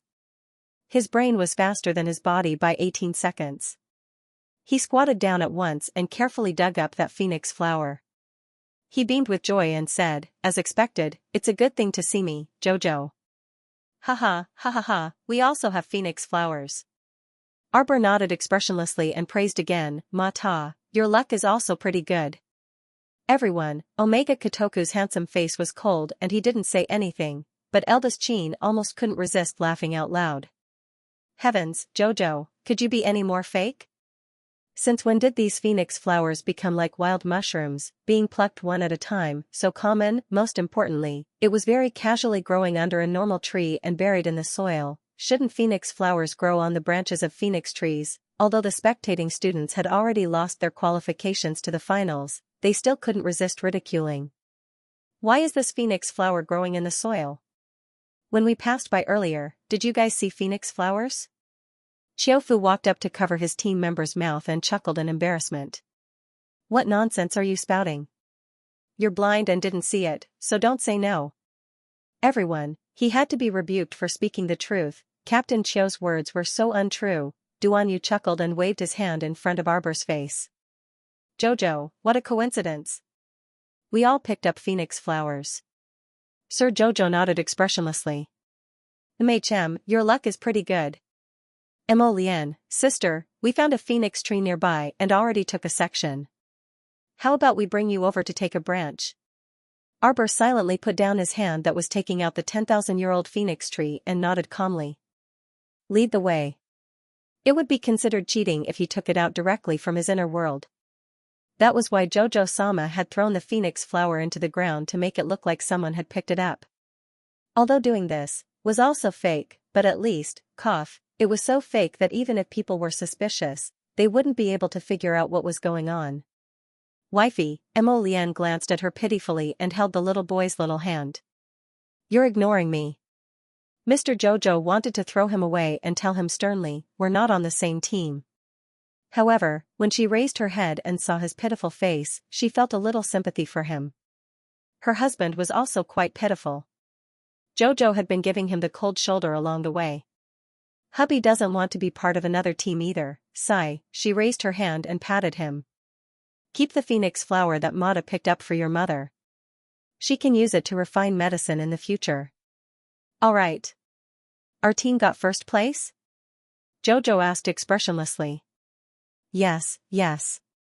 My Jojo will definitely get first place. Prince Imo nodded repeatedly and surrendered without any integrity. Jojo, we collected more than 700 rubies. I'll give them all to you. That won't be necessary. Arbor belatedly looked up at him. Wow, you actually robbed more than 700 people?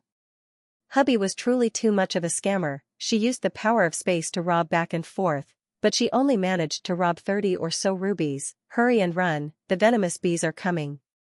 Mo Lien was overjoyed as he held his wife's soft little hand. Unfortunately, before he could say anything, he was interrupted by someone. Turning to look, sure enough, they saw a large swarm of poisonous bees rapidly floating toward their heads like a dark cloud. A brawny man, who was beaten dizzy by the Royal Academy students and finally got up from the ground with great difficulty, looked up and saw that dark, cloud-like swarm of poisonous bees. He shuddered in fright, and he almost reflexively sent out a palm strike, which landed in the swarm of poisonous bees like lightning. Wait. Omega Kotoku's expression darkened. Just as she called out to stop him, she saw that fellow's spiritual energy explode in the swarm of poisonous bees. Hence, the swarm of poisonous bees that were originally in a mess completely erupted. They fanatically flapped their thin wings and buzzed as they rushed toward the crowd. While the man who attacked earlier was still in shock, he was already surrounded by layers of poisonous bees and vengeance. The swarm of poisonous bees heavily wrapped him into a ball. After moving away in a flash, everyone was horrified to see a skeleton scattered on the ground with a crackling sound. How were these poisonous bees? Wasn't this just a swarm of man-eating bees? Sir Jojo calmly opened her eggshell defensive barrier and covered herself with it. Her small body shrunk into the round shell as she ran forward with her little legs. If she didn't run now, would she be waiting to be attacked by man-eating bees? She had no interest in fighting with these millions of man-eating bees. When the little fellow shouted run, Mo Lien, Duan Yu, Mu Xingchen, and the others instinctively followed her and slipped away. However, those dark clouds pressing down from the sky chased after the crowd rapidly, as if they wouldn't stop until they were all bitten to death. Ah! A mournful scream startled everyone. Someone turned to take a look and couldn't resist shouting, "It's Lily." Lily is surrounded by the swarm of bees. Everyone couldn't help but tremble. After all, they were all classmates who had studied together for a long time. Suddenly seeing him surrounded by a swarm of bees and being gnawed into a pile of bones in a matter of minutes, everyone was somewhat unable to accept it. At this moment, all the students of the royal school, led by Qiu Fu, were filled with gratitude towards the young crown princess. If the crown prince consort hadn't made them consume the elixir to remove the seal 15 minutes ago, perhaps all of them would have ended up like Lily and died here today.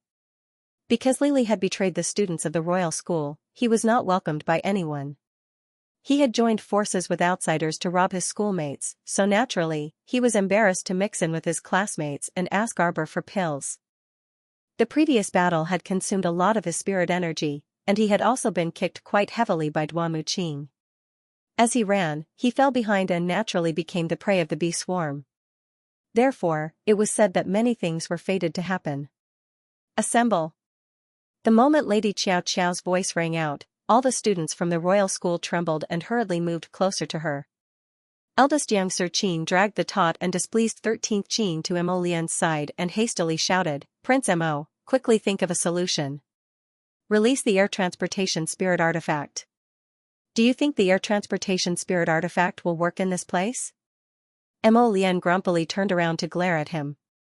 Couldn't he see that his wifey already had a solution? "Gather, gather!" The little fellow hollered again. All the students from the royal school were very perceptive and tried their best to get closer to her. Everyone formed a small square formation and continued to run forward in an orderly manner. With a wave of Sir Jojo's hand, 36 purple talismans quickly lined up in front of her and flew toward the four corners of the small square formation. They instantly formed a transparent defensive barrier, enclosing everyone inside. At the same time, the swarm of cannibal bees in the sky had already swooped down. Everyone watched in horror as thousands of black fingernail-sized cannibal bees smashed into the defensive talisman array with a thump-thump-thump-thump sound, making heart-trembling sounds. A Royal Academy student stuttered, Your Excellency, Crown Princess, may I ask, how long can this talisman array, how long can it last?" "Within 15 minutes, it can withstand at most 10 attacks from 1,000,000 bees, Arbor said calmly. "So hurry up and run. Where did this bunch of weaklings get so much nonsense from?" It was only right to keep up with the speed. The little crown princess exerted force on her feet and flew out with a whoosh. The talisman array naturally moved with her. As soon as she sped up, the Royal Academy students were scared witless and hurriedly chased after her. The cannibal bees in the sky buzzed as if they were blowing the horn of death. They gathered again and swooped down. Thump thump thump thump thump. Everyone felt their balls ache. Through the transparent defensive barrier, they could see the dense swarm of cannibal bees crawling outside. They really wanted to vomit just by looking at it. Arbor frowned and took out an apple from his pocket. He angrily took a bite and said indignantly, "It's already lunchtime."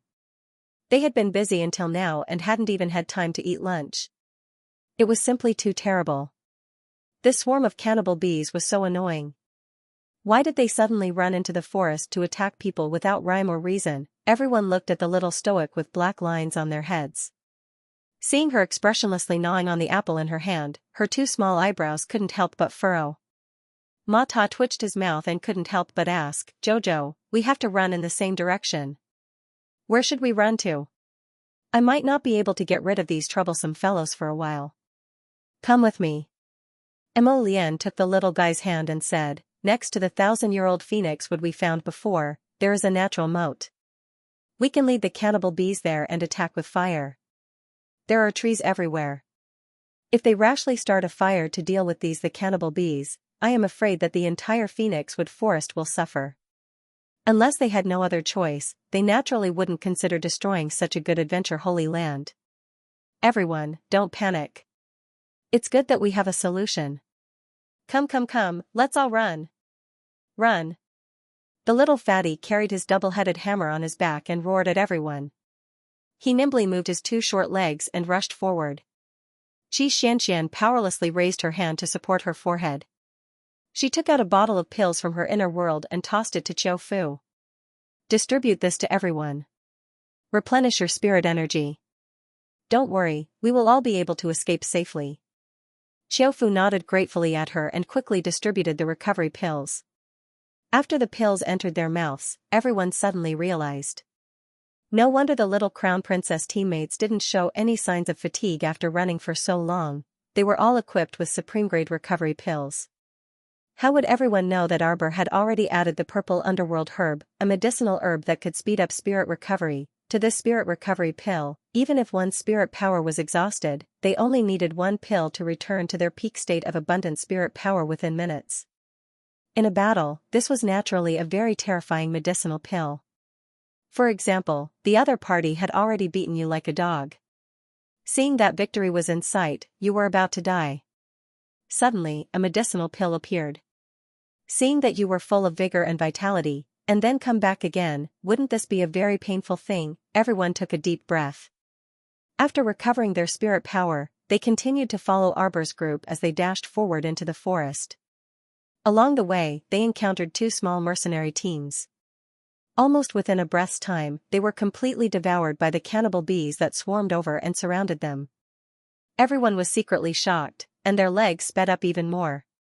What a joke, no one wanted to die in such a lousy place in their prime. The venomous bee swarm is here. Along the way, they heard someone's miserable shriek, but that voice disappeared among the bee swarm in seconds. Wherever the cannibal bees passed, withered bones were everywhere. The bee swarm has already attacked 9 times just now, and the 15 minutes are almost up. Fellow students, what should we do next? Student Chao Qi, who was being carried by Duan Muqing, asked with a wooden expression. While everyone was running wildly, Scholar Chao's focus was indeed different from the others. However, his words hit the nail on the head and made everyone's hearts tremble.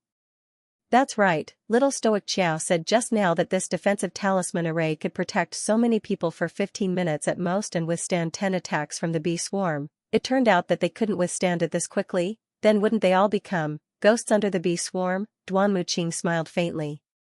Don't worry. Scholar Chao opened his mouth.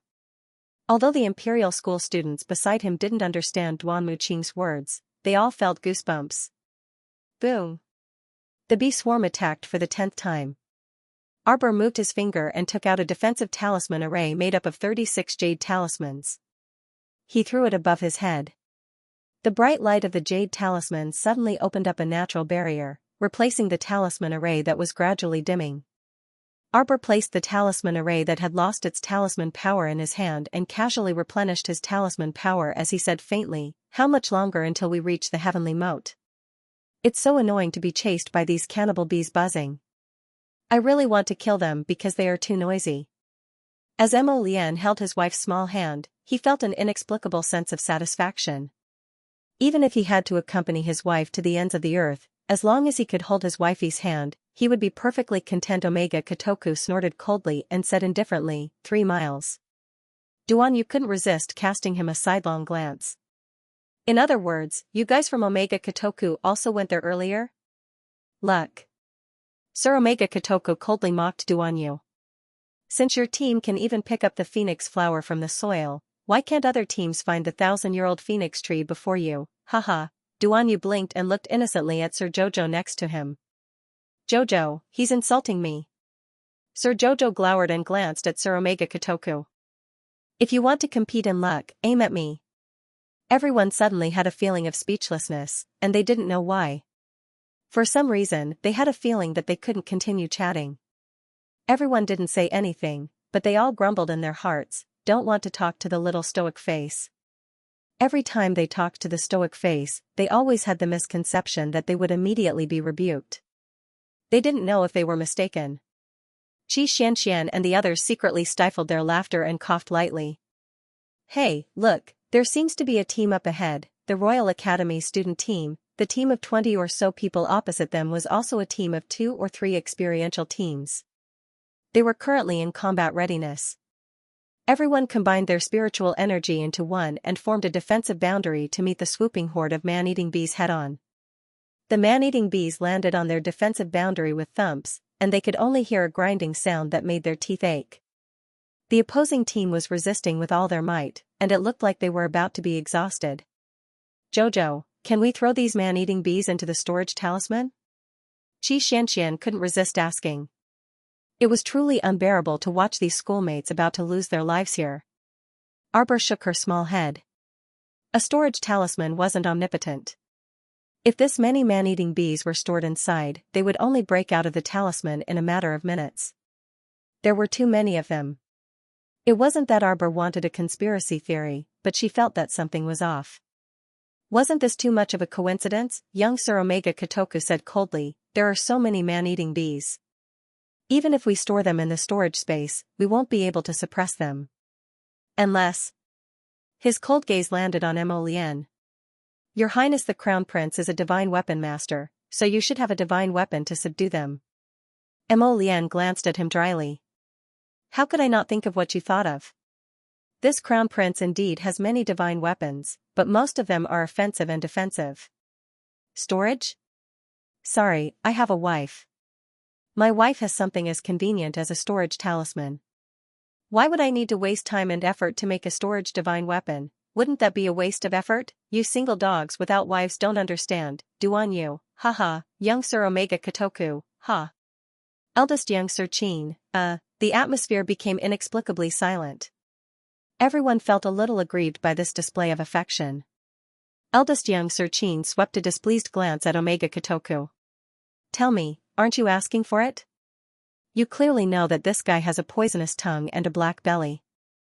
Why do you keep provoking him for no reason? Wasn't that just making things difficult for him for no reason? Omega Kotoku snorted coldly and turned his head away without saying another word. Mo Lien was too lazy to talk nonsense with him. She raised her hand. An inverted bowl-shaped protective shield covered the bodies of the students on the opposite side. All of a sudden, everyone felt the pressure on them lessen, and the defensive barrier they had set up disintegrated. Everyone slumped to the ground and couldn't help but gasp for breath as they looked at the other side in surprise. Thank you. Thank you, the students hurriedly thanked Mo Lien and the others, their eyes shining with gratitude. If it wasn't for Prince Mo's help, they would have become the cannibal bees' food. Hurry and get up, Arbor hollered. What was a bunch of verbose weaklings spouting nonsense at a time like this? Keep up. She waved her small hand and immediately led everyone in a mad dash forward.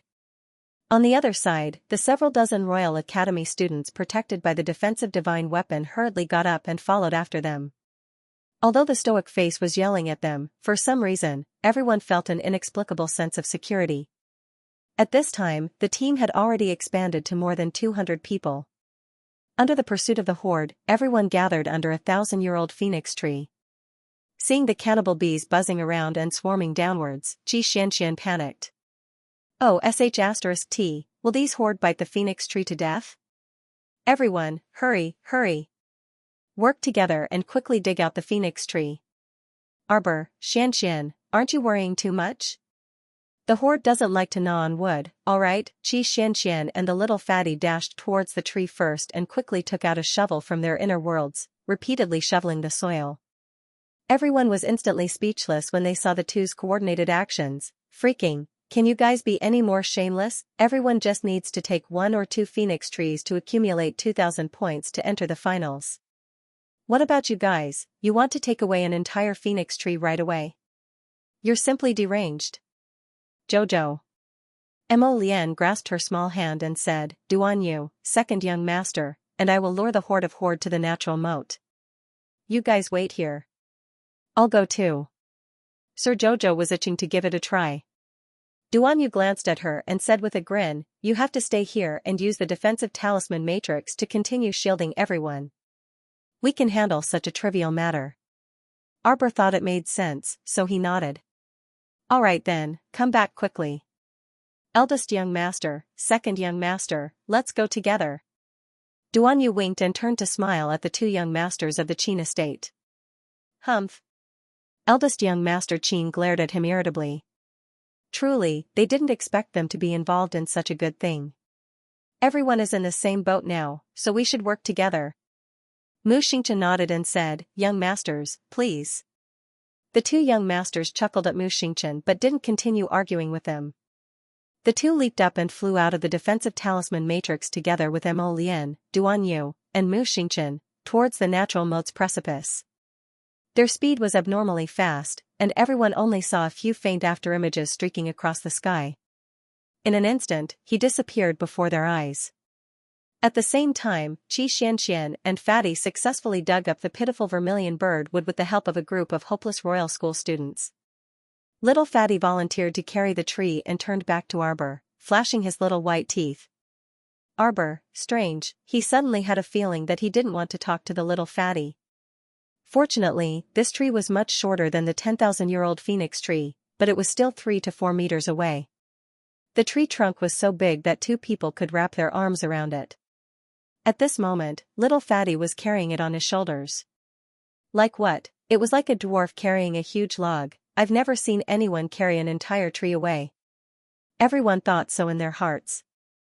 How could they have known that before this, Sir Jojo had already abducted the entire phoenix tree? On the other side, Mo Lian and the others came out of the defensive array glyphs, and sure enough, they attracted a large group of the cannibal bees, which surrounded them. These cannibal bees were all only the size of a fingernail, but their movements were abnormally nimble. They arrived beside Mo Lian and the others in a matter of minutes.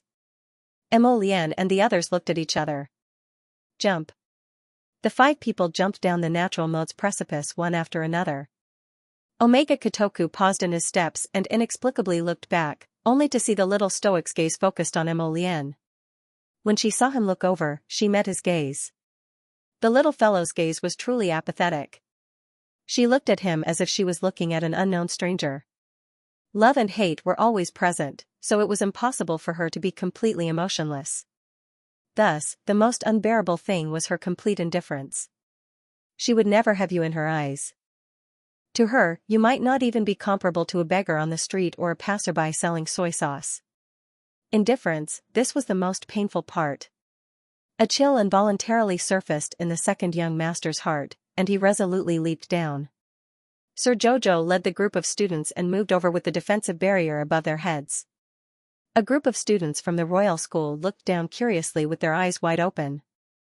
The man-eating bees followed Mo Lian and the others to the precipice. With a buzz, they spread toward the bottom of the precipice in clumps at lightning speed.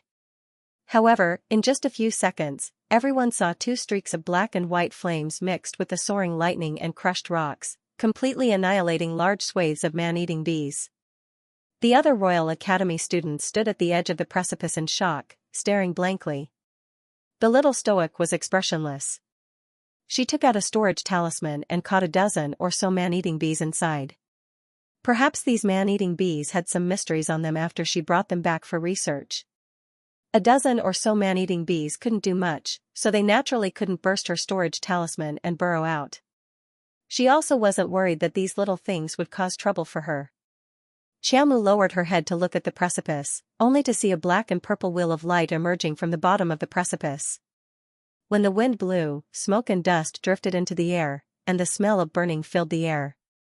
The 5 of them worked together to annihilate the bees and were clearly very powerful. Most of the millions of man-eating bees were annihilated by this attack. The remaining scattered man-eating bees were also caught and killed by the Royal Academy students after they scuttled up. A moment later, the 5 of them jumped up together, naturally unscathed. Arbor looked at Mo Lian, and his eyes brightened. He originally wanted to reach out and run to her side, but he could only give up when he saw so many people around them. Several people led the man-eating bees swarm to the bottom of the cliff to destroy. Naturally, it would not affect the trees in the Phoenix Forest. However, when everyone looked at the empty hole beside them, they couldn't help but feel a headache coming on.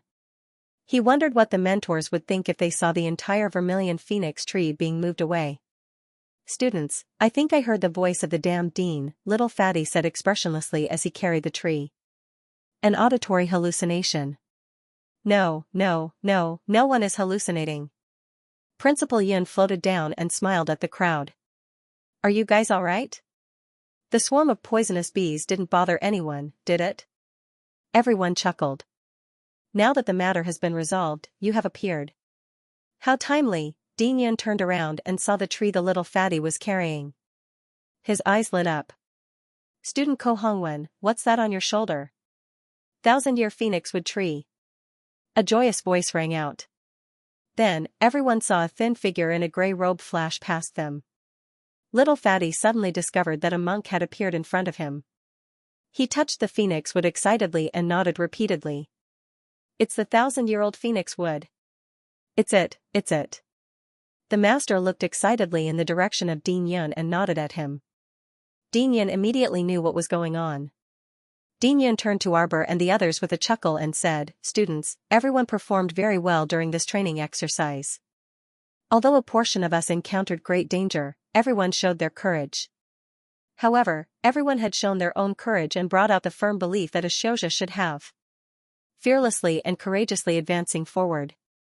Arbor looked suspiciously at this cheating dean. Suddenly praising them so generously, he felt that there was something wrong with the dean's style.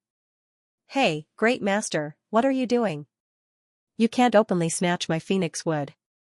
Arbor turned his little head and saw the little fatty hugging his phoenix wood with a flushed face, fighting back and forth with the gray-robed monk like they were in a tug-of-war. For a moment, Arbor felt speechless. Everyone also felt that the scene in front of them was a bit hard to accept. That great master grabbed one end of the phoenix wood with all his might, trying to snatch the phoenix wood from the little fatty's hands. This scene inexplicably gave everyone a headache. Dean Yun chuckled and pressed his hands together. He coughed lightly and said, "Students, the 1,000-year-old phoenix wood is also an innocent life. We can't just dig this tree out and ignore its life and death, right? Student Ko Hongwen, give the tree to Great Master Wu Yan first. Let the Great Master bring it back to our academy to plant." Seeing that the Xikong Star team's gazes were all drifting in his direction, Dean Yun coughed awkwardly and said, "The academy won't snatch your phoenix wood. Don't worry, our academy will put up a sign in front of the phoenix wood, stating that this tree belongs to your Xikong Star team." Everyone's mouths twitched silently. Could this cheating dean be any more cheating? The little fatty was unwilling to let go of his tree, and his face was completely scrunched up. "Anyway, you can't snatch my tree. This tree belongs to Jojo." "Right, it belongs to Jojo." Xianxia and the others nodded in unison. "You want to snatch the phoenix wood? Humph humph, I don't care if you're a cheating dean or not. I'll beat you until you're looking for your teeth all over the floor." Everyone's gazes instantly shifted to Arbor. However, he saw the latter looking at Yun Piamiao expressionlessly, her small eyes full of disdain. Dean Yun instantly felt extremely stifled. He hurriedly went forward to count. 1, 2, 3. "Student Xiao, your tree should be able to extract a total of 10 drops of 1,000-year-old phoenix wood heart." "Ha, ha, ha. In that case, I'll give you 20,000 points." Everyone's jaws dropped to the ground. 20,000 points, in this way, which team could catch up to the points of the Stoic Faces team, hee. For the sake of this tree, Principal Yun was really unscrupulous. "Dean, let's not beat around the bush." Xianxia said angrily, "The academy came up with such a rotten idea previously, it's obvious that it's a scam. How is this for us to train in the phoenix forest? Your purpose is for the phoenix flowers and phoenix trees, right?" Dean Yun blinked his innocent dog eyes. "No. Carry it away." Xianxia waved her hand. Lu Yu, Jiang Shaoxin, and the others immediately rushed forward to help the little fatty snatch the phoenix wood back from the monk's hands. "Hey, wait. Dean Yun looked helpless as he went forward to block the little fatty and the others. He said gently, "Students, don't be agitated. Students, if there's anything, we can discuss it properly." Dean Yun said with an aggrieved expression. Arbor pattered over with a displeased expression. She glanced at Yun Piamiao and shouted rudely, "Do you want to rob us?" Beside them, Great Master Wu Yan hurriedly shook his head and sized up Arbor. He coughed lightly and said, "Little fellow, this phoenix wood shouldn't be pulled out for too long. It needs a special environment to be planted. Otherwise, it might die." Arbor harumphed and walked straight to the 1,000-year-old phoenix wood. She raised her hand to touch it, and a faint trace of vitality entered the phoenix wood's body. This fellow instantly stretched its leaves in delight. Xianxia laughed heartily. "Do you see that, Dean, this great master? This phoenix wood won't die, so you don't need to worry about it." Dean Yin helplessly glanced at Great Master Wu Yan. It wouldn't be a problem for anyone to find this freaking tree. Yun Piaomiao could guarantee that she could swindle the tree from the other students. However, the one who found the tree was Team Sikong, this strange team. As everyone knew, none of the members on their team had a normal logical mind. Classmate Xiao. Dean Yun called out pitifully. Can you guys raise it? Arbor rolled her eyes at the dean.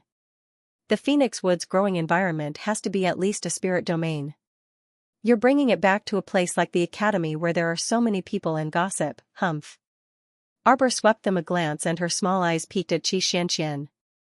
Give it to them.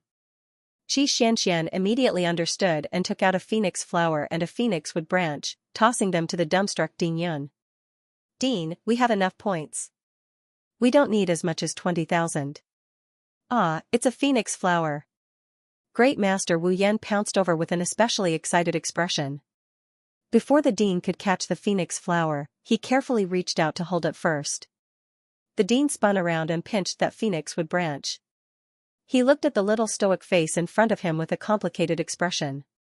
Did this classmate Xiao save the world in just a few short days? Otherwise, how could she have such good dog's hit luck? Fellow student, may I ask where you got this phoenix flower? Wu Yan isn't dumb, it's not like he doesn't have eyes. The phoenix tree before them had never bloomed before. Thus, the phoenix flowers did not fall from it at all. Moreover, looking at the plump and translucent appearance of the phoenix flower's leaves and roots, it really didn't feel like a flower that had fallen from a 1,000-year-old phoenix tree. Arbor was expressionless. Xianxia didn't reply. On the other hand, the group of students next to him had strange expressions on their faces as they said in unison, picked it up. Duan Yu couldn't resist covering his face. These students had all been dealt a heavy blow by the little stoic. Right now, their expressions and intonations were actually developing in the direction of the stoic. Master Wu Yan was stunned, he thought he was hallucinating. Picked it up? He blinked with a look of disbelief. May I ask, where did you pick it up? Why didn't he have such good luck? He, Dean Yunjiong, and the other instructors had wandered around Phoenix Grove countless times. Why didn't they pick up a single phoenix flower? Under a camphor tree, everyone said in unison, followed by a chuckle. Yun Piaomiao twitched her mouth and sneaked a peek at the little girl's expressionless face. Cough, cough, cough, master, let's not dwell on this.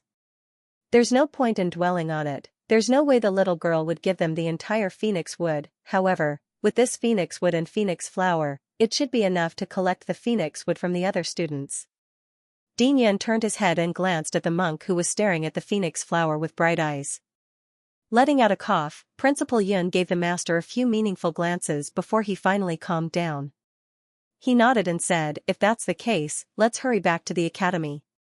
Since they can't trick him, they won't try anymore. The people around the little girl don't look like people who are easy to talk to. Arbor looked at them suspiciously and suddenly stepped forward and asked, you guys, you don't want the phoenix flower and phoenix wood to make the soul-returning pill, do you?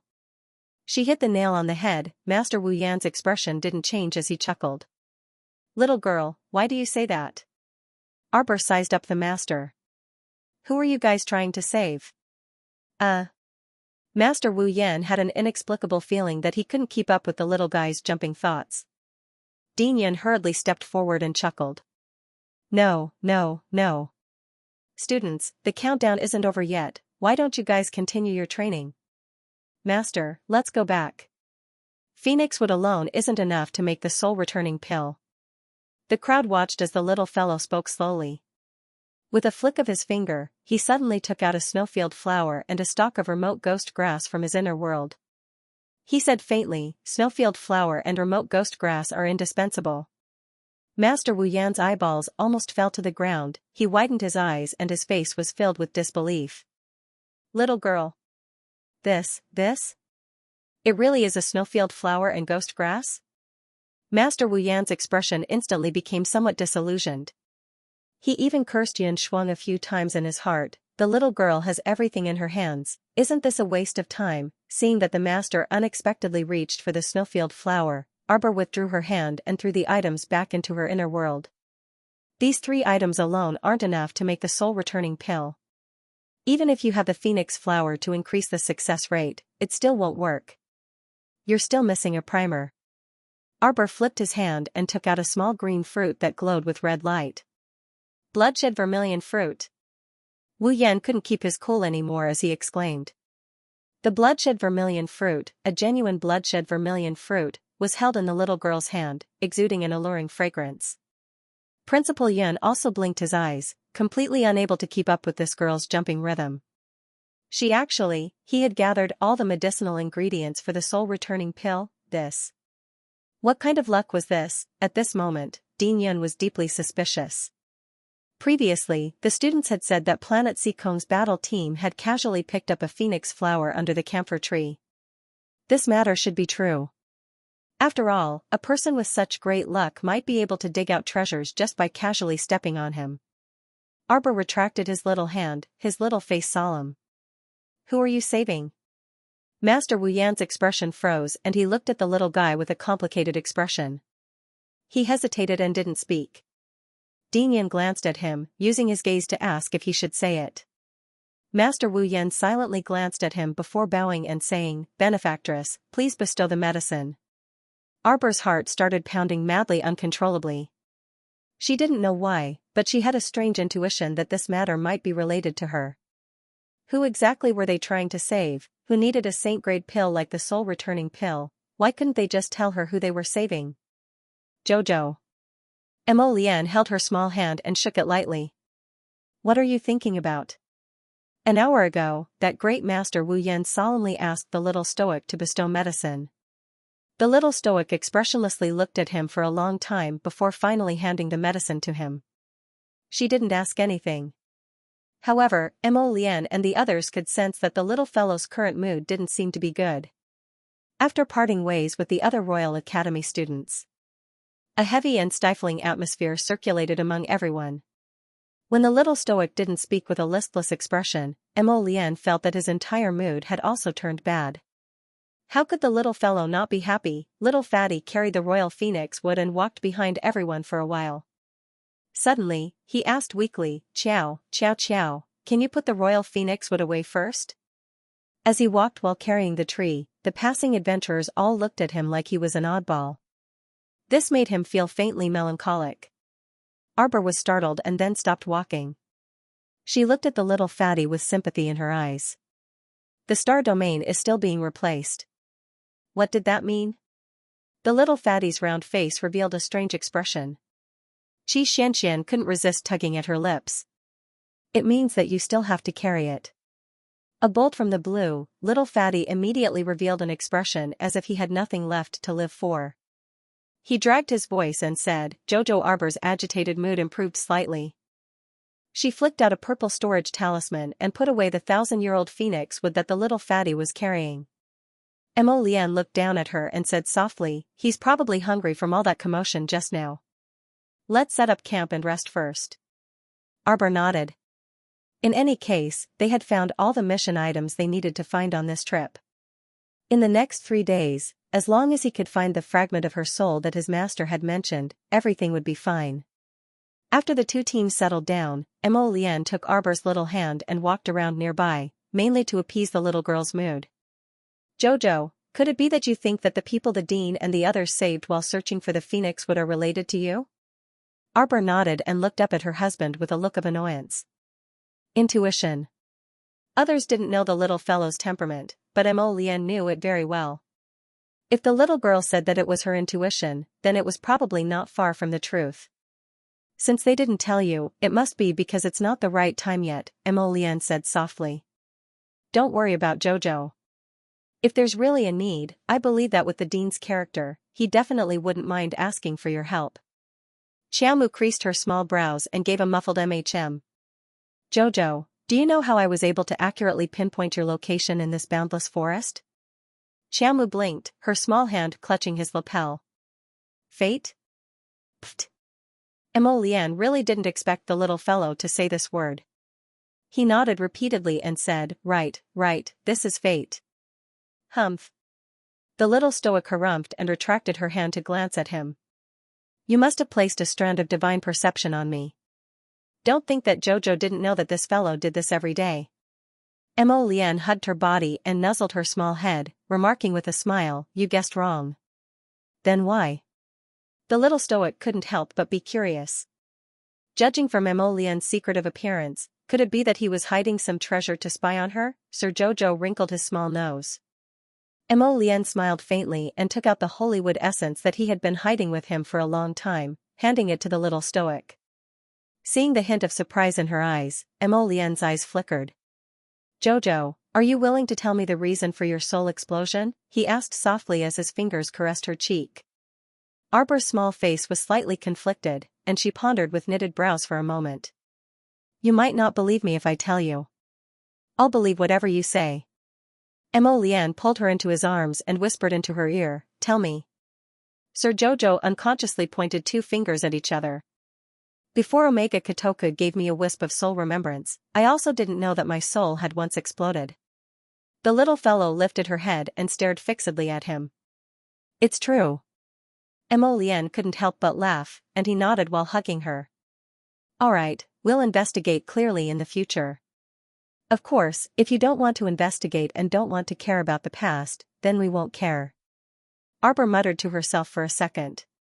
"Let bygones be bygones. Let's leave everything to fate. What do you think?" "Of course it's good."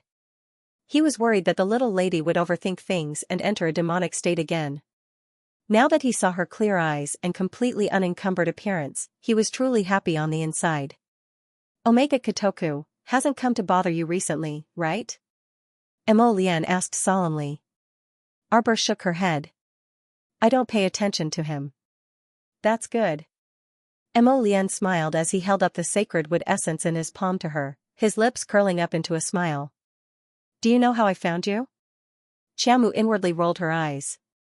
"Looking for Jojo." Arbor saw that the little figure in the holy wood essence immediately turned around after hearing Mo Lian's command and pointed at Arbor's small face through the sparkling green essence.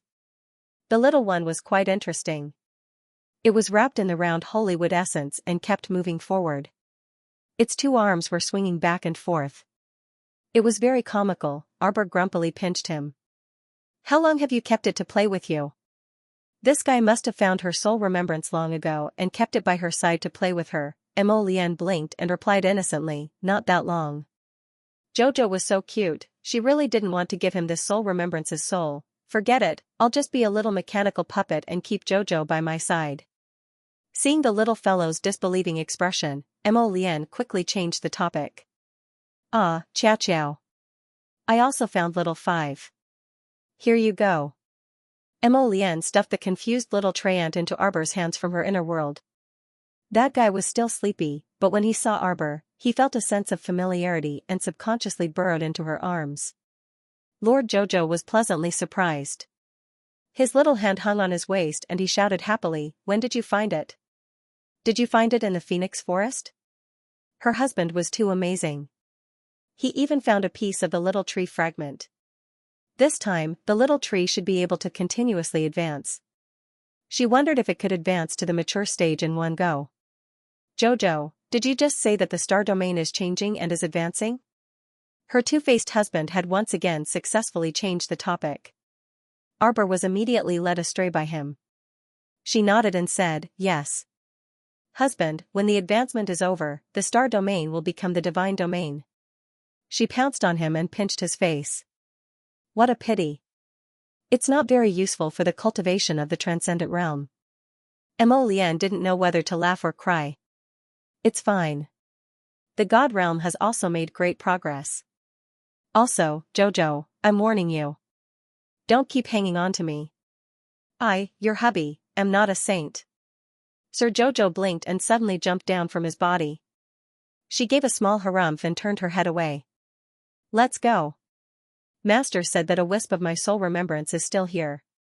Since I have nothing to do, I'll look around." "Jojo." The little fellow turned around and saw Duan Yu and Mu Xingchen running over from the tent area. Mu Xingchen was still holding 2 skewers of roasted mushrooms, and he beamed when he saw Arbor. "Sister, what are you guys talking about here? We can eat now." He stuffed the roasted mushrooms into Jojo's hands and threw an ignorant look at Mo Lian. "Didn't you see how sister said she was hungry on the way here? Now, he just had to drag her along and nag. Lian looked at him speechlessly. This brother-in-law of his was getting more and more annoying nowadays. He kept coming out to be a bright candle, so annoying. Big brother, I'm going to look for something with Lian. We'll be back in the evening. You guys go eat. Big brother will go with you. Big brother, stay here and help me take care of Xianxia and the rest. Mu Xingchen said reluctantly, all right then. He then nudged Lian. Bring sister back soon. Lian nodded helplessly and turned to give Duan Yu a look. The latter was speechless and turned to say to Mu Xingchen, I'll go with them. Mu Xingchen was taken aback and then nodded. After Mu Xingchen left, Arbor said a few simple words to them before spreading out her divine perception to sense the entire Phoenix Wood forest. To be honest, she wasn't particularly obsessed with finding her soul remembrance. Because she kept feeling that, after her soul was complete, perhaps there would be something particularly terrifying waiting for her to recall. Just as she had said to Lian earlier, there were many things that she did not want to recall. Whether it was right or wrong, those lost years and years should be completely buried with the passage of time, shouldn't they?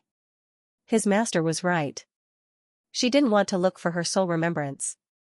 She subconsciously kept forgetting about this matter. Her soul had exploded before.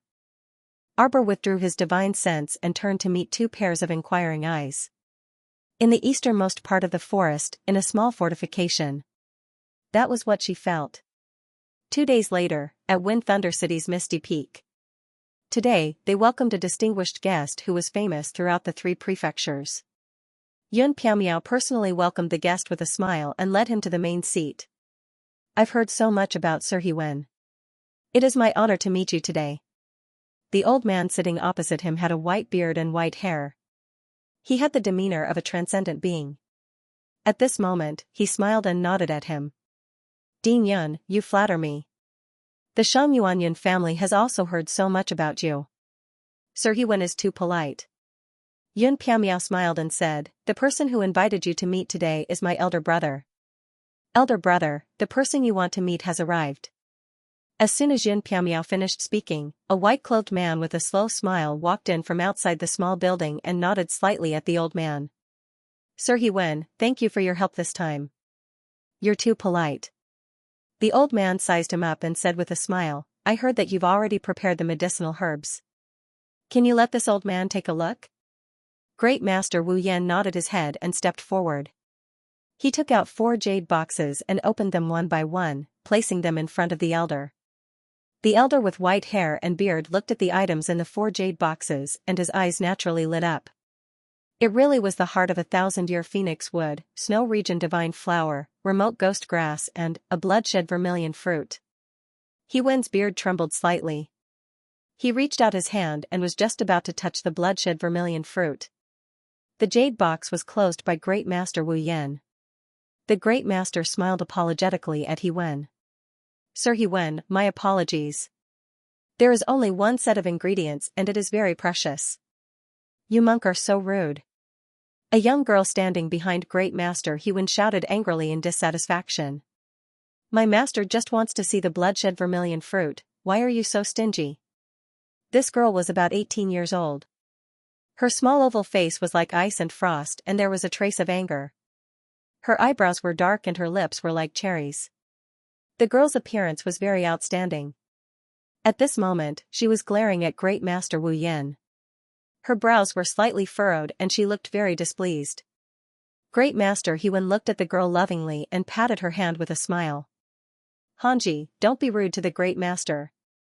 This is my disciple Hanji. Please forgive her for being rude. Hewen turned his head towards Great Master Wu Yan and nodded with a smile. This Great Master should also be an alchemist. Enai Hanji snorted and turned her face to the side. With her master's identity, why is there a need to be so polite to an unknown stinking monk? There's no need at all. The girl's eyes revealed a faint trace of mockery. Great Master Wu Yan had excellent self-restraint. Although he had already seen this girl's expression, he didn't lower himself to her level. Hearing Hewen's words, he nodded and said apologetically. My apologies, Sir Hewen. We only have one set of ingredients for this soul-returning pill, so please forgive us. Hewen nodded understandingly. Of course. Don't mention the bloodshed vermilion fruit that they never had the chance to see.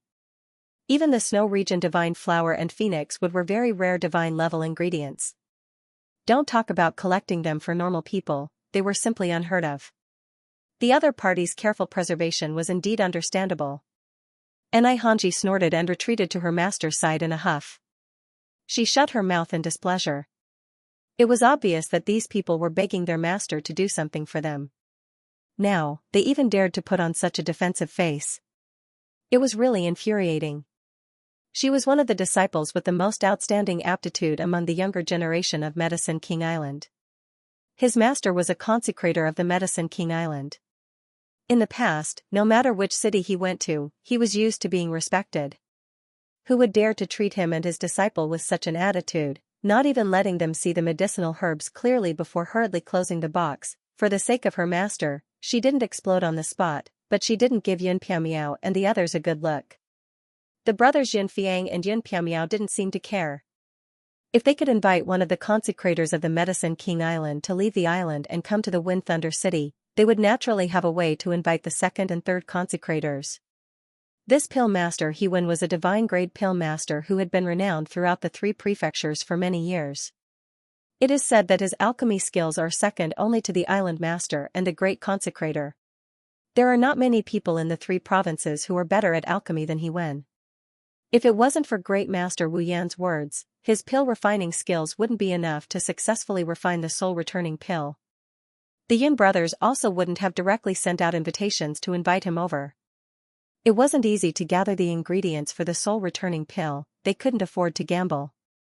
No one could afford to gamble. Great Master Wu Yan smiled as he glanced at Hewen, saying faintly, "Sir Hewen, you've come a long way, you should take a rest today. When you're ready, it won't be too late to refine the pill.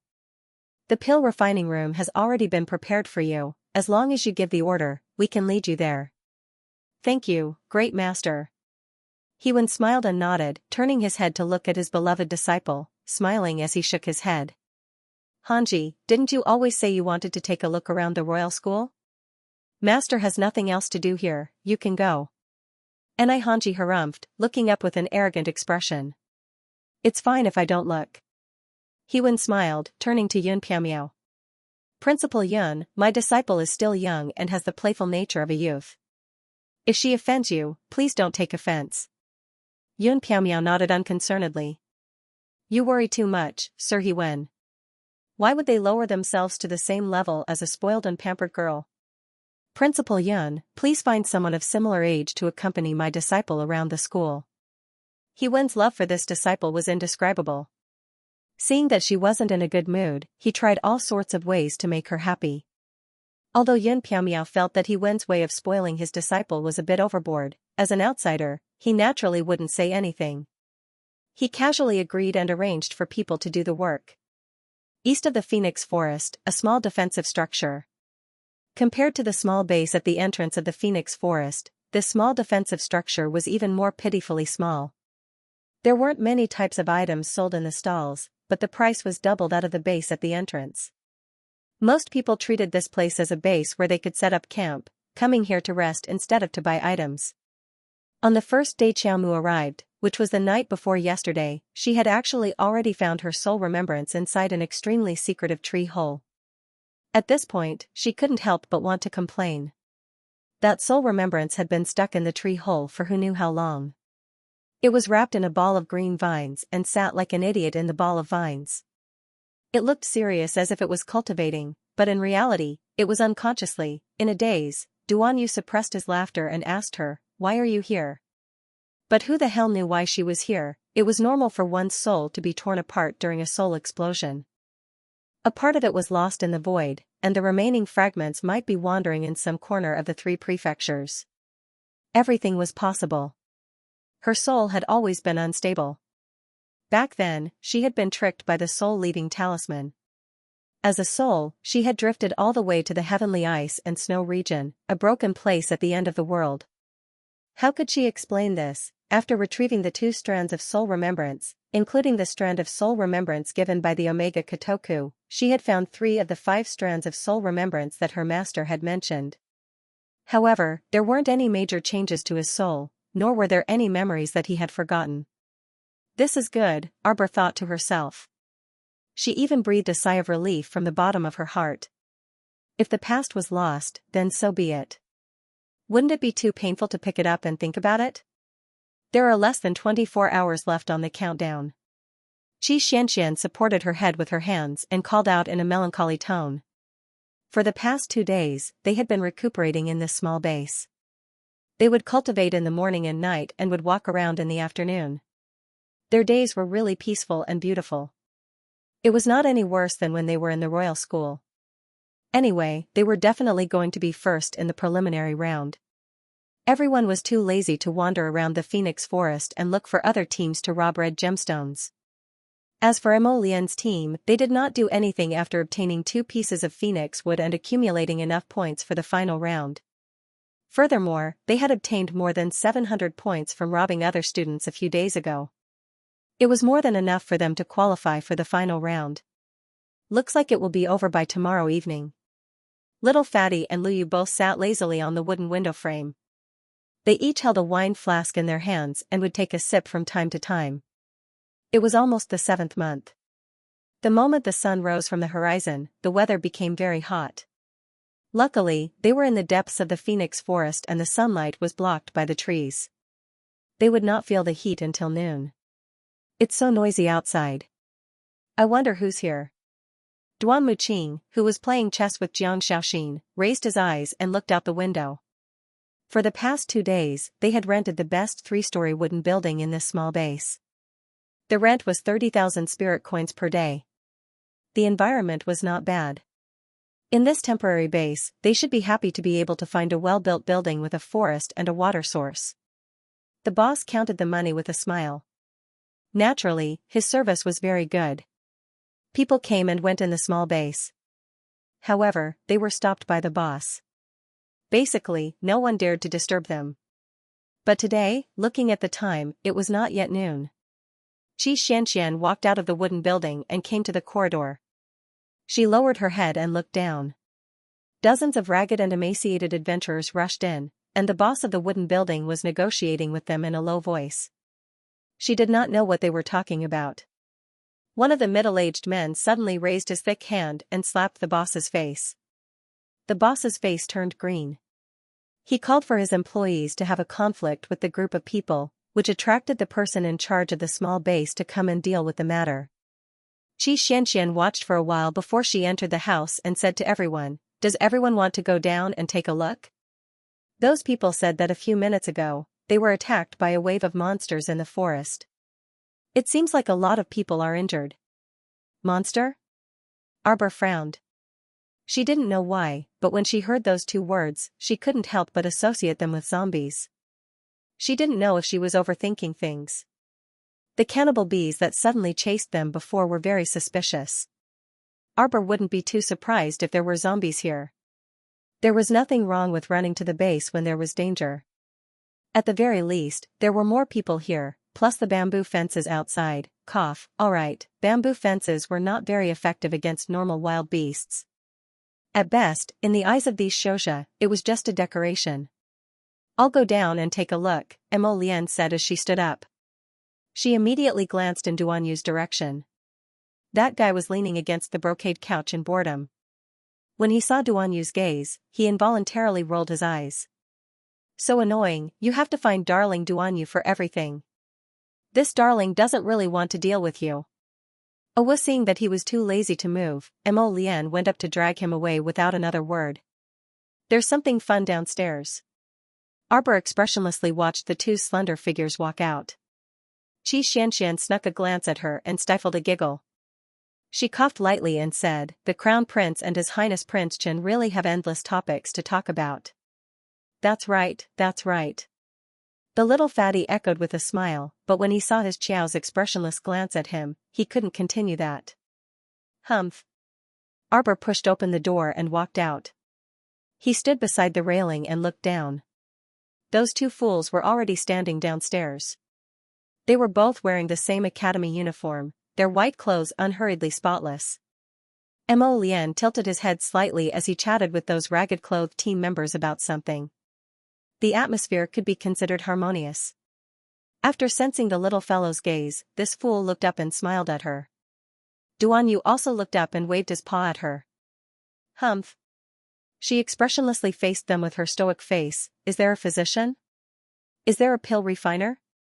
Following a shout, several extremely disheveled figures with crooked footsteps once again barged into the small courtyard in front of the wooden building. It couldn't be helped. The small base outside was already crammed full of adventurers from all walks of life, and there was almost no place to stand. Compared to the crowd outside, this standalone wooden building was clearly a secluded place. Although the small courtyard was also crammed with 30 to 40 people, it was still considered spacious. Duan Yu turned around and nudged Mo Lian with his elbow with a spurious smile. Crown Prince Mo followed his line of sight and raised his straight brows. The newcomers were none other than the group from the City of Shadows. That man named Zhao Yi was currently carrying junior sister Mu Xiaoxue on his back. Mu Xiaoxue had fainted again and was currently fainting on her senior brother Zhao Yi's back. Lin Zhen'er and a maidservant named Sharo were accompanying them. Gu Yishuan, Huang Qishan, Su Fugue, and Zhong He were also following behind them. Mo Lian and Duan Yu exchanged a look. It was hilarious. Didn't they run towards the entrance of the forest when they were scared off by Jojo's 5 spirits reincarnation tribulation? After running for so many days, why did he suddenly appear in the easternmost part of the forest? What a bunch of weirdos, the two of them secretly ridiculed in their hearts. It's that woman. Lin Zhen'er pointed at Arbor, who was standing by the railing on the 3rd floor of the wooden building, with a hint of fear in her eyes. Every time they ran into this woman, it was their bad luck. Even Lin Zhen'er was a little afraid of Arbor now. She did not dare to provoke her again. They didn't want to be so unlucky. If they had known earlier, they would have left the Phoenix Forest a few days ago. In the end, everyone's obsession with the Phoenix flower made them return unwillingly. After a few days of searching, they still couldn't find the Phoenix flower. Instead, they were attacked by a wave of monsters. They were forced to follow the crowd and retreat into the small base. Chief, things aren't good. 2 muscular men quickly ran in from the outside and went straight to the person in charge of the small base, Xia Yi. With a heavy expression, they said, a large number of beasts have gathered outside the fortification. They are already within 1 mile. Everyone's expressions abruptly changed. How many? One of the muscular men said sullenly, several 100,000. Little cuties, today is the 4th update. I'll give you a surprise the day after tomorrow. The author is currently working hard. Fei. Chong. Du. Da. The adventurers in front of the building nearly collapsed to the ground. An attack from several 100,000 beasts, not to mention this small and lousy base, even if it was a large-scale fortification outside or a city with powerful combat strength, it was impossible to withstand the attack of several million beasts. They were dead for sure. Everyone was at a loss, grief, and indignation. Some people frequently came to Phoenix Grove for training, but this was their first time encountering such a situation, so their faces were filled with dejection. It was impossible for anyone to survive such an attack. Why don't we try and see if we can leave Phoenix Grove first with a flying spirit artifact, someone suggested meekly. Don't joke around. Those harpies all know how to fly, and their attacks are very powerful. They can knock down a flying spirit artifact with just 2 punches. Then, let's gather the teleportation talisman matrix in our hands and see if we can teleport some people out to seek help. A black-level teleportation talisman matrix can only teleport a distance of 20 kilometers. Right now, there are several 100,000 beasts surrounding us. Within 500 kilometers, there are beasts everywhere. Are you sure you won't be teleported directly into the beast horde if you teleport? Then what do you think we should do? That person was also enraged after his idea was repeatedly rejected. Then why don't you give us an idea? Everyone, don't quarrel. Duan Yu interrupted them with a grin. May I ask, what are those harpies? Appearance was everything. When everyone saw that his handsome smile was very pleasing to the eye, their tone and attitude toward him inexplicably softened. Young sir, you may not know, but those harpies are the monsters we encountered in the forest. That's right, that's right. They look extremely strange.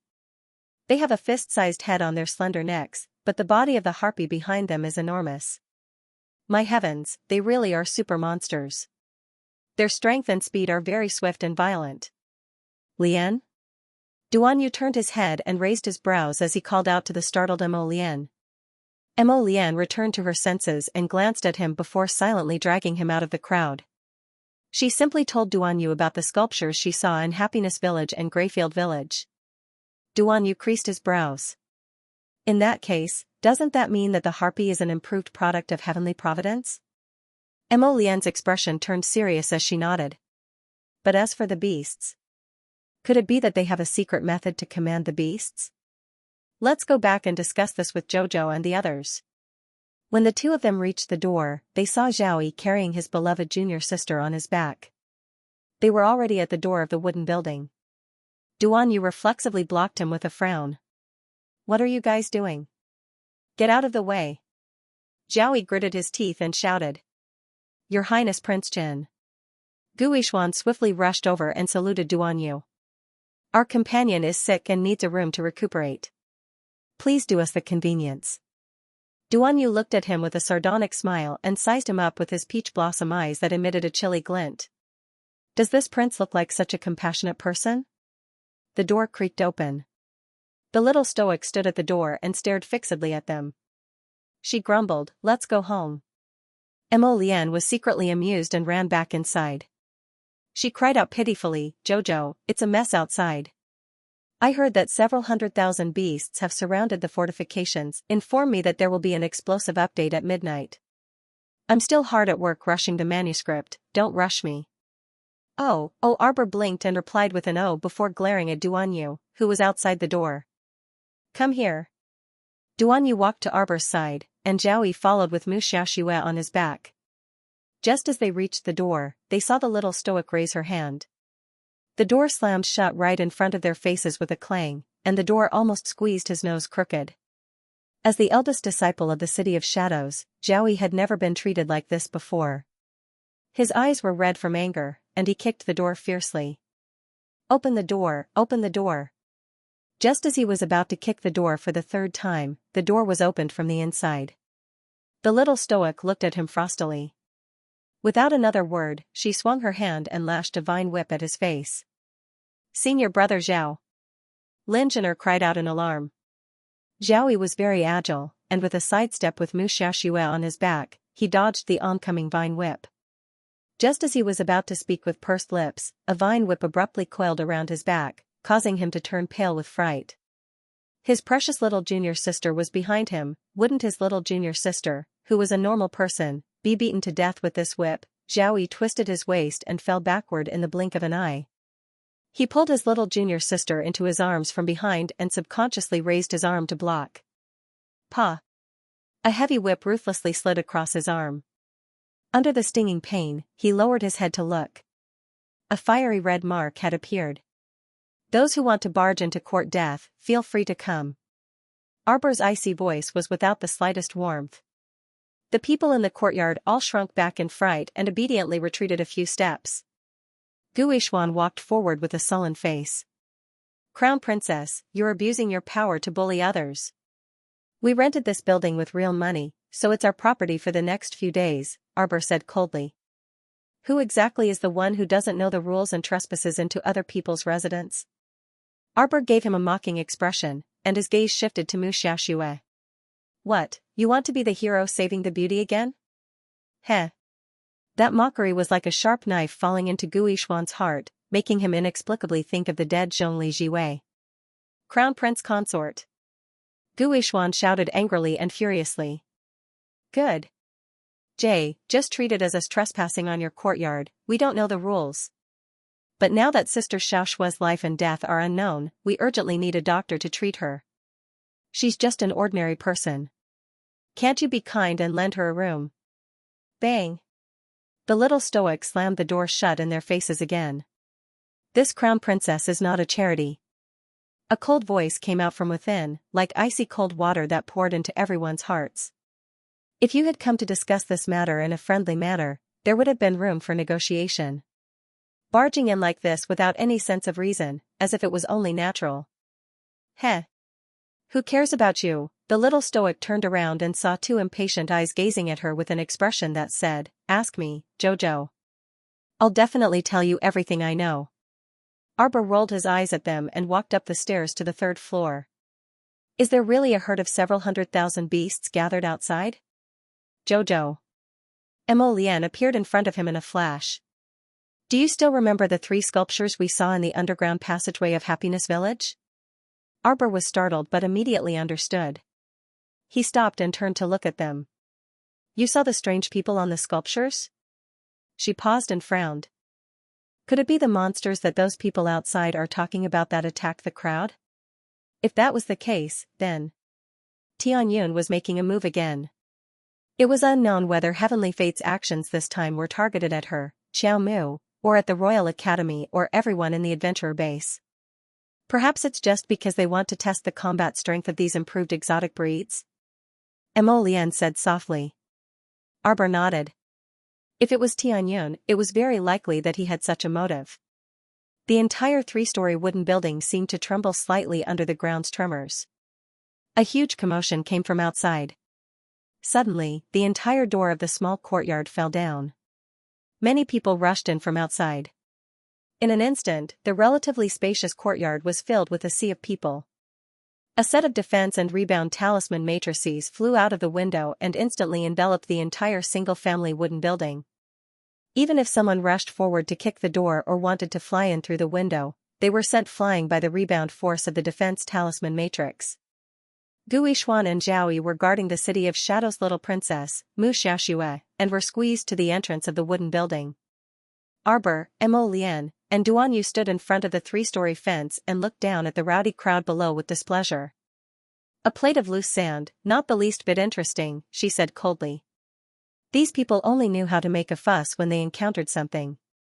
Arbor didn't have the slightest intention of saving them. When encountering danger, everyone would rely on their own abilities to break free of their predicament. What was there to make a fuss about? It was useless and even gave people a headache. Everyone, stop making a fuss, stop making a fuss.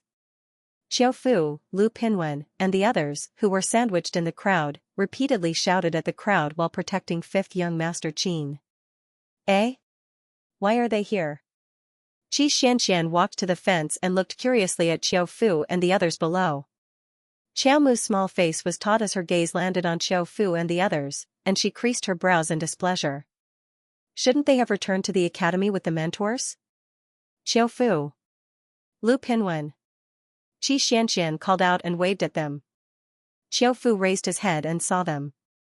His face lit up. Miss Xianxian, Miss Zhao, you're both here. Come up. Qi Xianxian waved at them. Xiao Fu, Lu Pinwen, and the other 2 hurriedly grabbed 5th young Master Qin and directly jumped up to the 3rd floor, standing next to Qi Xianxian without any hindrance. When the others saw this, they also jumped up quickly, wanting to follow along. In the end, however, it was very shamelessly bounced back by the defense rune array and almost hit the people down below, causing a series of curses and roars. Why didn't you all return to the academy? Qi Xianxian asked. Don't mention it. After we parted ways with you guys, the damned dean said that the air transportation spirit artifact can only carry 300 students. Xiao Fu rolled his eyes and said snappily, as for the rest of you, if you don't want to go back on your own, you can wait at the entrance of the Phoenix Wood Forest for the academy to send someone to pick you up. We thought that it would be more convenient to use the air transportation spirit artifact, so we decided to wait since we had nothing to do. In the end, we screwed ourselves over. A group of strange-looking harpies suddenly flew in from outside the Phoenix Wood Forest and immediately attacked when they saw people.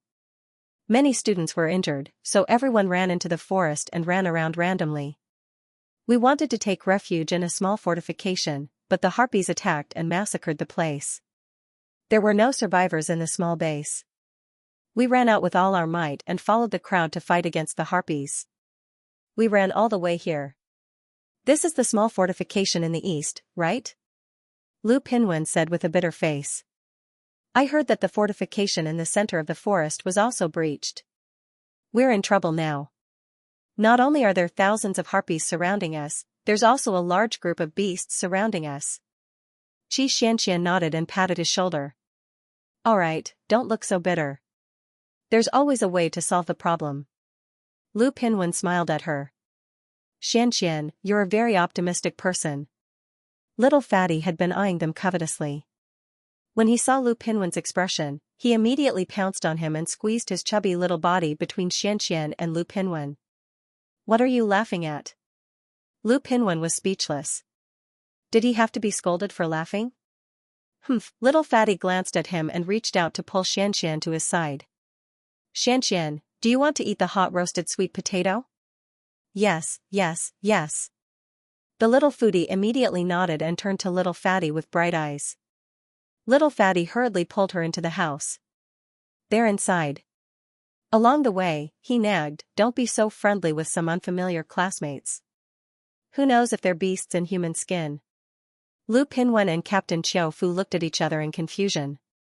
Fifth young master took a few steps forward and quietly came to Arbor's side. He said in a low voice, there are 200 to 300 of our classmates outside. Arbor was stunned and nodded casually. Is it noisy? This time, it was fifth young master's turn to be stunned. He then shook his head. It's not that noisy. It's just that many of us are injured, so we're a little depressed. Arbor, a bunch of weaklings, they're depressed just because they're injured, and they still have the face to come out for training? I'll go check on them and bring them in. Arbor snorted and was about to jump down. Mo Lian quickly reached out and hugged her. She didn't know whether to laugh or cry. Jojo, there are so many people down there. How are you going to bring them in? Besides, this small courtyard was already crowded with more than 100 people, and they were already unable to stand properly. How were they going to drag in all the 200 students outside? Arbor said expressionlessly, put them in the talisman. A bunch of fellows who only know how to drag him down. Just looking at them is detestable, I'm not in the mood to care if they live or die. I just don't want to see the miserable face of the damn principal. Heh, Mo Lian smiled and stroked the little guy's hair. Jojo, you're the best. What nonsense. She was not a good person. I'll go down with you. Mo Lian grinned as he nuzzled the little fellow's head. Holding her small hand, the two of them jumped down from the small building and floated out of the small courtyard as light as a feather. The fortifications outside the small courtyard were already filled with people. The remnants of the royal school army occupied a corner. The 200+ people were sitting in rows. His Highness the Crown Prince? Hey, the Crown Princess is here. His Highness the Crown Prince and the Crown Princess are here. Someone called out. The students from the royal school, who were originally drooping their heads, raised their heads, and their eyes immediately lit up with joy. The ability of the Crown Princess and His Royal Highness, most of the people had already known in the process of escaping from the cannibal bees. For some reason, seeing the two coming hand in hand, everyone's depressed mood rose. It was as if they had seen their backbone, and immediately had a direction to look up to. Student Crown Prince. Some people even wiped their tears, as if they had seen their loved ones that they had not seen in 800 years. Full of grievances, they suddenly had someone to talk to, it was really too bitter. They did not expect that in this preliminary round of the Tianyuan list, Feng Milan's experience was so bitter. It was one thing for him to be beaten up and robbed of his ruby gem, after that, he was chased by the cannibal bees and ran to the ends of the earth. They did not expect that after waiting for 2 days to return to the academy and comfortably stay in front of Feng Milan to wait for the flying spiritual tool, they would encounter such a problem. What kind of sin did they commit? Men do not cry easily, but that was not sad. Thinking of the bitter experience of their own group, everyone wanted to cry a little. Mo Lian was a little uneasy, the corners of her mouth twitching. The uniforms of the students in front of him had long been torn to shreds during the fight. Everyone was more or less stepped on, and at this time they were still lying on the ground groaning. It really looked like a tragic scene. Arbor looked at them expressionlessly, he did not understand why this group of people looked at him and Lotus as if they had seen their brothers for 800 years. A group of weak guys, were actually beaten by a few freak harpies? What are you crying for? Arbor roared.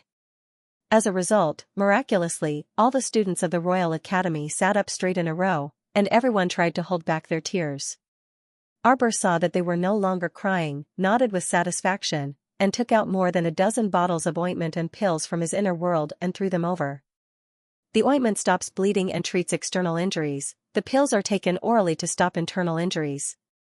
Thank you, Crown Princess. Everyone distributed the medicine in their hands and silently applied the ointment and ate the pills. The Crown Princess classmate? What kind of name was that? Arbor paced back and forth in front of them, pacing back and forth. After a long while, he asked in a deep voice, "You want to hide in my storage talisman so that I can bring you back to the academy? Or are you going to pick up your weapons and beat the weird thing that hurt you so badly that even your parents won't be able to recognize it? Crown Princess, do you have a way to deal with them? Crown Princess. Can we defeat those monsters? Fight. If there's a way, I'm willing to fight. Let's beat them back." When Arbor saw that more than half of the people were roaring in a frenzy, his originally tense little face relaxed a little. Yes, it was not so weak that it was unbearable. At least he knew how to pick up a knife to fight back. The stoic face glanced coolly at them. "Since that's the case, you should first properly recover." She threw the spirit-restoring medicinal liquid to these people, then walked to the front of a few heavily injured students, squatting down to treat their injuries. Most of these people had external injuries. Some had lost too much blood, some had broken arms, broken legs, and so on. Arbor's treatment was very fast. In a short while, she had treated all kinds of injuries, big and small, on the bodies of more than a dozen students. Before she could get up and give a few instructions, she saw a person rush out from the side. Without another word, that person shouted at her anxiously, "So you're a doctor? Why didn't you say anything when I asked you just now?" Zhao Yi roared at Xiaomu in exasperation as he hugged his little princess. That matter-of-fact look on his face made the people around him frown. Mo Lian stared icily at Zhao Yi, who was hollering loudly. Just as he moved his finger, it was hooked by Xiaomu. "Ignore him. It would be a waste of effort to beat up such a crazy guy." One of the female members of the adventurer team next to them couldn't help but mock, "Who do you think you are? Does everyone have to take care of your princess?" When Zhao Yi rushed over with the little princess Mu Xiaoxue, he bumped into a few people without saying a word. This had already aroused the disgust of others. "He's taking care of his own school's schoolmate. What does it have to do with you?" Another person saw the actions of Arbor's group and naturally knew that they were all students of the same school. Zhao Yi's eyes flashed with anger as he glared at the two people who spoke. He then turned to Arbor and shouted, "As a doctor, how can you leave someone in the lurch? My junior sister fainted after being scared by the harpy and hasn't woken up yet. Take a look at her and see if it's because she has other injuries." The continuous laughter made Zhao Yi turn his head and glare angrily at them. "What are you laughing at? What's so funny? Isn't it funny? How can you expect a doctor to save someone who fainted after being scared out of her wits by the harpy?" Ha ha ha. Many people around him laughed out loud. This mocking laughter naturally made Zhao Yi very angry. He raised his fist and wanted to argue with the people around him. Beside him, Lin Zhener's pupils shrank as she took a few steps back. To be honest, she didn't dare to cause trouble for that evil little girl. She didn't think well of senior brother Zhao running to that girl for treatment. "What are you doing? What are you doing?" Those people were in the same team and naturally wouldn't take this lying down. They surrounded Zhao Yi and were about to fight. Gu Yixuan frowned and came up to him. "Why did you get into a fight with them? The most important thing now is to find someone to save Miss Xiaoxue." He glanced at Arbor with his cold eyes and said coldly, "Don't expect this cold-blooded woman to help you. If you have the energy, you might as well find other doctors to treat Miss Xiaoxue. Do you want to die?" Mo Lian turned to look at Gu Yixuan. Just as she was about to move her finger, Jojo grabbed it. Gu Yixuan suddenly realized that he had been too impudent in front of His Highness the Crown Prince. He immediately retreated a few steps like a quail and respectfully cupped his hands in greeting. "Your Highness." Mo Lian looked at him with a cold smile, her eyes filled with coldness. Zhao Yi's face darkened as he turned to glare at Arbor. He hugged Mu Xiaoxue and pushed the people around him away. Get out of my way. What kind of people are they? Everyone glared at them angrily. Suddenly, a voice said faintly, "Young master, if you trust me, I can take a look at that girl." A handsome young man around 27 or 28 years old walked up and cupped his hands in greeting at Zhao Yi. He smiled and said, "I am Li City's Rejuvenation Medicine Shop, Senior Medicine Master Xianxia. Greetings, everyone." Everyone's gazes shifted to this young apothecary and sized him up. Seeing his handsome face and gentle expression, it was hard for them to loathe this person. However, Zhao Yi glared at this young man defensively. He then lowered his head to look at the delicate and beautiful little girl in his arms and instantly became vigilant. This person was most likely willing to volunteer to save little junior sister's life because he fancied her beauty, right? Otherwise, why would he be like this? A trace of disgust arose in his heart towards this young man, Xing Jingyang from Li City's Huichen Medicine Shop. When Xing Jingyang raised his hand, Zhao Yi defensively extended his arm and blocked in front of that person. "You really know how to treat?" Zhao Yi's expression contained an imperceptible trace of disdain. Li City's Huichen Medicine Shop, he should only be an ordinary physician from a small city. Could he treat his little junior sister? On the contrary, it was the maidservant Xiao Rou who stepped forward and whispered to Zhao Yi, "Young Master Zhao, Mrs. Illness cannot be delayed. How about we let this physician examine her?" Not only was he a physician from a medicine shop, but he had even introduced himself just now. He was a rarely seen high-level apothecary. Why did young Master Zhao block such a person who was willing to treat her miss? Arbor curled his lips and glanced mockingly at this man called Zhao Yi. What a hilarious man with complicated thoughts. She wasn't interested in paying attention to that side. Turning around, the little stoic said to the Imperial Academy students with a taut face, "Keep the spirit recovery pills I gave you well. Be more careful when you fight later. If you don't have enough spiritual energy, use them to replenish it. Don't save them, just come to me to collect them after you finish eating. Don't make trouble for me with missing arms and legs." The group of students inexplicably felt that the little stoic's reprimand was very pleasing to the ear, and they nodded repeatedly in agreement. "You all rest first. We'll go find the person in charge of this small fortification to understand the situation." When Arbor and Mo Lian walked past Zhao Yi, they swept a glance at Xing Jingyang, who was currently treating Mu Xiaoxue. Seeing his focused expression, he inserted 2 needles into Mu Xiaoxue after taking her pulse and then started to nourish her with medicinal energy.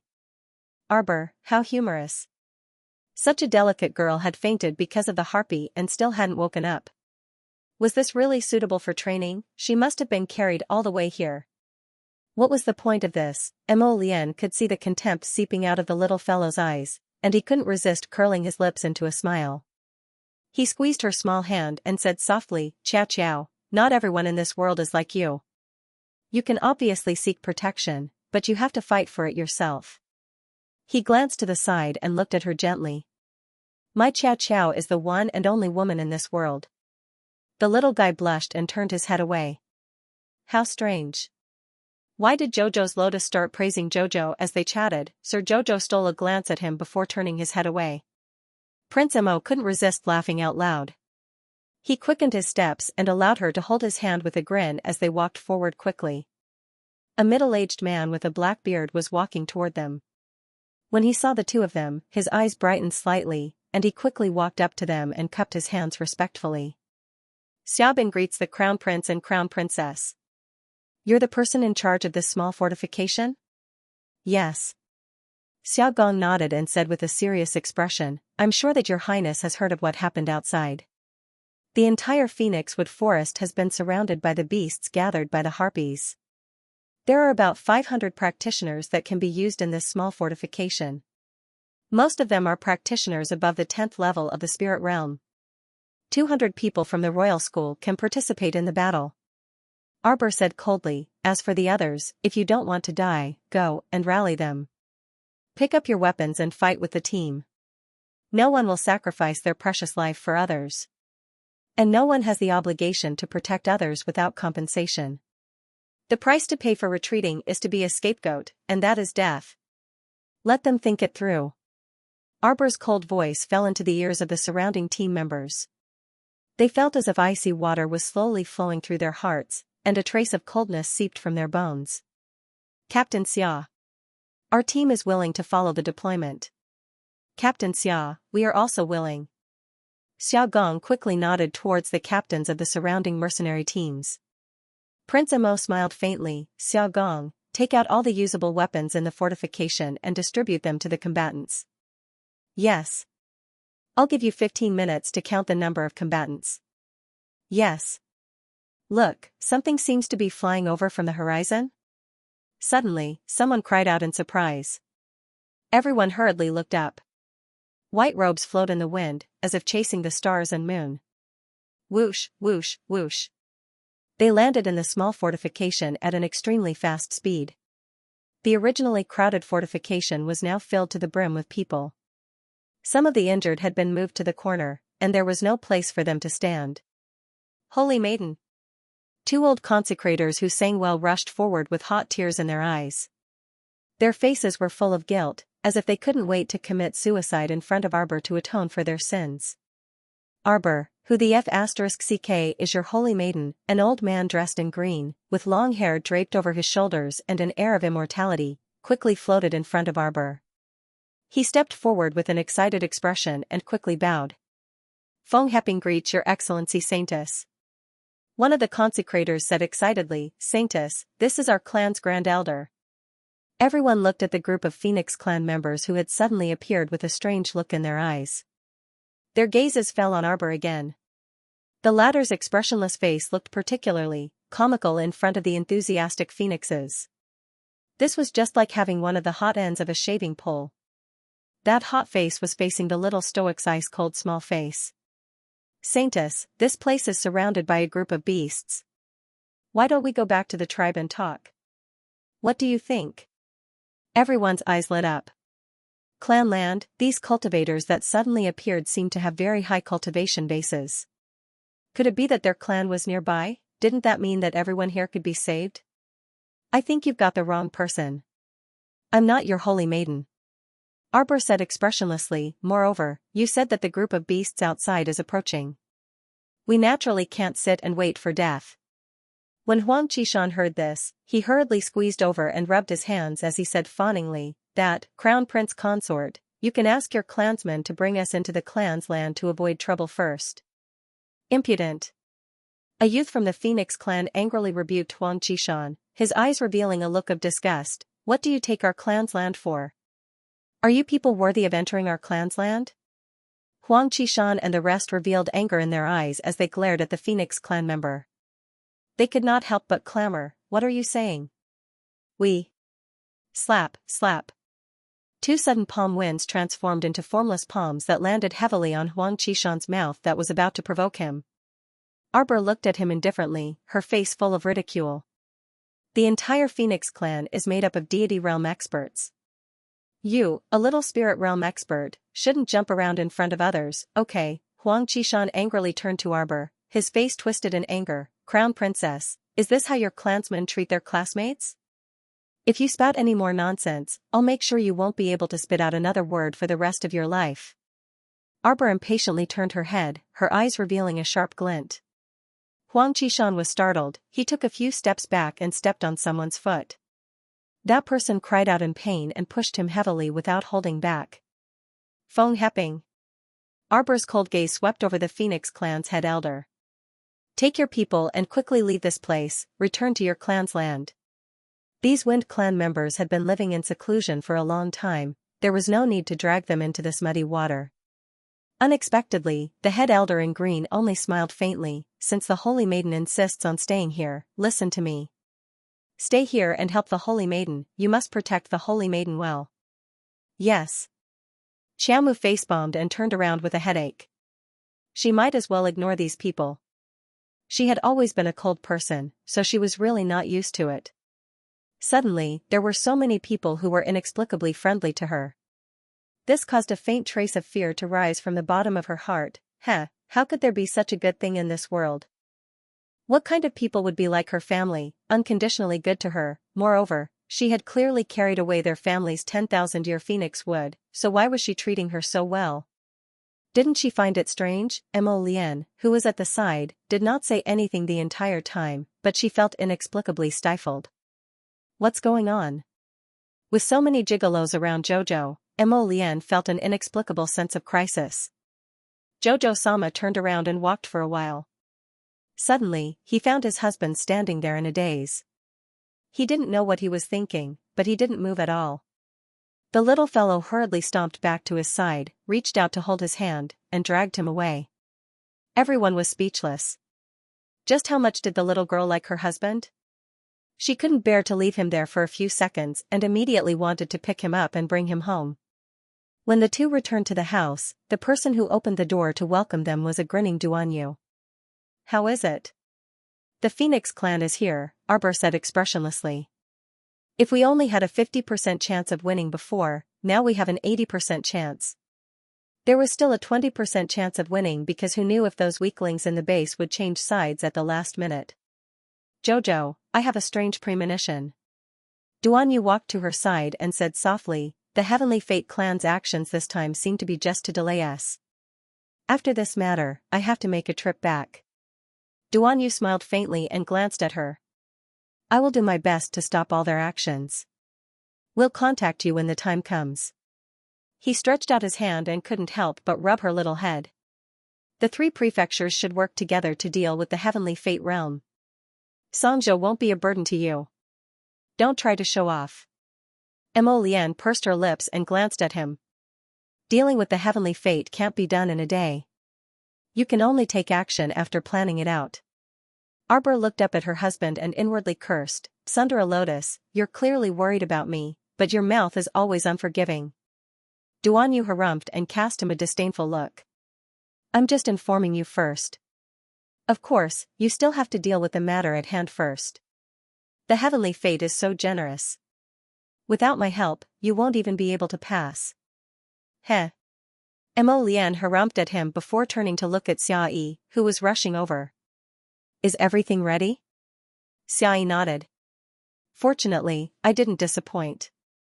Your Highness, all the combat personnel are here. Mo Lian nodded at him.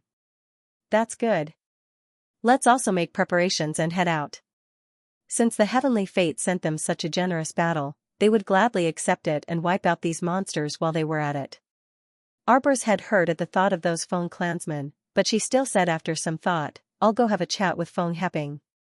She really couldn't understand why these people would call her Saintess for no reason. When Feng Heping saw the little girl heading down the stairs and walking toward him, he involuntarily turned around with a smile and bowed respectfully. Saintess, did you need me for something? Arbor sighed exasperatedly. I have something to ask you. Come with me to the house. There were too many people outside, so it wasn't convenient for them to talk. Feng Heping naturally nodded and followed Arbor into the house. He said with a smile, Saintess, please ask if you have any doubts. I'll definitely tell you everything I know. Sir Jojo was at the end of his patience. You guys, can you not call me Saintess in the future? Call me Arbor. The title Saintess reminded her of Nya Guang again. It was disgusting. Feng Heping immediately shook his head and refused, how can that be? How can a member of the Phoenix clan call the Saintess by her name? Then you can call me Your Excellency. The little stoic said expressionlessly, remove the title of Saintess. The corner of Feng Heping's mouth twitched. He suppressed his laughter and looked at the little fellow.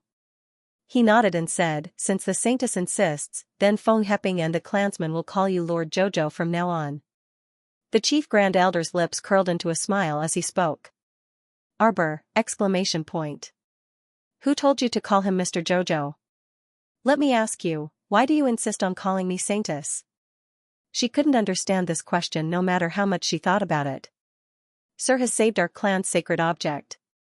In our old ancestors' sacred teachings, if a woman who can communicate with the 10,000-year phoenix tree without any obstruction appears after 1,000 years, she will be worshipped as our clan's saintess. Now, not only did you save the phoenix tree, you even made it crawl out of the ground willingly and run away with you. You are definitely our Phoenix clan's one and only saintess. Feng Heping's proud expression inexplicably stung Arbor's eyes. Don't you guys feel that running away is a pain in the ass? What's with that proud face? You guys aren't angry? She asked cautiously. Feng Heping immediately shook his head. The 10,000-year-old phoenix wood is not a private possession of our clan. It can completely have its own subjective consciousness. No matter what it wants, we have to support it unconditionally. Arbor, as expected of the Wind clan who stood aloof from worldly affairs. If it were any other clan, after thousands of years of inheritance, who would really listen to the words of the old ancestor, the 10,000-year-old phoenix would ran away just like that. If it were anyone else who wouldn't hate Arbor to the core, this group of Wind clan members, if it wasn't that their brains weren't working well, then, they were really naive. Looking at Feng Heping's sincere face, Arbor nodded speechlessly. Alright, then pay attention to yourselves during the battle. She didn't want these Wind clan members to suffer any injuries for no reason. After all, they were a 1,000-year-old clan that had been in seclusion for a long time and had to be passed down from generation to generation. They couldn't be destroyed in such an inexplicable battle. Alright. This subordinate will let the clan leader and Feng Zhangfei come over and follow Sir Jojo to protect you. No. Lady Qiao Qiao's voice slowly became softer. Because she found that this funny great elder Feng didn't listen to her at all. He directly ran out after saying those words and shouted Feng Zhangqing and Feng Zhangfei's names like a loudspeaker. It wasn't long before Qiao Mu expressionlessly faced Feng Zhangfei's handsome face, which had a protruding nose and vertical eyes. Feng Zhangqing didn't say anything. He just looked at the unharmonious atmosphere between his younger brother and Arbor with some amusement. Is there anything we need to do now? Feng Zhangqing asked. There's nothing we need. Mo Lian walked over expressionlessly and reached out to pull her little wife to her side. She looked up and down at Feng Zhangqing and his brother with a strange expression. The 1,000-year-old Phoenix clan has been isolated from the world for a long time. You should stay in your clan's land. The world today is very dangerous. Feng Zhangqing glanced at Mo Lian indifferently and chuckled. If you don't come out to experience the world, how will you know how big the world is? The Phoenix clan has been silent for too long. It's time to come out and walk around. Arbor looked at Mo Lian and then at Feng Changqing and his brother. The atmosphere between the three of them is not very harmonious. Should Jojo-sama say a few words to lighten the atmosphere? However, before he could say anything, he heard a huge tremor coming from outside. The entire 3-story wooden building shook a few times because of this tremor. The frightened voices of many adventurers came from the small courtyard. Mo Lian subconsciously reached out to hug the little fellow's waist. Her phoenix eyes narrowed as she turned her head to look at the distant sky. He saw a group of harpies flapping their huge black wings. They looked like flying monsters as they led the horde of beasts to surround the small base. Amidst the rumbling, a cloud of dust was created by the stampede of beasts, wantonly filling the small fortification. The fence outside the fortifications was trampled flat in a matter of minutes. The outer circle of wooden pavilions also trembled and collapsed to the ground, with fragments flying everywhere. The people who could participate in the battle had been divided into more than a dozen teams at this time, guarding in one direction. The first elder of the Phoenix clan brought more than 300 people, all of whom were cultivators above the god realm. Their momentum was like a rainbow, naturally not comparable to the motley crowd next to them. Arbor looked up. At this time, the sky had been completely occupied by the harpies. It was just like the sculptures under the Happy Village. Harpies were extremely hideous. A head the size of a fist was supported by a slender and withered neck. Their facial features were practically all squeezed together. However, their backs were very broad, and they had a pair of enormous wings that spanned more than a dozen meters. Their malicious eyes stared fixedly at the numerous adventurers below. Kiki. The harpies let out a series of deafening screeches, and the leader suddenly flew back and forth in the air. Quickly look, there's someone on the back of that harpy. There was someone, and it was an acquaintance. Arbor icily looked at the man who was stepping on the leader's back. A devil mask covered his entire face, and his scarlet ghost eyes were currently staring at her faintly. The ghost face hall master who had led people to ambush them at the Red River Canyon had appeared again. Arbor coldly looked at him, and when her gaze landed on his ghost mask, she couldn't help but frown. This ghost face hall master should be an extremely prominent person in the Heavenly Fate Empire. His appearance here further confirmed Duan Yu's guess. They must have run here to delay them. Something major must have happened in the 3 provinces if they were all kept in the Phoenix Woods. The Ghostface Hall Master coldly looked at the people below, and he raised his right hand and heavily released it. Rapid screeches came from midair, and countless harpies swooped down to attack the crowd. Mo Lian didn't say much to them. She pulled Sir Jojo behind her and pushed him 3 feet away. She raised her hand to summon Raven Moon. The sword's body was jet black and slender, and a lone light flashed past with a light wave. The Ghostface Hall Master coldly shouted and suddenly stepped down from the back of a harpy. He took the lead and charged at Mo Lian with his sword. With a ding, he had already exchanged blows with Mo Lian in the blink of an eye. With just one strike, the ghost-faced Hall Master felt the web between his thumb and forefinger turn numb. When he looked down, he saw that a gap had appeared on his spiritual weapon after just one exchange. His heart shuddered, and he didn't dare to clash with the sacred weapon. The sword light circled around Mo Lian. "You're quite bold, aren't you?" Mo Lian sneered. Instead of hiding behind the harpy's back, this guy actually dared to jump down and throw his life away. Heh, then let him fulfill his wish.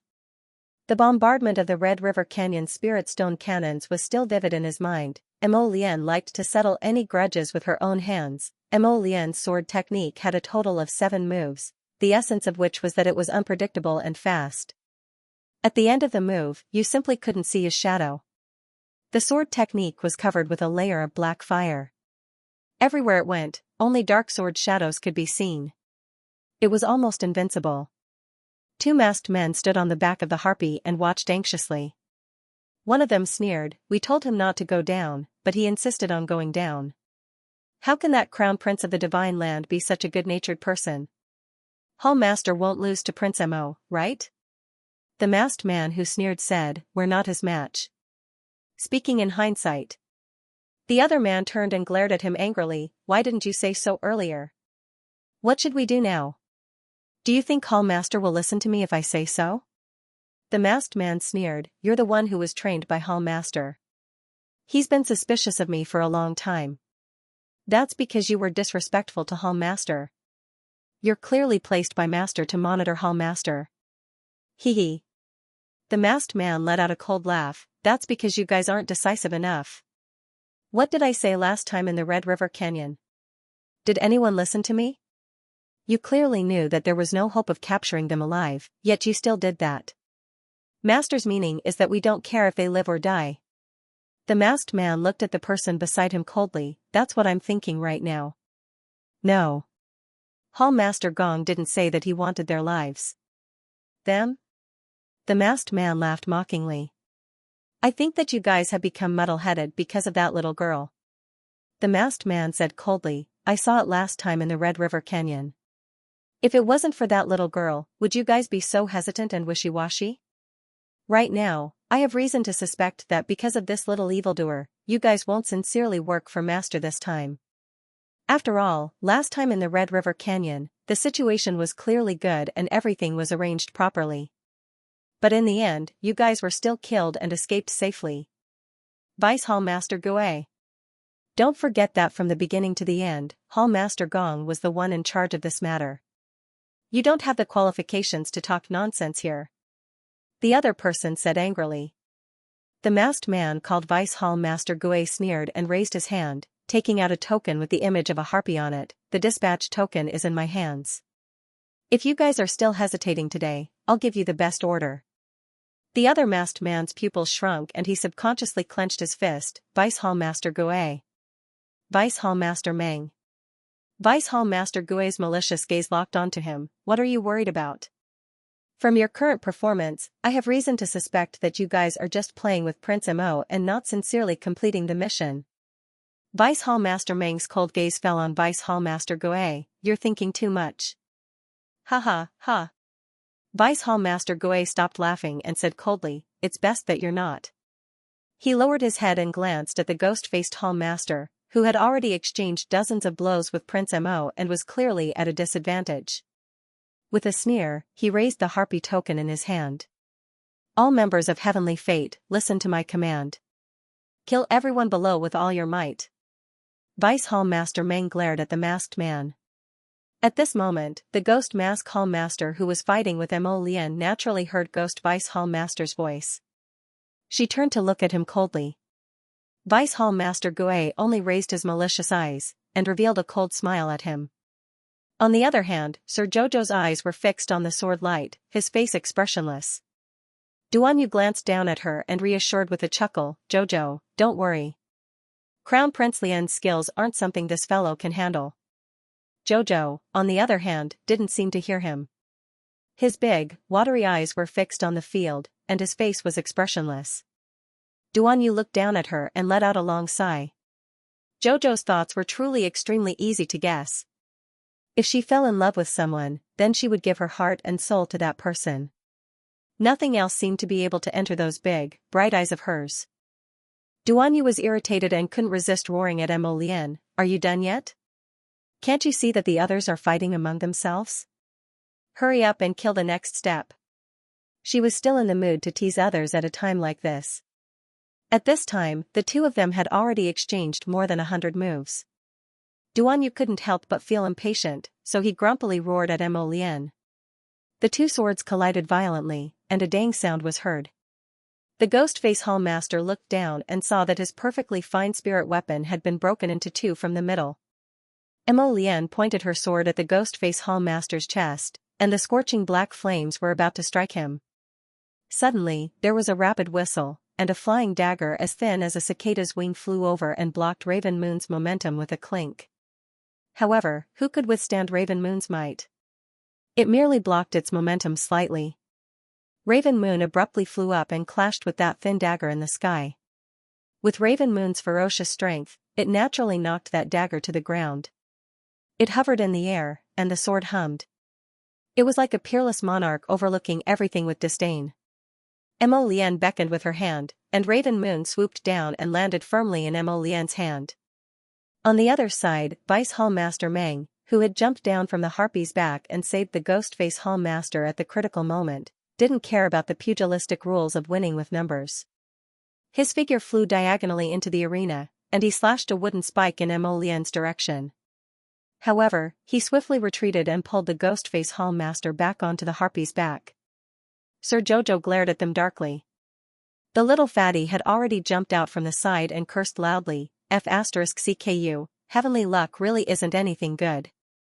He actually disregarded the pugilistic world's rules and wanted to win with numbers.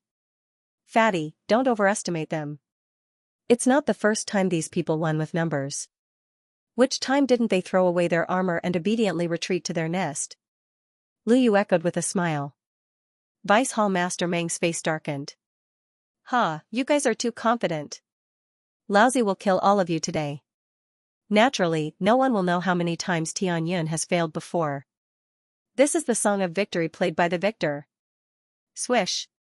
Suddenly, a ball of divine power flew towards the group of harpies in the sky. Vice Hall Master Ghost's eyelids twitched, and he shouted, "Everyone, back off." After a loud rumble, a thick black smoke appeared in the sky. Some of the harpies were burned and fell from the sky unsteadily. When the people below saw this, they hurriedly put up their own defensive barriers and tried their best to kill the harpies that were falling from the sky. "I don't care about anything else, I'll just hack them to death when they come down. Everyone, there's no need to talk about morality with them. Everyone has the right to kill evil spirits." The little fatty roared and swung his double-headed hammer, smashing the head of a harpy. Bang bang, bang bang. Everyone turned around and saw that their surroundings had turned into ruins. It was originally a small fortification, but after the fences outside were flattened and the wooden building was smashed into pieces, all of them were standing in ruins. Behind them, only the small wooden building in arbor remained. The rest had turned into ruins. Everyone's pupils constricted as they looked over. From afar, they saw a black horde of beasts, big and small, flying and crawling, surrounding the few thousand of them. It was as though they were struggling to survive on a desolate island with no one to rely on. Their surroundings were completely surrounded. They could only escape with their lives if they opened up a path of blood. Other than this, there was no other way. Everyone took a deep breath and raised the weapons in their hands. One by one, they moved toward the vicinity. When the beast horde started to attack the crowd, the people on the periphery started to panic. They wouldn't be human if they didn't panic when they saw ferocious beasts more than 3 feet tall trampling toward them. Don't panic. Xiaomu's icy voice was tinged with a faint chill. As long as you don't panic, they won't be able to charge over. Following her words, everyone saw the beast horde that blotted out the sky and covered the earth crash into a barrier 1 foot away from them. As expected, they were all blocked outside. A large-scale defensive talisman matrix was erected around everyone. Under the faint sunlight inside the forest, this defensive barrier emitted a transparent luster. It flickered as if light was flowing through it. Everyone's shrunken hearts finally relaxed slowly. Their eyes shone as they looked incredulously at the defensive barrier that appeared around them. Heavens, when did this defensive talisman matrix be reinforced? They really didn't know anything about it. Boom. Boom. The first batch of beasts that crashed into the defensive barrier was actually sent flying and crashed heavily into the beast horde in the distance. After a wave of tearing and roaring, this batch of beasts that fell into the beast horde clashed with the beast horde in the middle and killed each other for a while. The thick smell of blood permeated the air. Everyone looked at each other in dismay. Under the lead of their respective team leaders, they pounced at the beast horde at the front and brandished their swords without hesitation. The defensive talisman matrix protected them. If they didn't attack now, when would they? Nearby, superhumans and body cultivators pounced forward to fight with the large beasts at the front. In the distance, rows of spiritual cultivators stood solemnly as they launched waves of the 5 spirit powers into the distance.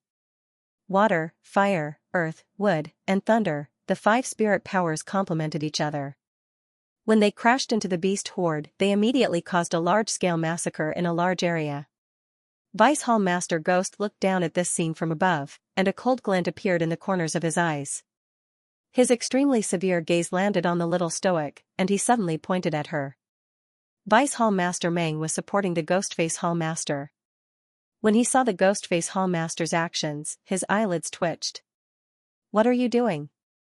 This person actually dared to lay his hands on a young lady. Was he crazy? Vice Hall Master Gue laughed coldly and said, indecisiveness will only lead to chaos. This subordinate is helping Hall Master Gong to cut the Gordian knot. If he killed this little stoic, the defensive talisman array would naturally be broken, and killing those good-for-nothings would be as easy as catching turtles in a jar. Furthermore, when dealing with this young lady, he was able to cause the minds of the experts by her side to be greatly disturbed. Vice Hall Master Gue could not help but secretly praise himself. This was simply killing many birds with one stone. Stop. The Ghostface Hall Master shouted coldly. Hall Master Gong, your subordinate has the eagle body dispatching order. I hope that you can forgive me for not listening to your orders during this critical period. After saying that, Vice Hall Master Gue waved his hand and a few more harpies swooped down and surrounded the little girl. You. Yes. Search. Die. The Ghostface Hall Master shouted angrily. It's you who harbored disloyalty and refused to work for Master obediently. Vice Hall Master Gue's face instantly contorted. If it weren't for your indecisiveness in handling matters last time, how could Elder Tan's clone and a part of his soul be so easily annihilated? Hall Master Gong snorted. This Hall Master has already received the punishment due to my erroneous decision. That's right. Vice Hall Master Meng also said furiously, since Hall Master Gong has already come out of Purgatory Valley, that means the Red River Canyon incident has already been completely covered up. What exactly are your intentions for harping on it so relentlessly? Vice Hall Master Gue waved his hand and sneered, this subordinate is doing this for Tianyun's sake. If we don't get rid of this girl today, she will only increase our troubles in the future. This subordinate is merely making an early decision for everyone's sake. Kill her. With this command, countless harpies swooped down. Arbor expressionlessly watched the harpy swooping down. Her small face was devoid of joy, anger, or grief as she watched coldly from the sidelines. From beginning to end, besides throwing out a ball of divine energy, she hadn't made a move. She had been firmly protected behind the Crown Prince, Duan Yu, Mu Xingchen, and the others, so she didn't have a chance to attack. Although their cultivation bases were high, they were now facing an overwhelming number of eagle-bodied monsters. As the saying went, even two fists would find it difficult to fight four hands, let alone now that so many harpies were swarming over. As time passed, even the little fatty and the others couldn't help but feel chills run down their spines. They inwardly grumbled bitterly, wondering how long they could last. The little stoic's face was icy, and the fury in her heart climbed up bit by bit. So infuriating, they actually dared to gang up on her while she was advancing to the star domain realm. Did they really think that she, Arbor, was a pushover? Jojo, take Xianxia and the others and leave using the transportation talisman matrix first. Mu Xingqian pulled his sister back a few steps. With a wave of his sword, he chopped off half of a harpy's head. Those harpies moved at lightning speed, and their claws tore through the people present amidst the swishing wind. If it weren't for the defensive talisman matrix, the teams inside the base would have suffered countless casualties. I'm not leaving. Madame Jojo threw away her brother's hand and raised her head. Her cold eyes stared at Vice Hall Master Ghost, who was hovering in the air. This person wanted to take her life, so how could she let him leave Phoenixwood Forest alive? Jojo. Duan Muqing grabbed her hand. It's too messy here. Don't be rash. When he saw the look in her eyes, he knew that the little girl wanted to take revenge on the spot. That ghost Vice Hall Master kept sending the harpies down to attack Jojo, and it was obvious that the little girl hated him. He was worried that she would impulsively jump into the air and go deep into the enemy's territory, falling into someone's trap. Of course, Arbor wasn't that stupid.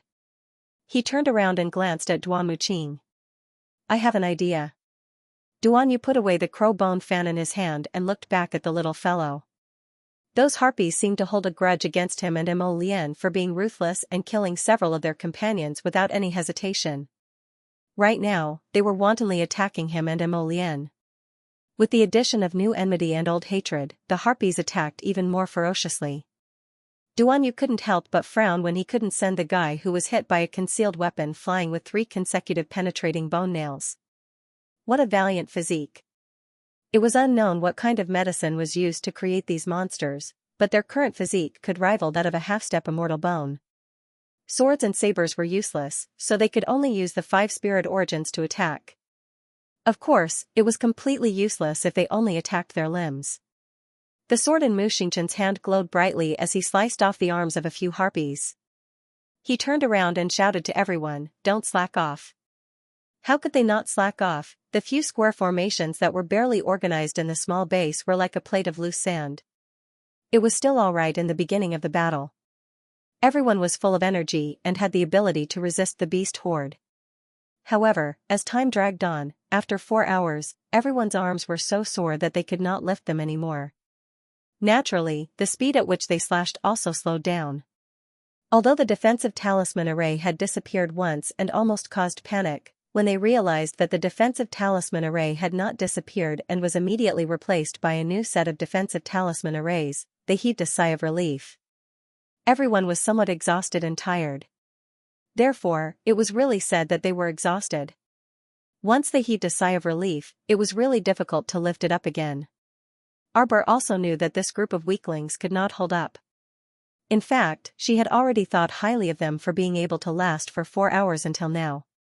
Anyway, from the beginning, she did not care if these people could withstand the attacks of the harpies. Disperse in all directions. Arbor ordered coldly. Other than the Imperial School students and the Phoenix clan members who were following behind her, everyone could not help but flee in all directions when they heard this cold voice.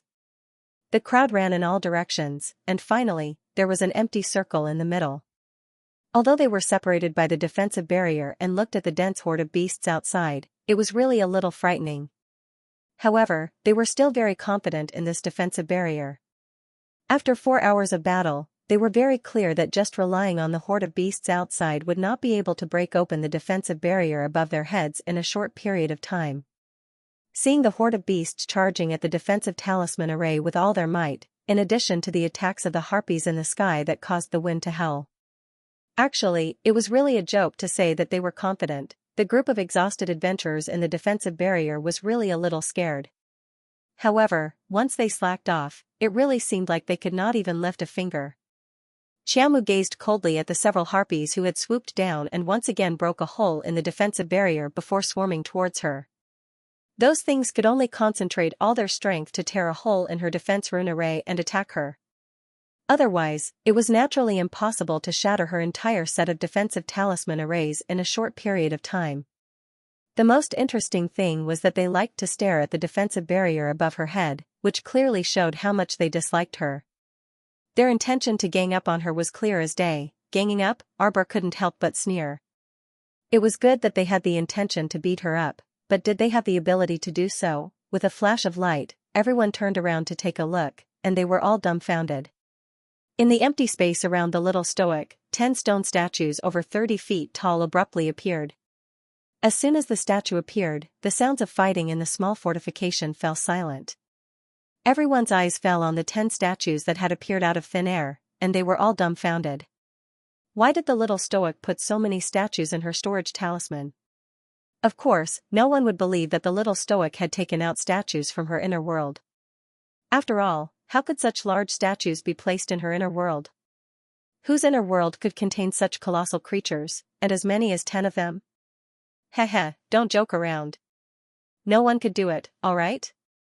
The little crown princess stood at the foot of the statue expressionlessly.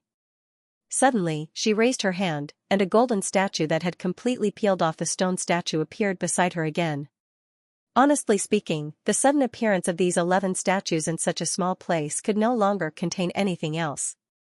Arbor floated up and pointed at the harpies in the sky. Kill them.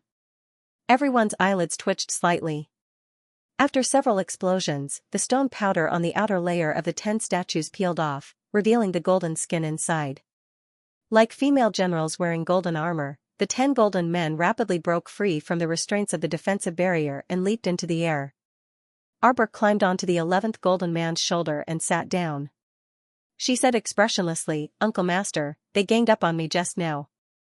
A large sword appeared in each of the 10 golden men's hands at the same time, and they slashed at the harpies without any explanation. Vice Hall Master Gui's pupils constricted, and he simply could not believe the scene before him. Boom. Boom. Boom. Following a series of loud tremors in the air, the harpies were caught off guard and scattered rapidly by the 10 golden men. A golden man that was 30 feet tall turned to look at the harpies expressionlessly. Under their incredulous gazes, he slashed down with his sword, and a sword gleam quickly split the heads of 3 harpies in half. Everyone sucked in a breath of cold air as they stared at the scene before them in disbelief. Was this the young crown prince consort's strongest trump card? Could it be that these golden men were also created by soaking them in medicine? Did the little crown princess create them herself or something else? Everyone was puzzled, but they could not help but click their tongues when they saw the sudden one-sided collapse of the battle before them.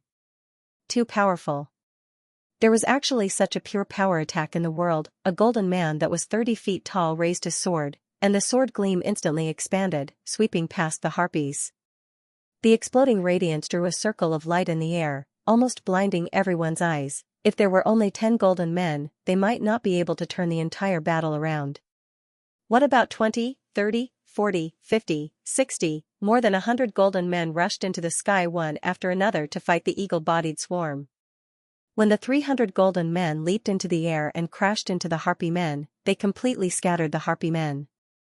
The crowd below was silent. The 300 or so phoenixes who were fighting the beast horde also stopped and looked at their holy maiden in disbelief. The first elder Feng Heping's face was flushed red as he praised, "You are indeed worthy of being our holy maiden." It turns out that she has taken in so many golden men with super strong combat power. Feng Zhangfei silently closed his mouth, momentarily speechless. When he recalled how he had previously looked at the little stoic's nose and her eyes weren't her eyes, why did he suddenly feel like his balls hurt? If he really pissed off the stoic face, he could summon a few golden men at any time. He would definitely be beaten up until he couldn't find his bearings, right? When the 800 golden statues fought against the harpies at the same time, not to mention whispers, even the sound of breathing was suppressed. The little stoic sat on Aunt Master Golden Man's shoulder and raised her head to watch the vigorous battle. She sighed with some melancholy in her heart. Unfortunately, Uncle Master's golden statues could only last for 24 hours in the outside world, which was 1 day. However, after storing them in the star field, she could temporarily stop the calculation of time. However, they could only last for 24 hours at most, so she had to use them sparingly. There were only about 2,000 statues left in her inner world. Moreover, judging from this situation, the golden statues were stored in her inner world because she had used them at some point in time. Although she had no recollection of it now, her instincts should be correct. She didn't know how much time the statues in her inner world had left. Perhaps they would disappear in a few hours. Melancholy, Mo Lian blinked and put away the Raven Moon sword in his hand. His figure floated in midair as he met his wifey's eyes. He reached out his hand. Jojo. Arbor glanced at him and reluctantly jumped up. He smiled and reached out to embrace her. Little rascal. He smiled and held her hand as they landed on the ground. At this moment, the harpies in the air were being chased around by the 800 golden statues. They were beheaded as soon as they saw them. Arbor watched expressionlessly for a while, then turned to look at the beasts outside the barrier that were eyeing them covetously. She frowned and said, "Why haven't these beasts retreated?" If they had been summoned by the harpies, then it was obvious that the harpies were retreating in defeat and couldn't even take care of themselves. However, these beasts were still squatting there, as if they wouldn't stop until they were bitten to death. Arbor waved her hand. Everyone's jaws dropped as they stared at the Godstone cannon that had suddenly appeared in front of them. With a loud boom, the Godstone cannon blasted a hole in the middle of the beast horde. A thick smell of blood wafted through the air.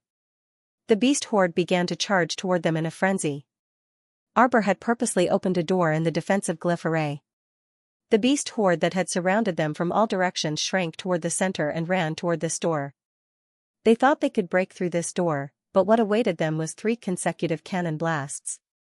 Even peak immortal venerables didn't want to fight against the Godstone cannon, let alone these little beasts of the spirit realm.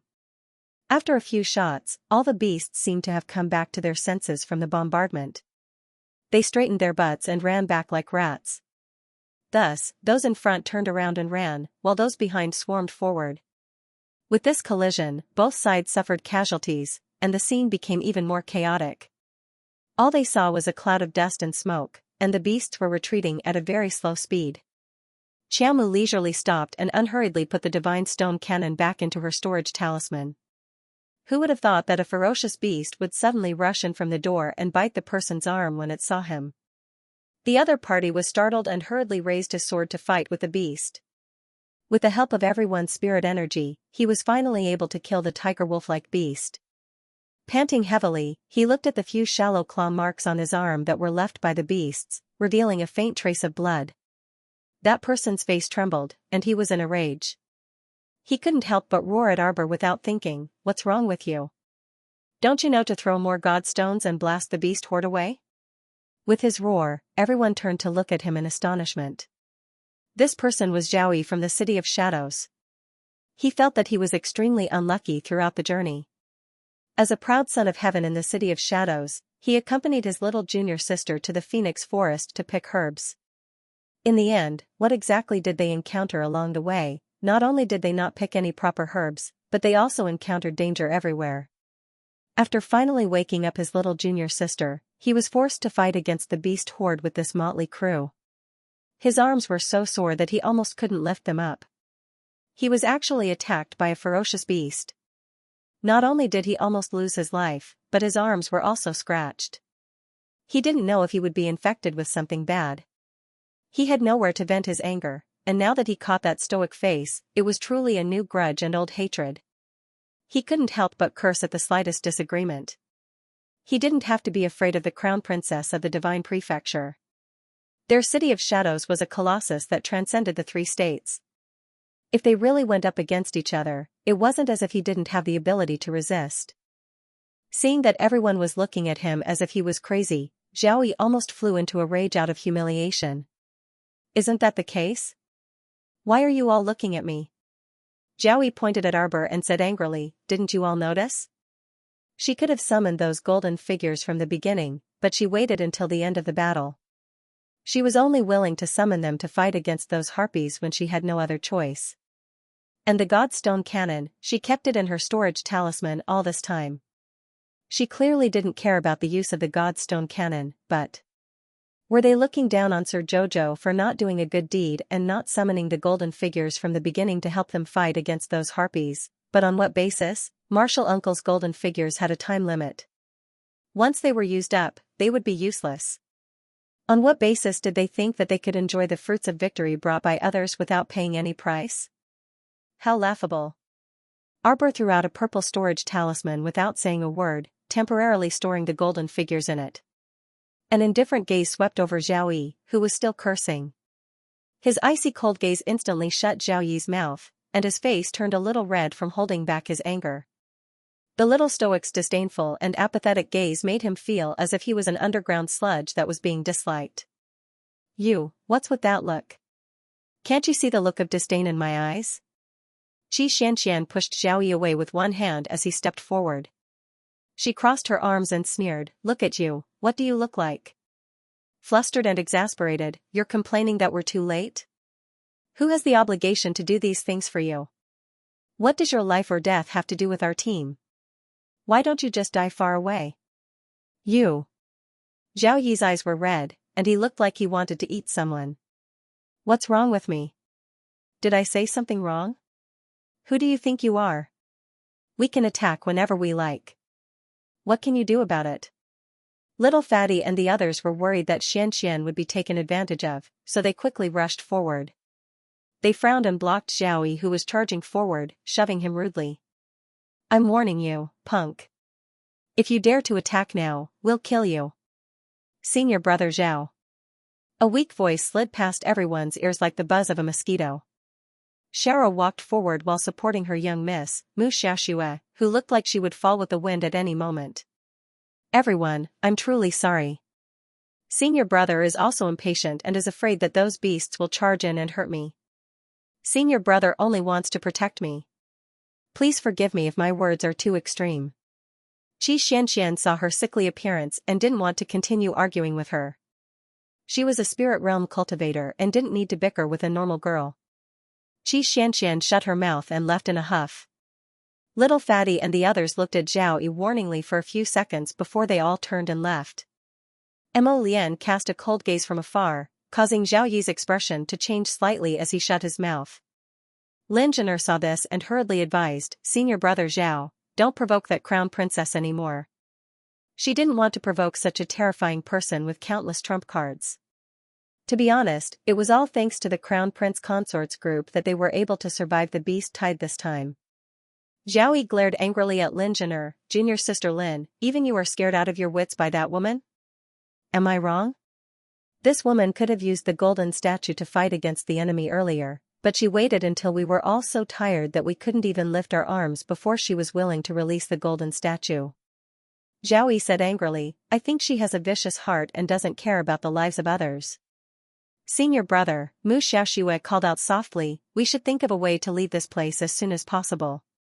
We can talk about other things later. That crown princess has an eccentric personality and doesn't know much about the world. She does things according to her own preferences and does as she pleases. However, she has many experts by her side, we shouldn't act rashly. Mu Xiaoxue glanced at Arbor. With so many Phoenix clan members and the Imperial School students all on their side, they had no chance of winning in terms of numbers. Senior brother, let's go back to the City of Shadows first. We can talk when we get back. Mu Xiaoxue's face was full of worry. Zhao Yi immediately felt very comforted and patted his junior sister's soft hand. Don't worry, junior sister, I will protect you well. We'll listen to you. We'll go back now. He would think of a way to deal with that woman when he got back, the crown princess of the divine land. Haha, without this title, she would not be able to be so proud. Why is he so annoying? Mo Lian frowned slightly and retracted her gaze from Zhao Yi. She held Arbor's hand and complained softly. Such a vulgar person should be dealt with as soon as possible to prevent future troubles. Ignore people with mental problems, Arbor said faintly. The horde of beasts has retreated. The Royal School students exclaimed in joy. Just now, everybody had fought against the beasts for more than 4 hours with the help of the defense rune arrays. Although their clothes were even more ragged now, their faces were brimming with vigorous smiles. No matter whether they made it to the final round of the preliminary round of the Heaven Yuan ranking or not, they all felt that it was worth the trip. "Zither, young master, and the others are here," a student suddenly called out. Everyone turned their heads and looked behind them. They saw Zither, young master, and second young master strolling over from the ruins. Wearing the elegant academy uniform, the two of them were as white as snow, untainted by even a speck of dust. As they walked through the ruins, it was as if they were walking on a street full of flowers. Both of them had very leisurely expressions as they walked over unhurriedly, looking like they were stepping through ruins and soaking in the prosperity of the world. Sigh, truly beautiful people. They were beautiful no matter where they walked.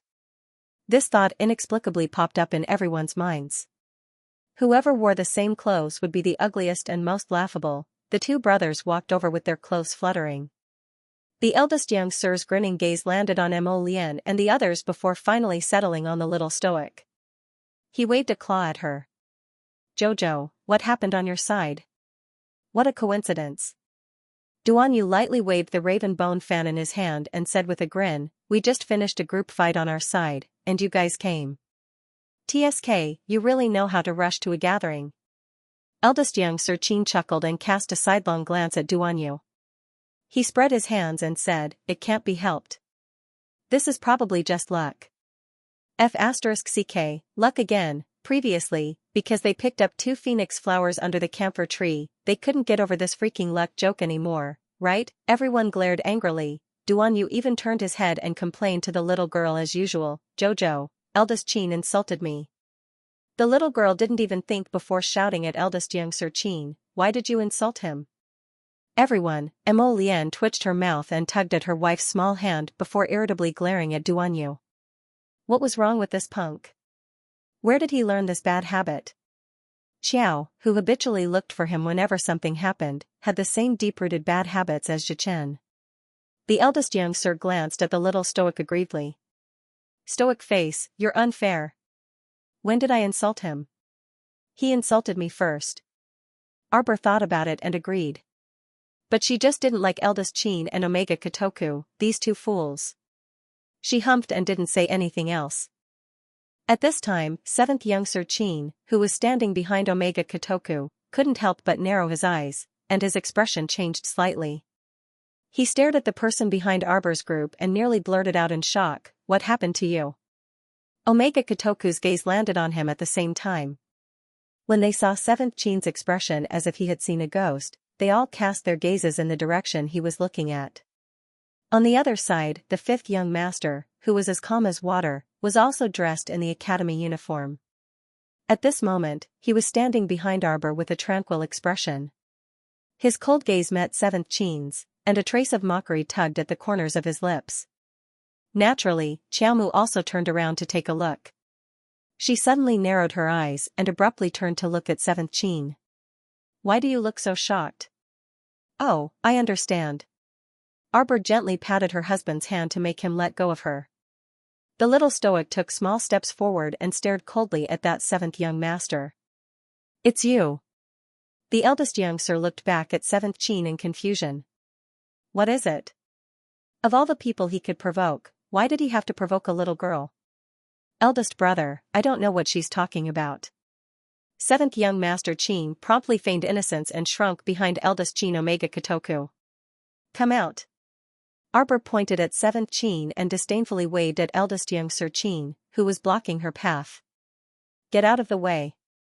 Eldest young Sir Qin blinked innocently. "What is it, Jojo?" The little girl raised her hand, and the shining black ferrule appeared in her hand. The eldest young sir was involuntarily startled.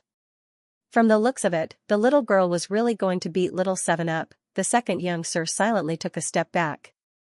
His retreat was truly mindful, and he immediately opened up a path. Eldest young Sir Qin abruptly turned to glare at his second brother. This guy was quite sensible. When he saw that the little stoic was about to make a move, he immediately gave way to her. The second young master silently glanced at eldest Qin and completely ignored his contemptuous gaze. He silently retreated 2 more steps and didn't make a sound. "What exactly did you do to provoke her?" Eldest young master Qin glared at his 7th brother in exasperation at his failure to live up to his expectations. At the same time, he kept signaling him with his eyes to hurry up and plead for leniency for him. Based on his familiarity with the stoic face, the little lady was actually a person with a hard face but a soft heart.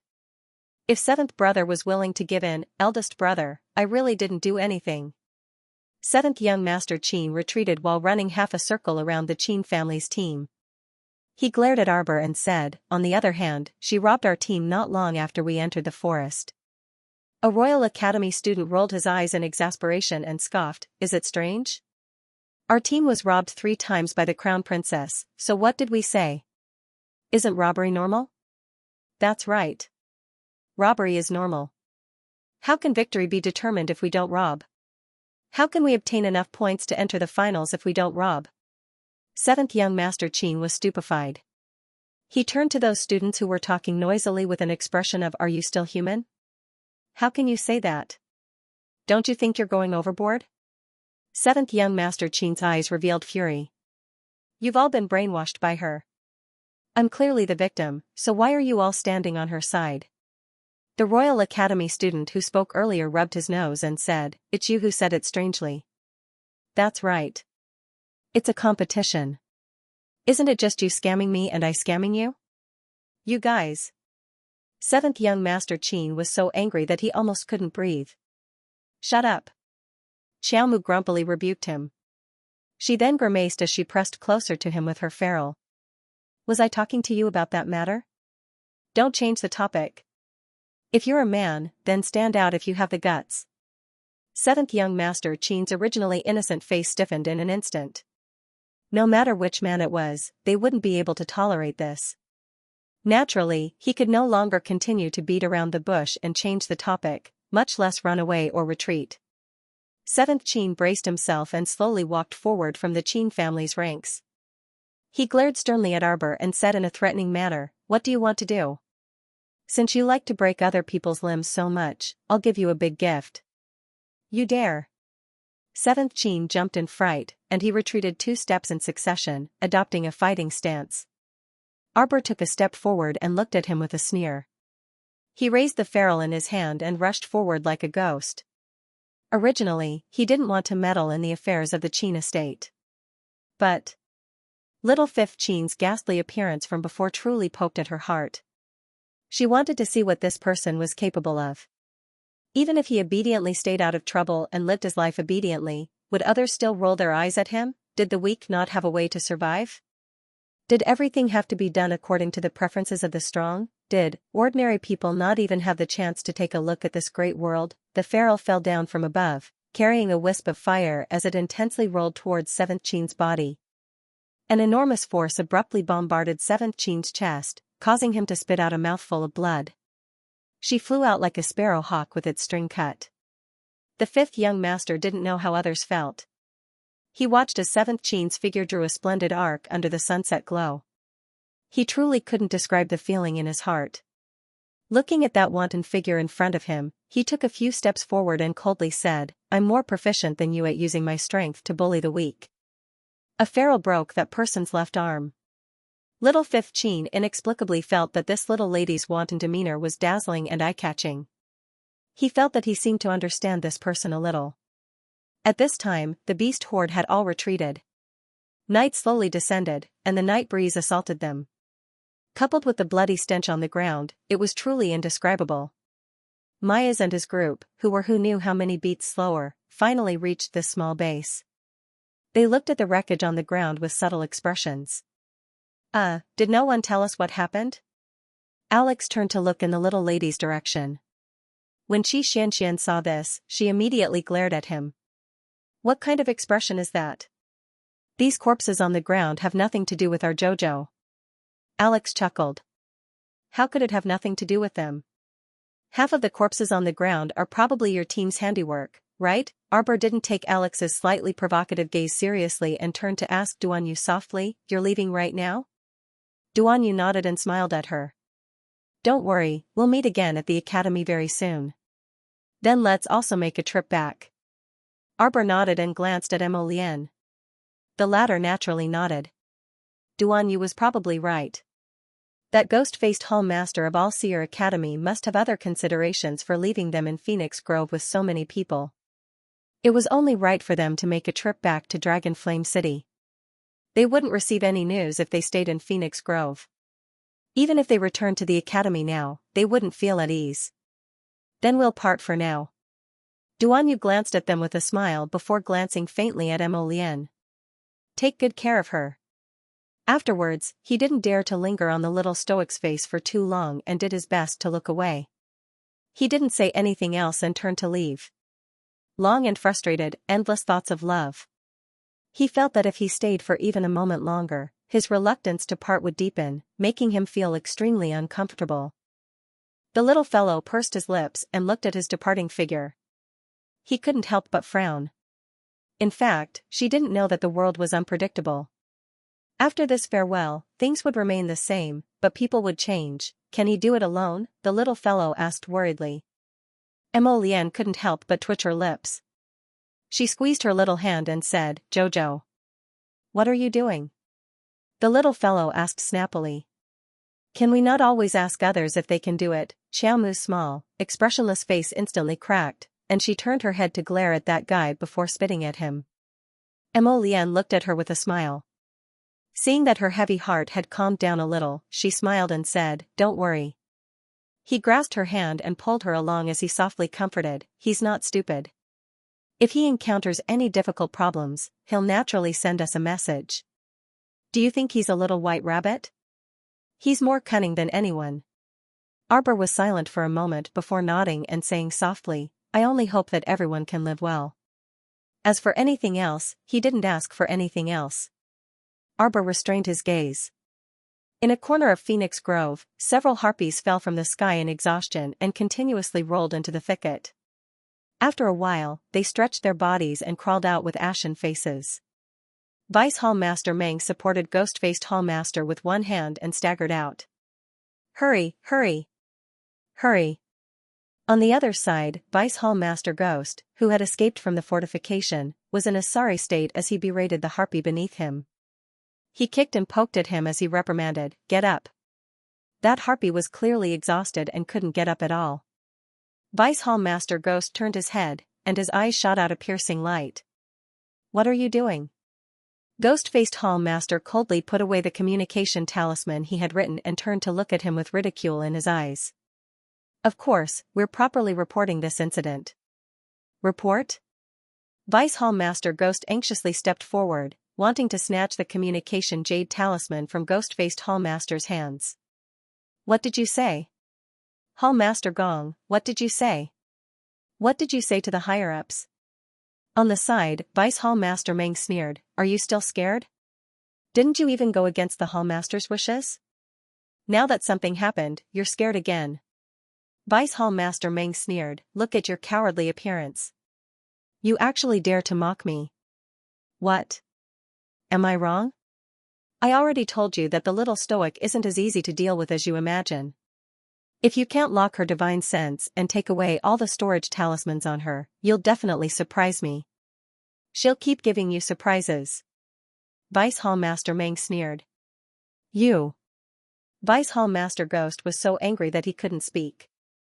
How could he have known that this damned stoic face could actually hide so many gold figurines on her? Vice Hall Master Ghost turned his head and glared at Ghost-Faced Hall Master. Hall Master Gong, did you already know about this stoic face's methods? What did you report to the higher-ups? Don't push all the responsibility onto me. You also have an undeniable responsibility for this incident. I'm only speaking the truth. The Ghost-Face Hall Master coldly glanced at him and said, You didn't listen to orders and ordered the harpies to attack without permission. As a result, 3,000 out of 4,000 harpies have died. How is it my responsibility? If it wasn't for your indecisiveness. Master's intention is to trap them. For the time being, they won't be able to leave Phoenix Grove for 3 days. The Ghost Mask Hall Master interrupted him and said coldly, You've ruined everything. No, Hall Master. Hall Master Gong. You can spend the next 3 months in Purgatory Valley. Ghost-Face Hall Master sneered. He turned around and left with Vice Hall Master Meng without looking at him. Vice Hall Master Goe was left behind, and he was so angry that he kicked a harpy. Feeling that one kick was not enough to vent his anger, Vice Hall Master Gue continued to kick the harpy who was groaning in pain. "Trash, trash, a bunch of trash!" he roared furiously in the forest. He turned his head and glared at the ruined fortification with a venomous glint in his eyes. "That damned little stoic face. One day, I'll definitely cut you down with my sword. I'll make you pay the price you deserve." The next morning, the person in charge of the fortification, Xiao Gue, and a group of Imperial School students sent Arbor and Mo Lian to the entrance of Phoenix Grove. "I feel like someone is talking about me behind my back." The little fellow raised his hand and rubbed his little nose as he muttered to himself. Mo Lian smiled and released Xianxia, allowing him to transform into a dragon and fly into the sky. She carried the little fellow and leaped onto the dragon's back. Arbor lowered his head and waved at Xianxia and the rest. "You guys go back to the academy first." "Okay." Xianxia, Little Fatty, and the rest stood beside a group of royal school students and waved at her. "Finish your business early and return to the academy early." Arbor nodded and waved goodbye to them. Xianxia swung his dragon tail and brought the two of them out of the phoenix forest, leaping into the fluffy white clouds. Mo Lian looked back helplessly. "Why do these people have to follow us?" Arbor looked back and could not help but raise his hand to his forehead. More than 2,000 members of the Phoenix clan rode on their flying spirit beasts and followed them back to the city. She had told Feng Heping before that she hoped that they would stay in the Phoenix forest and cultivate properly. After all, that was a place that could only be found by chance. In the end, Feng Heping rejected her and even vowed to her, "Wherever Sir Jojo goes, the Phoenix clan will follow." What else could she do? She had to drag more than 2,000 people back to the city. You don't have to care about them. Sir Jojo coughed softly and met Mo Lian's pitiful gaze. He could not help but twitch his mouth. "I will make arrangements for them." "How?" Mo Lian glanced at him. "Do you know that the great elder in your family looked at me strangely for almost an hour?" Arbor quickly comforted her. "Don't be angry, don't be angry. The great elder is not sensible. Why are you angry with an old man like him?" Mo Lian hugged her in exasperation and amusement, and he repeatedly nuzzled her head. "Why are you so annoying? Can't you be good and not go around provoking people?" Sir Jojo immediately became angry.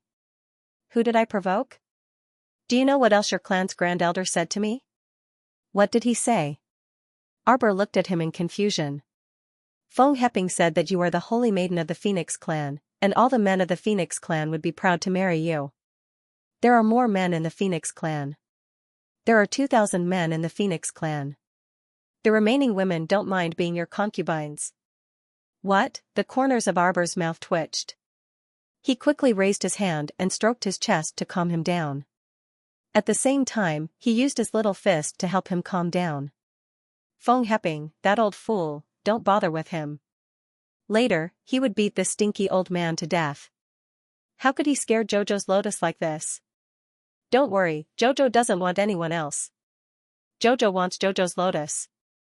As soon as the little fellow was done muttering, he looked up and saw Mo Lian's enlarged handsome face right in front of him. His eyes were filled with a deep smile. "Oh, you lied to me." She knew it. How could the great elder be so disrespectful? How could he say such things to Jojo's lotus? Mo Lian pursed his lips. He had only repeated part of what Feng Heping had said.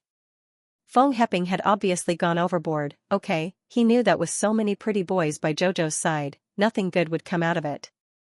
Why was he so pitiful? He had to compete with humans, with beasts, and now with an entire clan of birdmen. Now that he thought about it, he couldn't help but feel scared. Fortunately, he had the foresight to settle down with Xiao Yan in the lower star field. Otherwise, how many people would he have to fight for his Jojo in the upper realm? If he didn't keep an eye on her, she might be caught and run away. By then, he would really go wherever he wanted to go. Thinking about it, he shuddered and quickly hugged his little wife tightly. "Jojo, if we train in the future, you must be in the same team as me." Arbor suppressed the smile on her lips and rolled her eyes on purpose. "That won't do. I can't leave Xianxia and the others behind. They're my teammates for life. I'll be your husband for life too. Why am I so pitiful?" Mo Lian thought to himself. He lowered his head and looked at her pitifully. Jojo, your husband will feel bad if you say that. If we're not in the same team in the future, what if you create another dragon, turtle, or Qilin in the Holy Land? What do you want your husband to do? Pfft, Arbor buried her head in his arms and could not suppress the smile in her heart. Don't be funny, okay? I'm serious. Okay. I'm serious too. Arbor looked up and held his face. She blinked and looked at him. Husband, you're Jojo's most important person. I'll bring you with me wherever I go in the future. Mo Lian was instantly overjoyed and reached out to hug her. He nodded and said, Wife, I'm relieved to hear that. Wife, you're the best. I can't miss a second. Grand Elder Feng Ping, who had been following behind the young couple, had to eat the dust left behind by 7th Yan's tail. His elderly face was tense. Her gaze fixated on the lovey-dovey couple in front of her, and she glared resentfully at Feng Chongqing, who was standing beside her. Chongqing, in terms of appearance and cultivation, you don't lose out to that Crown Prince Mo by much. Why don't you work harder? Feng Zhongfei twitched his mouth and looked up at his elder brother. Along the way, he had been listening to Feng Heping snagging so much that his ears were about to grow calluses. But Feng Zhongqing had an indifferent expression. He let out a long sigh and said, Elder, don't come up with bad ideas. How could Chongqing steal someone else's love? I didn't ask you to snatch it? First Elder Feng blinked her dog eyes and said angrily, Our Phoenix Clan Saintess can have as many husbands as she wants. Feng Zhongfei burst out laughing and turned his head away, not looking at his elder brother's slightly twisted handsome face. It turned out that the great elder wanted his big brother, the current patriarch of the Phoenix Clan, to be the little girl's concubine. Pfft! Zhongfei, what are you laughing at? The fire inexplicably burned Feng Zhongfei's body. Feng Zhongfei looked over innocently. You two brothers look pretty good, but why are you both so stubborn? When it's time to make a move, you must make a move. If we pass this village, how can we find that shop? The great elder immediately activated his demonic voice, which pierced through one's mind. Chongqing, it's not easy to find a girl these days, and it's even harder to find a good girl. Zhongfei, you should persuade your elder brother more in the future when you have time. And you're more quick-witted than your elder brother. Why don't you go and get close to the little girl first and lead the way for your elder brother? If you don't go, our Phoenix Clan has so many good men, and many people are lining up to marry the Saintess. Don't blame this old man for not reminding you. The Saintess is such a good girl, you can't find one outside. First Elder, please let me off. Listen. Mo Lian poked his wife's head. Great Elder is reprimanding clan leader Feng and the others again. It must have something to do with you. Xiaomu adjusted her posture in his arms and leaned against him comfortably. She absent-mindedly reached out to draw a talisman stroke by stroke in the air. After drawing one, she drew another. 2 defensive purple talismans floated around her. Mo Lian hugged her and asked with a smile, What do you want to try? I want to see how long these talismans drawn in the air can last if they are not used. The talisman's power will not dissipate. Mo Lian raised his eyebrows. Just as he was about to speak, his fingers suddenly paused. Then, he took out a jade communication talisman from his sleeve. Something happened in Dragon Flame City? Arbor turned to look at her husband. Seeing that his expression had suddenly turned cold, Jojo's intuition told him that something must have happened in Dragon Flame City. Was Tianyun's action so fast? The Mu family was attacked in the middle of the night last night. Arbor's eyes narrowed dangerously. Tianyun? Mo Lian nodded. The two of them did not say anything more. They only urged Little Seven to speed up. There was nothing much to say. Since Tianyun had attacked the Mu family, then the Mu family was naturally doomed. It was hard to tell how he felt. Arbor did not expect that Tianyun's first target in Dragon Flame City would be the Mu family. Among the 6 major aristocratic families, the Mu family was neither ranked at the top nor the bottom. Such a mediocre family was targeted by Tianyun and attacked first. Arbor could not help but suspect that everything Tianyun had done had something to do with her. Of course, although she thought so in her heart, she would not say it out loud. Suddenly, her expression changed slightly. "How's the ancestral hall?" Mo Lian was startled. Then, he shook his head and said, "Do you want me to ask?" Arbor thought about it and shook his head. "We'll talk about it when we get back." If those little beasts didn't have eyes and provoked her mother's peaceful sleep, she would let them know that sometimes, death wasn't too scary. Living would only make people feel more pain. Her aura instantly turned cold, and her icy face was covered with a layer of killing intent. It took about 2 days to fly from Phoenix Wood Forest to Dragonflame City. When Arbor and the others entered the city, it was already noon. Before entering the city, they contacted Xiaoyi and asked him to arrange for the Phoenix clan to rest in a mountain forest. Originally, he didn't have many people by his side. In terms of manpower, he mainly relied on the Crown Prince's hidden night pavilion and shadow guards. Master Jojo was a little amused by the sudden appearance of more than 2,000 Immortal State followers. After making arrangements for the Phoenix clan, Arbor and Mo Lian rushed to the Winter Moon Mountain Forest in the western suburbs. At the foot of the mountain gate, the guards who were supposed to be stationed here were gone, and there were a few pools of blood on the ground. A group of guards was investigating here. Seeing the two of them, the guard captain hurried over and led the guards to bow respectfully. "Greetings, Crown Prince, Crown Princess." "Feng Su, did you find anything?" Feng Su shook his head with a serious expression. "Crown Princess, Tianyun's men acted 2 days ago at night. They came quickly and left quickly. By the time the palace sent reinforcements, they had all retreated." Arbor nodded. Since it was a surprise attack, they naturally needed speed. "The Mu family?" "Crown Princess, go take a look." Feng Su sighed. He didn't know what to say after such a thing happened. The little Crown Princess didn't have a good relationship with the Mu family, but now the Mu family was in such a miserable state that anyone who saw it would feel uncomfortable.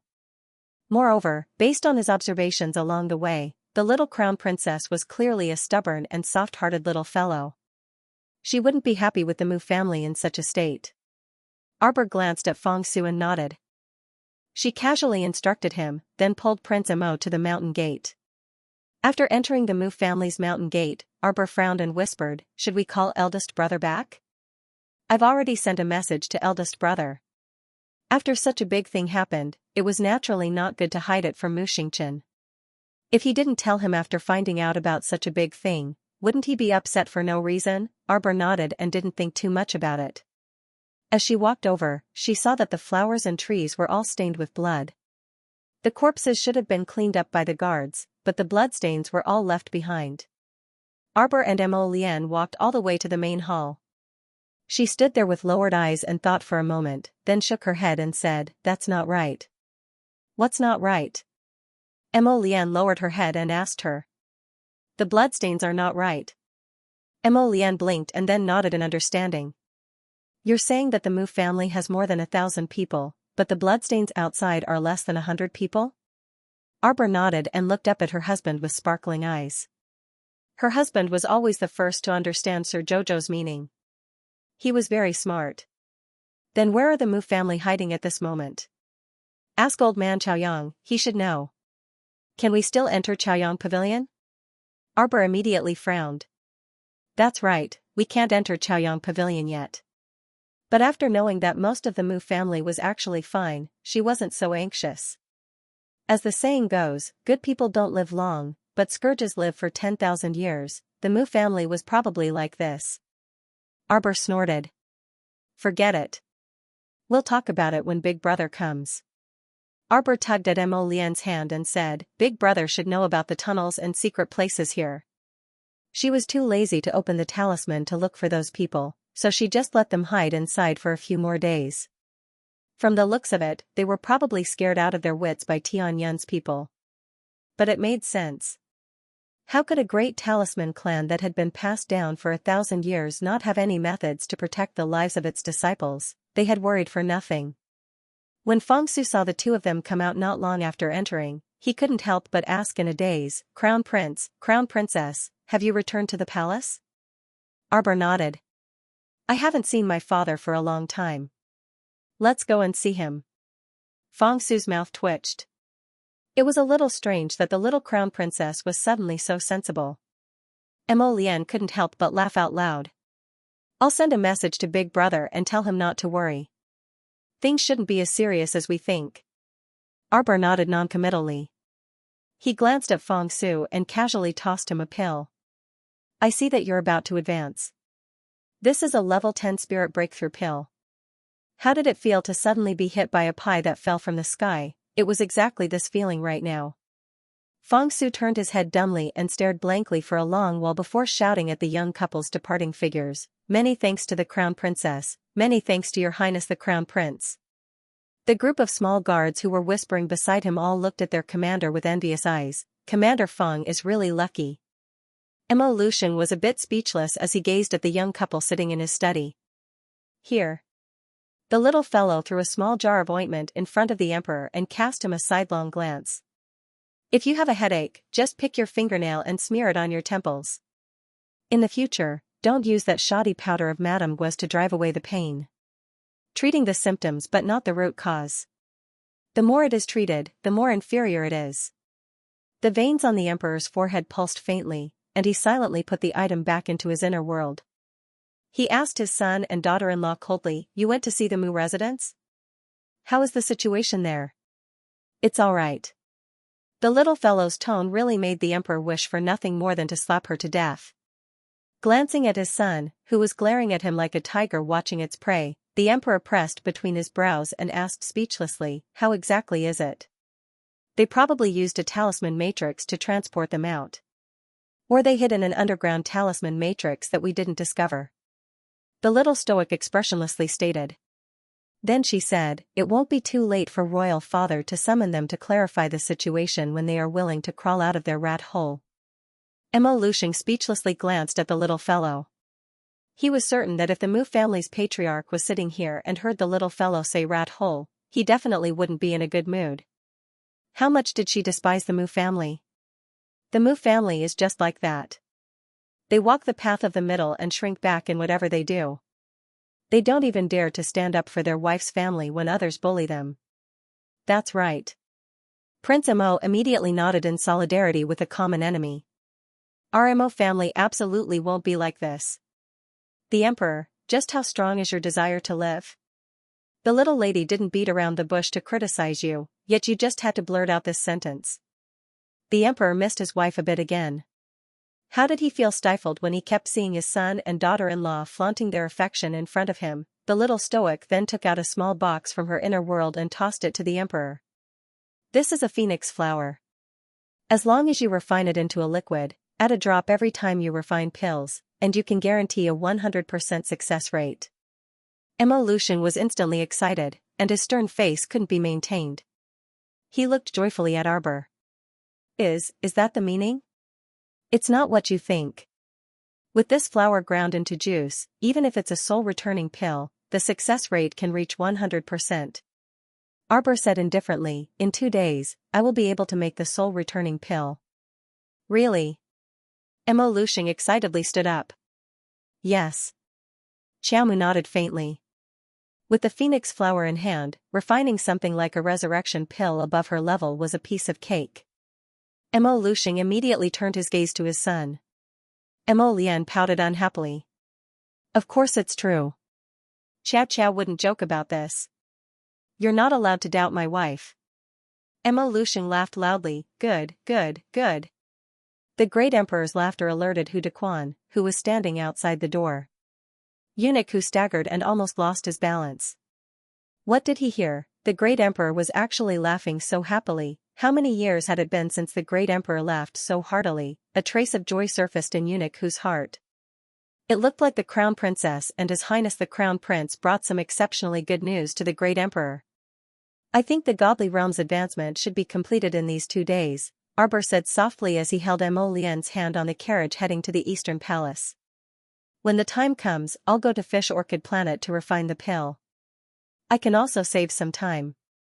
Moreover, that place will definitely be rich in divine energy, so it'll be convenient for me to replenish my divine energy at any time while refining the pill." Mo Lian gazed at his wife tenderly. As she spoke, he listened and nodded repeatedly. His wife had thought of everything just so that they could succeed in refining the soul-returning pill on the first try.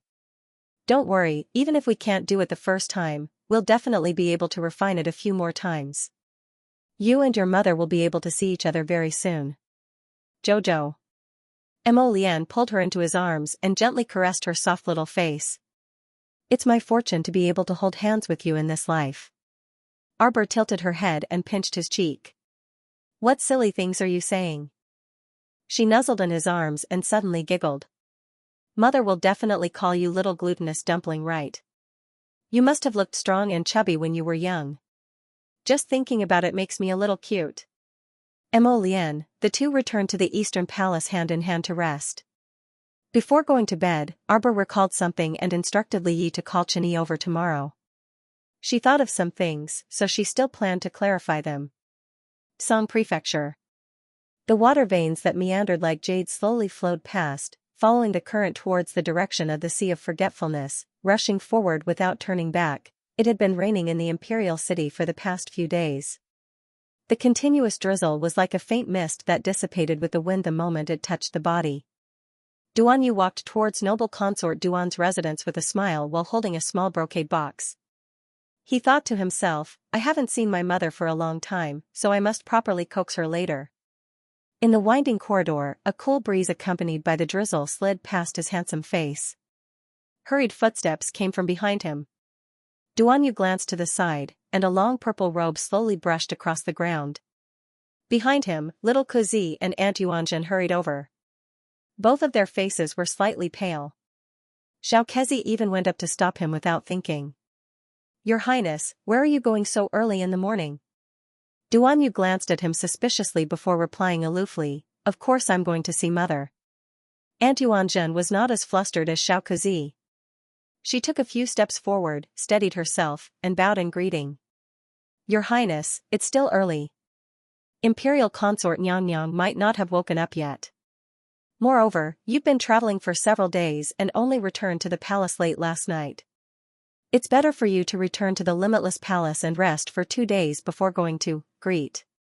The more Aunt Yuanjun spoke, the softer her voice became. She almost didn't dare to meet the man's sharp gaze. Duanyu tilted his head slightly, his doubtful gaze circling the two of them. You're obstructing us in every way possible, but did something happen? He was a very intelligent person. A change in the expression of the palace maids and eunuchs around him could immediately attract his attention. Duanyu's heart tightened, and he coldly berated, move aside. Xiaokezhi scrambled to his knees and hugged his leg. He anxiously said, Your Highness, don't go, don't go. Don't, Your Highness. I beg you, don't go. Xiaokezhi wept bitterly as he hugged his leg, but Duanyu stubbornly dragged him along. Aunt Yuanjun turned her head slightly and secretly wiped the corners of her eyes with her sleeve. She braced herself with reddened eyes and stepped forward. Your Highness, please listen to this servant. Even if you go to the imperial consort bedchamber right now, you won't be able to find her. Duanyu abruptly turned his head. Hurry and hand over all your monthly tickets. Don't be anxious, continue to update after waking up. Duanyu abruptly turned his head, and his icy gaze landed on Yuanjun. His voice trembled, and his brows furrowed. He enunciated each word clearly, my mother, where is she? Yuanjun heavily kowtowed to the ground and replied in a trembling voice, I don't dare to deceive your Highness. Her Majesty, is currently in the Imperial Mausoleum on Lonely Mountain. She has been buried. Duanyu staggered and nearly fell backwards. Xiaokezhi, who was hugging his leg, hastily reached out to stop him and called out in a trembling voice, Your Highness. Duanyu shook his head and tightly gripped the small brocade box in his hand. His complexion instantly turned as white as a sheet. You're lying. He coldly muttered these 3 words over and over again. Soon after, he harshly shouted, You're lying. This servant doesn't dare to deceive your Highness. Yuanjun heavily kowtowed to the ground again and said with tears in his eyes. You're lying. Duanyu harshly shouted and retreated several steps. He abruptly turned around and rushed out. He casually pulled over a spirit horse under the corridor and galloped away. His long purple robes glided in the wind, leaving behind an arc of shadow. Your Highness. Your Highness. Xianxia immediately scrambled up in a panic and ran after him in a panic. He hastily turned around and shouted to the group of dumbstruck eunuchs behind him, quickly report to His Majesty. Quickly find guards to follow His Highness. Duanyu galloped out of the imperial palace and urged his horse towards the imperial city's north gate. His fingers gripped the reins, and his knuckles were slightly white. His pair of peach blossom eyes, which were as gentle as water, were currently flashing with intense anxiety and disbelief. Impossible, he didn't believe it. He didn't believe it. He had even seen his mother before he left the palace for Phoenix Grove. At that time, his mother was still fine and completely fine. What kind of joke was this? Why would a perfectly fine person need to be buried? They must be deceiving him. He galloped towards the city's north gate, and a group of featherwood guards galloped behind him. They repeatedly shouted at the city gate, "Quickly open the city gate! Quickly open the city gate! His Highness Prince Chen has left the city." It was still early, and a large group of people had gathered outside the city gates, waiting to enter and exit the city. After the sound of horse hooves rang out in the morning light, everyone subconsciously retreated to the two sides. The rotating shaft of the city gate creaked as the heavy gate was pushed open to both sides by the city guards. Everyone looked back and saw a young man dressed in purple with a black horsewhip in his hand. He was handsome and graceful as he took the lead and rushed out of the city gate. Whoosh! Whoosh! Whoosh! Whoosh! Whoosh! A large group of featherwood guards immediately went out to catch up with the spirit horse in front of him. After a long time, the dazed crowd finally let out a series of soft exclamations and exclamations. Who is that? A gentle voice came from a small green sedan by the side of the road. The maid stepped forward and bowed respectfully. Miss, it was Prince Chen who passed by just now. What a handsome and elegant Prince Chen. Two jade-like fingers gently lifted the curtain of the sedan chair, and her gaze slowly looked towards the city gate. The young man's figure was nowhere to be seen. He had already left. Duanyu galloped out of the north gate, and the light drizzle in the air rolled into beads and connected into a line, gradually becoming heavier. He had no time to care about anything else. His fingers tightly gripped the reins, and his thin lips were tightly pursed as he looked down at the small brocade box in his hand. Mother, son has returned. Mother, you must wait for son. Duanyu spurred his horse to gallop wildly, not caring if the cold rain gradually increased in intensity. He only felt that his entire body was ice cold, and his face was also inexplicably damp. Your Highness! Your Highness! The Featherwood Guard commander galloped over and tried his best to persuade while shouting, Your Highness, the rain is too heavy. How about we wait? The rain was so heavy, so going up the mountain right now really felt like asking for trouble. However, Duanyu turned a deaf ear to their voices and urged his horse up the mountain.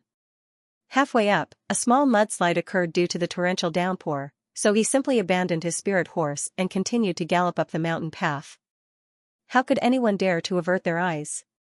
They could only stare intently at the purple-robed figure before them.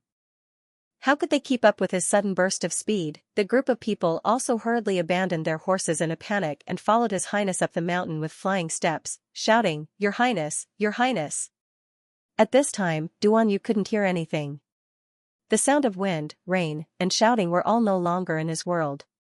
Only a sheet of pale white remained in the world before his eyes. White, everything was white, so white that it was dazzling to the eye.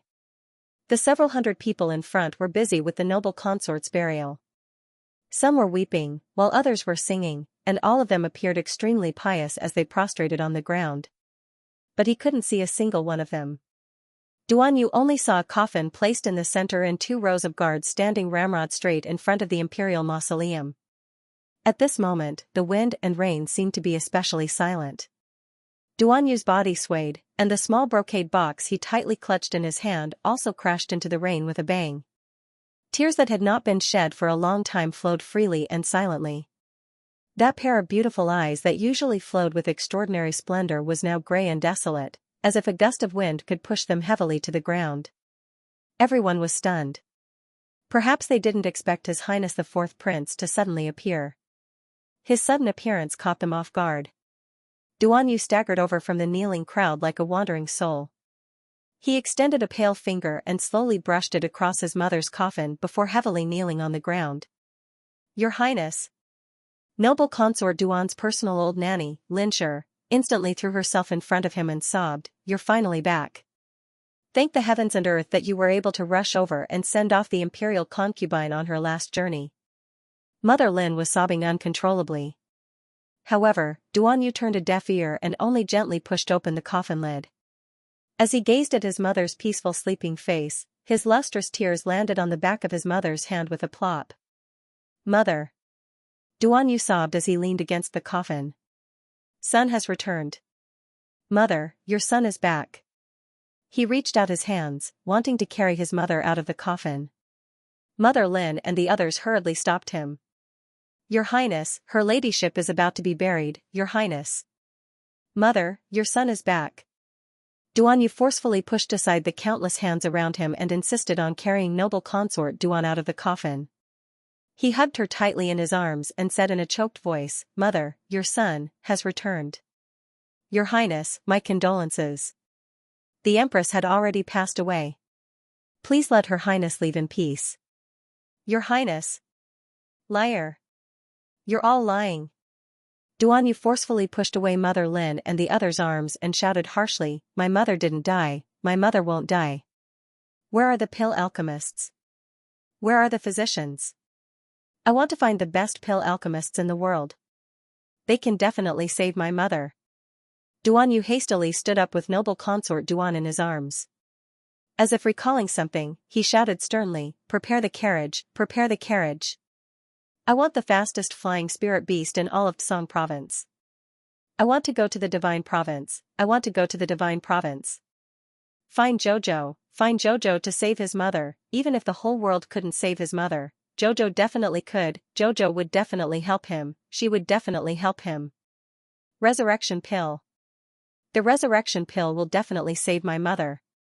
The resurrection pill will definitely." "Your Highness." Nanny Lin knelt on the ground while weeping bitterly.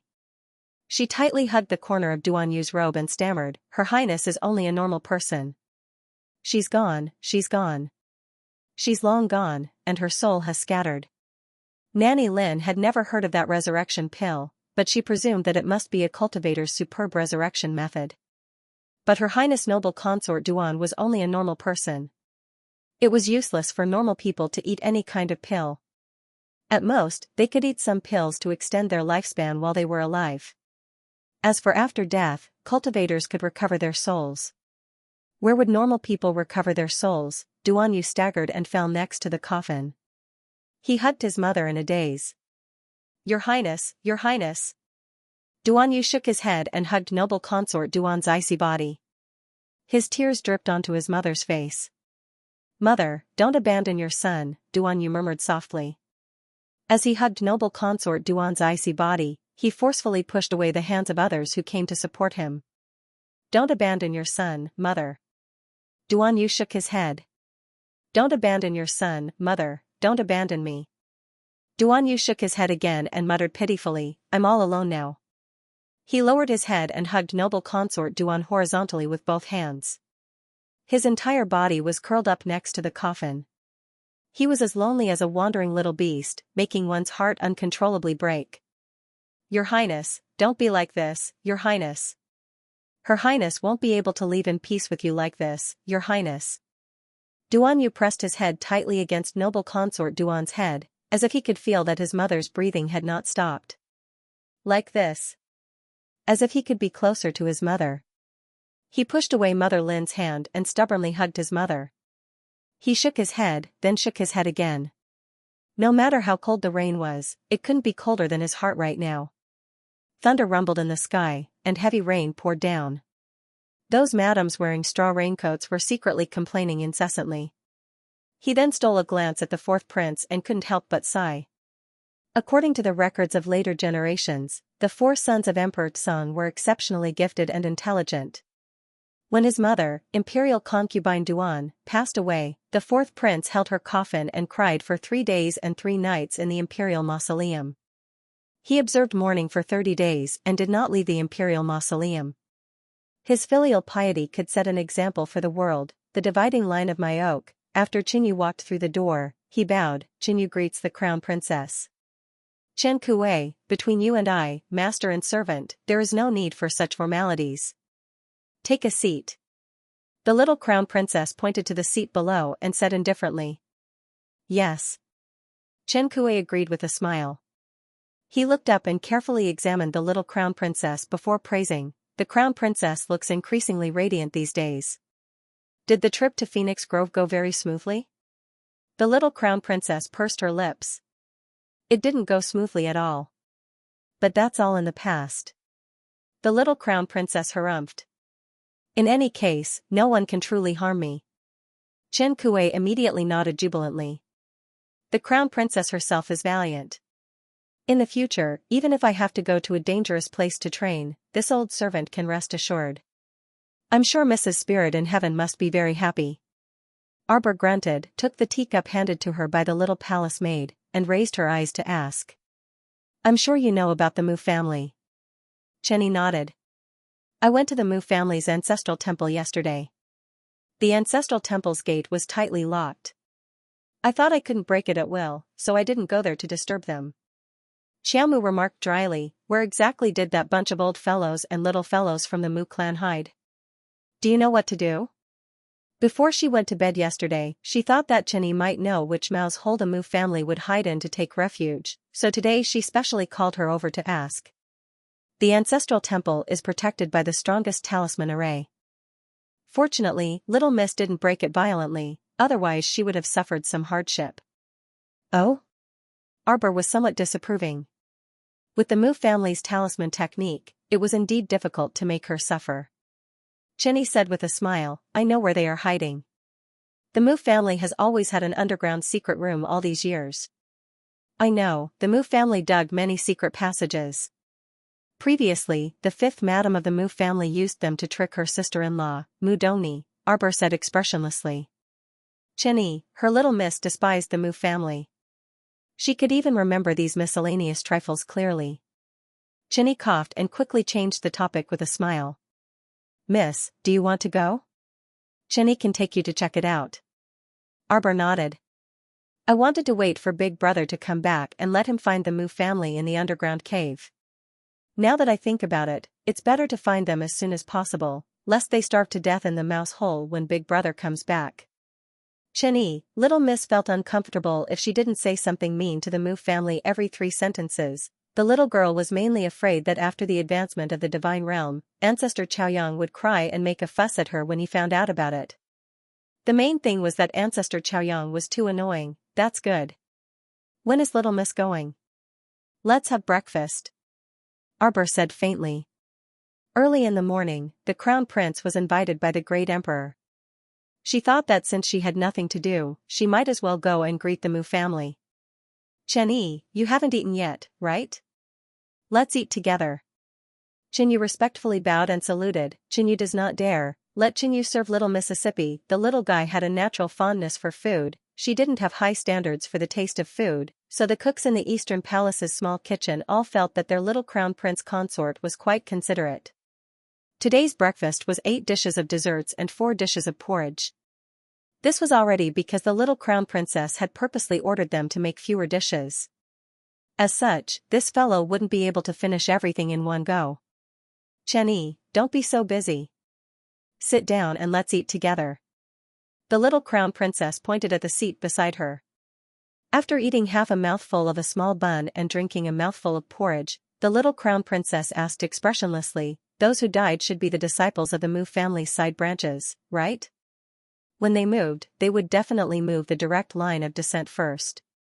Although it was very cruel to say it, it was indeed something that every aristocratic family would do. Chenny almost choked on the crown princess's cough. He quickly shook his head and laughed. At that time, it happened so suddenly that the old man probably didn't have the time to plan. The implication was that the whole family might have gone to the underground secret room at that time, so there probably wasn't time for them to be divided into the main branch and concubine branches. Oh. Arbor nodded indifferently. Over 100 Mu family members died. Arbor's eyes were indifferent. After I went to take a look, I had the guards burn them. The arms of those corpses were all black. If they weren't burned, there's an 80% chance that the corpses would turn into corpses, which would be even more troublesome. Arbor didn't like trouble. Compared to solving problems, she preferred to idle around and drink tea and eat snacks. Jenny pursed her lips into a smile. After interacting with her so many times, she already knew what kind of temperament her young miss had. She felt that this temperament was very good. Compared to the young miss's tenacity and indomitable spirit, the young miss seemed to be more mellow than her mother. Although she usually didn't speak much and had a seemingly cold temperament, her pair of eyes could see more clearly than anyone else. Her intelligence was truly admirable. I didn't see Mu Qingya's body, Arbor said expressionlessly. It wasn't that she had to curse Mu Qingya to die, but that she had paid more attention to this woman from beginning to end. The night attack on the Mu family was so sudden, and Arbor saw so many corpses, so she naturally went to the corpses to look for people she thought she was more familiar with. Mu Qingya wasn't among the corpses, which made her somewhat surprised and somewhat clear. After all, she was the former family head's wife. Even if she didn't have any martial prowess, she definitely had people protecting her. Mu Jingfeng had fallen from power, but the woman in charge of the Mu family still seemed to be Mu Qingya. Based on this point alone, it could be seen how powerful this woman's methods were. Her husband's meridians were half crippled, and he was now a cripple, but she could still firmly hold the power of the Mu family. Of course, the most important core power of the Mu family couldn't be handed to her, but at least Mu Qingya's position in the Mu family, whether Mu Jingfeng was present or not, was as stable as a mountain. Jenny couldn't help but twitch her lips. The more she looked at her young miss, the cuter she was. Just how much did she dislike Madame Mu? It should be said that the young crown prince consort didn't like anyone in the Mu family from top to bottom. First Madame is the Madame of the household. Naturally, there are hidden guards protecting her. Chen Kuei laughed and said, if she were to die, although the Mu family would not suffer a great loss, it would be quite troublesome for them to be in charge of the family. Oh. Xiaomu nodded absent-mindedly. Although she doesn't have any cultivation and is only a normal girl, she is probably the only one in the entire Dragon Flame City for an ordinary girl to be able to do what she did. Chen Kuei nodded, the eldest madam is truly very strong. She is a model for women. This old servant still remembers that not long after Madame's miscarriage, she rested for less than 3 days before taking charge of the Mu family's affairs again. Alas, all these years, if it weren't for her, I don't think the first branch would have any better days. Arbor put down the porridge spoon and glanced at Chen Ku. He caught the key word. Miscarriage? Doesn't Mu Qingya only have one daughter, Mu Rochuan? Chen Kui's expression was slightly awkward. Your father, ever since he went to Qingya's courtyard to rape her after that hangover, he regarded her as his woman. Xiaomu expressionlessly nodded. So, after that, they were actually still hooking up until my mother's death? After Mu Qingya was married into the family, they were actually together the whole time, right? Chen Kuei nodded awkwardly and then said, Qingya is just a poor woman. With her little strength, how could she be your father's opponent? Even if she locked the door. These words weren't so pleasant to hear. The dignified Mu family's patriarch was actually a villain who sneaked into a woman's boudoir at night. No matter how this spread out, it would be a very embarrassing thing. Heh. Arbor sneered. Eldest Madame's daughter who miscarried should be 1 year younger than young Mississippi. If she was still alive, she should be 15 years old. Arbor's eyes were cold as he sneered. Just a pair of sluts. Chen Kuei was startled. He felt that Mu Qingya was wronged and wanted to defend her, but when he saw Arbor's icy face, he couldn't continue. You mean, Mu Qingya was already pregnant when she married into the family? She miscarried not long after she married into the family? After all, didn't that bastard Mu Jingfeng officially marry Mu Qingya not long after her mother's death? And, a lot of things happened that year. Chen Kuei nodded. Alas, young miss, eldest madam is really a poor woman. This old servant still remembers that second young miss was almost full term when she unexpectedly went into labor and gave birth to a stillborn. Chen Kuei shook his head. Eldest madam is really pitiful. At that time, her vitality was seriously damaged. Just like that, after a few days of rest, she forced herself to deal with the Mu family's affairs. Could it be that there's no one else in the Mu family besides Mu Xianxia? Arbor coldly said. Mama, although you and Mother's cultivation is high, you have no control over people's hearts. Arbor sighed and didn't continue. Chen Kuei was startled and subconsciously glanced at his young Mississippi. Was the little crown princess thinking too much? The human heart. Arbor reached for a handkerchief and wrapped 4 exquisite pastries. He said expressionlessly, let's go to the mouse hole of the Mu family and see them. Chinyu, he felt that his little miss was increasingly disliking the Mu family. It was still early, and the morning breeze was gentle.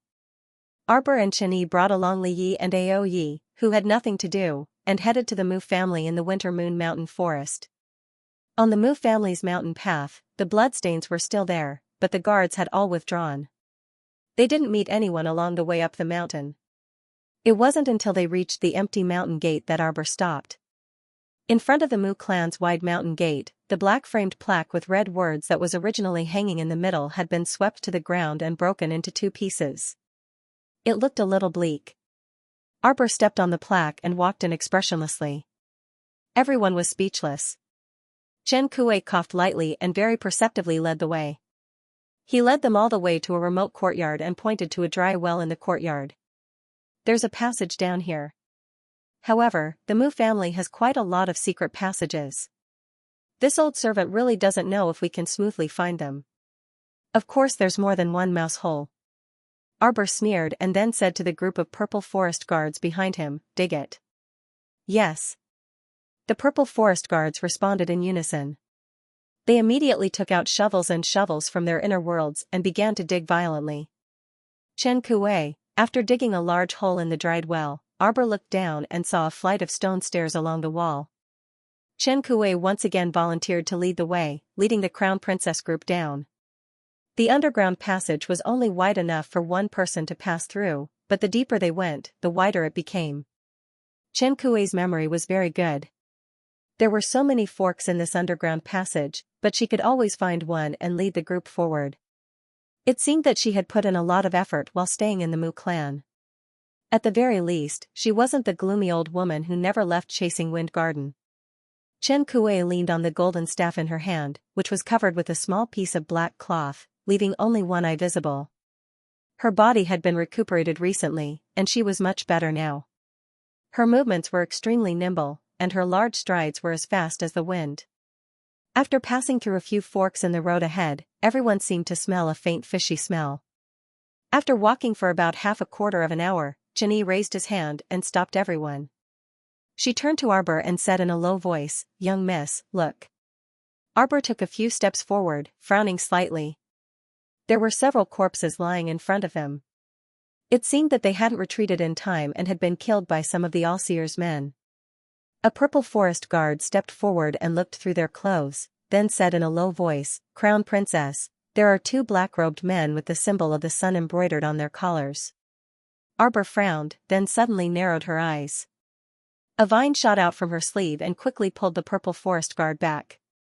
With a whoosh, the purple forest guard was instantly pulled back from the other end of the tunnel by Xiao Mu, and he nearly crashed into the wall. He only steadied himself with the help of his 2 companions. Everyone looked over and saw that the corpses that were originally lying on the ground were creaking and slowly crawling up from the ground like machines.